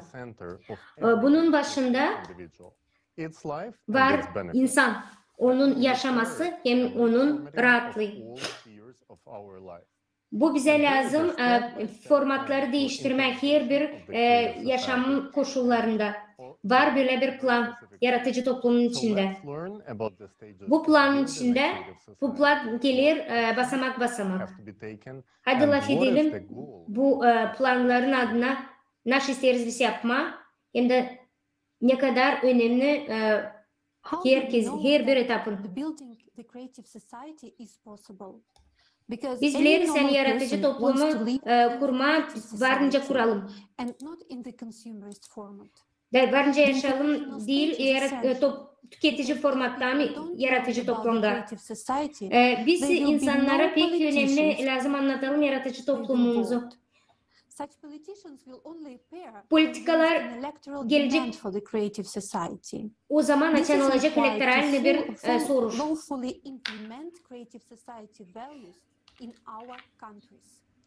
Yaratıcı toplumun varlıklarını anladıktan sonra biz varınca bunları kuralım. Yaratıcı toplumun bu halis büyük bir güzel bir işleyen model. Var bunu realize etmek için var güzel bir plan hem de strateji. 3 etapı var. Birinci etap haberleme, ikinci etap politika etabı, üçüncü etap geçirme bütün büyük referandum dünyada. Bunların stratejisine halizden varınca ulaşma bu amaçlara her bir etapta. 5 yılın içinde biz varınca geçelim bugünkü tüketici formatından yaratıcı formatına ve rahatlıkla hem de hükümetin yolundan. Biz lazım toplanalım bu ideyle yaratıcı toplumun adına. Şimdi biz bulunarız birinci etapta. Birinci etap kurma yaratıcı toplumu bu haberleme. Bunun amacı biz lazım ki her bir insana, her bir devlette anlatsınlar, bilsinler nasıl yaratıcı toplum. Bu etapın haberlemesi onda hani her bir insan bilsin. Hani var alternativa tüketici formata hangisinde bir şimdi yaşarız. Da bu alternativa yaratıcı toplum. Bu pek büyük önemli etap. Ne demek? Haberleme yaratıcı toplumu. O anladır. Hani anlatmak büyük güzel perspektivaları her bir insan için. Bu kurmak, bu yaratmak büyük kaliteli bir yaşam. Pek önemli her bir insana ulaştırma, hani kurma yaratıcı toplumu bu halizden yapılan bir durum. Biz varınca onu kuralım kısa zamanlarda 5-6 yılın içinde. Siz bugün çok enteresan işler öğreneceğiniz insanın yaşaması için yaratıcı toplumun içinde. Bu konferansiyada biz size anlatacağız. Nince varınca katılmak hayatta yaratıcı toplumu da nasıl varınca yapmak şimdi. Pek güzel anlatma kendi seçeneğinizi her yerde. Böylelikle insanlar kuracaklar global elektoral soruşu da her bir devlette anlatacaklar. Yani onlar isterler yaşamaz yaratıcı toplumun içinde. Sonucu birinci etapın haberlemesinde hangisinde bir şimdi bulunuruz olacak elektoral soruşu kurması. Biz saydık yani eğer her bir insan 5 kişiye anlatarsa da yaratıcı toplumu biz o zaman birinci etabı 2 haftanın içinde varınca yaratalım. Denice biz ulaşacağız bu sonuca o zaman biz geçeceğiz ikinci etaba. İkinci etap yaratıcı toplumun adına bu politika etabı. Onun amacı bugünkü hükümete bakarak biz lazım sokalım 8 temel yaratıcı toplumun konstitüsyalarına, devletlerin konstitüsyalarına. Biz isteriz bu hükümeti kullanma her yerde. Yani yaratıcı toplumu kurmak için hızlı biz lazım politikayı kullanalım bir instrument olarak. Biz seslerimizi vereceğiz o politikalar için ya da politika partiyaların için. Angıları tutar yaratıcı toplumu hem de 8 temeli. Geleceğim onlar yoksa biz hiç sesimizi kimsine vermeyeceğiz. Büyük politikacıların aralarında varınca birkaç kişi çıksın, angıları hepsini anlar. Onlar bizi tutarlar yaratıcı toplumu hem de 8 temelli. Geleceğim biz sizinle verersek sesimizi o politikalar için angıları kuracak yaratıcı toplumu başka politikalar olmayacak. Elektorata da. Politikler her kere elektoratın arkasından gelirler. Onlar biz lazım yapalım bu elektorat soruşu yaratıcı toplumun içinde. Şimdi bu politika hem de politika partiyaları kim güçlü lazım kursun her bir insan için. İkinci etapta politikaların yardımına biz ulaşacağız kanunlara göre başka amaçlara. Yaratıcı toplumun içinde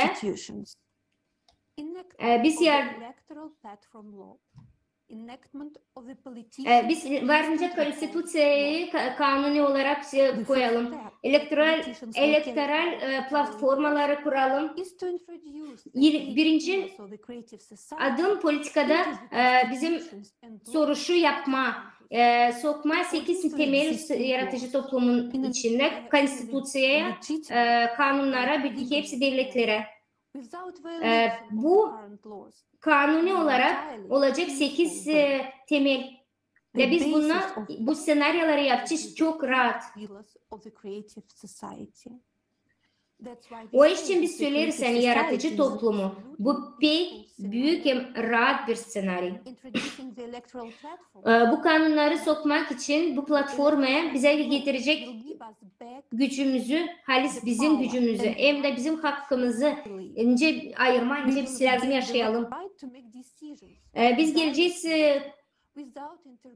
Biz geleceğiz o sonuçlara nerede biz varınca seçelim kendi sesimizle de hiç kimsenin yardımı olmadan. Politikaların rolleri sadece bu işi yapma.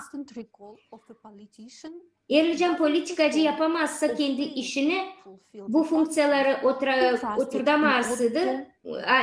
O zaman yaratıcı toplumu biz lazım kuralım. İkinci etapın sonucu 8 temelin konstitüsyalara sokmamız lazım her devletten. Bundan sonra biz varınca 3. etapa gelelim. Hangisi son? Halklar arası referanduma. 3. etapta elektoral platformasına göre insanların bütün dünyada varınca kabul etsinler yaratıcı toplumu. Nice bir birlik formu toplumu hangisi bütün planetada işleyecek sadece 8 temele yaratıcı toplumun adına kanuni olarak hangisi bize fonksiyon olarak her bir sferanın yaşamayı rahatlayacak.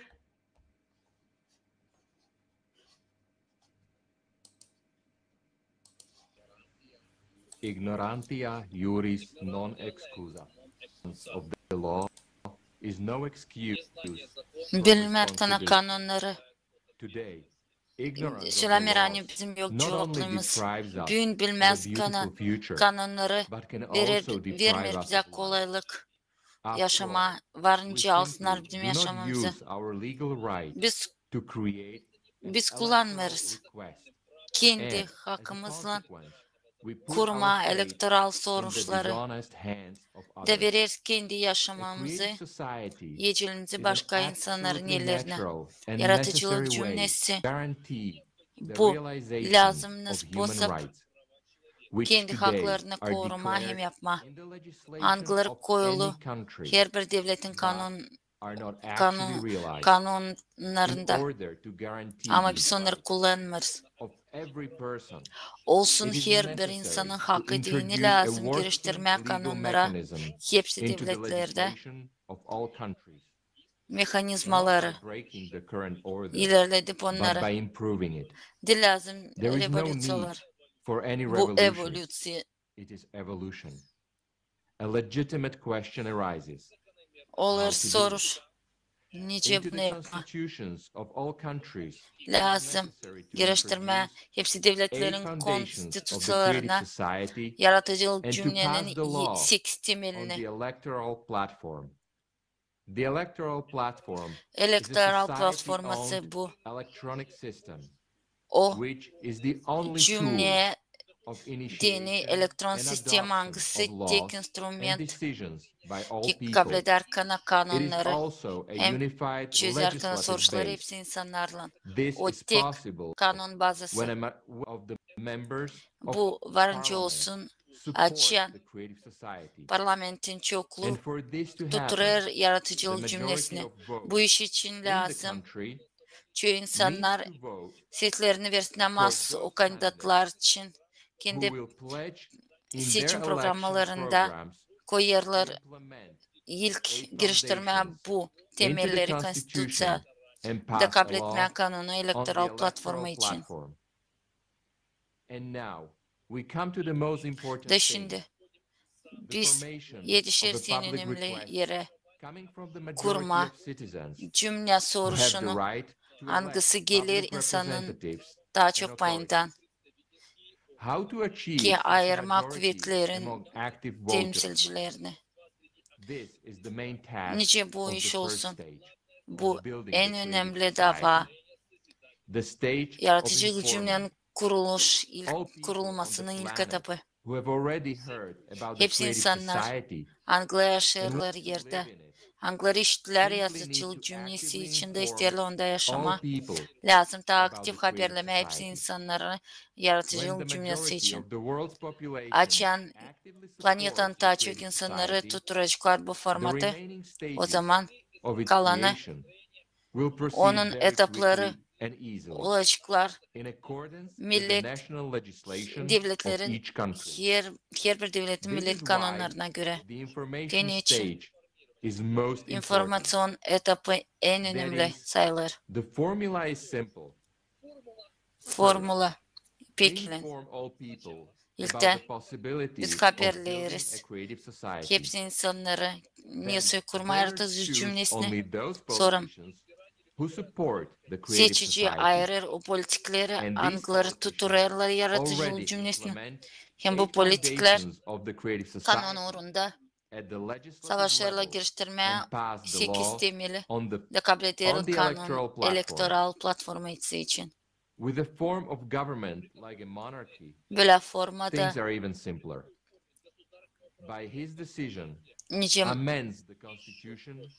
nice monarşi tayin halkla insanlar kendi istemesinin yapılı değiştirmekleri kanunda lazım tutma aklında.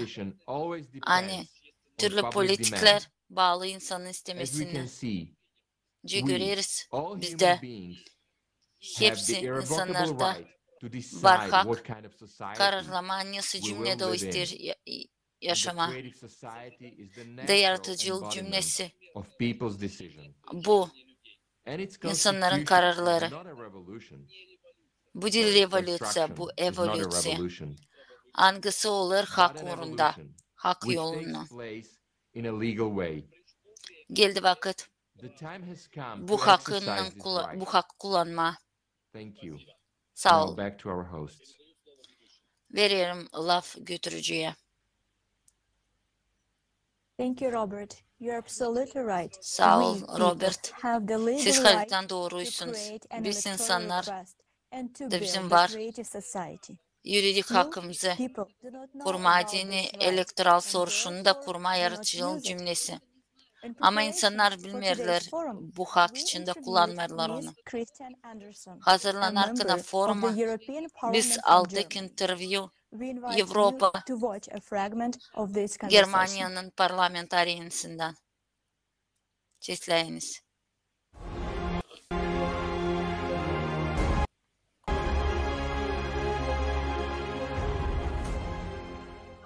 Our first question is about the upcoming forum that we Bizim will ilk have soruşumuz on gelecek November forum 12th. için The name Kasım of ayının our 12'sinde. forum is Our Survival is in Unity. Onun adı important bizim is the kurtarmamız unification of birlikte. people Ne kadar during this challenging önemli time. birleştirme And insanları bu what is zor the role vakitte of people to make a long-lasting positive de change olsun in our society? iyi değişilmekler bizim cümlede. Well, the unity of the people is Bugünkü very etapta important pek at önemli this point. birleştirme insanları. Because what we Niye? have seen, Çünkü biz especially in the last gördük 2 years, mahsus is bitki 2 yılın içinde the rights of the people, nice civil insanların rights, hakları bakılmıyorlar. Konstitüsyon constitutional rights have been infringed upon. hakları. They have been taken away. İnsanları yok They have ettiler been bu hakları. redefined into Haklar being oldular privileges that a privilegi. government can grant whenever they Haklarını want to, or devletler varınca versinler, niyetme whenever isterler they ya see da fit. vermesinler. And this is Da not bu only olur değil happening in one sadece or 1, two or 2, three 3 countries. devlette. This has Bu been olur happening bütün all dünyada. over the world. So Onun it için is pek önemli of ki utmost insanlar important tabii that ki anlasınlar. people Hani once again realize it demokrasiye is bu their onların kuvveti. democracy. They need to Bu get verir involved. onlara If they want kuvvet, things hak to change, ki onlar they can make it değiştirsinler. happen. But they Ama need bu iş to için go onlar and lazım cast their gitsinler, vote seçsinler and de not stay at oturmasınlar home. evde. They need to take Alsınlar kendine responsibility. cevaplı. Democracy Demokrasi is bu değil not o a olay place açan where varınca you yatma simply go to uyuma. sleep. Önce bir Because kez söylediler. there was one Açan said, su when you yersiniz sleep in a demokrasiyada democracy, sizi you will have a bekler very rude pek awakening in a tyranny. zor You will kalkmak. always have a conflict of Olacak interest. konflikt, Whoever has meraklı power, his konfliktleri. aim is always to expand his İns- power. Her at kere the kuvvet cost of the one he is genişlenecek. overpowering. We do need to have institution, have some Bize kind of lazım governing institutlar, power. algıları We do need lazım this. olacaklar But the bize. key is there needs to be checks Olsun and balances. sistem That hangisi is also a tutturacak cornerstone kuvvetleri. of every democracy. The people need İnsanlar to lazım realize they anlasınlar. have the Hani responsibility for their onların lives, and they need to onların make var their own kendi decisions. cevaplı Then yaşaması they için elect de representatives lazım who kendileri are supposed kabul to etsinler kararları. implement the Onlar wish of the ayırırlar people. temsilcileri. But what we're seeing Anıları now lazım is onların the people are istemeklerini being yaşamaya dictated to by giriştirsinler. these elected representatives what Şimdi their bizim wishes have kuvvetler to be. And that is söylerler wrong on so many insanlar levels. yapsınlar So diye people o need to işlerini realize onlar we isterler. elect İnsanlar representatives lazım and they are anlasınlar. Hani biz onları employees ayırırız. and they have to do Onlar what da we tell bizi them. lazım seslesinler But de yapsınlar. nowadays Niye a biz lot of onlara people söyleyeceğiz? think, well, they're the Ama çoğu bosses işin and they düşünür. tell us what to Hani do. onlar No, it's the other way around. en And önemli. we need to get a clear Şimdi Halil'den değil understanding öyle. once again Bize of lazım how anlama democracy works. nasıl işler And that seems to demokrasi. be a pretty De big problem bugünkü right now. güne bu büyük problemi.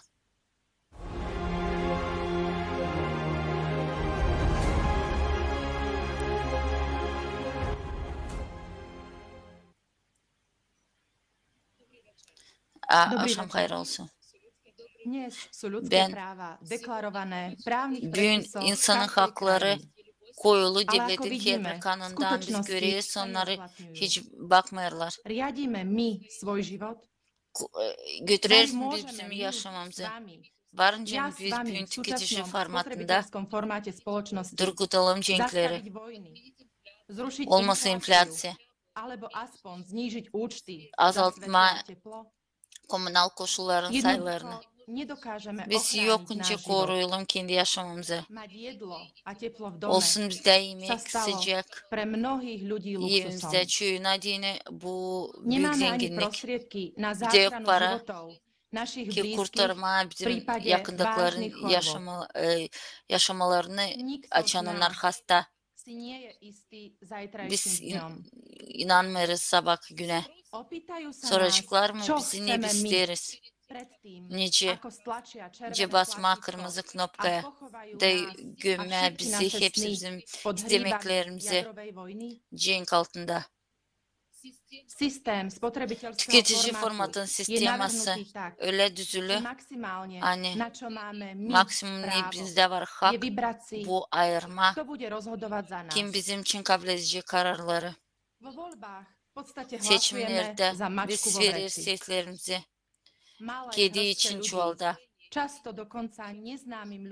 Biz veririz insanlara hangilerini hiç bilmeriz dediyse kendi haklarımızı ama bizim yaşamamızı da. Halklar arasında bizim hiç yok kolaylıklarımız, hakkımız, kendi istememizlerimi koruma. Bence bunu neyle araştıralım. Siz kime örnek gibi siz verdiniz general dokumentleri ki kullansınlar sizin evinizle. Ya da birini oraya koyma yaşasın ya da onu yapma, da yeniletme ya da yok etme. Ama siz daha orada yaşarsınız. Teni sıra kalıp bize yapma. Bugünkü sistemada bu düşünme kuvvetleri, inanma kuvvetleri de umutlanma, onlar çözecekler bizim problemalı. Ya da söyleme kendi bakışına mitinglerde, demonstrasyonlarda umutlanan bizi işleyecekler. Bakmadan kanun, hani var çok kanun, hem halklar arası haklar hem bağlantılar, cümlenin problemleri hiçbir kere de çözülmeyecekler tüketici formatında. Niye? Çünkü biz insanız, pay almarız. Onların kabul edilmesinde olsun mu Cenkos olmasın mı?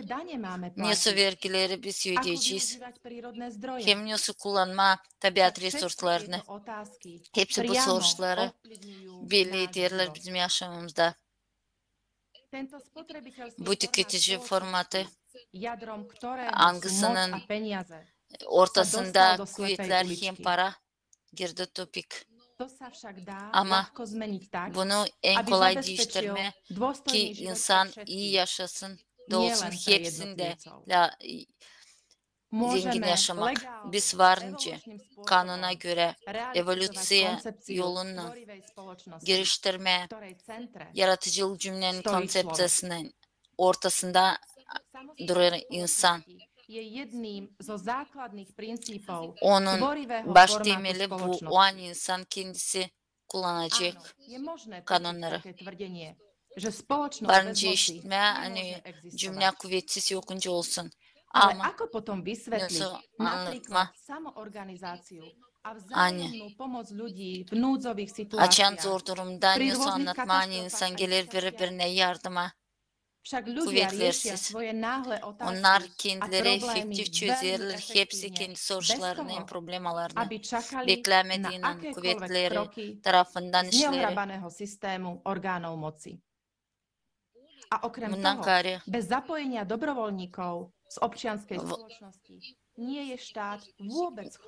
devlet çözemiyor soruları volontörlersіз ki insanın olsun hepsi ne onlara lazım. Onun için pedalına soruş. Biz mi yokunca kuvvetsiz mi kuvvetler, bizsiz yokunca bizsiz mi yaşasın, işlesin. Haliden bakacağız bu temaya başka tarafta. Neçe politikler sterili kalkmaya yüksek ura. Ki bize yardım etme. Onlar pek bizi beğenirler. İnanmayın buna. Hepsi doğrudan anlarlar. Hepsi ister daha iyi yaşama. İnsanlar hangilerine biz verdik kuvvet, hareket isterler. Sadece kazanma kendisine değil. Kuvvetler de getirirler eksploatasiya bizi. Ne o açan insan kendisi götürür cümle. O açan biz hepsici insanların çokluk seslerini kararlarız olsun mu olmasın bu işler. Bu halden doğru her bir insana dini götürmek kendi yaşamasını. niçin laf açandır, götürme cümlede önemli işleri ankısından bağlı bizim yaşamamız. Biz çekidir düşünen kimseydi. Daha iyi bilirce bize yaşama. Biz insanız. Lazım. Anlayalım bizim var. Siz hakkımız. De kullanma onu açan bakırlar çünkü sosyal ekonomik sonuçları hangileri bağlı yaşamanın kalitesine mahsus. Bu prensip koyulu yaratıcılık cümlenin 8. temelinde. Cümle ayırır kendisi nasıl yaşama ki insanın var hakkı paylaşma bu sonuçlarda çözme onları. Bu insanın o an insan kendisi ayırır nasıl yaşama. Elektoral platforması elektron sisteması hangisini kullanır insan bu tek instrument hangisine göre kabul edilecek kanunlar hem çözülecek türlü sonuçlar bu tek kanun bazası kendi başına götürmek insanlar kabul edecekler hepsi kararları hangileri belirleyecekler onların yaşamasında. Ama lazım mahsus bakanlık komiteti hangileri bu sonuçları ilerleyecekler. Ama bu sadece bakanlık komiteti hangilerini cümle alır ya da kontrol eder. Onları hangisi yapmıyor kendi işlerini cümle varınca onu çıkarsın işten de koysun başkasına. Kendi başına götürmek de yok. Manipülasyalar. Yaratıcılık cümlesinde kimsecik değiştirmeyecek kanunları kendi uğruna, kendisine göre. Yok. Yok lobi. Yaratıcılık cümlesinde yok. Korupsiya. Çünkü kararları kabul edecek insanlar onları satın alma hepsi 8 milyarda yokunca. Bakın komitetin azalarında yokunca alma parayla başka işlerini. Çünkü onlar kabul etmeli kararları. Elektoral platforması verir kolaylık. Bakma, kontrol etme paraları. Ki onlar hepsi açık hem doğru. Bu verir garanti yaratıcılık cümlesinin 4. temeli. Elektoral platformada varınca her biri versin sesini o karar hangisini o sayır. De kabul etme doğru onu çözmesini. İnsanlar halden varınca hızlı çözsünler kendi sonuçlarını elektoral platformada. Valakitasız hem bürokratyasız. Bu takım kendi başına cümlenin götürmesi içinde olacak insanın birleşmesi. İkinciyle olacak kolaylığı paylaşma sonuçların çözmesinde. Üçüncüle kolaylık kontrol etme, onların yapmasını hem kabul etme doğru haberleri işlerde. Hem dörtte inanç gelecek güne.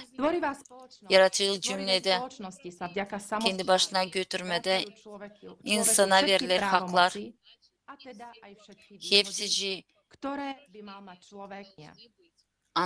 Hepsi istemeler hangileri lazım olsunlar onda doğmasından sonra.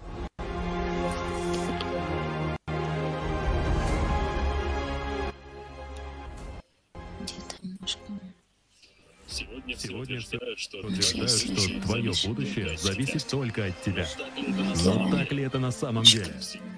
Всегда ли твое мнение действительно учитывается? Не говоря уже о том, что просто выразить свое мнение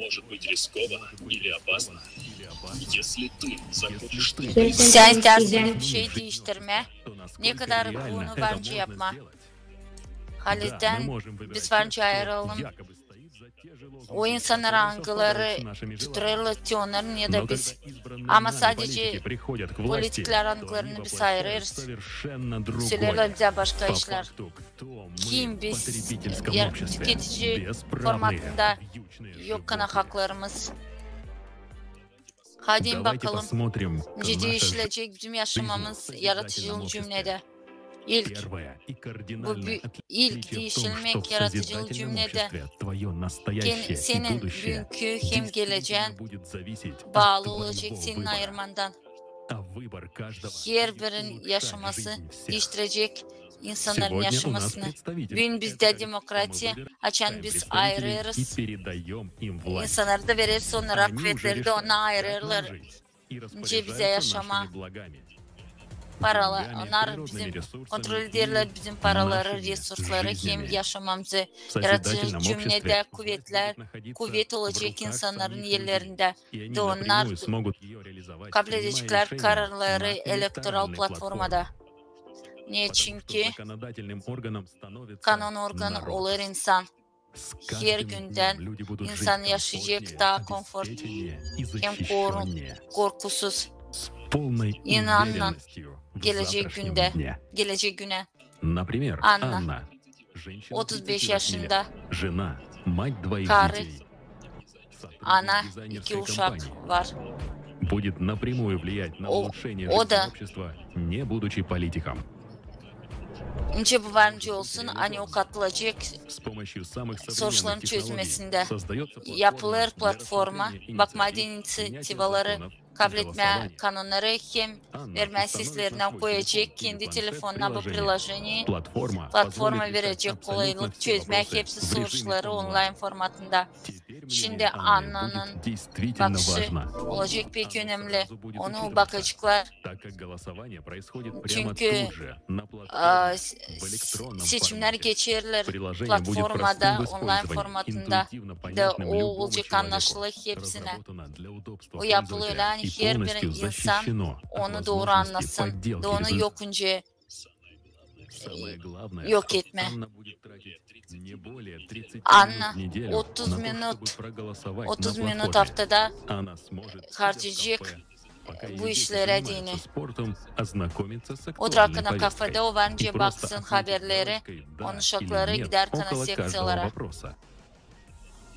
Приложение olacak, bence girsin her bir insan bakmadan nerede o yaşar, hem teknik koşullarına göre.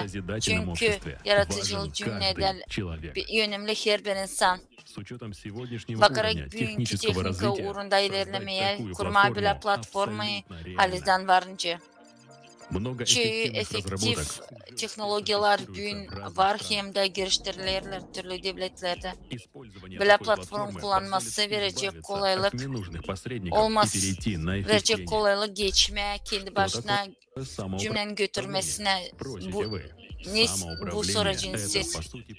Bu açan insan kabul edecek kendisi kararları. Ama dil kuvvetler, siz kendileriniz kabul edeceğiniz kanunları hem sayıklayacağınız angıları size lazım, angıları da dil lazım. Bu takım olacak, bu takım bakılacak türlü inisiyativalar ki daha kaliteli yapma insanın yaşamaları. Bunlar bence olsunlar yerli, devlet uğrunda ya da global uğrunda. Uzmanlar geliştirecekler bu kanunları.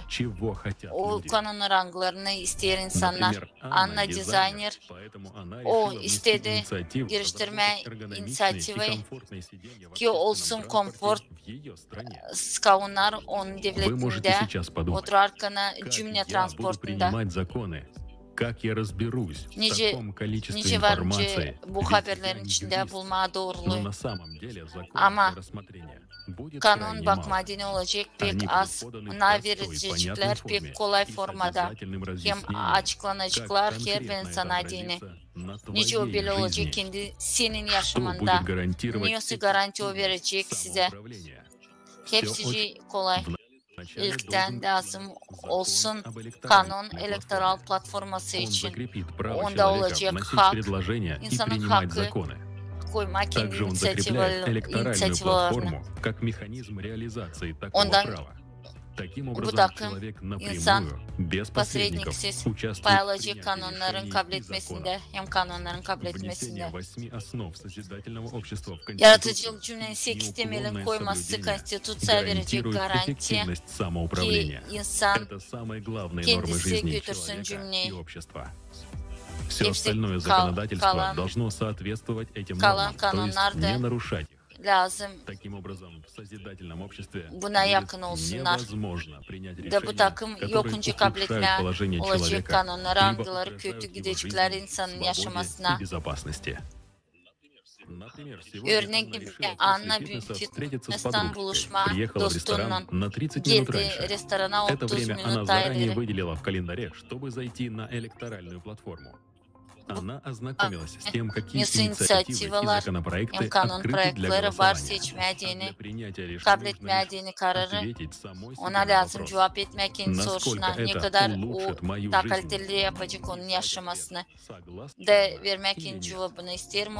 Разве Анна не разберется? Конечно, разберется. К примеру, Анна законопроекта. Разрешать строить дома на берегу воды или нет? Суть каждого законопроекта и понятно изложена со всеми пояснениями за и против. Предлагает строить дома не ближе, чем 200 метров от берега, с учетом сохранения свободный доступ к воде, общественным. İkinci kanun projekti verir kolaylık, kurma, kaldırma evleri su boyunda. Bu takım insanların köyünde olmayacak kolaylık gelme bu suya hem de getirecek hem de ekosistemaya zarar getirecek. Ne düşünürsün, niye ayıracak Anna? Bu takım insan kendisi ayıracak, niye o ister olsun, niye onun yaşaması gitsinler doğru. Hepsi zor momentler lazım, baksın uzmanlar. Türlü inisiyative ilkten bakır uzmanlar, ne belli edecek kendisini insanda, kurarlar, ekspert cümlelerini, de süreciniz olacak, kontrol. Olacak bir kolay, doğru, hem açık, hep olacak, bakılacak bu platformada. Hepsinde kimde var kuvvet bizim üstümüzde. Onlar olacaklar cevapçı. Bu orada. Onların da olmayacak privilegiyalar, immunitetler, kanun çalışacak hepsine dini bir türlü.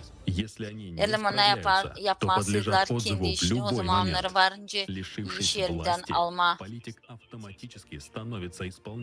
Politin o yokkana kuvveti o olur, işçi algısını biz alırız işe.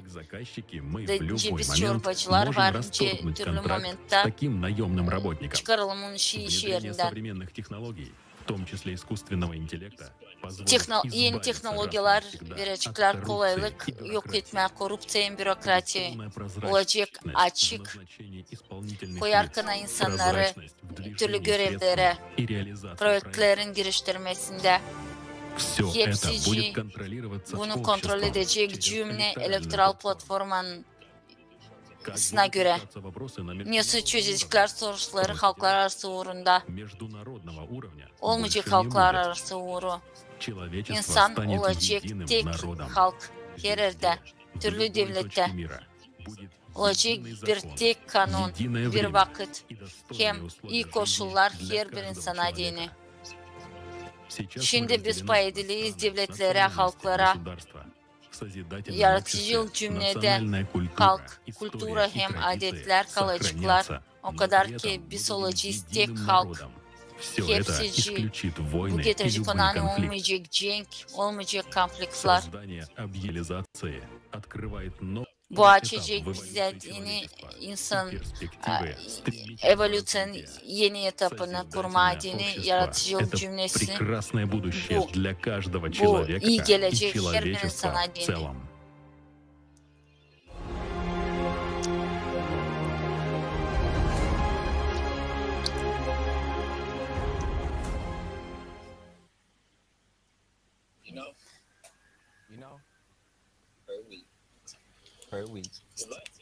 Bilirsiniz. Ben bence bulayım 30 minut haftada açayım telefonu da seçeyim o kanunlar hangisini isterim. Ben beğenirim hani bu anlaşılı olacak hepsine dediğini. Bu evolüsyon konseptinin hangisini biz varınca anlayalım en kullanalım. En meraklı. Hani benim sesimin olacak manası. Sıra gelmeyecek ayırma iki biladan birinin şimdi. Bu halden birleşmek. Biz varınca kuralım iyi dünyayı hepsine dinde bana gitmeye alışma kimesi politika hani o bize boşuna adır naşsın. Ben düzerim iyi gelecek kendi uşaklarıma dini. Ben pek beğenirim. Hani politikleri varınca olacak iş görevinden çıkarma. Kuvvet olacak insan elinde. Da insan bence olsun cevaplı sosyal projekti için vermek kendi ideyalarını. Hem görmence onlar geliştirirler yaşamaya. Ne daha iyi yapacak bizim yaşamamızı. Biz bileceğiz nereye gider bizim paralar. Olacak açık da verecek bir kolaylık kontrol etme onları. Hem investisiyalar. Da olmayacak kolaylık. Alma paraları kendi cebine.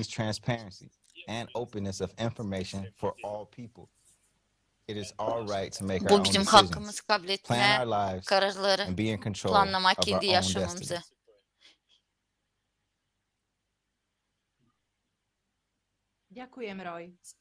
Sağ ol Roy. Bizim var hakkımız. Kendimiz kabul etme kararları. Planlamak kendi yaşamımızı. Hem kullanma onu. Ama bunun bile gelir cevaplık da bize. İstemek neyse de yapmada şimdi. Biz varınca hepsini birer de görme insanların ne insanları ayırdılar. İsterim sizi teklif etmem göresiniz. Videoklipi hangisi oldu bağışır bize dini. Hepsi yaratıcı cümlenin temsilcilerinden. Onun adı birleşmek ne gösterir projektin manasını.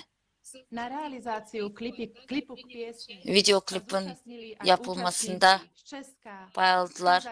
Çekya'dan, Kazakistan'dan, Arap Emiratlarından hem Rusya'dan insanlar. Açan insanlar isterler.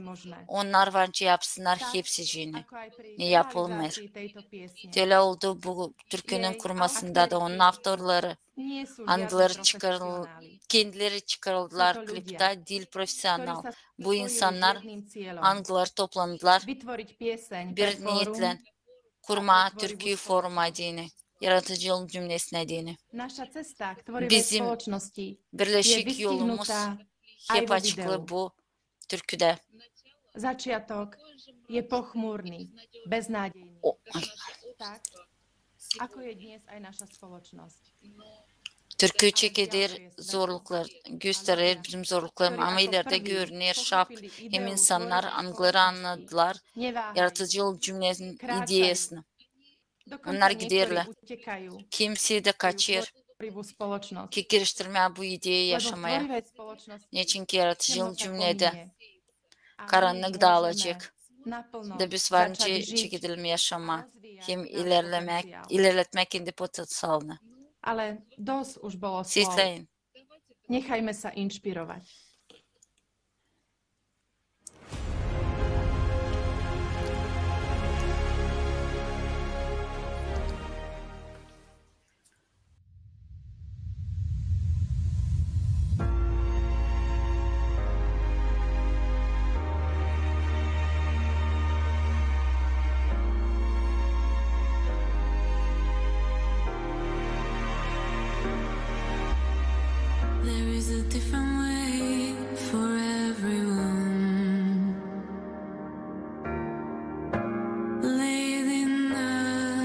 To the same goal.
Çok güzel bir türkü. Büyük sağ olasınız yaratıcı toplumun insanlara böyle güzel bir bağışış için. Sevgili dostlar, bu büyük bir örnek. Hani bu etapta, haberleme etaplarında güzel projeler varınca yapsın volontörler birleşipti. Ben isterim size hatırlatmak, hani şimdi biz bulunarız hem önemli etaplarda kurmak için yaratıcı toplumu. Etap haberleme etabı. Bu sıradan küçücük basamaklar, onlar pek pahalı büyük. Şimdi burada canlı yayında siz varınca yazarsınız dostunuza, Sılka translasyaya yollandırarsınız. Hangisi çevrilir 150 dile. Bugünkü günde olan yaratıcı toplumun platformasında.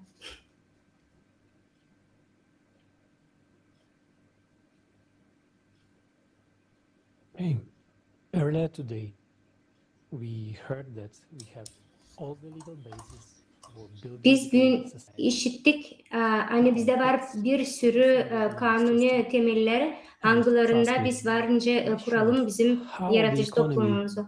Şimdi isterim odaklanma ekonomikaya. Nasıl ekonomik olacak her bir insan için? Sorular var ortada her yerde. Biz bunu şimdi edeceğiz. İnformasyon hangisini şimdi işiteceğiniz pek önemli. Yaşam olarak önemli. Da onu anlatacağız bir ilk kere. Şimdi sesleyin bizim pek dikkatli. Nice biz fonksiyonel olarak ekonomik sistemimizi kullanacağız. Bitki amaç ekonomik sistemasında yaratıcı toplumun içinde getirecek her bir insanın yaşam seviyesini yukarıya.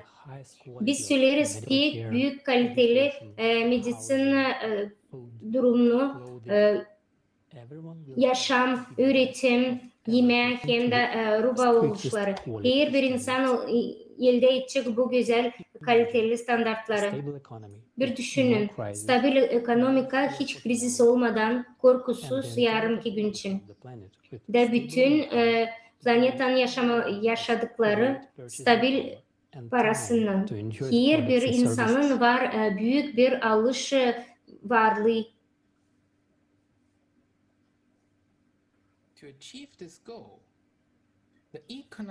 Bunu ulaşmak için, bu amaca ulaşmak için ekonomik sisteması lazım yeniden kurulsun. O lazım varınca kurulsun iki etapta. Birinci, biz şimdiki ekonomik modelinden lazım çıkalım da girelim yaratıcı toplumun ekonomikasına. Bu periyot varınca uzansın 5 yıla kadar. Pek önemli değişiklikler olacak. Açan biz paranın Birlik Bank'ın adına kurulacak da insanların adına olacak. Bunların başlığı, bu modelin başlığı ekonomikada olacak. O hani her insan kabul edecek her bir ay para 10.000 dolar Amerika doları.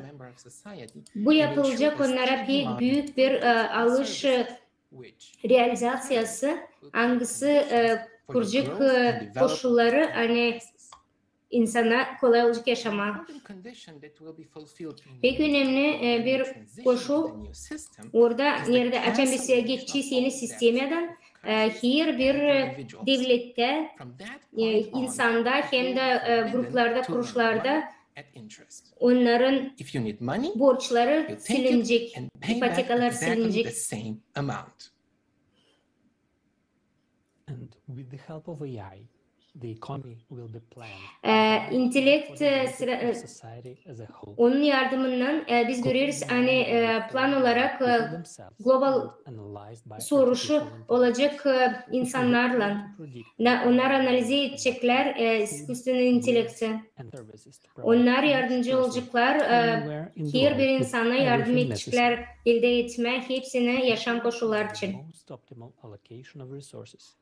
Bu onlara yardım edecek bütün resursları paylaştırma. Soruş hepsi mallar için hepsine ulaşım yerine gelir. Şimdi siz isterseniz bir business açma de varsa bir bölümde bilgileriniz size iyi gösterilecek ne kadar varınca siz tüketici olarak tüketirsiniz bu yolda. Hepsi yeni teknolojiler bizim topluma ait olacak. Her bir insan varınca onları kullansın business için. Bu değil sadece otomatize edecek bu prosesleri. Ama ekonomik olarak kampanyaları varınca kursun büyük koşullar kaliteli mal yapmak için. Pek büyük önemli bir değişiklik. Fiyatlar olacak belli. Açan biz geçiş periyodumuza geçeceğiz. İstatistik zekaya göre hizmetler hem de mallar harcanacak bu periyotta. Onları biz yokunca kaldıralım. Fiyatları varınca sadece indirme. Bir mala hem de hizmete olacak hepsi bir fiyat. Avtomatizasyon yeni teknolojiler yardım edecek işleme bize 4 saatte günde hem de 4 gün haftada. Böylelikle yapı kadar sen kabul edeceğin büyük para. Hiç önemli değil ne kadar sen işleyeceksin. Senin olacak bazı bir paran. Herkesin olacak stimul işleme de yaşama tadı ister. Getireceğim bir örnek. Her birine verilir kaliteli bir yaşam ev hangisi olur 60 metrekare bir insana. Aile 4 kişiden 240 metrekare içinde yaşayacak. Geleceğim sen istersen 500 metrekare. Ben varınca işleyin ben daha çok alayım da daha büyük ev alayım, satın alayım. Açan sen gelirsin misafirlerde görürsün hani biz yaşarız 500 metrekareye ama sen kendi ailenden yaşarsın 240 metrekarenin içinde. Sen gidiyorsun işleme, hani kabul etme, kazanma böyle bir yer içince bizim. Da buna bakarak biz görüyoruz yani profesyonel olarak hepsi insanlar bir maaş kabul edecekler para. Bu yok edecek insanların işlem migrasyasını. Şimdi bir bakalım. Dünya Bankası dünyaca bir para olacak hem de insanların bir maaşı olacak. Bu kreditlere insanlar kredi almayacak ve onlar inflasyası da olmayacak ekonomide.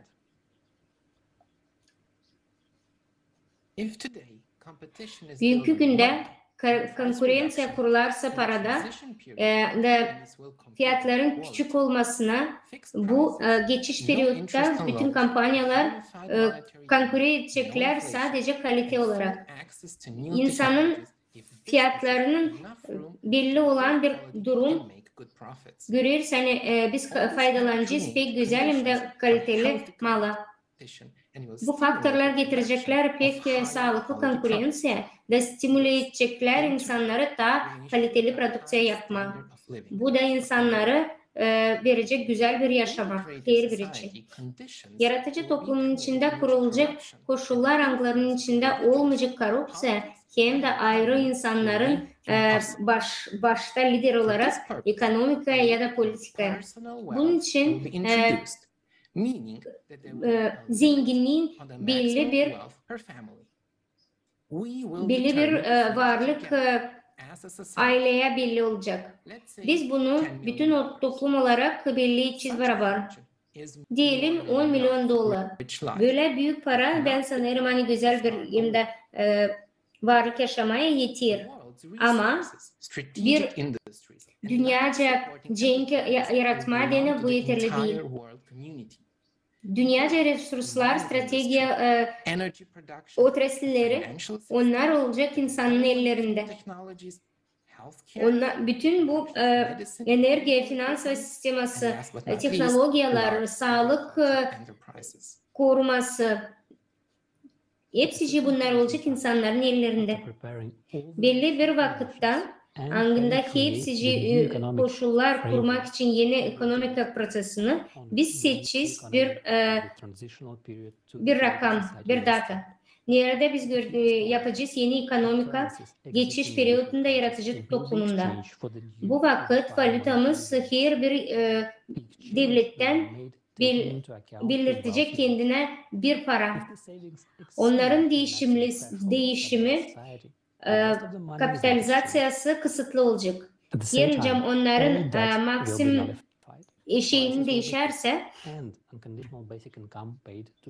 görersek hani onların fiyatları belli. Onların her bir insan kabul edecek normal para. Her bir insanlar soruları susmuyor. Nereden biz alacağız para? Hani bu ekonomik modelini kurma da her bir insan kabul etsin her ay $10.000. Bu soruya cevap vermeye ben isterim anlatma size nasıl para. Biz parayı kullanırız nice değişim olarak. Hani daha kolay hizmetleri hem de malları kullanma. Önemli değil metal mı bu, kağıt mı yoksa sadece ekranda rakamlar.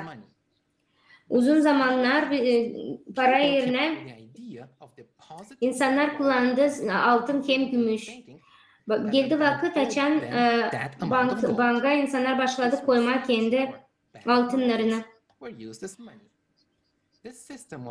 Bu banknotalar para yerine kullandı. Böylelikle bu sistemin adı da oldu. Altın standart. 1970. yıllarında altın standartlardan yok ettiler. Bütün dünyada bu devlet parayı isterler, onlar yapardılar altın yerine. Ama şimdiki vakitler sadece para bu sadece bir vekalet, anlaşma. Nice de olmazsa bütün dünya, biz bu dünyada her yerde para veriyoruz. Ve biz bu dünyada yaşarız onun için hani para kazanırız. Siz iş için şöyle bir şey. Kimin elinde var para, onun elinde var kuvvet. Ne kadar daha çok para, o kadar daha çok kuvvet. Para tüketici format içinde bu bir büyük instrument, kuvvetli. Bu instrumentin var sahibi. Şimdiki finansal sistem aslında parayı kuruyor central bankların her bir devletin. Ama bu paralar devlete varınca ait olmasında. Amerika'da Central Bank'ında onlar Federal Rezerv Sisteması. Biz görüyoruz NFRS bankerlerin ellerinde. Daha da enteresan bir şey 90% para oluşur banka sektöründe. Biz görüyoruz bizim paralarımız bütün dünyada kimyasa, özel kimyasa da ait.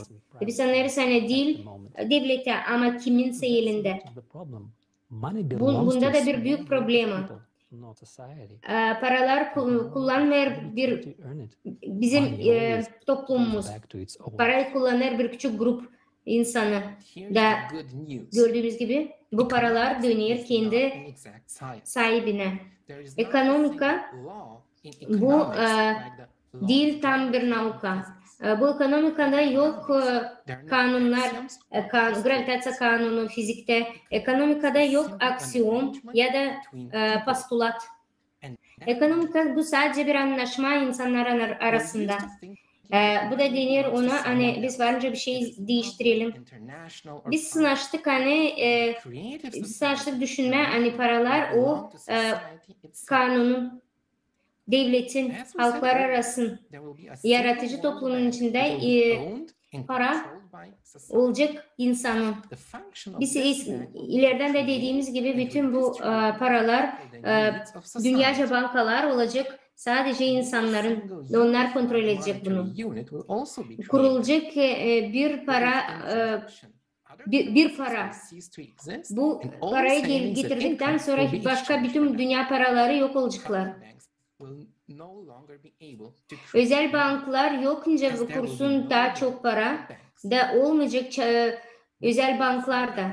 Biz kendimiz bütün toplumdan karar vereceğiz ne kadar bize para lazım. Hani kurma, güzel yaşamak her bir insan için hem de para her bir insanın olsun evi, her bir insan medisinada rahat alışsın, okusun. Biz kendimiz kuracağız. Ne kadar trilyon lazım. Onlar bizim olacak. Bizim bu paralar hepsi bizim paralarımız olacak. Bizim toplum parası. Pek önemli moment onda hani biz lazım anlayalım hani bu paralar girmeyecek enflasyaya. Çünkü yaratıcı toplumun ekonomikasında fiyatlar bütün dünyada bir olacak da onları yükseltmek lazım. Fiyatlar olmayacak, tutunmayacak ki ondan hani ne kadar para varsa da dönüşte o kadar da olacak paranın varlığı. Biz lazım anlayalım hani bırakıp parayı bu bir küçük zamanlama böyle geçiş periyotta yaratıcı toplumun içinde biz varınca bunları hepsini kuralım sadece beraber bütün dünyada. Bu pek önemli bir moment. Sadece bir ya da birkaç tane yeni ekonomik prensipleri işlemeyecek. Ayrıca onlar birbirine bağlı değil. Bu geçiş periyotta biz varınca ekonomimizi yeniden kuralım, işleyelim onun üzerinden de yapalım ki hepsinin için yeni teknolojiler, enerji oblasından, bilimde, sağlık kurtarmasında, ekolojide. Biz varınca yaratıcı toplumun içinde kuralım başka bir dünya. Bir yeni dünya, hangisine her yerde parasız bir enerji. Bütün dünyada teknolojiler, mallar hem de bütün produktlar, yeme produktları bize parayla biz almayacağız. Yaratıcı toplumun içinde bize lazım olmayacak para. De insanlar serbest olarak isteyecek yaşamayı, öylece onlar isterler. The cornerstone of an efficient economy and a prosperous life is, of course, of energy. It has become Ekonomikanın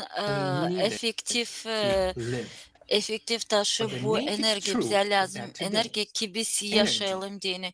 Da büyün enerjiye bunca soluk, bunca su. Bu mal hangisini kullanırlar ki insanların bir payı kazansın para. Mastionlar kim onu kontrol eder. Olur öyle hani bu kullanılır. Ki kazanma diyene bakalım gelecek video ne kadar büyün absürt hem korkunçlu böyle durum resurslarla. Hem nice bu varınca belli etsin kendisini bizim geleceğimizde.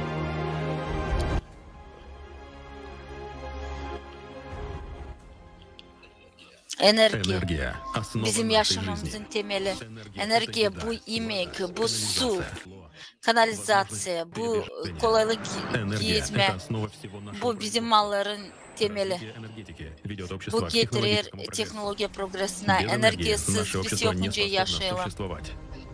Ama ne olur büyük. Biz duyarız energetika krizisini. Bu bir korku.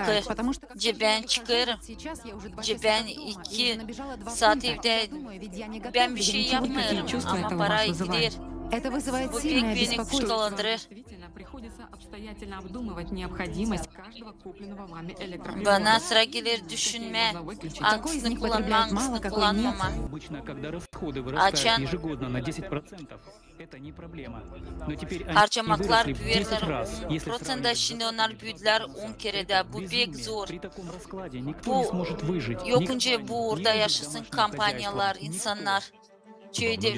Avrupa devletlerinde pahalar, elektroenerji büyüdüler 50%. Getirdiler ona hani her bir mala zeydilendi pahalar. Köyü ödeyemiyorlar şapkı. Büyün alırlar odun Avrupa'da da. Köy devletlerde sıra gelir kapama klinikaları. Европада фермерлер kapır, durguderler işini. Çünkü teplitsalarda yokunca ısıtma pek pahalı. Koruma bereketi de olur zor. Fermerler yok ederler bereketi. Bu getirecek olan biz görmeyeceğiz dükkanlarda bizim mallarımızı bu kışı. Bağlar büyürler. Büyün 3% taziyede öderiz betlemek mallarına hem de petrol mallarına. Biz işlemesiydik o zaman hepsi durgunacak, ne bize sıra gelecek. Sadece işlemeye kaybetmeye paralarımızı istemeye yardım ki ilerletmeye işimizi. Bu kapalı çevre. Hiç koymayacağınız kondisyoneri. Ben yokunca diye ödeyemem şapkı. Biz fermerler kabul etmeriz kazanç parasını. Süt malların hem lokma malların yapması bağlı elektroenerjiyle. Bu getirir ona onların pahalı zidelenir ya da olacak defisit dükkanlarda. Bu bağlı değil sadece çiftçi çorbacılarından, ambulansalarda, anglarında bence olması şart. Hospitallere geldi sayı 11,5 milyon euroya. Kurumlara sıra gelir azaltma iş yerlerini. Köy devletler savaşırlar azaltma enerji kullanmasını, durgutma biznesin işini. Bu getirecek ona hani pahalar zidelenecek kim olacak defisit mallara. Bütün sen sabah geleceğin dükkana da göreceksin hani serginde bir şey çıkıyor ve sen onları alamayacaksın çünkü bu pahalı. Niçin pahalar? Şapka zidelenirler. Devletlerin hükümetleri koyarlar çok para ilerletmediğini yeşil energetika 710 milyar euro verildi. 2,5 bin trilyon США dolar verildi yeşil enerjetikanın ilerlemesine.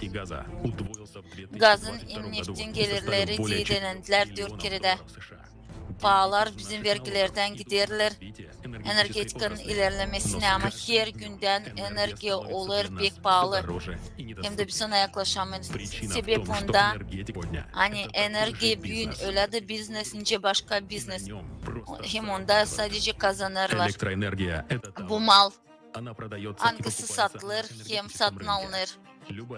Türlü kompanyalar isterler kabul etmeye daha çok gelirleri. 1 megawatt saatte varınca satılsın bir iki kere ya da her kere onun pahası büyür.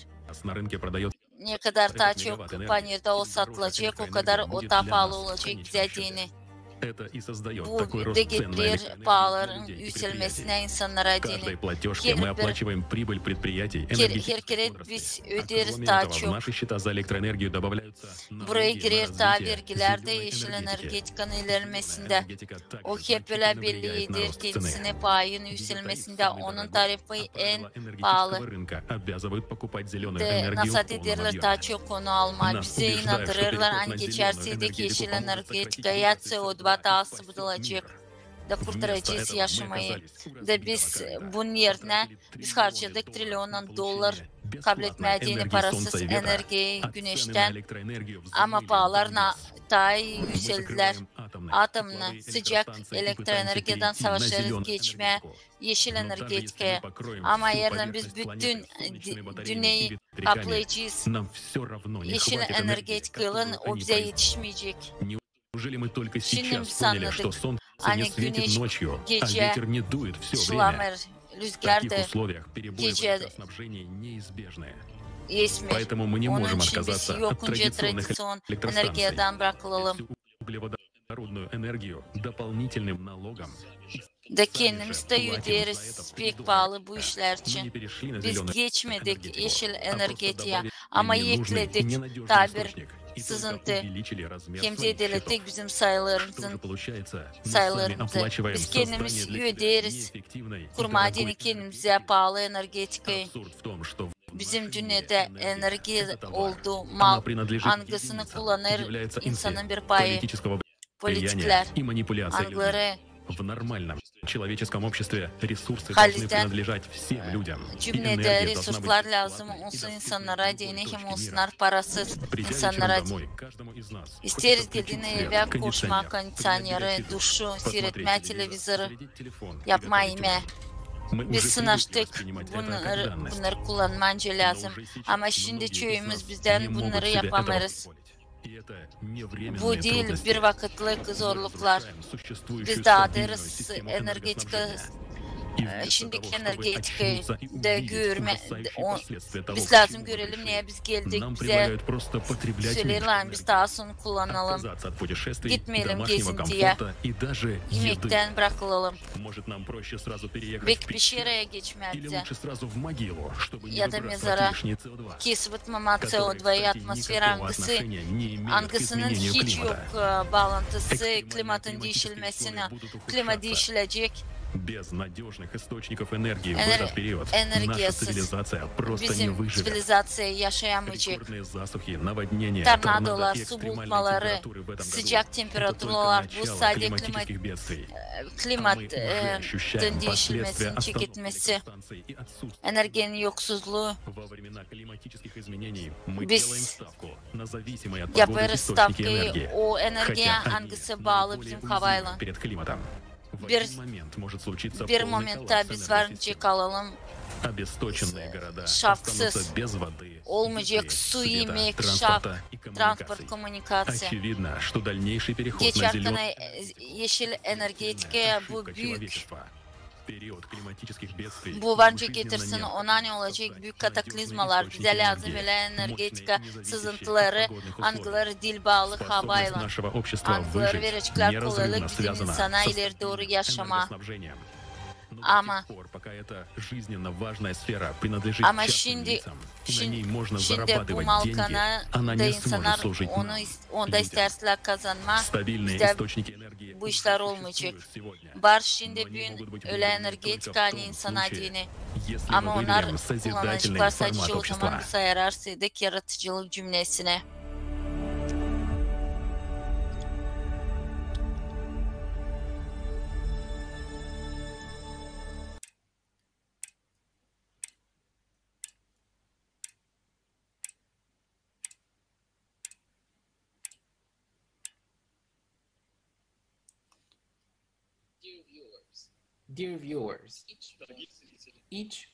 Saygılı seyrediciler, her birimizden büyün. Nice değil her kere tanır. Hani bizim yaşamımız yokunca olsun enerjisiz. He bu vakit çoğu devletlerde büyük energetika krizisi çünkü bağlar pek yüksek. İnsanlara dini 60%'da da. Başka kurumlara da 200%'da. Çoğu yılların süresinde bu bağlıydı. Hani geçeriz yeşil energetika hangisi lazımdı? Lazımdı olsun ki biz yok edelim başka energetikayı. Açan biz öderdik bu kararları kendi cebimizden. Şimdi biz karşı geldik geopolitika problemalarını. Nice cebisi öderiz enerji için daha çok hem daha çok. Bağlar, energetika oldu korkunçluk insanlara dini. Biz söyleriz dil bir kere, hem dil ilk kere. Biz şüphelendirdik sizi. Hani bugünkü ramkalar getirirler energetika krizine. Hangisi yapılı, tam yapılı şimdi. Avrupa'da atom elektrostansiyalar sayılırlar. Yeşil energetika biznesi. Da onsuz lazım, ondan lazım bırakılma. Moment, en önemli moment. Biz yaptık business. En önemli resurstan her bir insana dini enerjiden. Tüketici formatında enerjiye bu mal hangisinin için biz lazım ödeyelim. Ziyadeledip onun pahasını hem azaltıp onu kullanırlarınca instrument ki yapma krizis, kontrol etme, hem manipüle etme bizimle.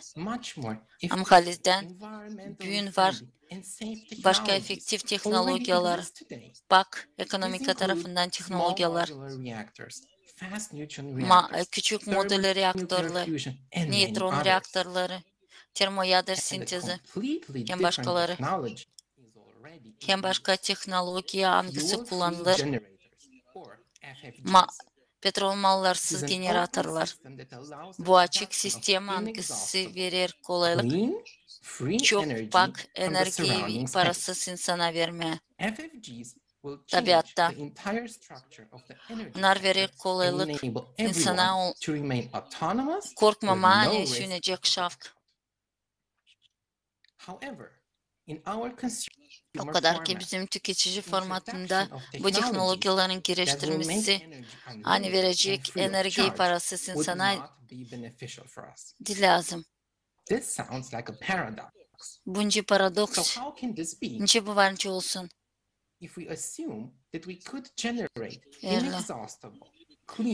Görerseydik hani bugün biz kabul edeydik parasız enerjiyi biz kullanamayacaktık onu bizim yaşamımızda.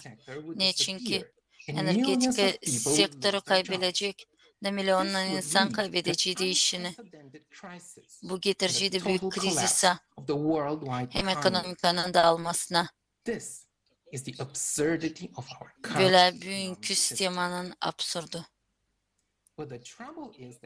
Ama böyle ondan bu ekonomik sisteması götürür bizi zor vakitlara. Milyonlar insanlar düşünürler alma mı büyün yemek mi ödeme koşulları mı olsa ödeme medik strahofkasını. Bugünkü güne biz gideriz. Energetika hem ekonomika krizine gideriz. Ne çünkü enerji sayıları önemli resurs ki kabul etmediğini büyük paraları kim söyler hani enerjilerini kullansın kabul etmediğin para o nice soluk nice su lazım hepsi insanlara. Enerji bu insanın baş hakkı. Onun için bizim yaşamımız olsun daha iyi biz lazım yapalım böyle hani hepsi biz kabul edelim. Yeni teknolojilerin geliştirmesinden kabul edelim enerji. Bu varınca olsun sadece o zaman açan biz değiştireceğiz bizim yaşamın temelini. Biz şimdi yetiştik o vakitte açan bizde var hepsi ki geçmediğini yaratıcılık cümlesine.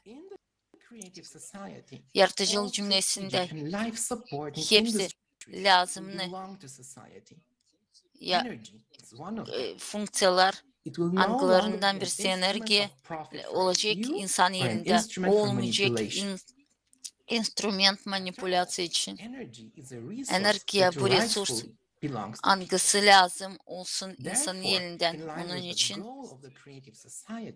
yaratıcılık cümle niyetlerinin biz varınca insana verelim parasız enerjiyi her bir eve, her bir biznese.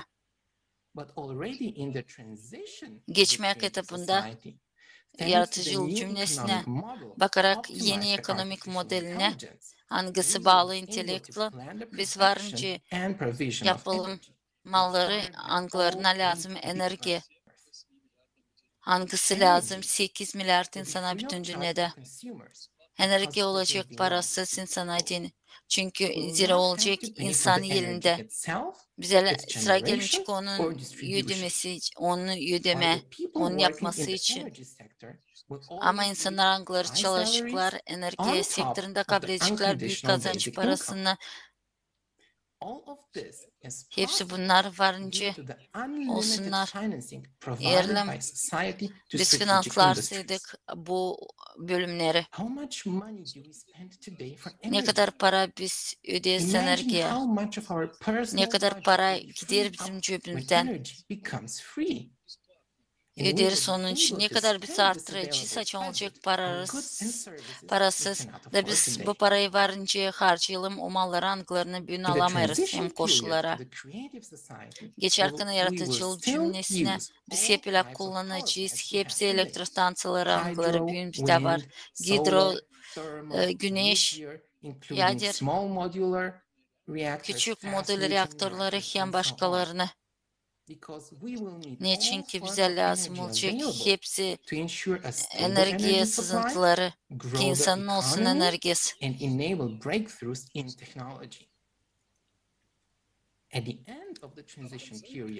Ama geçmek periyodun bitkisinde açan ekonomika başka türlü olacak ki insan iyi yaşasın dini hem kaliteli yaşasın. Her biri varınca kullansın. Bu enerji, bu sürecek onun içinden çekildi yaratıcılık cümlesi, çalışma işlemi. Böyle teknolojiler verecekler kolaylık bize gitmeye enerjinin yeni yarasına. İnsanda olacak enerji okurmayacak hani o varınca bir momentta sündün. Açan enerji serbest insanlarda.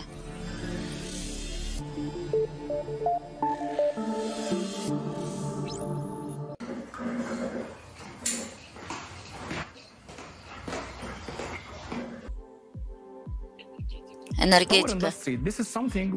Bu o nesil biz büyüğünü yaşayamayız. Ne kadar biz harcayarız kuvvet ki almadığını enerji bize dini. Uglevodorod enerjisi.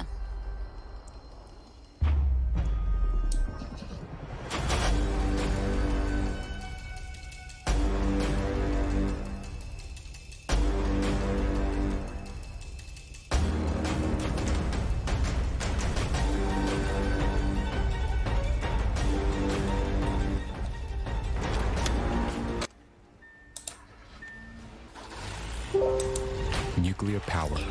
Atom enerjisi.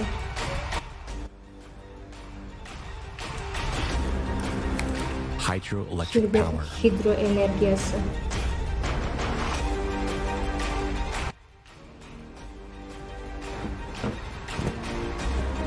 Green energy. Yeşil energetika.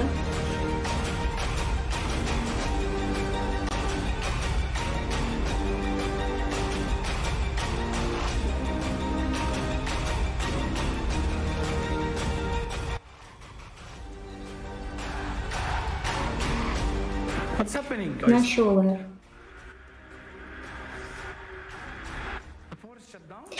Bizim katta svetlerim yok ettiler gene mi?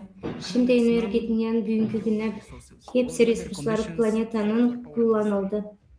Bu enerjileri ardına koşarak biz kaybederiz tabiatımızı. Bu mu bizim bitkimiz? Bizim için bu teknoloji atlışı lazım. Bunun için bizim birkaç koşul var. Tıptan lazım araştırma yapalım. Halizden varınca bu atlayış olsun. Her bir insan nasıl varınca kabul etsin. Generatörler angıları yakıtsız işler. Onları tartalım generatörlerle. İçten anlam motorları bu elektriklere dönüşür. Onların kaynağını getiriyor. Bu enerjiyi getirir ona hani yeşil enerji bütün nasıl olur bu? Bu olur hani vegetatörlerde yanır bir sürü megajoule. Bu mekanizmaya göre biz görüyoruz 30 megajoule. 70% enerjiye kaldığı zaman o da yayılır sıcaklık bizim tabiat prostranствосuna. KP'de sıcaklık elektrostansiyası 43 dereceye kadar. İçten yanlış motorlar bu 40%'a kadar. Atom enerjisi 35%'a kadar. Rüzgar generatörleri 35%'a kadar. Güneş bataryaları 22%'a kadar. Bugünkü günde hidroelektrostansiyalar KPD'nin onun büyür 85%'a kadar. Bunun pay alan enerjileri kullanılır, harcanır, onları aktarma hem de tüketme Bu hidroelektrostansiyalar her yere kurma yokunca. Beteki kurma pek varınca. Bunun için generatörlere lazım enerji, angları otonom olarak varınca koşma. Böylelikle BTG o değil durmadan bir dvigatel. Ona lazım mutlaka enerjiye koyma. Daha az büyüklüğünde, ölçülerde enerji. De bizde soru şu oluşur. Nice olur hani enerji böyle yakıtsız işler. Okullardan biz biliriz hani kanuni enerji tutuşunda biz kabul ederiz pek çok daha çok enerji ne kadar harcarız. Ama böylelikle kanuni böyle işler. BTG ise açıyor sistemi da kabul eder enerjiyi her taraftan. Bilim adamları Rusya Akademiya'dan dediler hani örnek olarak prosesi işler magnet BTG'nin her tarafın generatöründe. Her yerde teknolojiler bir sürü mif gösterir. Halizden işleyen bu fiziksel olarak var ama bir sürü işlemi yok ettiler. Niçin böyle olur? Enerjiyi bu instrument olarak manipüle ettiler. Hangisi politikalara üstüne gelir. Milyarlarca varlık enerjiyen korporasyası hangisi sokar BTG da böylelikle yok olur. Demek ki kuvvetler bunların üzerine işler da bunlara yol vermiyor resurs kullanma. Bakalım hangi işlemleri onlar yaptılar. Magnet generatörü. Bunun anası babası oradan John Searle dediği gibi onu kullanarak magneti hazırlarsın özel bir durumdan.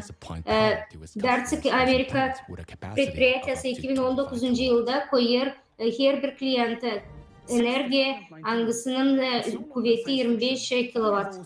2019 yılında fantastik olarak BTG çıkarır büyük fantastik değil sadece insanlara ama bütün bilime de yeni teknolojilara. Bu için BTG'den biz pek güleriz. Devam edelim. Ukrayna'da yürütüldü bir sürü generatör. Onların prensip işlemesi bu generatörlerin başlarında bazı olarak elektromagnet puşkasında belli olan impulsları kuruldu. Diyelim 3 kW'a verildi 25 generatör hangisi getirir enerjiyi. Generatör işler hangisi içinde Archimed'in kanununa göre bunun gücü koyulur öyle büyüklükte hangisinde generatörün adı Kinetic Power Plant. Şimdi pek ünlü bir firma Generator Roche bunun işlemini yapıyor. Alman firması hangisi var filialları Meksika'da, Serbia'da, Şveçya'da, Kolombiya'da ofisyal ekspertizeye göre anladırlar hani onların KPD'si 200%'dan daha ziyade olur. Elektroenerji atışı. Ne kadar bu? Çok mu? 6 kW saatte.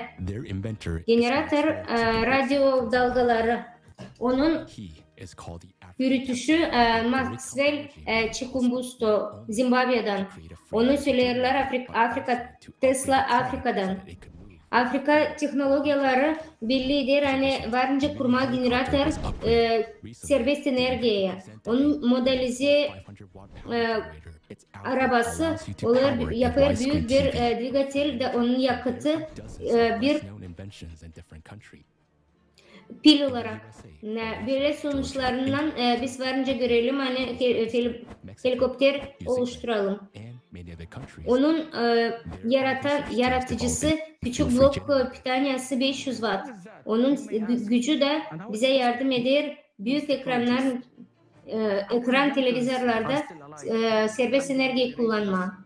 Niçin onlarca insan yapar bunları her bir ülkede, Malazya'da, Gruzya'da, Amerika'da, India'da, Türkiye'de, Japonya'da, Özbekistan'da, her bir ülkede hem devlette biz görüyoruz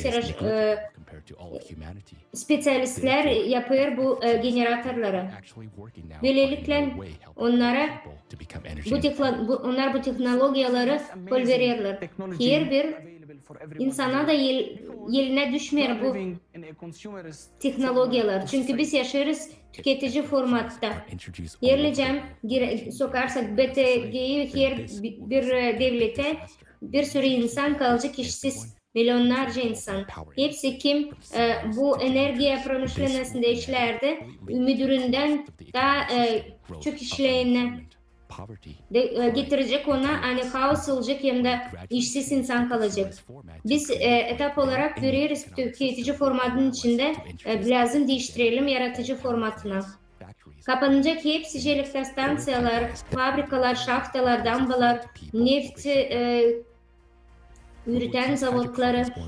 Biz görüyoruz hani uglevodlar da olacak, kullanılacak efektif olarak. Değil sadece yanacak. İnsanlar işlerle energetik sektöründe her insan planetada gün lazım korunma altına alınsın. Bakalım önce insan olacak, dünya olacak yaratıcı toplumun içinde açan biz koyacağız işe BTG'nin bütün dünyaya. İnsanın olacak serbest kaynakları stabil olarak ekolojide hem enerjide. Biz her bir evin içinde elektrik kaynağını hem de sıcaklık otonom olarak kullanacağız rahat. Arabaları lazım yakıtla doldurmaya başka. Varınca her yerden gezme arabalarla. Bu generatörler varınca kullanma evlerde, arabalarda, helikopterlerde, uçaklarda, gemilerde, hem kosmos stansiyalarda. Bu işlemler, otomatik sistemler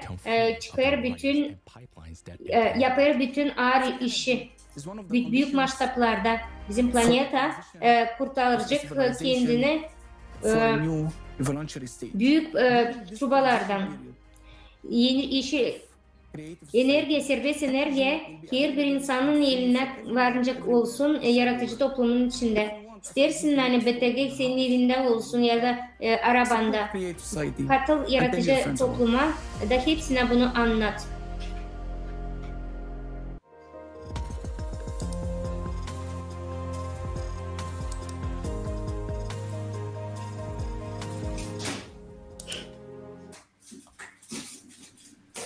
I think the above video was very clear and it truly emphasizes the importance of free energy. We have seen there are a variety of energy sources, and what impresses me the most is the number of alternative potential energy resources that are currently available to all of us. Free energy is not only possible, it's already here. Serbest enerji değil sadece varınca ama o bizde. Bir sürü bilim adamları Nikola Tesla gibi John Searle onlar anlattılar hani serbest enerjiye getirdi bize büyük insanlara rahatlık. Serbest enerji o bütün insanlara rahatlık, bütün insanlara algıları da doğmadan ona lazım elde etsin. Bu enerjiler, teknolojiler kullanmak için biz varınca onları kullanalım da harcayalım. Düşünmeyelim gaz için hem de svetler için. Bu bizim hayal gücümüz. Ben pek sağ ol söylerim.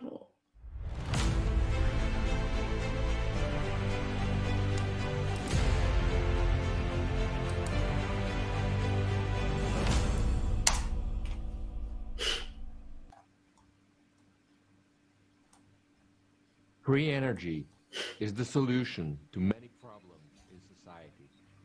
The fact that we will have access o fakt aynı geçen periyotta biz kabul edeceğiz. Serbest enerjiye verecek bir kolaylık kullanma çöğü teknologiyaları yardım edecek çözmeye global problemi, nice yemek krizisi. Bu probleme iki faktör bellidir. İlk, one of them is like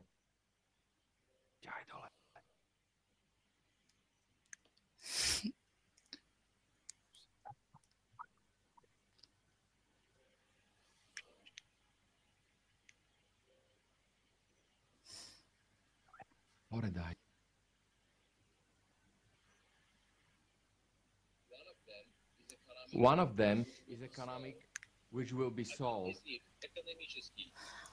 by bir ekonomik faktör hangisi çözülecek yeni ekonomik modelinin yaratıcılık cümlesinde olmayacak fukarelik kriz,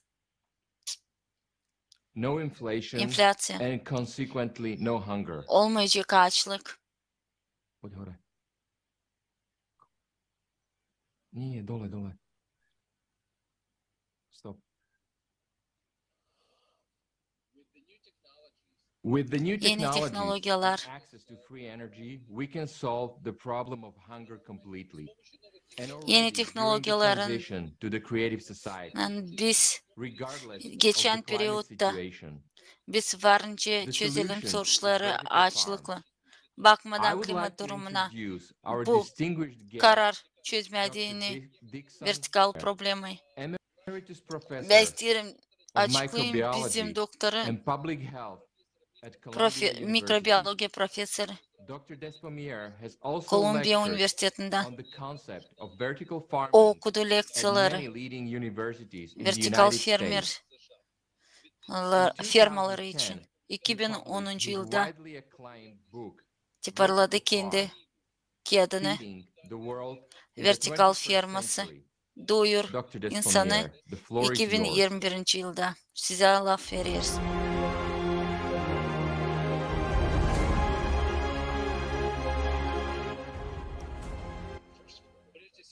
En ilk şükür ederim sizi kolaylık için açıklayayım kendi bakışına nerede de biz olmasak hepsi gelir sıra ödemeye yemek için hepsine.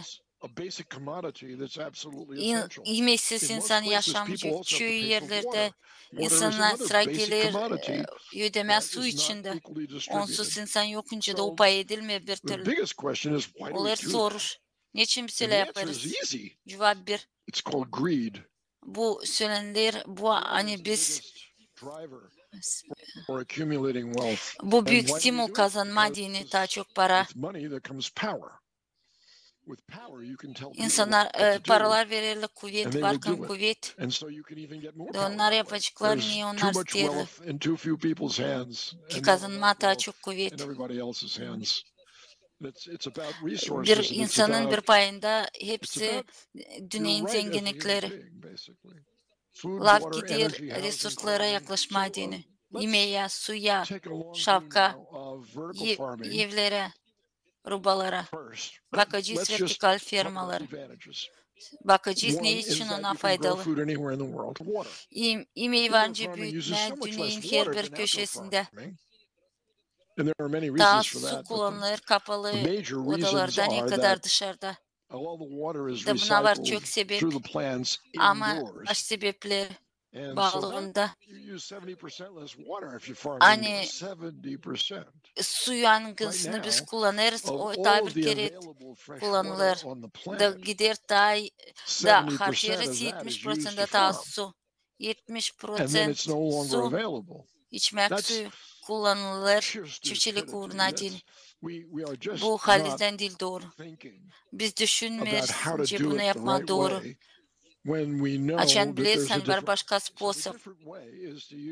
Bu kullanmada su ki bu kadar kabul etmediğin ki bu kadar mal.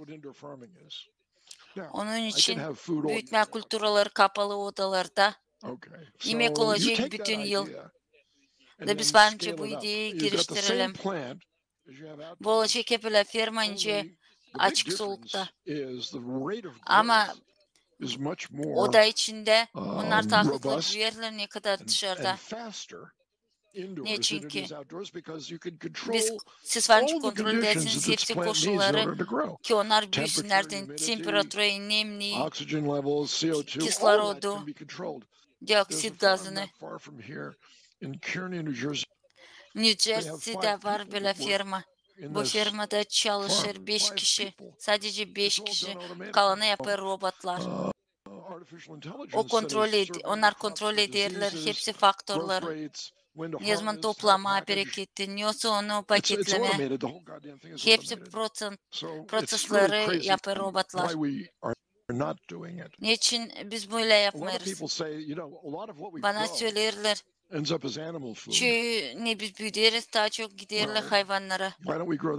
Niçin biz yokunca alafları da büyüdelim bu firmalarda? Düşünelim hani biz varınca her bir insana verelim lazımını yemek. Olacağı da daha az cenk. Çünkü çoğu cenkler giderler yerler için. Hepsinde getirin, bakın hepsinde var pirinç. Hepsinde var ne büyür dışarıda büyüderiz odalarda.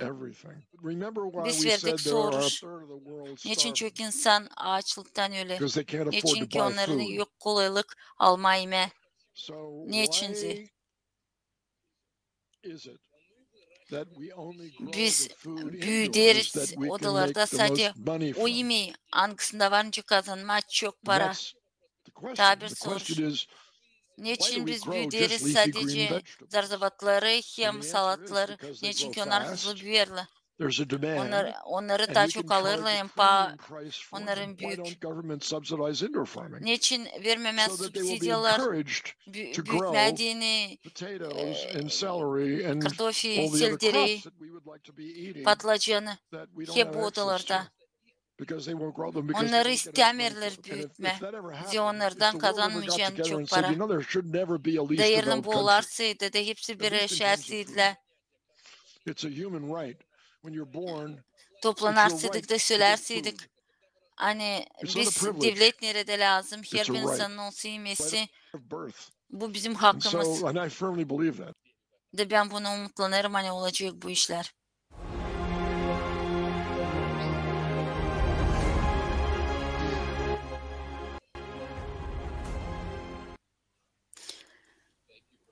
Çok sağ ol profesör. Bu haberler için. Saygılı seyrediciler. Önce söyledi profesör, bizde var kolaylık. Hem teknolojiler ki doyurma, hepsi yaşayanları dünyada. Hadi bakalım bu teknolojileri. Hangileri verecekler bize kolaylık yapma, çok yemek, hem doyurma, hepsi insanları dünyanın her bir köşesinde. Hem kosmosta. Hem getireceğiz aklınıza hani bu varınca olsun geçerek periyodunda, bakımında.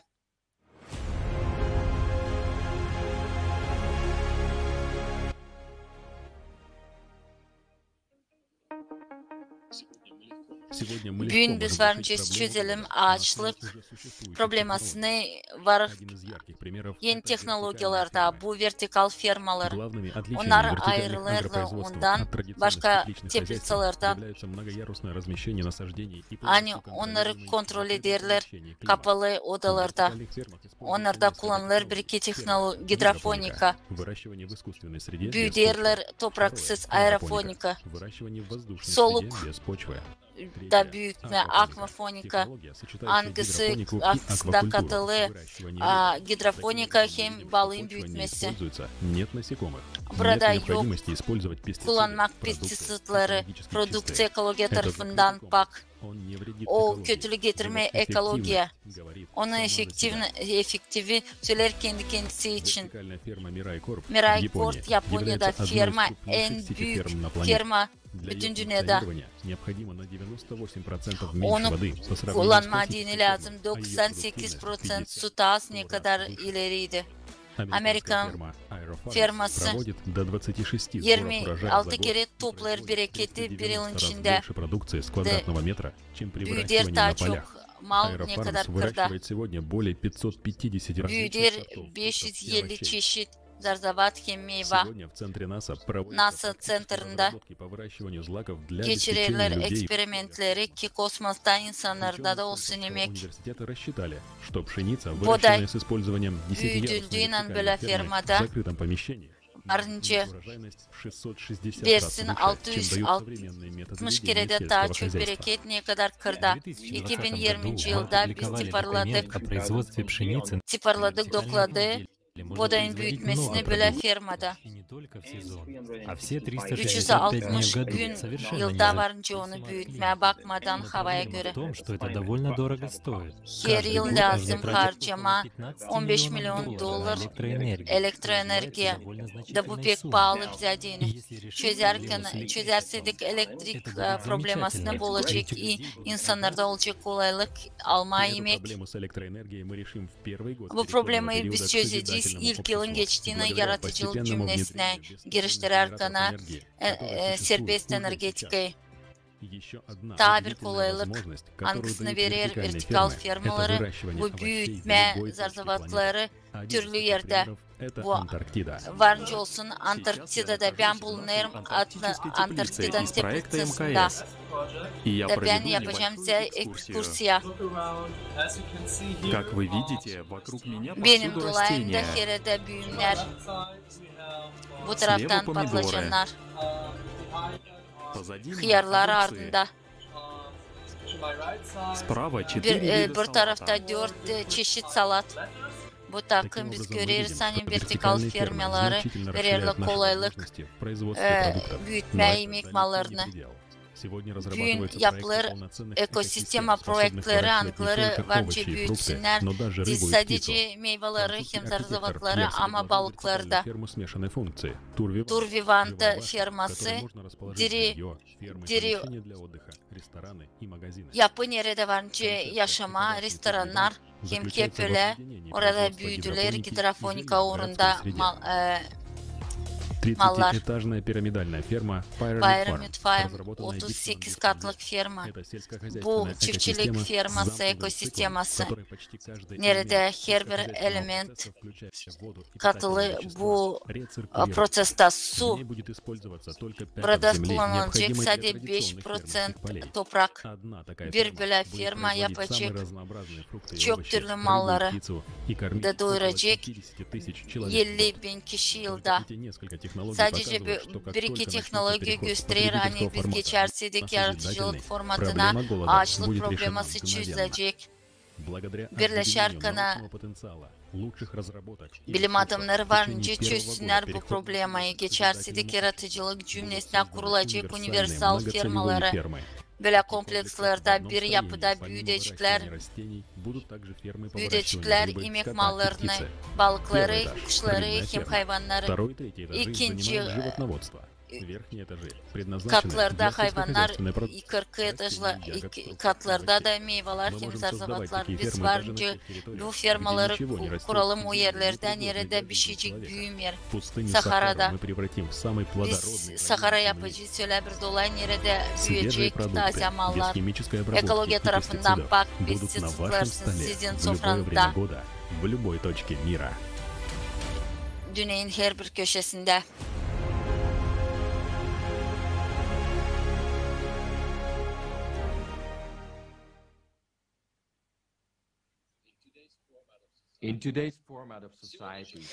Bugünkü formatta vertikal fermaları yokunca bugün kullanma ekonomik tarafından lazım çok harcamaklar.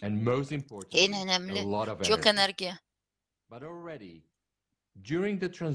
Ama şimdi geçen formatında enerji olacak parasız resurs her bir insana adını. Hem ekonomikaya adını. Ne çünkü o olacak insanın elinde. Bir de olacak çok enerji işlemediğini. Ki çalışsın vertikal firmaları hem başka ilerleyen teknolojiler. Biz varınca yapalım o firmaları o yerlerden nerede bir şey büyümer. De orada yokunca yaşasın insan. Sahara'da Sahara'ya bence yapmaya öyle dolayı nerede büyüyecek hepsi. Bu fantastika gibi var ama bu halden bence olsun. Vertikal fermaların verirler 10 kere de daha çok bereket ne kadar kırlarda. Bu fermalarda bereket toplanılır 10 kere yılda bakarak büyümlerin çeşidine. Tradisyon fermalarında sadece 2 kere yılda. Bu şeyler onun için hani vertikal fermaların efektivnesi 7 kere de daha yüksek. Bugünkü güne biz kullanırız çiftçilik uğruna dini. 50 milyon kilometre yer büyütmediğini büyümleri, hayvanları, alafları. Bu Avustralya'nın, Ülen hem Poyraz Amerika'nın yerleri 1 milyon kvadrat kilometresi ki büyütmediğini büyümleri hani insanın olsun imesi. Bu Sahara'nın 5. payı. Bu yetecek ki doyurmadığını bütün planeti. Verecek kolaylık, daha az harcama geçirmediğini malları başka yerlere. İnsanların olacak kolaylıkları onlara alma dünyanın her bir köşesinde. Geçerken bile teknolojilere lazım olsun yavaş yavaş. Biz kurarken bu kompleksleri bütün dünyada bize lazım ilerletme tradisyon çiftçiliğini de hem ekoloji tarafından pak olsunlar mallar deni. Bu halden doğru problemin çözülmesi. Bakmadan klimat katastrofalarına. Daha bir büyük problema bu o ani az içmek suyu değil sadece çiftçilik uğru bağlı onun ama başka kurumlarda. 80% kullanan su gider çiftçilik uğruna. Dünyanın insanların yarısında yok içmek suyu. Ama bugün var teknolojiler, angları varınca çözsünler bu soruşu bütünden. Örnek gibi su dumandan. Lima'da hangisi bulunur kuru yerde var teknolojiler hani soluktan yapılır su. Orada bulunur en büyük avadanlık hangisi yapar suyu dumandan. 6.000 litre su bir günde yapar. Ona da lazım dış enerjisi. Su dumandan, soluktan. Su generatörleri soluktan verirler 3000 litre su günde.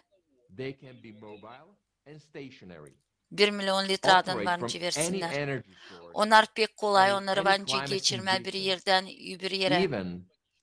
Bakmadan nasıl klimat koşulları bu yerde. Su presintileri. Bütün dünyada 16.000 avadanlık koyulu ki paklama okyan suyunu tuzdan. Onlar varınca yapsınlar milyon galon su günde. Da 300 milyon insan varınca kullansın içmek suyunu.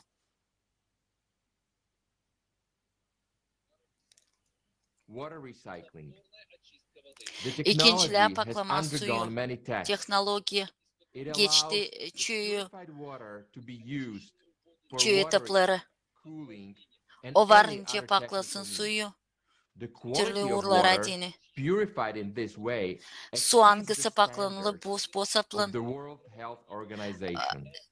Sağlık Korumak Organizasyası söyledi hani bu en pak su. Bu en iyi teknoloji hangılarından biz biliriz. Şimdi bize söylerler hani biz pek çokuz ama tüketici formatında bize nasat ederler tek kararı ki biz azaltalım insan sayısını ama yaratıcılık cümlesinde insanın ilerlemesine dini bize lazım. 50 milyar kişi angıları serbest varınca beslesin bizim yer, bizim klimat. Da sadece yaratıcılık cümlesinde yeni teknolojiler varınca işlesinler insana dini. Amacın biz geçeceğiz bu etapı yaratıcılık cümlesine bize faydalanacak teknolojiler angılarına göre bize lam olmayacak. Vertikal firmalarda veririm laf götürücüye. Biz göreriz insan ondacık açlık problemalarını. Bu faydalı her birine de değil, her biri bu iş için bilir. Bugün biz volontörlerin hem bilim adamların işinin hem bizim çeviricilerine 150 dile bize verildi kolaylık öğrenme bu haberleri. Bize oldu kolaylık öğrenme bu teknolojileri. İnsanlara dini. Şimdi pek önemli yaratıcılık cümlenin konusu olsun önemli. Varınca paylaşsınız bu videonun kendi dostlarının sosyal bağlantılarında. Kullanın bizim publikasyonları, bizim videoları, verin haberleri bu forumda. Bakmadan nosyonu vereceğiniz. Sizin bakışınıza göre. Ama doğrudan hepsini veresiniz. Size lazımsa da dostluk olsun bizim videolara yazın bize. Ve biz size vereceğiz bu kolaylığı. Vertikal firması bu bir vakitte çözmek zor şu dini. Ama yaratıcılık cümlesinde olacak başka teknolojiler daha yeni. Şimdi bakalım niye söylüyor. Ya bu da это моя тема.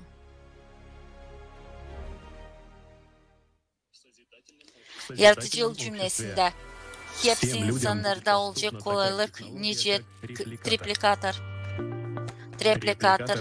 Bu dil fantastika, bu avadanlık, hangisi işler fizika kanunlarına göre. Alacağız lobster'ı, telefonu. Onlar birbirinden ayrılanırlar.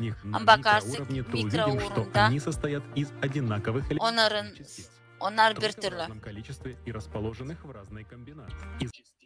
Bu paycızlardan yapılır atomlar, atomlardan da moleküler.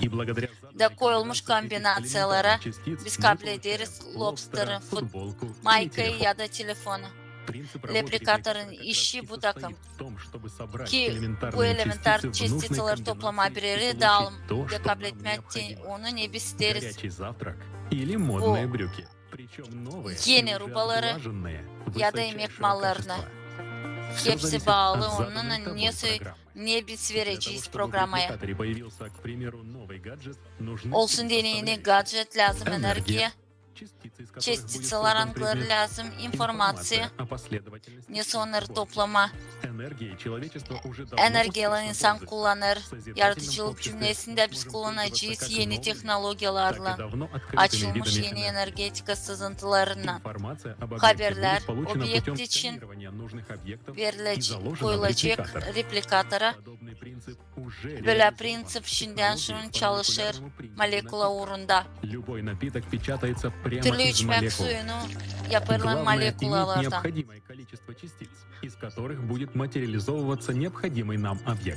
Bu iş için lazım olacak utilizatör. Ona koyulacak lazım işler. Replikator, kartrijin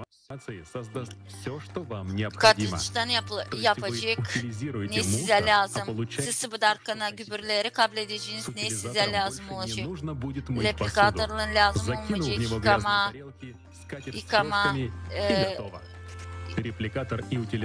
çanakları.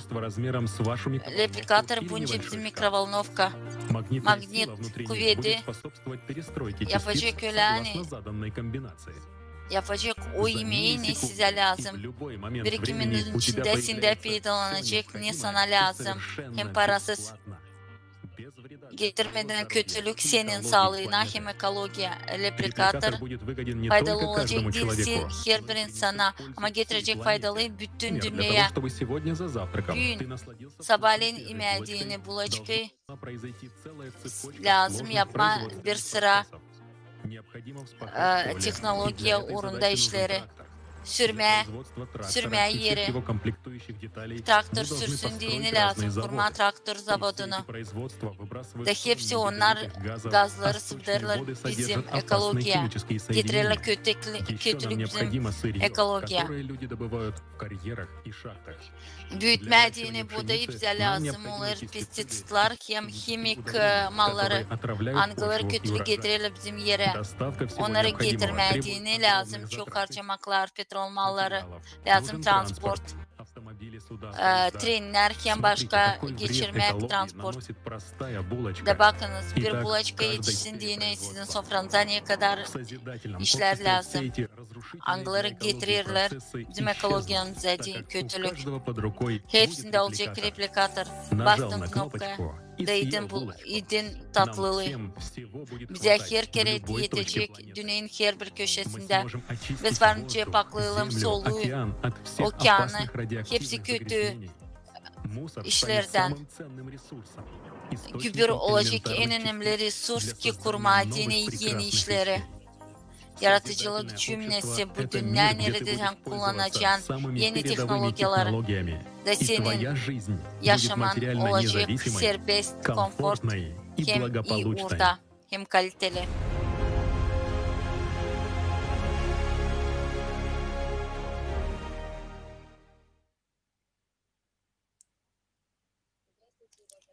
Zamanı hayır olsun sevgili seyrediciler. Bende var soru çıkarları. Çoktan mı saldınız kendinize yeni ruba? Gitmediğiniz restorana? Ne zaman bitki keret? Siz kabul ettiniz sıcak vannayı. Ne zaman bitki keret gittiniz gezintiye? Varınca bu sorular pek ilen olacaklar. Ama değil hepsi öyle kolay. Açan, siz bitki keret duydunuz kendinizi sevgili hem serbest. Açan siz bitki kere duydunuz kendinizi karı. Haliden söyleyin. Bu cevap bu sorulara pek lazım. İnsan bu sevgi sızıntısı. Da her birimizde var yaratıcılık sızıntısı. Ondan karı, hani biz sevinelim yaşamaya. Biz çok işleriz, gideriz işe, dükkana, işten okula, uşak başısına da bu alır pek çok vakit. Bu liste var bizim istememlerimiz, planlarımız. Şimdi biz baktık rolü replikatörler için. Da bakınız ne kadar vakit varınca bize artırsın. Olmayacak çok kere hazırlamak. O verecek bize kolaylık. Bir iki minutun içinde olsun rubamız hangisi bize yaklaşacak.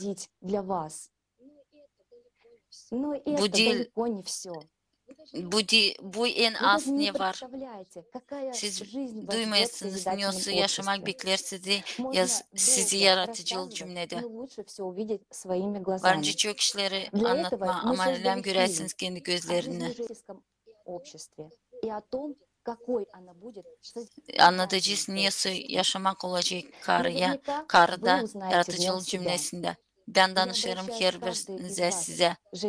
Bu bağışış size dini. Ki siz anlayasınız.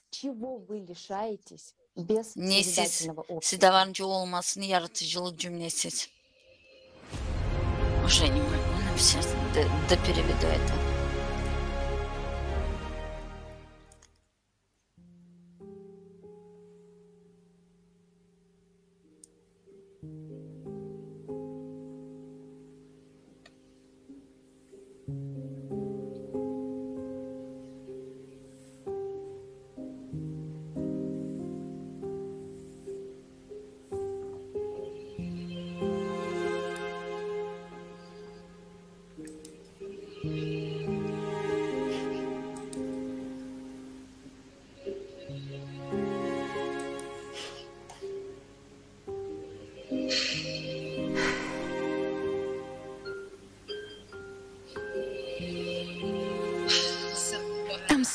Bıktım artık.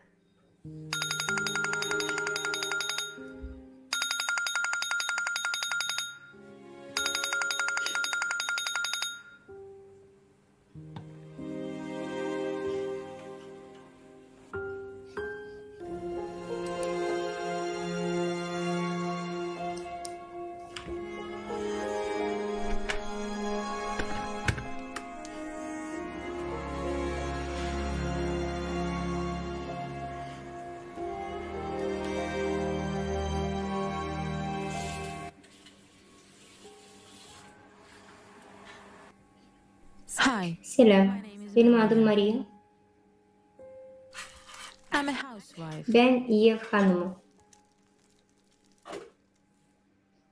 Benim kocam Alex işler kazanır bizim aile için.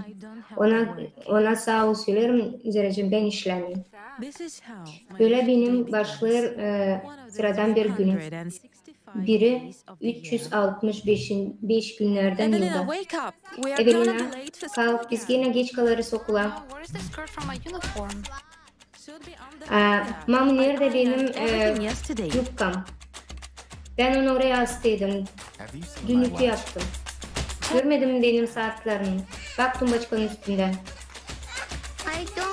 Ben istemiyorum bu yemeği. Nasıl sen istersin yemeği? Pirinç isterim yemeği.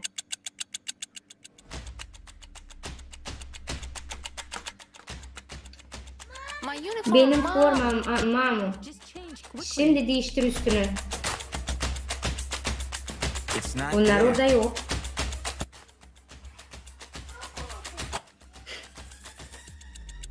Bak burada onlar. Mam, senin bilinçliklerin yandı.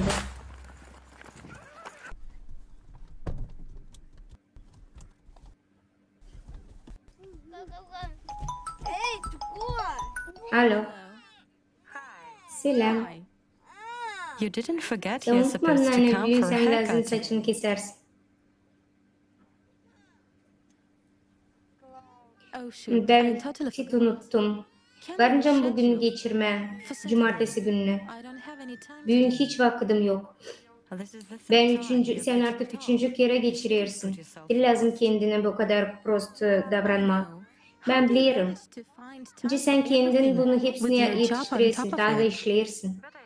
Ben de artık bıktım.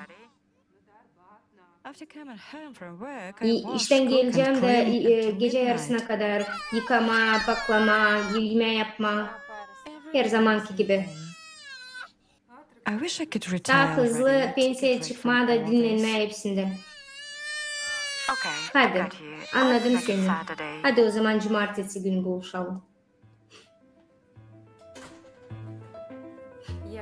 Ben, evde bir karı. Dediğiniz gibi işlemiyorum. Ama kendi yaşamam benim hiç yok.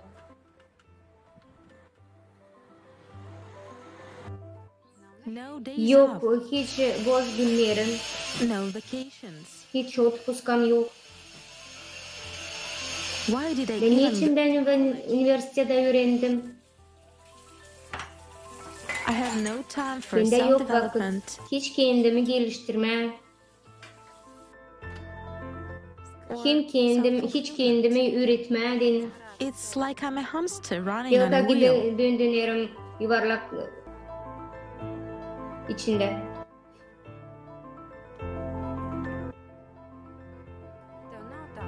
Kimse varınca söylesin.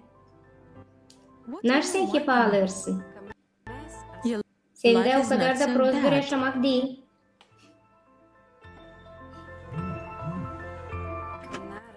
Ama bilağında biz ona o kadar sınaştık, yani biz onu hiç görmeriz. Görmeriz, yani biz çırak olduk.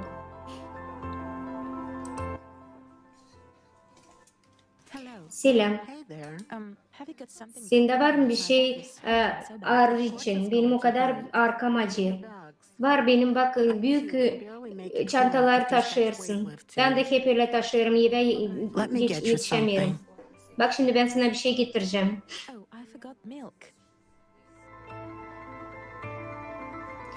Sütü unuttum.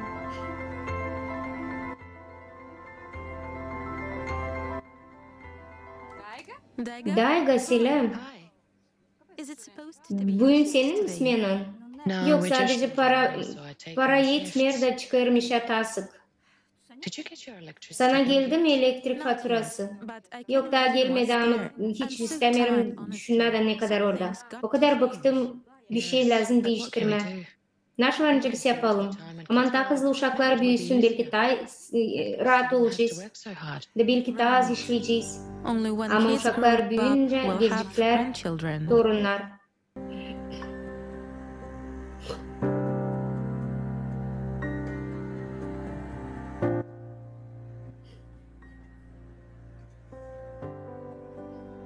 Eveline, biz şimdi akşam yemeği yiyeceğiz artık. Çağır Papa neyim Katrina'yı.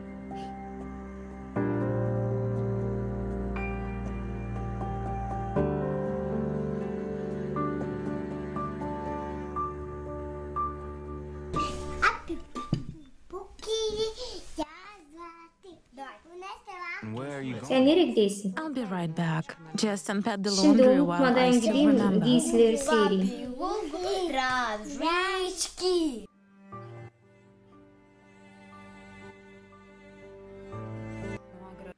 Sabahtan beri geç akşama kadar, meğersere geceye kadar da her gün her bir iş tekrarlanır.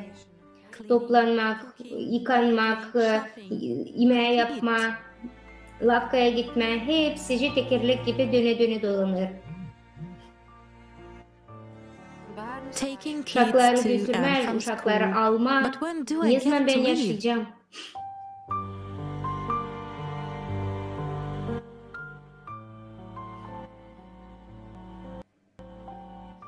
O zaman, bu zamanlar olur hani ben hiç işlemiyorum.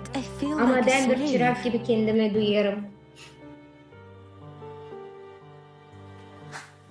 Sanki Allah insanı yarattı, hani insan çırak mı olsun?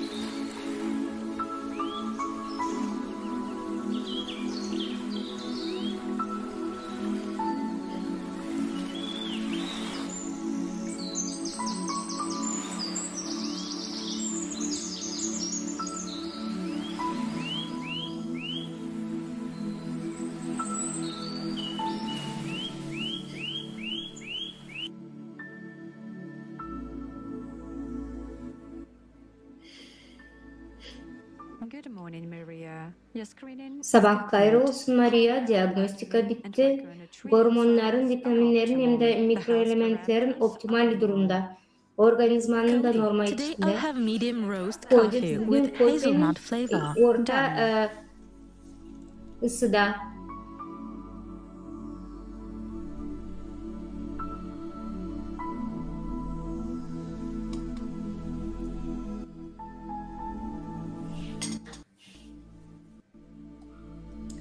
Cody, ben isterim sofrayı kurma sabah için. Şöyle bir şeyler.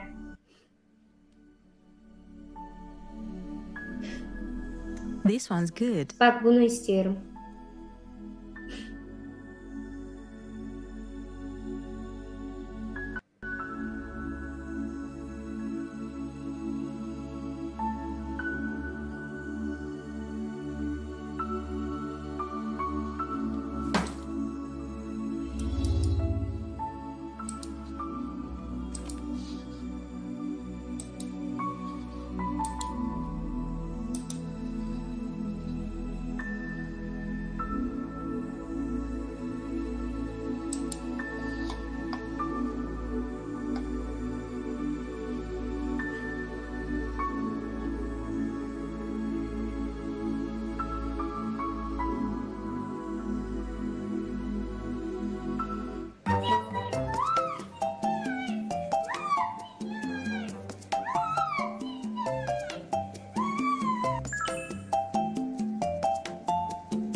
Katrina, sen sabahleyin neredesin mi? Bilinçik isterim.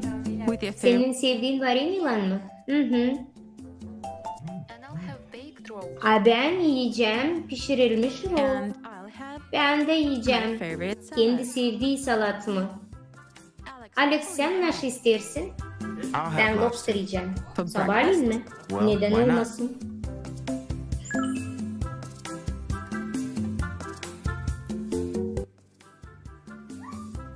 Lobster.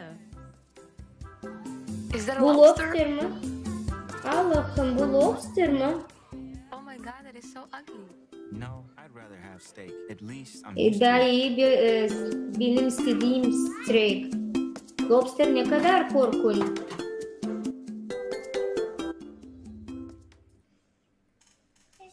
Biz bugün akvaparka gideriz. Mama, biz bugün gideriz akvaparka mı? Öyle. Baban gelecek işte. Saat 3'te hepsimiz olacağız akvaparkta. Bilirsin nasıl ben beğenirim yaratıcı toplumun içinde. Hiç pek keskin bıçaklarımız var. Mahmut sağ olasın, ben seni beğeneyim.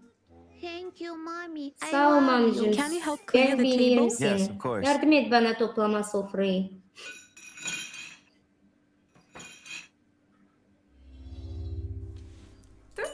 Boş. Boş.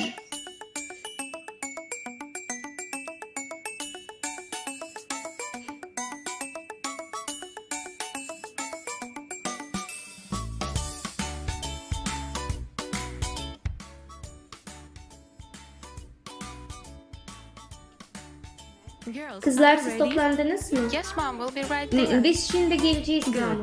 İsle.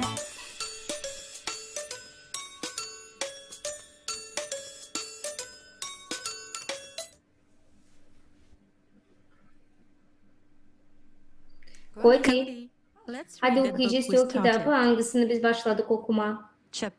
12. glava Architectura Machu Picchu'nun. Cody, aç fonksiya yerin büyük paklaması. Açıyorum. Okuma başlayayım mı? Oku. Peki, enteresan güzel bir şey. Hani bütün kasaba kurulu kendi aralarında bağlı. Hepsi binalar arka arkaya durarlar kendi yükünde. Mom, biz gideriz. Have a nice day. İyi günler size.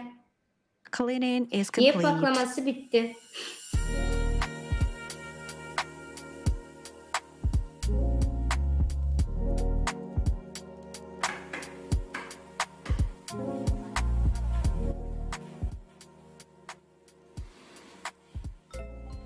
Saat 13'te siz planı yaptınız. Kızlarla buluşma. Ben unuttum. Cody, yardım et bana giyinme.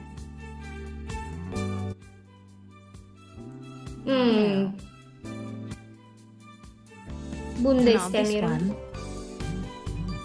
Bak, bu güzel. This one's cool.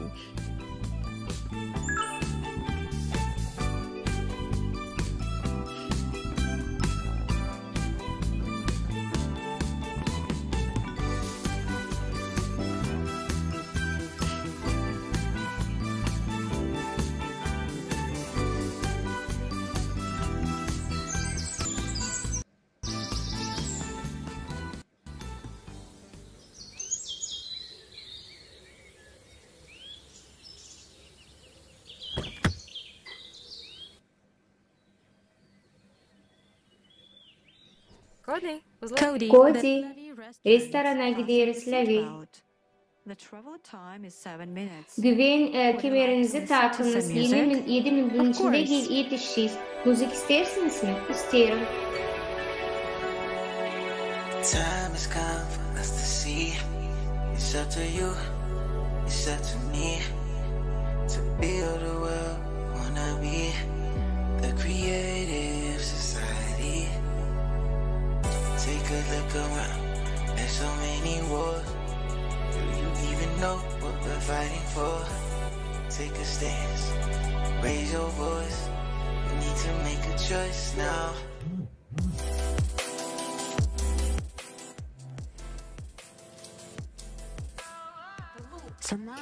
Şimdi biz bitiriyoruz işlemlerini bu teknolojiyalarda. Daha sonra bu teknoloji olacak her duşta. Kızlar 5 minutun içinde ben sizi skanerivat edeceğim. Dağılıştıracağım ki hepsi hastalıklardan. Bu olacak her bir insan için. Bu hepsi değil. Hepsini isterseniz değiştirme kendinizi pek kolay. Varınca kiloyu verme ya da kilo alma, yapma, kaslarımı yapma ya da değiştirme kendinizi. Kızlar ben size bakarım da öyle sevinirim, o kadar güzelsiniz. Biz olduk karı da biz artık çırak değiliz. Yaratıcı toplumun içinde hiç geçmişler yok ince tartma. Sen bu sayede gördün da biz söyledik kendi lafımızda kurmak için bu güzel dünyayı. Kızlar bakın ne kadar güzel kızlar değişti hepsi. Megalitler nasıl? Biz bugünlerde Peru'ya gideceğiz de bu komplekse bakacağız. Kızlar ben pek isterim sizinle laf etmek çok ama 15 minutun içinde benim uçaklarım evde olacak. Biz akvaparka gideriz. Ne kadar korkunç kara bir trubaydı. O kadar da korkunç değildi. Ben pek beğendim mavi trubayı. Bak.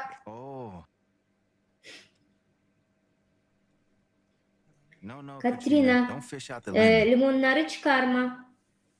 O sana talama olacak stakan içinde. Afiyet olsun. Nasıl söyleyeceğiz? Sabahleyin beri benim uykum var. De düşünün nasıl yapacağız 2 ay. Balık tutmaya gideceğiz. Sonra da istediğiniz gibi sıcak Amerika'ya gideceğiz. Sonra da uçacağız Yeni Zelanda'ya bizim analarımıza, babalarımıza. Sonra da düşüneceğiz nereye? Ya Gavay'a, ya Fiji'ye, ya da Türkiye'ye. Baba, belki bir sonradan teknede gideceğiz. Pixlabridi'ye. Cody baksana marşrudu. Alırım işi. Yaşamak, bu her kere güzel bir rezultat bizim ayrımımız için. Böyle biter benim günüm yaratıcı toplum içinde. Daha bir gün, en güzel günler benim yaşamamda.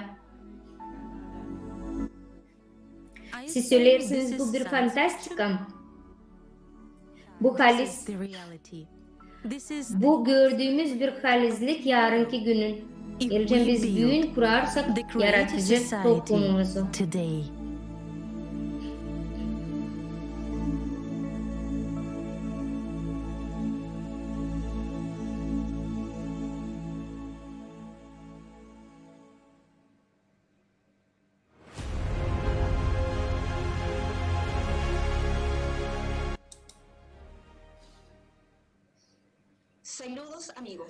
Dostlarım hepsine selam veririz. Bu rolikten sonra ben pek isterim size söyleme hani kötüleştim. Niçin bizde yok yaratıcı toplum? Nince ben isterim böyle bir yaşamak. Hepsinin nasıl gördüğünüz kadınlar için tüketici formatta bu bir doğru. Benim de yaşamam hep öyle bir olur. Ben buna da ekleyecektim hani bu rutin hiç bitmiyor. Katastrofa olarak vakit hiçbir şey yetmiyor. Her kere neşevinde var. O hangisini ben tuvalette ya da duştayım. Bende bir sürü business'de yapılan bütün yaşamak ya. Buna benim hiç vaktim de yok, resursum da yok. Siz anladınız. Her gün ben işlerince bir at. Hiç bana bunun için para vermiyorlar. Her bir karı yıkayır, paklayır, hem de yemeği yapar. Hem de aklımızda bir sürü iş olur. Ben pek ister beğenirim uşaklarımı hem de adamımı, ama benim fikrim hep bir başka yerlere götürür. Bu filmden sonra benim gözlerim açıldığınca benim yaşamam varınca olsun. Hem de her bir karının yaratıcı toplumun içinde. Ben böyle bir şey hiç düşünemedim de. Yaratıcı toplumun içinde verir bize o kadar imkan, o kadar boş vakit bize verir, hani kendimize ayıralım o vakıdı. Biz istediğimizi yapmak için. En önemlisi hani hepsi evcil işleri robotlar yapacak. Hiçbir şey olmayacak. Düşünsenize, bir kerette robotlar hepsi işleri yapacak.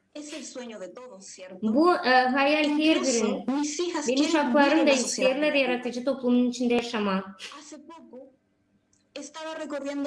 Bakın şimdi Instagram'a baktım da gördüm, nerede uşak Afrika'da o ister gösterir, hani ister yaratıcı toplumu. O onu anladır, haberler hepsini. Onlar artık o kadar büyüdü, hani onlar da yaratıcı toplumun içine yaratıcı toplumu bilirler de kimsene bir şey söylemiyorlar. Onlar istemiyorlar bu yaratıcı toplumu. Onlar isterler insanları kurtarma çıraklıktan, hani onlar olsunlar toplumun bir parçası. Onlar istemiyorlar, hani onların uşakları olsun geleceği. Bende olur başka sorular, siz ahmak mısınız? Geleceğin anlamadıysanız, hani bu sizin kaderiniz, güzelliğiniz, affedersiniz. Ben size prost söylerim. Ama bu insanların beterine bu forumda biz geliriz, de durmadan yemeği yaparız, yeriz, toplarız. Şimdi yaratıcı toplumu verir bana bir imkan, hani bir düğmeye basınca ben yaptırırım hepsini. Ama şimdi ben o kadar çok işlerim, vakıdım yok hiçbir şeye, yaşamamda harcarım. Yani o da bende pek küçük. Ben onları lazım kullanayım. Hani uşakların ardına yıkayayım, paklayayım, bulaşık, yemeğe. Ben yaşarım böyle prost yaşamakta. İnsanlar biterini anlamıyor, sıradan işler. Hani varınca dünyamızı tanse yapma. Güven içinde. Güzel. Benden soru, niçin bu ahmak insanlar bizim karlar durdururlar da sonracı yaşarlar bu çıraklık içinde? Sonracında bu adamlar isterler onları evde kraliçe karşılasın. Pek az bende fizik olarak hiç kuvvet yok, moral olarak da. Niçin ben lazım yaşayayım her yerde stres içinde?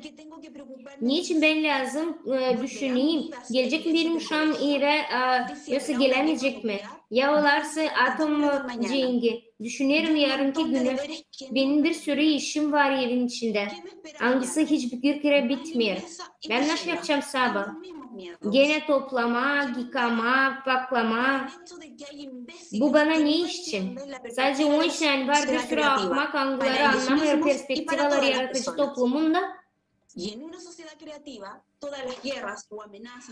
Biz yaratıcı toplumun içinde hepsi prostlukların, cenkleri bizim yaşamakta yok, lazım durduralım. Benim dostlarım mı? Onlar da prost. Onlar o kadar ahmak, hani kendi burnusundan ötesini görmüyorlar. Ben bıktım artık. Ben isterim olmak karı değil, traktör angısı sabahtan akşama kadar yaş işler. İsterim uşaklarımla hem de kocamla beraber olma. Bu değil mi benim istediğim? Ben bu istediğimi varınca gerçekleştireyim. Bu güzellik bizim için olsun yani bütün dünyada. Sadece lazım insanları haberleme. Hepsi insanları anlatma, hani var yaratıcı toplumu. Hepsi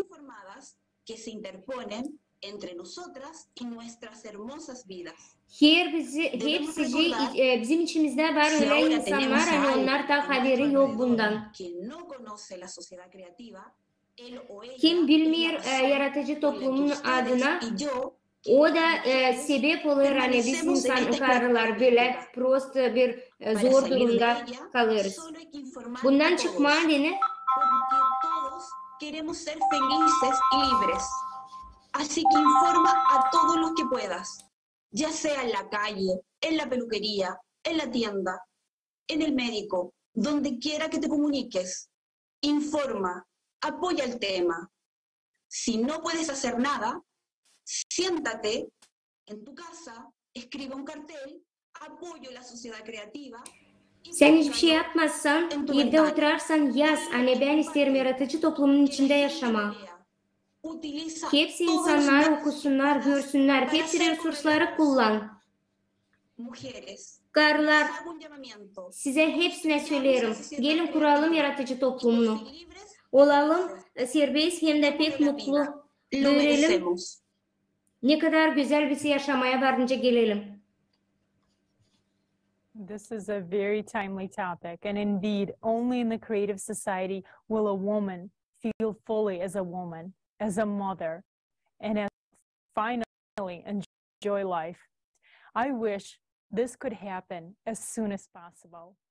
Now we are in the first stage of building the creative society. Bu tema pek aktüel. Ben pek isterim hani bunlar olsun ki hepsi hızlı. Right now. Şimdi biz lazım haberleşelim. Şimdi lazım yapalım. Bizde var bu soruya cevap. Biz lazım azıcık bir şey yapalım. Yazalım kendi tişörtümüzün üstünde yaratıcı toplumu. Başlayın onları taşıma, insanlar görsünler nasıl biz söyleriz. Söyleyin. News'u varınca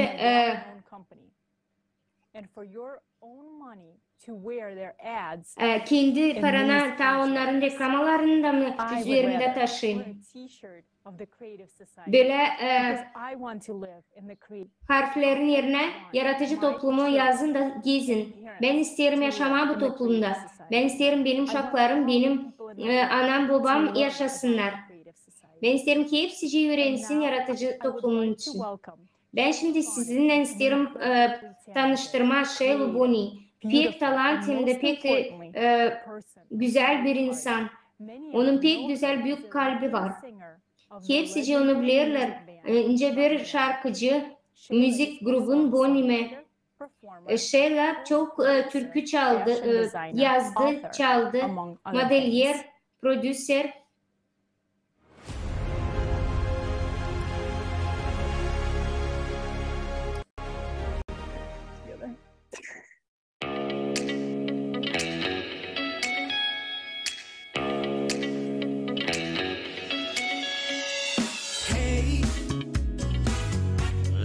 Tell you something.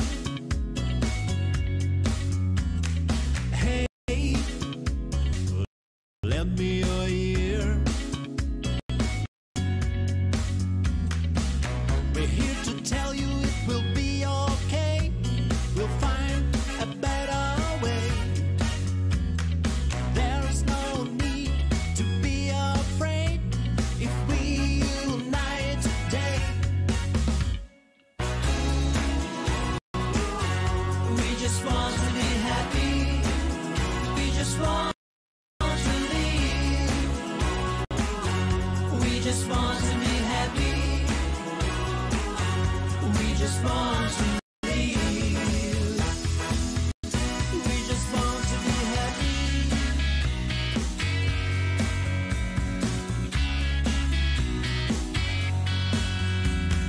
We hear you loud and clear. No, we don't fear.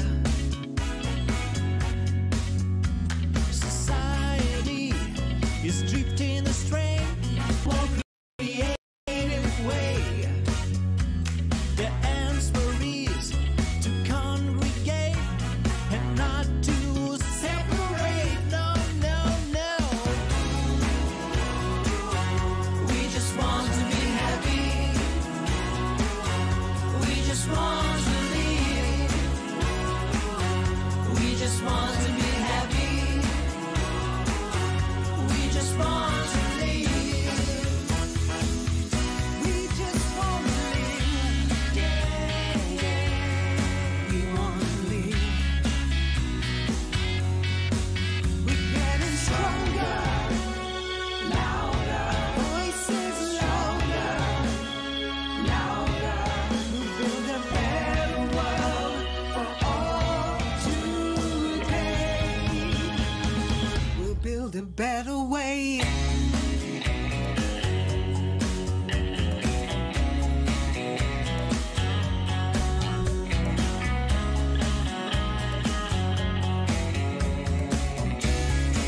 Yeah, we just wanna be happy. We just wanna be happy. We just wanna live. We just wanna live. We just wanna be happy.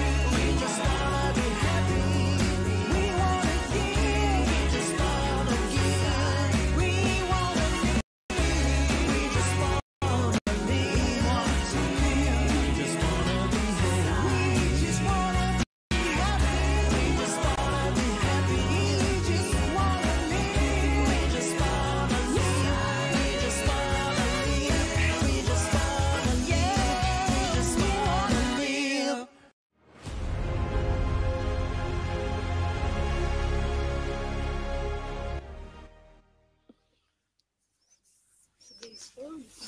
Today's forum Bugünkü forum unikal. with both the awakening truth, O the love söyler of doğruluk those için, reach out to sevgili için. humanity for their Kim? actions and creativity. Our survival Bizim is in kurtarmamız unity. bu We birleşmekte. can do it. Biz But varınca only hepsini yapalım. together. Sadece This birlikte. beautiful song has now Bu reached the pek hearts of iyi many türkü people. It's hepsini very dalgalandırdı. inspiring and motivating Bu pek not to stop, bizi to keep informing bize people kuvvet about the ilerleme, creative society. haberleme sınırı yaratıcılık cümlesi için. Have you ever Siz thought that düşündünüz mü being hiç? human life is Hani the main insanın value of the yaşaması creative en society? önemli Then the zenginlik top priority dünya of the dini. creative society O would be zaman to keep yaratıcılık people cümlenin healthy. en önemli Right now, we are prioritetleri 8 koruma billion onu. species Şimdi in the tüketici consumer's formatında format. 88 On the one milyar hand, hasta there is a insan. lot of money circulating in Medisina medicine. uğrunda döner pek çok And on the insan. other O hand, paralar. people are getting sicker Da and öbür sicker. taraftan insanlar daha Pandemics have taken millions hasta. of lives. Diseases that are Peydalanır unknown to yeni doctors and hastalıklar people. hangilerini In this doktorlar first hiç block of our bilmezler. forum, we Bu will look blog, at the forumun situation in blogunda biz medicine bakacağız medisina through the eyes uğrunda of a doctor and the doktorun patient of the bakışından hem consumer society patsiyentin format. bakışından And ve also we will tüketici learn about formatına the göre incredible technologies hem of health öğreneceğiz improvement nasıl yeni and life teknolojiler var prolongation, which ki will be insan olsun valuable for sağlıklı everyone in the yaratıcılık creative cümlede. society. Our Bizim guest today misafir is bugün Mr. Vladimir Razumenko. Vladimir Razumenko. Vladimir O Razumenko, Doctor of Medical medika Sciences, uğrunda doktor, profesör, akademik, Ukrainian Ukrayna'nın Academy of Sciences, corresponding Bilgi Akademiya'nın National azası, Academy of Medical Sciences of Ukraine, the baş chief nöroonkolog neuro-oncologist of hem Ukraine, nörohirurg. neurosurgeon.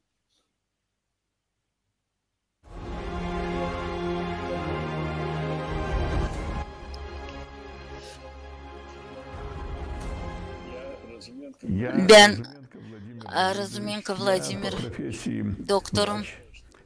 Bu benim baş zanatım. Ben medik uğrunda doktor, profesör, ben akademik Ukrayna'nın Bilgi Akademiyası'nda. Ben baş nöroonkolog, nörohirurg. Hangisi zanatlanır onko hastalıklarını. Ben her iş gününü geçiririm. Operasyon odasında yaparım en zor operasyonları insanın kafasında. yemeğinde. Medisinanın ilerlemesi de yokunca söyleme insanın sağlık soruşları için. Bugünkü güne 7 milyar insan kurar yeri. De değil her bir devletlerde var kolaylık kabul etme iyi kaliteli medik yardımını.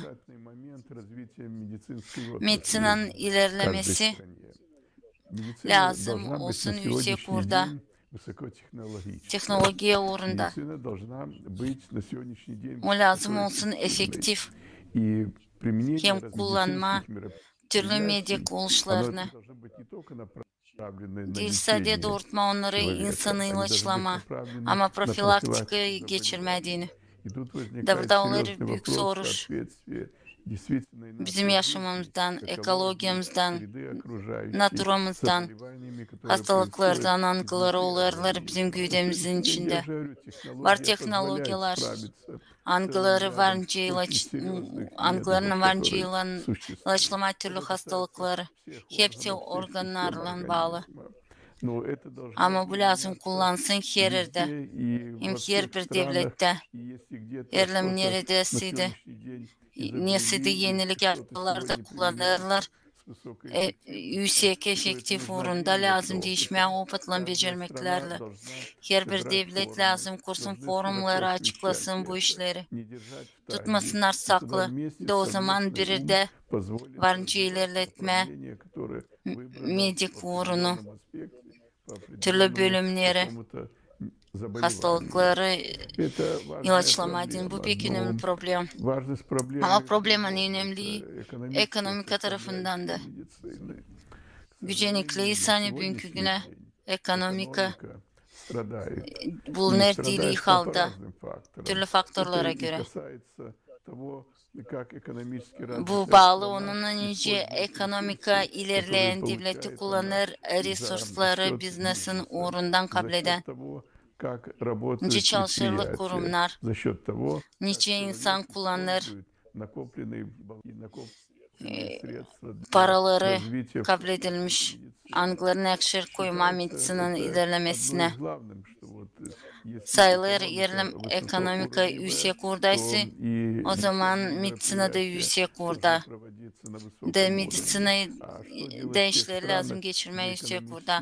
Ama devletler nerede ekonomika küçük, ne yapma o devletler nerede dertçenk, nerede pozisyalar ayrı ayrı. Bakarak ki onlar kim götürür bu devleti. Da savaşırlar kazanma para ceplerine diyeni. Da düşünmemeyi insanın yaşaması için. Bu pek önemli problemi. Doktor da lazım kazansın. O lazım kabul etsin iyi kazanç parasını hem olsun iyi koşulları ki o düşünmesin hani neyle doyuracak ailesini ama düşünsün nice yardım etme insanların ilaçlamasını. Önemli soru bu. Bu profilaktika medisinası. Da o doktora o doktor sayılır mahsus vraç, hangisi sabahlar hastalığın profilaktikasını vererek kolaylığı ilk etaplarda ileriki hastalık geçsin bir faza. Bugünkü güne en önemli bizim yaşamımızda bu yaratıcılık cümlesi. Söyleme yaratıcılık cümlesi için sadece varınca söyleme onun için açan cümle buna gelecek. Erlem cümle anlarsaydı bunu da o dil tüketici cümlesi. O zaman yaratıcılık cümlesi halizden verecek kolaylık değiştirme bizim dünyamızı. Bağlantıları insanlar aralarında medisinayı sağlığı ben düşünüyorum hani lazım. Alma birlikte toplanma insanlara bütün dünyada ki yaratıcılık protestleri olsunlar hem gitsinler ileri de durgunmasınlar.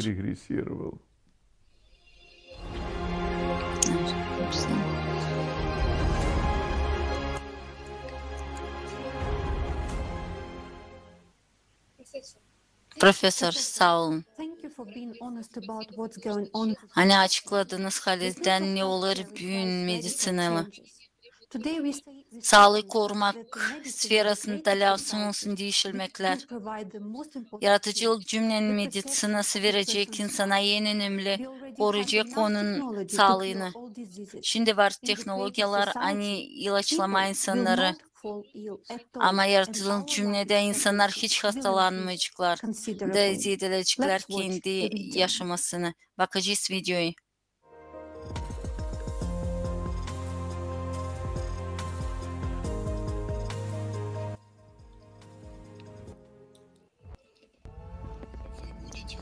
Siz şaşacaksınız. Ne kadar hastalık varınca büyün ilaçlama. Nesi teknolojiler büyün var. Bize anlatırlar hani var hastalıklar anlarını yokunca ilaçlama. Hani yok çıkış ya operasyon ya da kabul etme ilaçları yaşamın bitkisine adın. Bizi sağ yerler burada. Hadi bakalım nice durarlar, nice işler Halil'den var. Genli injiniyerin teknolojileri yaparlar şaşılacak işleri. Onlar DNK uğrunda belli ederler kendilerini insan sağlığında var. Çıkışlar açan pasyentler Halil'den ilaçlandılar.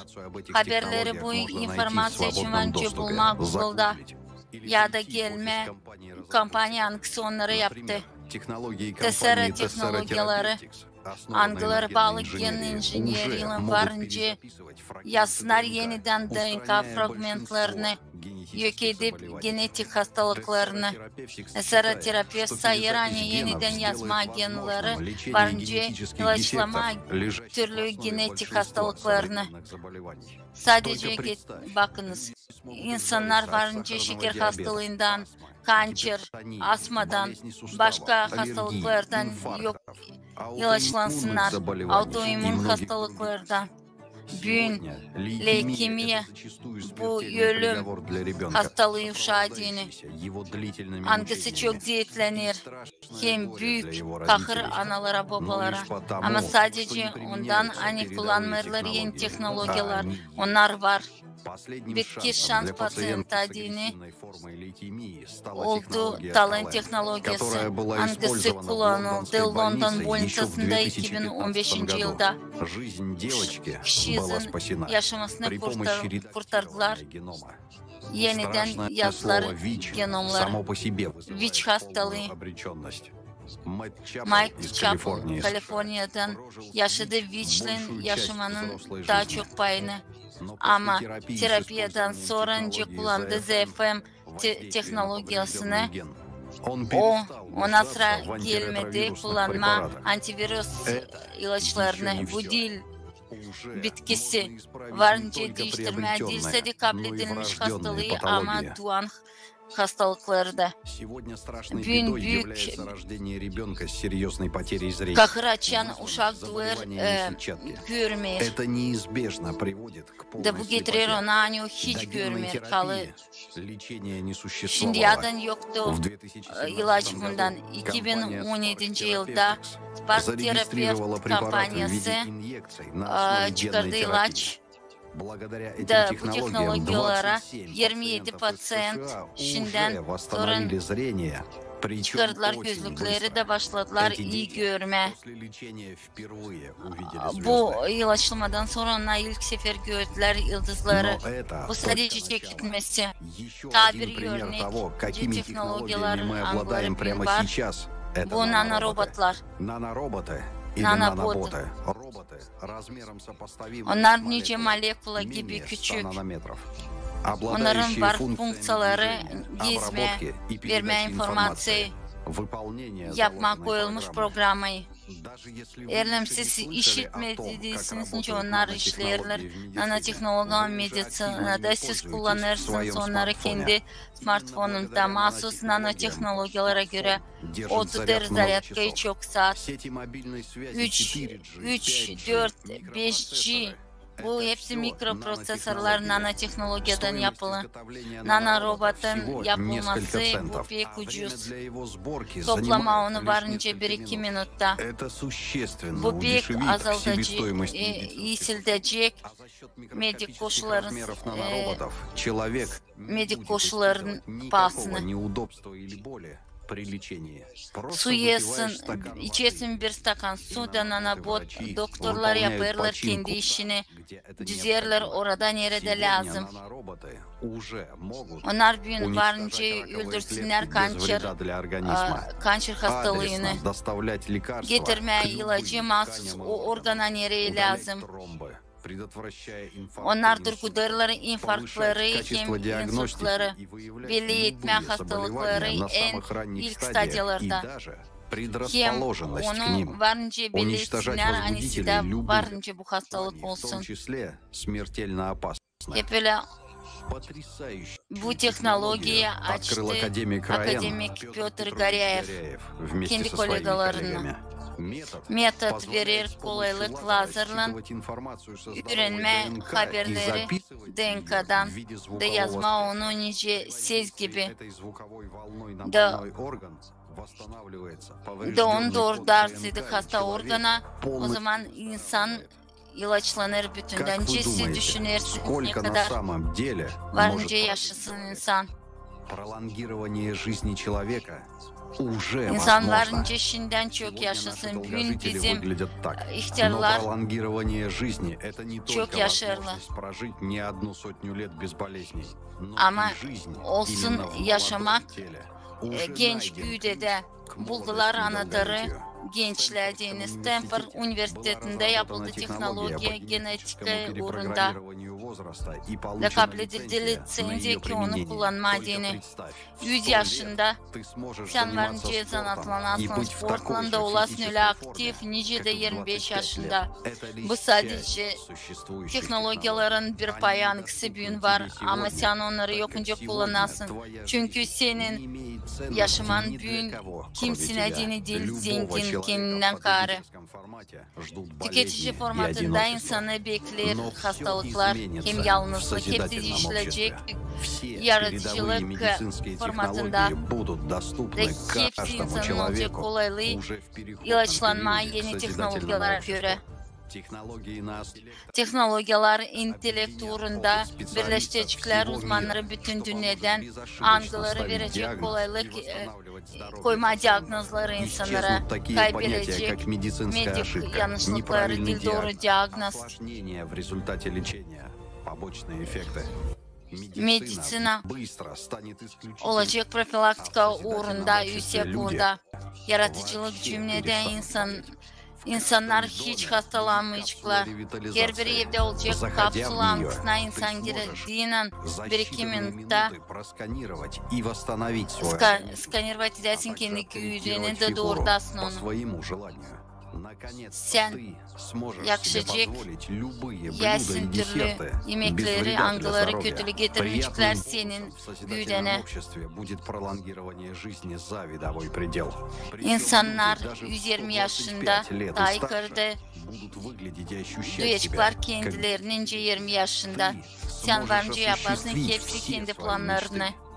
Kalkarsın Kitay duvarına, geçersin bir solukta 50 kilometre Yeni Zelandiya'da, kaçarsın kendi torunlarına, dans oynayarsın sabahına. Bugün medisina bu biznes. Sağlık bu pek pahalı mal. Hangisini çoğu alamayırlar satın. Sıra geldi yapma medisinayı kaliteli hem parasız hepsine dini. Kahve, sağlık bu senin yaşaman. Yaratıcılık cümlede pay ol bu haberlerle hepsinin mahsus şimdi.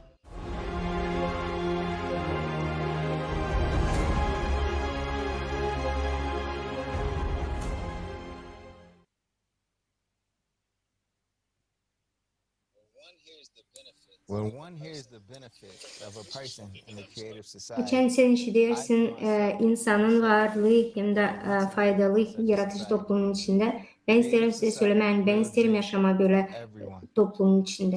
Yaratıcı toplum bu halizden de bir büyük gelecek her bir insan için. Biz lazım toplanalım bu toplumu kurmak için.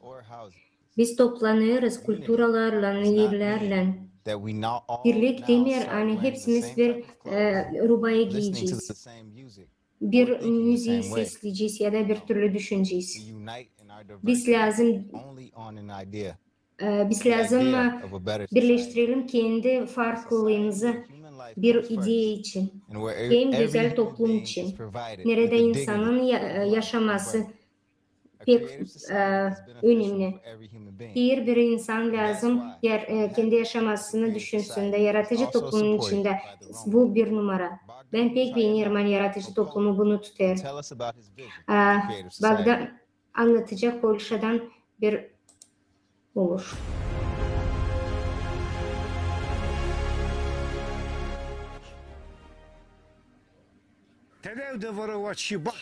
Allah hepsine iyilik hem mutluluk versin. Herkes sağlıklı hem mutlu olsun. Romanya'ların dünyası hep olsun. Ben Polonya'dan bir Çingeneyim. Ben isterim hani hepsi kardeşler birbirlerini sevsinler. Sevgili dostlar, benim için pek büyük onur burada laf söyleme halklar arası forumun içinde. Ben isterim kendi kardeşlerime, Çingene kardeşlerime sevgiyle, saygıyla gelişme. Bütün kalbimle. Ben bilirim hani bizi seyreder bugün hepsi insanlar kimin büyük kalpleri. Nerede sevgi var, nerede hoşgörülük var. Dünyada o kadar güzel bir dünyamız var. İnsanlar hepsi lazım bilsinler bu güzel yaşamayı. O için hepsimiz biz beraber tutunarsak bizim için daha büyük güzel bir olacak. Hepsi söyleyecek yeter, durdurun şiddeti, durdurun doğanın güldürülmesini. Bugünkü günde kardeşler, Çingeneler biz pek güzel bir tradisyamızı, kültürlerimizi seviyoruz. Biz kendi ülkemizde kendimize rahat duyuyoruz. Kuşkusuz hem de benim dünyam dört bir yanında kardeşlerim var. Sevgili, saygılı dostlar, ben isterim böyle bir şey sizden istemem. Bir Çingene kardeşime hepsine kim bizi işidir hem de pay alır bu güzel forumda. Biz hepsimiz lazım birlikte kendi kalplerimi birleştirelim. Niçin birleştirelim? Çünkü biz görürüz yaratıcı toplumu sevgi adına büyük işler yapıyor. Sevgi için. Ben hepsinizi isterim isteme. Kardeşlerim, bugünkü günden sonra bir şey değiştirme lazım. İsteriz bunu da yapacağız bunu. Rol yapmayalım. İnsanlara, dünyaya hem hayvanlara göre boş kalmayalım. Aklımız değil gibi deliymiş gibi davranmayalım. Benim büyük mamam bana hep öğretti tolerant olmayı. Sevgi hem de özgürlük içinde yaşama. Bu teoriyalar hepsi insanlar ister. Ama biz Çingeneler pek serbest, rahat insanlarız. Biz onu daha da çok isteriz. Sizinle beraber biz kuracağız pek güzel bir dünya. Halizden bunun kanıtı bütün dünya halklar arası forumun içinde bütün dünyada Roma kardeşlere yardım yalvarıyorum. Katılın da birlikte olalım. Bir büyük güç olarak, bir büyük kuvvet olarak. Elden biz hepsimiz beraber olarsak biz değiştireceğiz dünyayı.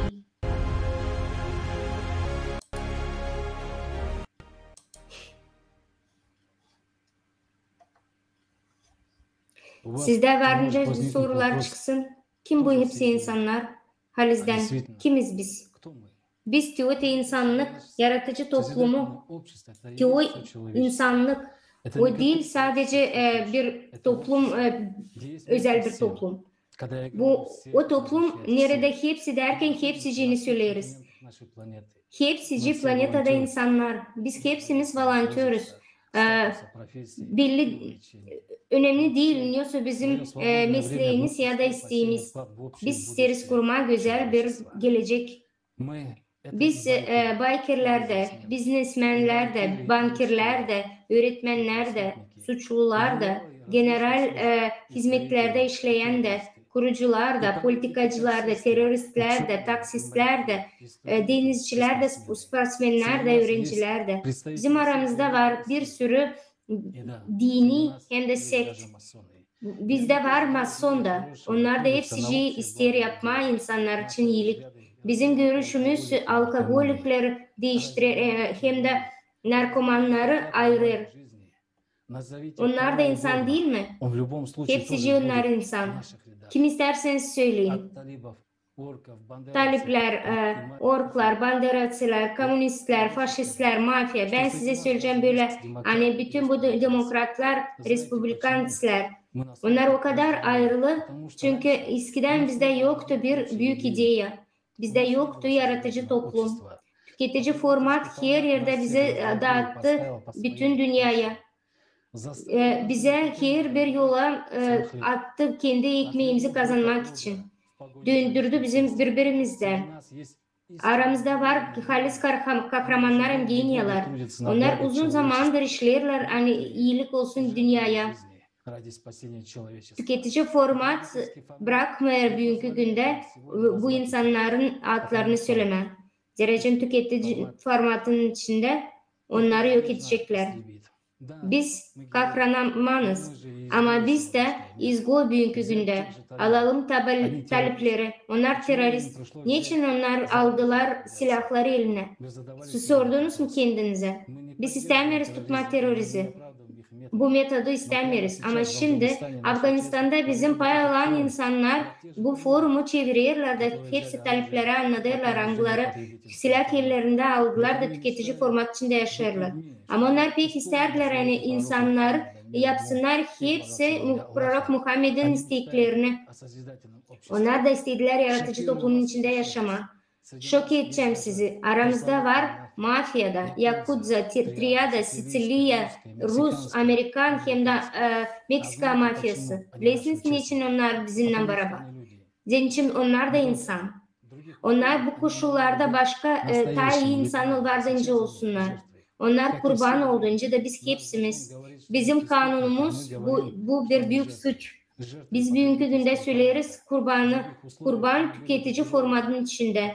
Bu kötü koşullar içinde onlar büyük kahraman. Tüketici format içinde büyük risk yaşamasını yaşarlar. Hani bir parça ekmek kazanmak için. Başka koşullarda onlar büyük risklere girerler. Kendisinden, kendi yaşamasından ne için? Yani bugünkü günde bir parça ekmekler olsun. Başka koşullar, yaratıcı toplumun içinde onlar isterler araştırma, ekstremal hem de zor profesyaları, insanların planetaları kurmak. Bakalım doğru buna. Bir sürü insan suçlu sitezenin içine, mafyanın sıralarına tüketici formata göre hep yaşadı. Ama bu bir suç mu? Bu bir tüketici format. Lazım sadece değiştirme koşulları da milyarda insan bulacak büyük bir şans, güzel bir yaşamak için. Yaşamak o bir kötülük değil, küçümseme değil. Yaşamak bu bir eşitlik, doğruluk hepsinin için. Niçin insanlar isterler bunu? Kimse baktı mı canınıza? Hiç kimse size bir şey sormadı. Onlar şimdi kaçkında bu toplum içinde. Tüketici formatın içinde. Onları tüketici format ayırdı. Onları yaptı faşist, banderas, komünist. Ne istersem insan değil. Tüketici format onları ayırdı. Ama biz isteriz toplanma sivilizasıyla. Açan insan yaşar isler bir koşullarda yarınki günü onun yaşaması daha da güzel. Bunun adı yaratıcı toplum. Değil sadece fiziksel olarak kurtarma insanları ama moral olarak da. Ve biz söylemeyeceğiz, biz durmayacağız koruma pedofilleri. Angılar uşakları yok ederler. Biz gitmeyeceğiz gender identifikasyasını tutma. Biz isteriz, biz anlarız hani dünyada yaşamak verilir bir kere planetada. İnsana verilir daha da çok ne kadar yaşamak bir büyüklük. Biz de lazım yürüyelim.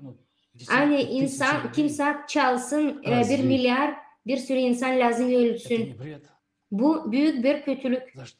Niçin biz cenk ederiz? Başkasının ambitsiyalarına göre.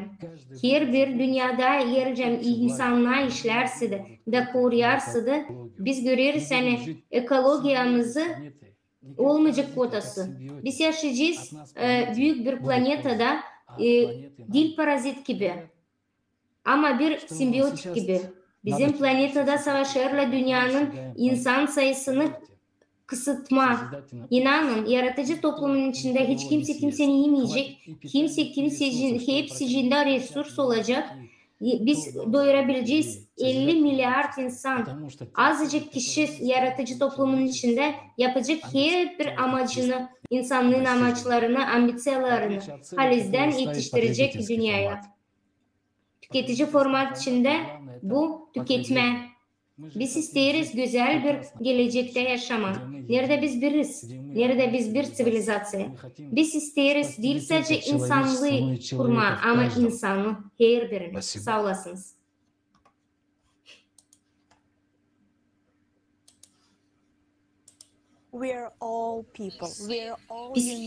Biz hepimiz insanlar. Da biz isteriz yaşama kaliteli, korkunçsuz, hem kısmetli. Yaratıcılık cümlesi faydalı her birine. Zira yaratıcılık cümlesinde hepsi kabul edecek faydalı bu iş için. Veririz laf Amerika'nın politikasına.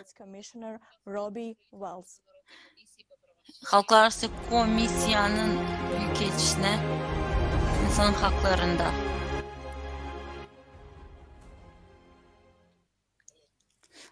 Sağ ol. Zaman hayır olsun. Benim için büyük bir onur sizinle pay alma bu halklar arası forumda. Ben sağ ol söylerim size, hani insanlara hepsine seslenirim. Size sevgili dostlar.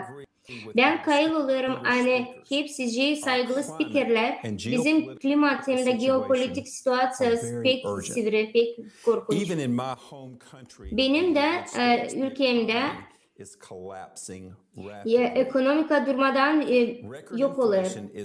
İnflasya biter, paralarımız hem de toplumumuz yok olur. Bir sürü insan sokakta kalır. Zerrecim onlar yokunca arendalarını ödesin. Düşünün, Amerika şimdi büyük bir artış uşakların fakirliği. Benim kalbim kanla dolu. Açan ben düşünüyorum hani ne kadar insan yatacak ağaçta yarın bu uşaklar daha da çok olacak. Bu situasyon daha kötüleşecek. Hepsi bunlar Amerika'da. Amerika'da uşaklar yatır ağaç değil başka bir küçük ülkelerde. Bu burada olur. Amerika'da. O zaman açan bu pek büyük gelişmiş bir devlet dünyada. Ve biz de kendimizi koru altında duymuyoruz. Kendi uşaklarımızı okula yollandırırken hepsimize korku içindeyiz. Biz dua ederiz. Allah'ım bir şeycik uşağından olmasın. Biz güveniriz hani isteriz her bir uşak eve gelsin. Polarizasyon toplumun yetiştiği öyle bir OPG'ye bizi ayırırlar. Biz korkuyoruz kendi komşularımızdan. Hepsi olur ki o vakitte açan bize sadece lazım birleşme. Zerrecim klimat yok eder bizi. Amerikalıları hem de bizim güzel devletimizi bu yeryüzünde. Koşullar hangisinde biz şimdi duruyoruz. Bizde yok seçenek. Biz başka yokunca bakalım buna da düşünelim. Hani bu kötülük kendi kendine geçecek ince bir kötü güç. Bizi bekler pek kötü bir sonuç. Elcem biz bir şey yapmazsa. Bütün insanlık yıl kere o kadar zor situasyada kaldı. O iş için biz pek lazım yeni bir plan yapalım. Var programalar angıları bizi korumayacak. İsterseniz mi bir şey açıklayayım? Bizim politikalar kendimize de pek prost gelir. Açan bu programların oluşlarını okuyarız ama anlarız onlar işlemi. Ne kadar varınca birbirimizin üstüne kirlilik atma. Şimdi bizde vakit yok bu politika oyunlara. Şimdi hepsimize bize lazım kalesi güzel bir işleyen bir model. Hangisi toplayacak bizim toplumumuzu da kurtaracak bu olayı. Ben isterim klimatı söyleme. Bizim hep o kadar bir düşmanımız var. Bütün topluma hepsine lazım büyüme da bırakma bu ahmaklığı küçüklüğü. Bizim pağımız insanın yaşaması. Bizim sizinle yaşamamız. Ben Amerikalı. Ben büyüdüm Amerika'da. Ama ben büyük güne kim oluyorum? Hem de nasıl ben oldum. Ben kendi devletime sağ ol söylerim insanlara bu ülkenin. Benim anama babama hem de öğretmenlerime. Geldi vakit nerede ben lazım vereyim kendi borcumu bütün devletime, politikama. Yıldan ben bir insanım. Ben bu planetanın, dünyanın yaşayanıyım. Biz hepsimiz yaşarız bu planetada. Biz bağlıyız birbirimizle. Bundan bu kalitede biz görüyoruz ki istediğimiz hem de kararımız biz varınca kuralım yaratıcı toplumu bütün dünyada. Yukarıda ne dediyse de isterim şöyle bir şey söylemem. Ben karar verdim birkaç ayın içinde hani bu kararları bu karara gelme prezident olma deni 2024 yılda beklenir böyle sonuç hani eğer bu programa göre ben istersem balotirovats olma başkan olarak ben isterim kurma bu yaratıcı toplumu. O iş için 8 temele göre yaratıcı toplumu isterim sokma konstitüsyaya. Siz soracaksınız. Sadece 8 temel mi? Ben pek çok Amerika'da geziyorum da hepsinden laf ediyorum. Hepsi nasıl isterler insanlar 8 temelin içinde yazılı. Ben de isterim onu seçme, ayırma, nasıl toplum ayrı. Bakın bu global krizise görüyoruz. Hani yaratıcı toplum bu yıl bir şans kurma halizden pek güzel bir dünya. Hepsinin için. O dünya hangisini ister her bir insan. Ne kadar da Amerika büyük bir devlet olmasa da biz yokunca klimatı yalnız durduralım. O iş için ben söylediğim gibi bunu kurtarmak için hepsimizde var bir düşman.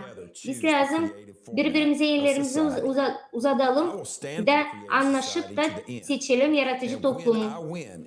Ben bitki vakitler çok düşünüyorum da duracağım yaratıcı toplumun arkasında. Açan 2024 yılda ben başkan seçeneklere ayıracağım da ben bunu kazanarsam ben kuracağım yaratıcı toplumu Amerika'da hem bütün dünyada. Daha bir şey isteyeyim söylemem. Ben oturacağım bir masaya Putin'le, Sincin'le da biz karar vereceğiz yaratıcı toplum kurma. Hepsimiz beraber kurtaracağız bizim planetamızı. Allah hepsine iyilik versin. Kim bu formu bakır, her bir insana hem de Amerika'mıza.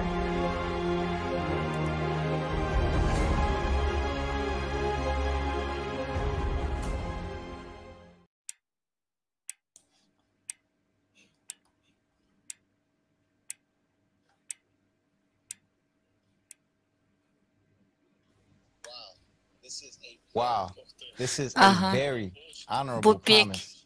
And absolutely all people want to live in a creative society.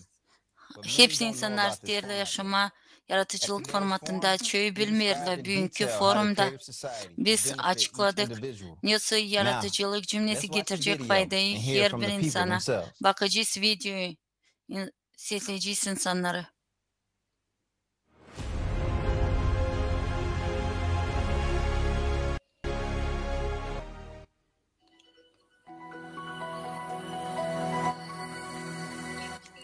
Ben düşünüyorum, isterim yaşamayı dünyada nerede yok hastalık, nerede hepsinin her biri yaşayı bir türlü. Ki olsun her bir insanın parası yaşama dini. Her bir insanın var hakkı içmek suyuna, korunmaya, hem öğrenmeye de lazım olsun. Yemek mallarında ya da para ki o alsın onları kendi ailesine edin. Ben düşünüyorum hani insan lazım. İnsan doğdu ona lazım versinler hep koşulları yemelik. Hepsinde lazım olsun. Temel istemekleri. Su, elektroenerji, sağlık, yemek, parasız medicina olsun iyi ki her bir insan olsun yaşamak yeri. Olacağı da büyük değişilmekler cümlede yerlem insan işlerde kendi seven işinde. Olsun serbestlik. Serbest gezinme, olmasın sınırlar.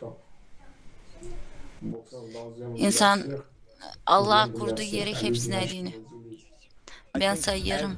Hani her bir insan lazım verilsin hakları. Her bir uşağın olsun evi. De hükümetler lazım tutursunlar aileleri hangilerinde yok paralar. Sayarım hani analar lazım kabul etsinler finans yardımını büyütme uşakları dini. Olsun öğrenmek parasız, mahsus başlangıç klaslarda. Olsun parasız medik sferası. Olmasın cenkler. Hem insanlarda olsun pak su. Uslulu dünya ki biz ilaçlayalım daha çok insanları hem hastalıkları. Her bir insanda olsun evi, olsun işi, öğrenmek hem parasız ilaçlansın. Teknoloji uğrundan olsun cümle. Lazım işlemeye 3-4 saat. Hem o işte hangisini sen seversin. Teknoloji çok ki biz işlemeli. Dünya nerede insanlar bağlaşacaklar, çalışacaklar. Cümle nerede her bir yabancı açsın kendi potansiyelini. Olsun şans, kısmetli yaşamaya, öğrenmeye,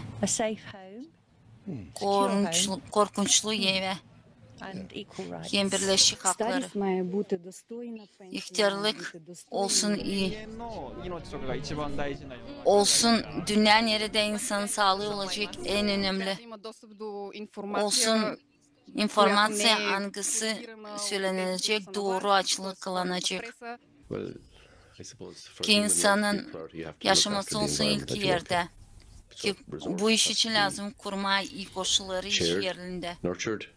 Kullanma yeni teknolojileri hepsi insanlara değil. Hükümetler lazım düşünsünler hepsi için. Hepsi lazım yaşasın mutlulukta. İsterim insanlar olsunlar sevgili. Dostlaşsınlar. Lazım olsun ekonomika, serbestlik, olsun kanunlar, hem insanın yaşaması olsun yüksek orada. Biz lazım koyalım finansları öğrenmeye. Mutluluk bütün dünyada. Dünya bana dünya cinksiz. Bombasız, minasız. İsterim. Yaşamak dünyada nerede yok kanuna karşı gitmeler. De hükümetler yapsınlar kendi üstüne alınmış adam hakları. Tutturursanız mı? Tuttururum. Ben de öyle onun aktif bağlanınca siz tutturacıydım. Halil'den tutturacıydım. Tuttururum onu. Ben onu tutturacıydım. Tuttururum. Bana gelir. Dünya olacak daha iyi. Ben inanırım. Bu önemli hepsi dünyaya dini. Fantastik inisiyatifesi. Ben paylaşacağım. Ben isterim bu yaratıcılık cümlesi o olsun. Gelecek evlat boylarına din. Bize din de. İsterim. Ben isterim hani bu olsun. Ve ben bunu yaparım şimdi. Biz verdik cevaplı başkasına. Ama Halil'den kim varınca bizi kurtarsın bu biz kendimiz. Biz ters yaşama onda. Halil'den tuttururuz onu. Halil'den isterim. İsterim. Olsun. Я об этом мечтаю. Вы поддерживаете созидательный формат общества? Halil'den tuttururum onu. 100% ben sizinle. Ben isterdim yaşama bu yaratıcılık cümlesinde. Halil'den tuttururum. Bana gelir hani bunu tutturur hepsi insanlar. Olacak yeni dünya. Ben tuttururum onu. Değil laflarla ama işlerle de.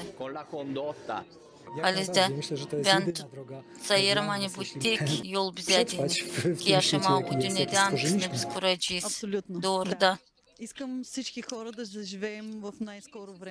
Ben isterim hani hepsi insanlar ileride oraya yaşasınlar böyle cümlede. Bu bizim şansımız, yaşama kısmetli, mutluluğu. Ben tutturacıydım onu. Hem en önemli açan insan benim yaşımda, benim uşaklarım hem unukalarım yaşasınlar bu cümlede. Ben tutturacıyım.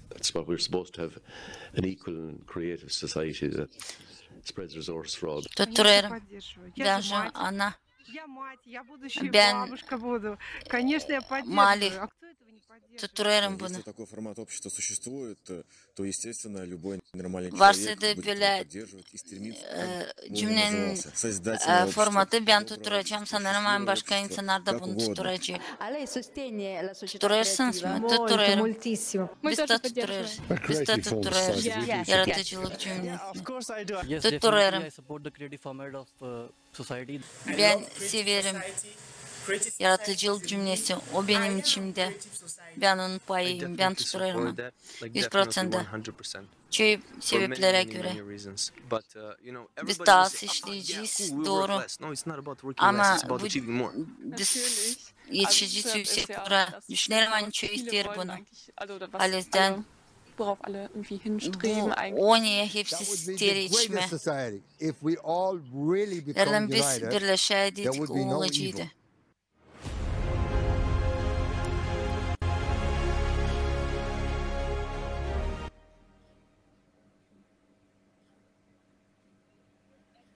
Biz şimdi bulunuyoruz haberleme etabında. Benim için başlıyor hepsimiz lazım laf edelim sesli. Hani biz isteriz yaşama yaratıcı toplumun içinde. Bunu lazım yayma, bu informasyayı hepsini anlatma yaratıcı toplumun adına. Biz isterim toplayalım elektral soruşu politikaları. Biz bir etaplarda da lazım sadece o politikalara ses verelim, angıları tutar yaratıcı toplumu. Başka halde hiç kimseye sesimizi vermeyeceğiz. Sadece öyle biz formatı yaratıcı toplumunu kuracağız. Bundan daha pahalı yok ne kadar insan yaşaması. Onu yokunca alma satın ya da çevirmeye geri.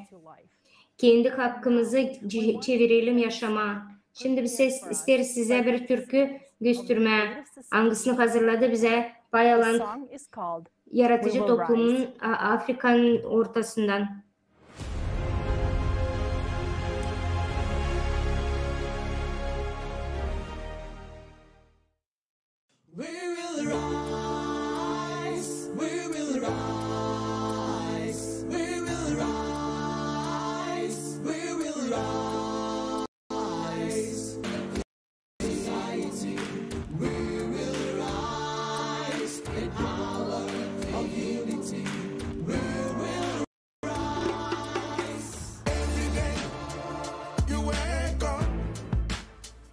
You want the news and ask yourself why. If one day the hatred and all the fight comes to an end,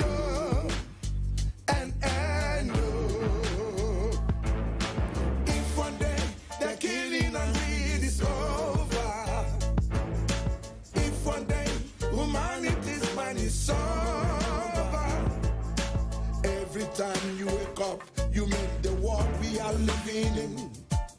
Nukes and guns await us. Killing on the streets. We are sent to kill each other in wars. Do we want to? No one even asks us. What we want is a peaceful life. It is a billion of us. We want to live, not just survive. The power is within us.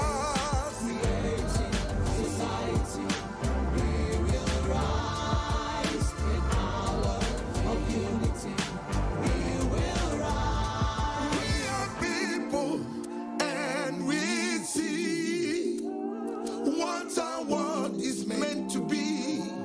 Happy, joyful, loving one, shining brighter than the sun.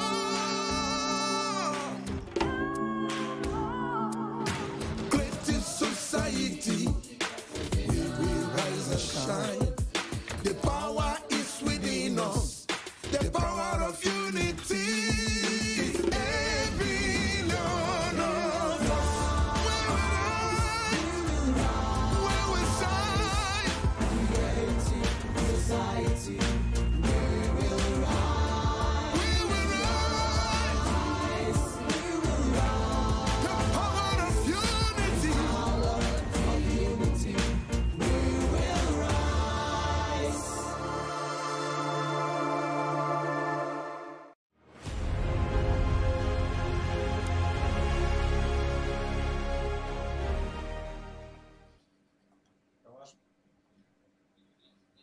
We would like to thank the very famous singer, Bu very talented Dr. peki Felix güzel bir Duque türkü için for sağ his olsun song. söyleme It is an Felix'e. expression of the African voice for the Ne creative kadar society. güzel Afrika sesleri yaratıcı toplumun içinde Technology, as we işler. know, should always serve to improve. Teknolojiler her kere lazım Possible to achieve hizmet etsinler ise yaşamak için. Ama bugünkü günde biz yokunca bunu realize edelim.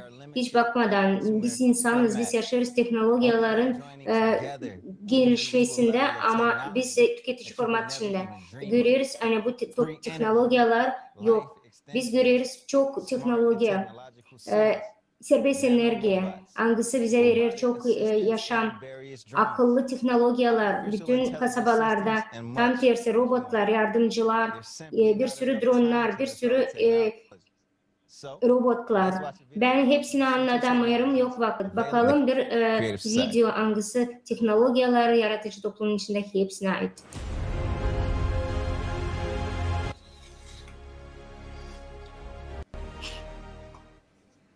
Yeterli gelişmiş teknolojiler sihirleri ayırtamaz. Hangisi en güzel isteğin senin? Nasıl seni alacağın için sen yapacaksın kendi istediğini? Büyük bir yiğit mi? Süper bir araba mı? Çok gezeceksin mi istersin? Daha az işlemeye de çok vakit yapma olma ailenle mi? Nasıl sen istersin? Her bir isteğini yapma diyene biz lazım gelecek yaratıcı toplumun zamanı. Sen kendi yaşamanı düşündün mü? Nasıl olacak? İnsan bu pek büyük bir varlık yaratıcı toplumun içinde. O işin yıldan olacak gelişme teknolojilerde algıları size zor hem de kötü işten kurtaracak. Robotlar bunları yapacak hem de искусственный intellekt. Şimdi tüketici format içinde bu teknolojileri bırakacak seni işsiz. Ama yaratıcı toplumun içinde hepsi bambaşka bir şey olacak. Bilinmeyen bir bazı kazancı $10.000 sen kazanacaksın ayda. Sen işleyeceğin öyle bir grafikte. Nerede 4 saat günde hem de 4 günde gün haftada. Sen kendi vaktini planlayacaksın, sen istersin.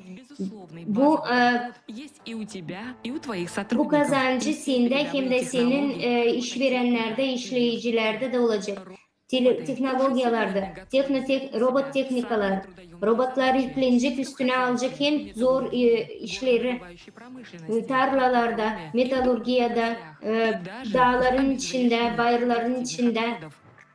İstemezsen işleme. Varınca kendine bunu verersin. Ama ne kadar sen yapacaksın? Bir hafta mı, bir yıl mı? Senin elinde olacak bir sürü imkan, bir şey yapma. Sen kazanacaksın öyle çok para, ne kadar sen ileriden sadece düşünerdin de yapamardın. O kadar varınca düşünersin, ne kadar öğrenersin, ne kadar sen isteyeceksin. Bu prosesler yapacak sana daha iyilik, rahat hem de interaktif. Bugünkü günde gözlükler, virtual gözlüklerin hologramaları kullanırız. Bugünkü günde bu sferalara göre modernizasyon olur teknolojiyalar da koruyor insanın yaşamasını. Her yerde sen kurtaracaksın kendini, hem de güven içinde olacaksın. Açan sen gece vakitsiz geleceksin eve korkmadan. Şu an varınca rahatlıkla bırakarsın. Senin hiçbir şey olmayacak. Nerede de sen olmazsın. İskусственный intelekte göre kuruldu bir sistema, kasaba güvenlisi. Bugünkü günde her gün o size yardım edecek. O size yardım edecek araştırma suçluları. Bu intelekt sistemaları gösterecek infrastrukturaları hepsi kasaba içinde. Size anlatacak ne kadar trafik var, hem de nasıl signaller var. İnsan hani arabada gider. Sen için kasabada gidersin eve, sen alırsın bir aerotaksi, sen laf edersin video bağlantıda ya da bakarsın bir film. Sen girersin kendi büyük bir güzel evine, seni artık bekler büyük bir akşam yemeğini bütün ailene. Akıllı gadgetlar hem de искусственный intelekt sana yardım etti, yıkadı, pakladı, yardım etti, kuchnyanda yemeğini yaptı. Evdeki robot kuchnyalarda robotlar yardım edecek senin buzluklarını, gadgetler senin dolaplarında, her yerde işini görecek. Da bu inovasyonlar bizim elde edeceğiz. Açan biz geçiş periyoda olacağız. Tüketici formatından yaratıcı formatına kadar. Seni bekler pek çok sürprizler olacak, replikatör yemeğleri, giysileri hem de bir sürü iş. Hiç işitmedik hani replikatör o bir устройство angıları kuruyor bize bir sürü hamburger, robot. Bunun için biz kullanırız informasya angısını hem de büyük bir enerji varlığı. Kaliforniya'da kampanya bu teknolojileri üretir. Printerler angıları yardım eder. Yapma bir sürü molekuladan su. Biz gördüğümüz gibi Massachusetts'te Ailes Üniversitesi'nde teknolojiyaları kurdular. Moleküler seviyesinde yapıyorlar benzin hem de başka yakıtlar havadan. Açan teknolojiyalar olur, her yerde kurulur. Biz görüyoruz kendi yaşamamızı. Ben isterim kendi холодильniğinde olsun. Pek çok açan biz kullanırız replikatörleri. Onlar değil sadece bizim rahatımızı göstersin. Bizim sağlığımıza da dokunmayacak. Şimdi bizim pek güzel yardım edecek bizim sağlığımıza. Pek tatlı bir yemeğe replikatörden varınca çıkma. O kurulur küçücük elementer sayılardan. Halizden biz görürüz yani pek binersen yapma. Hemen kendin yapacaksın kendin. Belki belki pek ünlü bir şef kovarlan. Bu akıllı evde yaratıcı toplumun içinde senin için hepsice yardımcılar yanında olacak. Yapıldı akustik bir durum nerede insanlara monitör olarak onların nefes alması hem de kalpleri rejimini kuruyor. Akıllı tuvalet de kendi fonksiyalarını üstlenecek üstün intelekt. Biz görürüzünce bize doğruluk yapacak rasyonumuzu anlatacak. Nasıl varınca yiyelim ya da riski varınca olsun da varınca hastalanalım. Akıllı ayna varınca göstersin senin sağlığını. O bağlayacak seni doktorlarla. O sana yardım edecek. Nasıl problemler senin kocan derinde var anlatacak. Ayıracak sana doğru yemekler. Yaratıcı toplumun içinde senin güzelliğin de varınca kullanmak hem yeni teknolojiler. Vakit ekonomi olarak hepsini yapacak robotlar. Sen bilirim hani bunu bekleyindin. Naş daha ötedir olacak. Bak, bu yeni inovasyonlara göre energetika durmadan generatörlere yef olacak pek автоном. Olmayacak fatura yakıtları. Yaratıcı toplumun içinde kalite malların kaliteleri olacak pek kaliteli. Nasıl yapacaksın? Açan işler tatlayacaksın. İsteyeceksin bir konserde mi gitme? Çıkacaksın trene. O seni götürecek birkaç minutta oraya yeri sen istersin. Zerece onun hızı 1000 kilometre saatte. Amerika, Kanada, Çin, sıcak Kore, onlar her yere gidiyorlar. Bu futur teknolojisine göre göreceğin ne kadar çok lider teknolojileri sen elde edeceksin. Bugünkü günde NASA yapıyor bir sessiz uçak. O kısaltacak sizin yolunuzu minimuma 2 katına kadar. Siz göreceğiniz kosmik teknolojiler yaratıcı toplumun içinde insanlar için bunlar hepsi yaşıyor. Bunlara sen hiç para ödemeyeceksin. Bürokrasiya yok. Sen rahatlıkla her yerde gezeceksin. Bütün dünyanın her birine geleceksin. Yaşamak pek güzel olacak. Olmayacak bizim cenkler hem de kötülükler. Biz kendi güzel yaşamamıza döneceğiz. Teknolojiler ekolojiyi paklayacak. Güzel planetamızda yaşayacağız. İnovasyonlar başlayacak işletme o atkodları, angıları biz tüketiyoruz. Yaratıcı toplumun içinde bunlar hepsi bekler bizi. Çöplükler olacak büyük varlık bir sürü olarak teknolojilerin replikatörlere yardım edecek her yerde bütün bu çöplükleri yok etme. Bize başka hiçbir lazım planetamızı yok etmek hem de hayvanları öldürme hani yaşama deni. Yaratıcı toplumun içinde biz kendimiz lazım varınca düşünelim hani içeceğiz bak su hem de solumuzu alacağız bak. Sen karar verdin, nasıl sen yapacaksın yaratıcı toplumun içinde? Çoktan düşünüyorsun hani ailenle beraber mi olacaksın? İstersin başka bir yerde surfing öğrenme. Belki istersin gezme dostlarınla. Belki istersin senin annen baban çok yaşasın.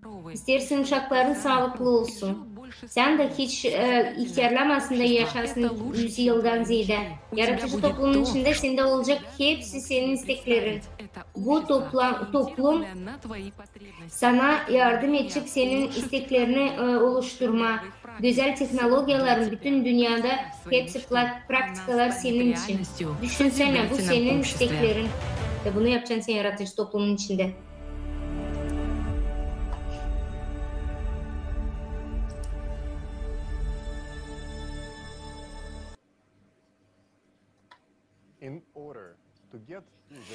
Yaratıcı toplumun içine girmek için yeterli birkaç tane adım anlama, bu ideyi yapma da verme başkasına.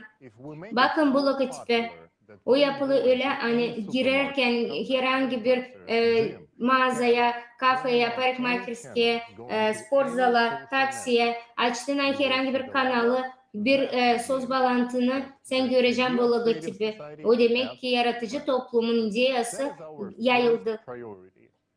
Bu da olur bizim ilk işimiz hani bu ideye kısa zamanlarda ulaşsın hepsine. Bundan sonra biz varınca ikinci etapımıza geçelim yaratıcı toplumu kurmak için. Bu pek hızlı hem de protest miting olmadan, prostluk yapmadan. Bakalım bir kısa ince milyonlarca insan yaratıcı toplumun adını anladı.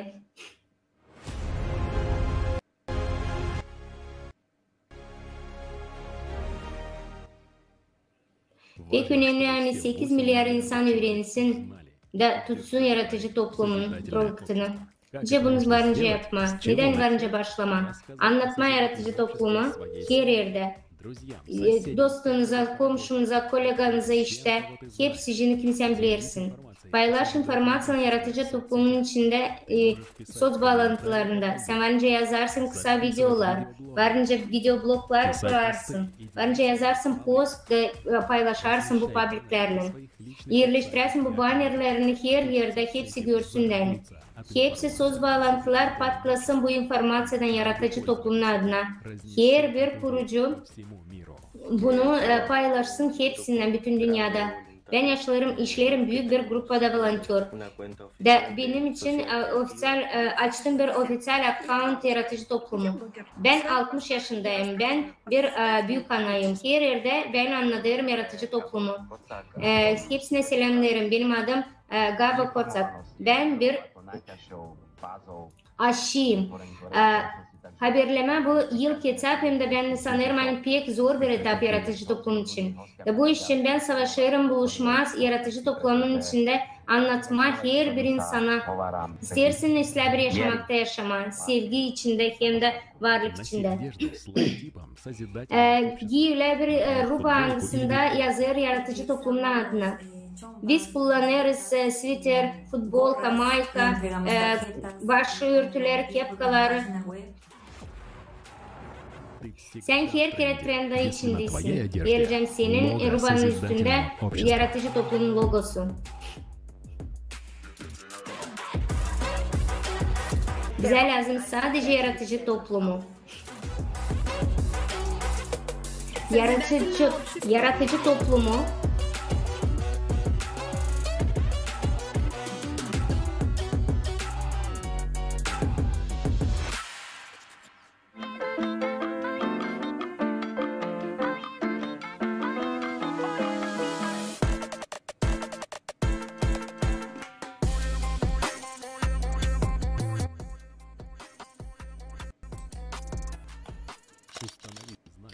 noktala kendi bahçende yapıştır logotip yaratıcı toplumun için kendi arabanda, kendi bisikletini, futbolkanızda yaz yaratıcı toplumu. Bu büyük güzel bir durum. Burada yazır yaratıcı toplum. QR kod nerede insanlar varınca scan etsin de girsin hemen bizim sayfamıza. Ben tutarım yaratıcı toplumun da her gün insanlara anlatırım yaratıcı toplum hakkında. Önce görürsünüz benim arabamda da var yaratıcı toplum logonu.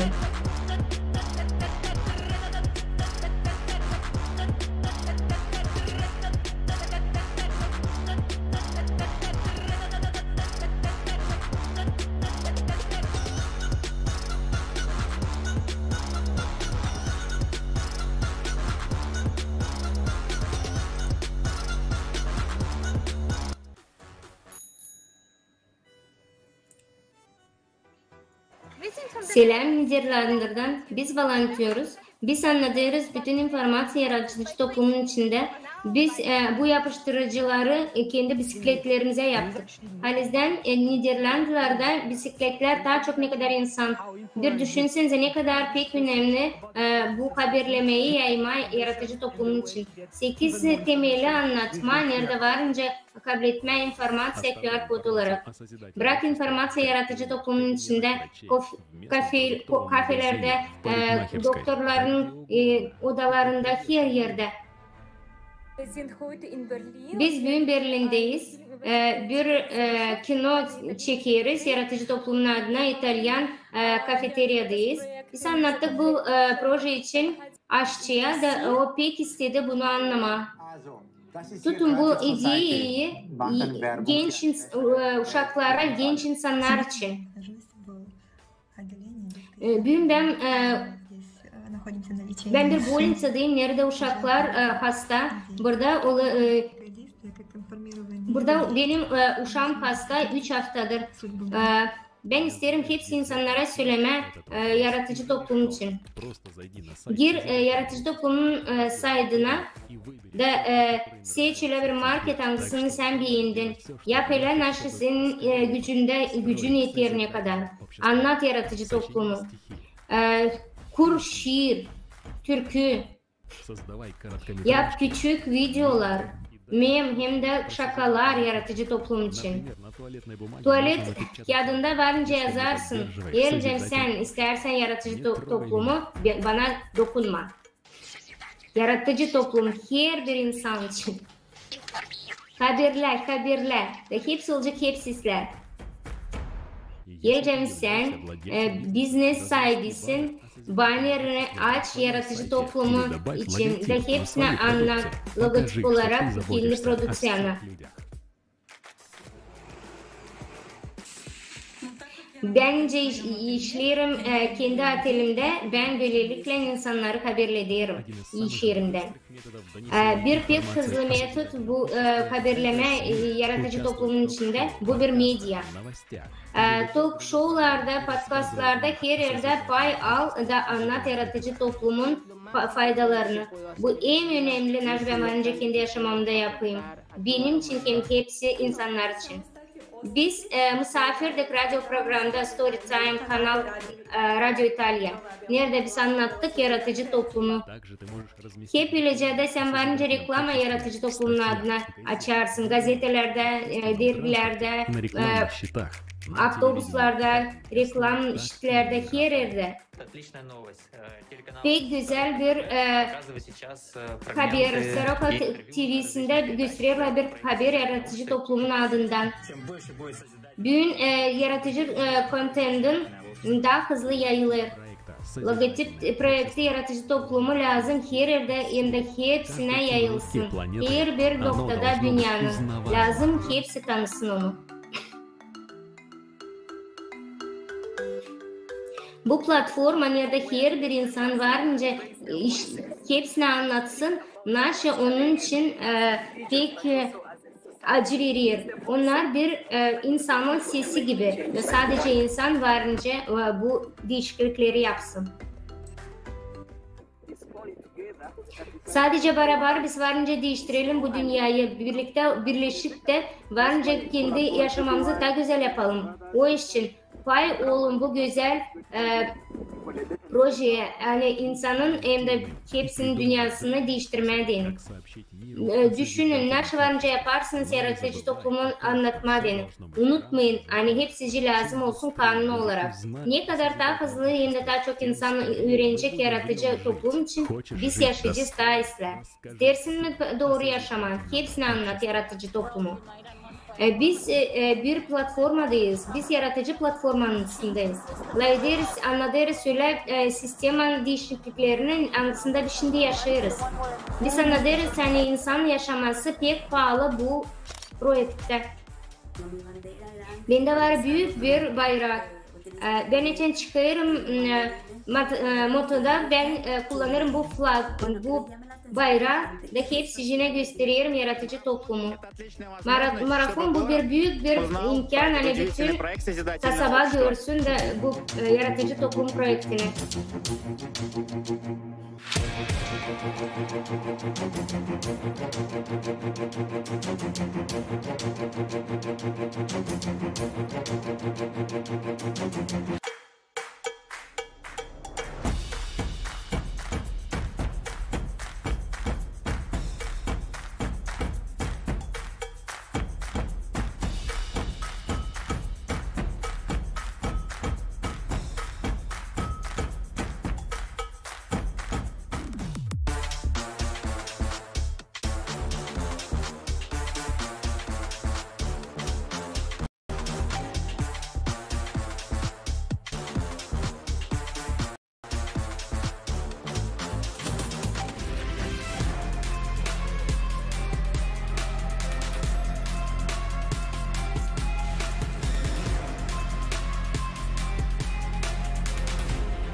Creative society is the most peaceful and the most appropriate society Yaratıcılık format in cümlesi the entire bu en önemli format bütün insanın historiasında.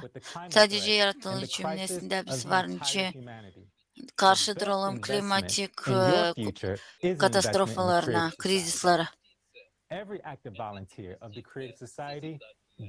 En iyi investisiyalar bu investisiyalar bizim geleceğimize.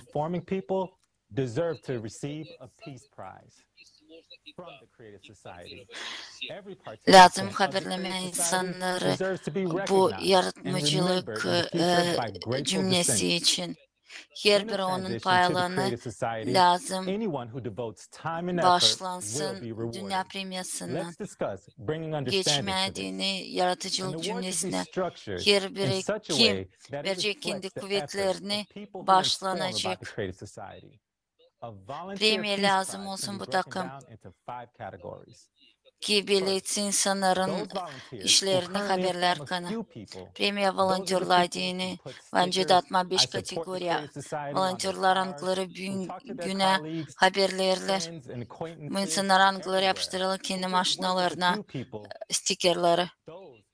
Angları konuşurlar kolegalarla, anlatırlar insanlara bu yaratıcılık, ona kabul edecekler $1 milyon. İkinci, insanların haberlerle yüzleyen insan, bu kafelerin başları, blogerler, başkaları, kim utanmır söyleme bu işler için her çıktı. Onlar kabul ederler $2 milyon. Kim haberler yüzlen insan kabul edecek 3 milyon.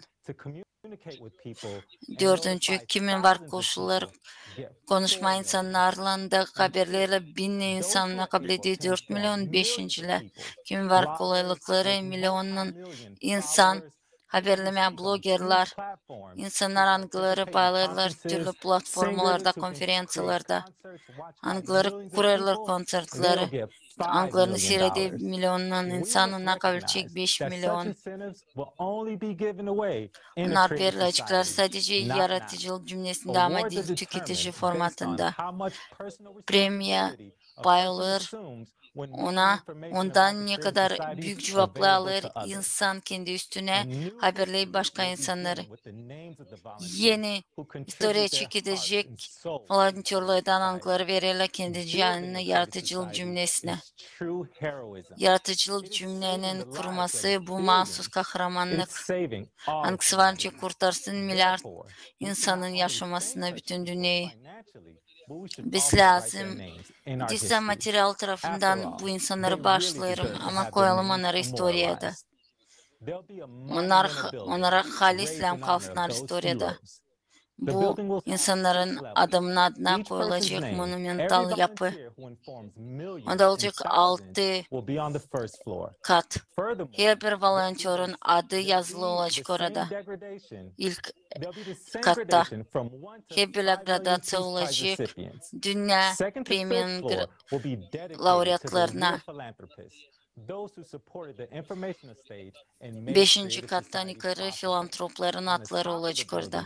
Hem yukarıda olacak o politiklerin portretleri, hangileri ilk açıkladılar tutturma dini yaratıcılık cümlesini. Ondan kare bu politikler lazım yapsınlar elektoral soruşunu. Onlar kalacaklar cümlenin anmasında çok eserler. The effort we are now investing into the building of the Creative Society is the greatest thing we can do. Bu yeni bir bence yapalım. Kuralım bizim geleceğin değil, bize dini hem bizim uşaklara dini. Hem gelecek yıllar boylarına, hangileri geleceklerden sonra da biz varınca yapalım bunu. Birleştirelim bütün dünyayı.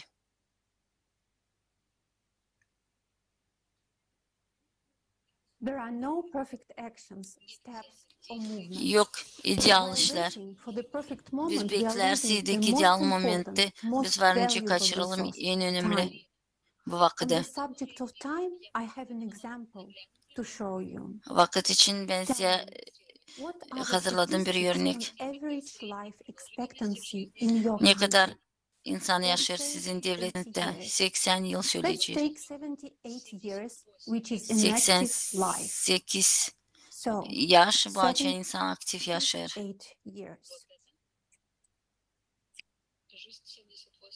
Ki bu yaşamak 78 yaşına. Bu yaşamanız. So the span of our life is roughly this long. Bu kadar vakit biz yaşar. Varınca alasınız. Bir yaprakta resimleyesiniz kendi 78 yılınızı. Geçeceğim o vakitte hangisini ben yaşadım. Ne kadar kalır? Bu başka yok. Bu vakitten ben yaşadım. Bize kalır bir şeycik. Statistikaya göre yaşamanın daha çoğunu biz geçiririz, uyarken biz uyarız. Ben kesiyorum daha bir parçasını. Bakarız ne kadar biz harcıyoruz ev işlerine. Yemek yapma, toplama, tertipleme. Her gün 2 saat harcar insan. Eğer biz sayarsaydık 1-2 yıllar, keseriz daha 1-2 yıl. Hani biz geçiririz ev işlerinde.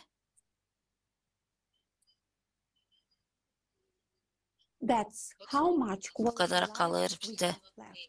Kaliteli vakit. Ondan alarsaydık da vakit işlediğini hangisini daha çok biz bilmiyoruz. Keseceğiz daha bir parçasını. Hiç kalmıyor. Devler kalır pek az. May bir şey. Bizde kalır 5 yıl. De ben tanımam ne kadar vakit biz geçiririz sosyal bağlantılarda, internette. De bak ne kadar da kalır.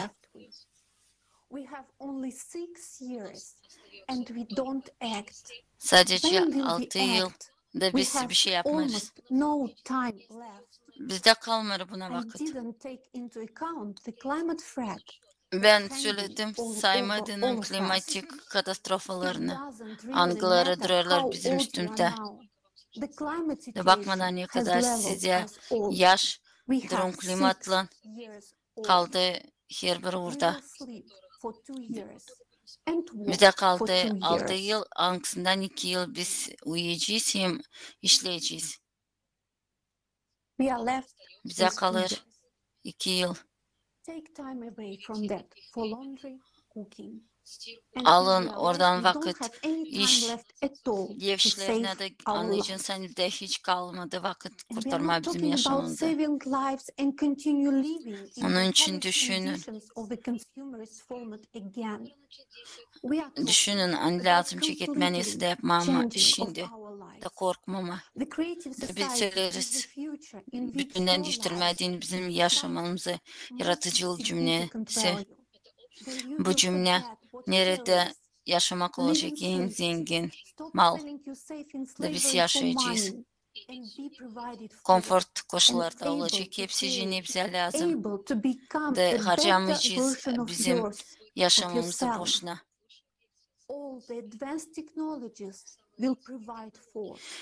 En yeni teknolojiler varınca kullansın her bir insan.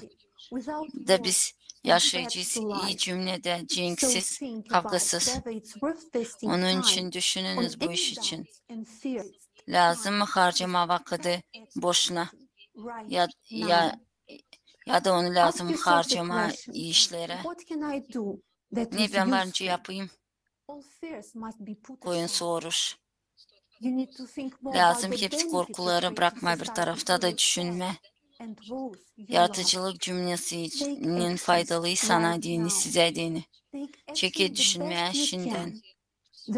Yapın hepsini. Ne varınca. Var çok örnek. İnsanlardan anıları isterler kurma bu cümleyi. Ama araştırmayınız. Sizin çekitmenizi başkasının. Olunuz kendi kendiniz için. Olun halis. Olun onlar kim yaşamak için. Olun onlar kim. Kim yaratıcılık cümlesi, kim kurar onu. Друзья, нам действительно очень пора начать действовать прямо сейчас. Bilirsiniz, Знаете, bu vakitin içinde biz deriz yetişmeyen insana karşı geliriz inert insanları. Halit'ten isterim söylemeye. Hani ben hiç düşünmeyeceğim hani bu böyle zor kurtarma insanın yaşamasını.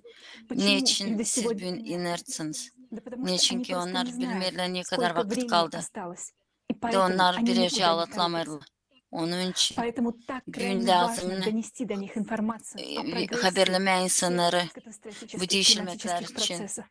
Halit'ten nasıl çıkma klimat kalapsından değiştirmeye cümlenin formatını, tüketici formatından yaratıcılık formatına. Bunu lazım bilsin her bir dünyada insan. Çünkü biz bir şey geçiştirmeyeceğiz yapma. Onun için biz danışırız hepsinize. Kim ister yaşama, kim ister ki onukları yaşasınlar. Biz kendimiz yokunca durgudalım klimat progresiyasını. Biz yokunca bunu yapalım. Yok umutlanma politikleri lazım. Sadece insanlar kendileri çeketsinler bu iş için söyleme. Biz yetiştirelim sizinle bu haberleri hepsine. 8 milyar yaşayan insana. Bu tek kolaylık. Hangisini biz bugün göreriz? Bir de var şans. Bırakma hep böyle yolu planeta ince Mars. Ama bizde var şans. Koruma onu. Da şimdi sizinle biz laf ederek şimdi bizim planetada yer tepirmelere göre magma kalkır yukarı, yaparken yol yukarı. Bu proses pek hızlı gider. Bu fakt. Hangisini biz yaşarız? 10 yıla yakın. Bugünkü günden. Sıra gelecek size de yaşama. Zira şimdi siz tanırsınız. Hani bu hani bu bomba angısı varınca getirsin bizim bitkimizi. Biz tanırız. Hani tek karar sivilizasyon bu yaratıcılık cümlesi. Da bu iş için lazım yönetsin her bir insan. Çünkü her bir sekunda pek önemli. Azaldır bütün şanslarımızı kurtulma.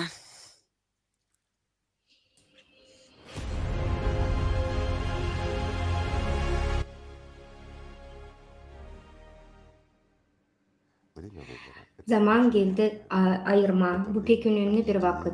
Bu vakit nerede lazım toplanma. Bir büyük sayıda insana nerede biz geleceğimizi, bütün insanlık geleceğimizi kuracağız. Bu pek önemli. Bu da olur çarpışma. Bu kararları her birin getirecek ona nereye gelecek bizim insanlık. Bu soruları pek zor sorular. Geleceğim bize gelirse de iyi insanlar da isteyecek yardım etme. Bu pek ister. Ama bilirsiniz mi? Bakalım doğrulara, kendi suratımıza ve kendi imkanımıza. İnanın bir sürü insan bu dünyada akıllı, doğru hem de ister insanlar. Ama onlara da lazım biz güvenelim. Hepsi başkaları, onlar öyle bir meduzlar, angıları varınca sadece bağırsınlar, çağırsınlar, maymun gibi hayvanat bahçelerinde atılsınlar. Bizde var pek çok iş. Bizim günlerimiz pek sıkıcı değil. Biz tanışalım bir sürü insan, güzel insanla. Bu pek güzel. Dostlar, hadi sadece beğenelim birbirimizi. Beğenelim, hem de koruyalım bu yaşamayı, dünyayı. Kendi sorumluluğumuzu başkalarının omuzlarına atmayalım. Büyüyelim artık. Sağ olasınız. Büyük sağ olun Igor Mikhailovich. Sağ ol size dostlar. Size güzel bir yaşamak.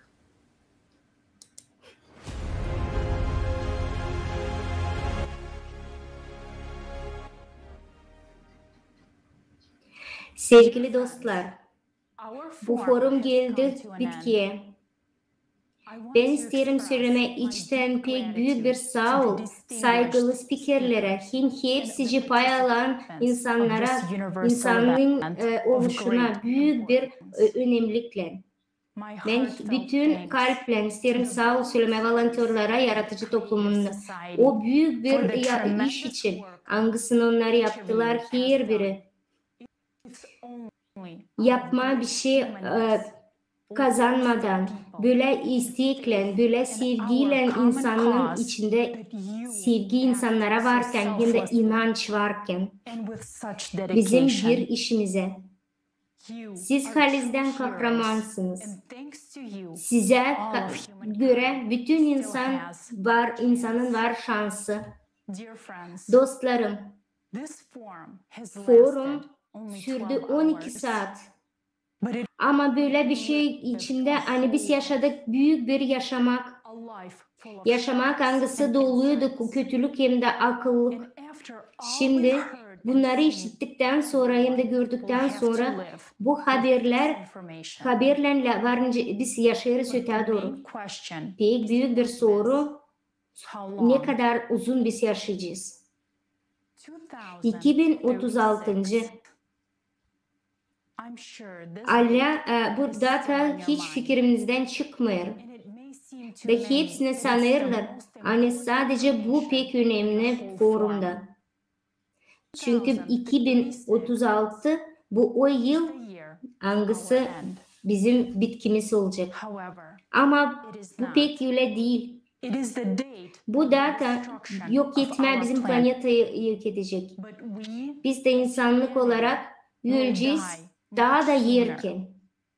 Biz sadece yaşayamayacağız bu dataya kadar. O için bugünkü güne o kadar da önemli değil. Bizim için pek önemli başka bir şey. Yetiştirme, toplanma, birleşme, kurma yaratıcı toplumumuzu da bir rezultat olarak bulma çözümleri, angıları durduracak yıkılma planetamızı da kurtaracak bizi ölümden. Hepsi bu araştırma faktlarından sonra hepsi lazım anlasın. Yaratıcı toplumu bizim büyük bir çıkışımız. İsteriz mi biz bunu anlamayı istemiyoruz mu? Yaratıcı toplum kurma pek lazım. O bir kurtarıcı simit olarak bütün dünyaya, ama bize bağlı. Ya biz bu şansımızı kullanacağız mı yoksa kullanamayacağız mı? Bu büyük bir çağrı bütün dünyaya. Nice biz varınca cevap verelim buna. Biz yaşayacağız bitki yıllarımızı bu haberle kafamızda hangisini unutamayacağız. Ya da biz toplanacağız, birleşeceğiz, hani ileride bizim olsun binlerce güzel yaşamamız. Oyun vakti bitti. Geldi vakit ne zaman lazım düşünmek kendi yaşamımızı. Bugün kararların her bir insanın kurma ya da kurmama yaratıcı toplumu, insanın kaderin bizim bütün insanın elinde. Hepsi yaşasın denli lazım çok işlemek hepsimize. Doğru bunda hani biz yokunca kuralım yaratıcı toplumu sensiz. O iş için yalvarırım. Düşün bu lafların yüzünde pek ciddi. Biz toplanırız bir kaderle. Ama nasıl bizde olacak? O senin ayrına bağlı. Nasıl fikirle insanın yarattığı binlerce yıl durduk. Geleceğim biz sadece seçersek ölme. İnsanın varlığı yaşaması da biz bu yaşamayı lazım seçelim, lazım ayıralım. Demek ki biz lazım ayıralım yaratıcı toplumunu. Hadi verelim şans birbirimize, hepsi insanlığımıza. Hadi hepsimiz beraber hiçbir şeye bakmadan kurtaracağız bizim evimizi. Bizim halimizden, bizim kurtuluşumuz birleşmektedir.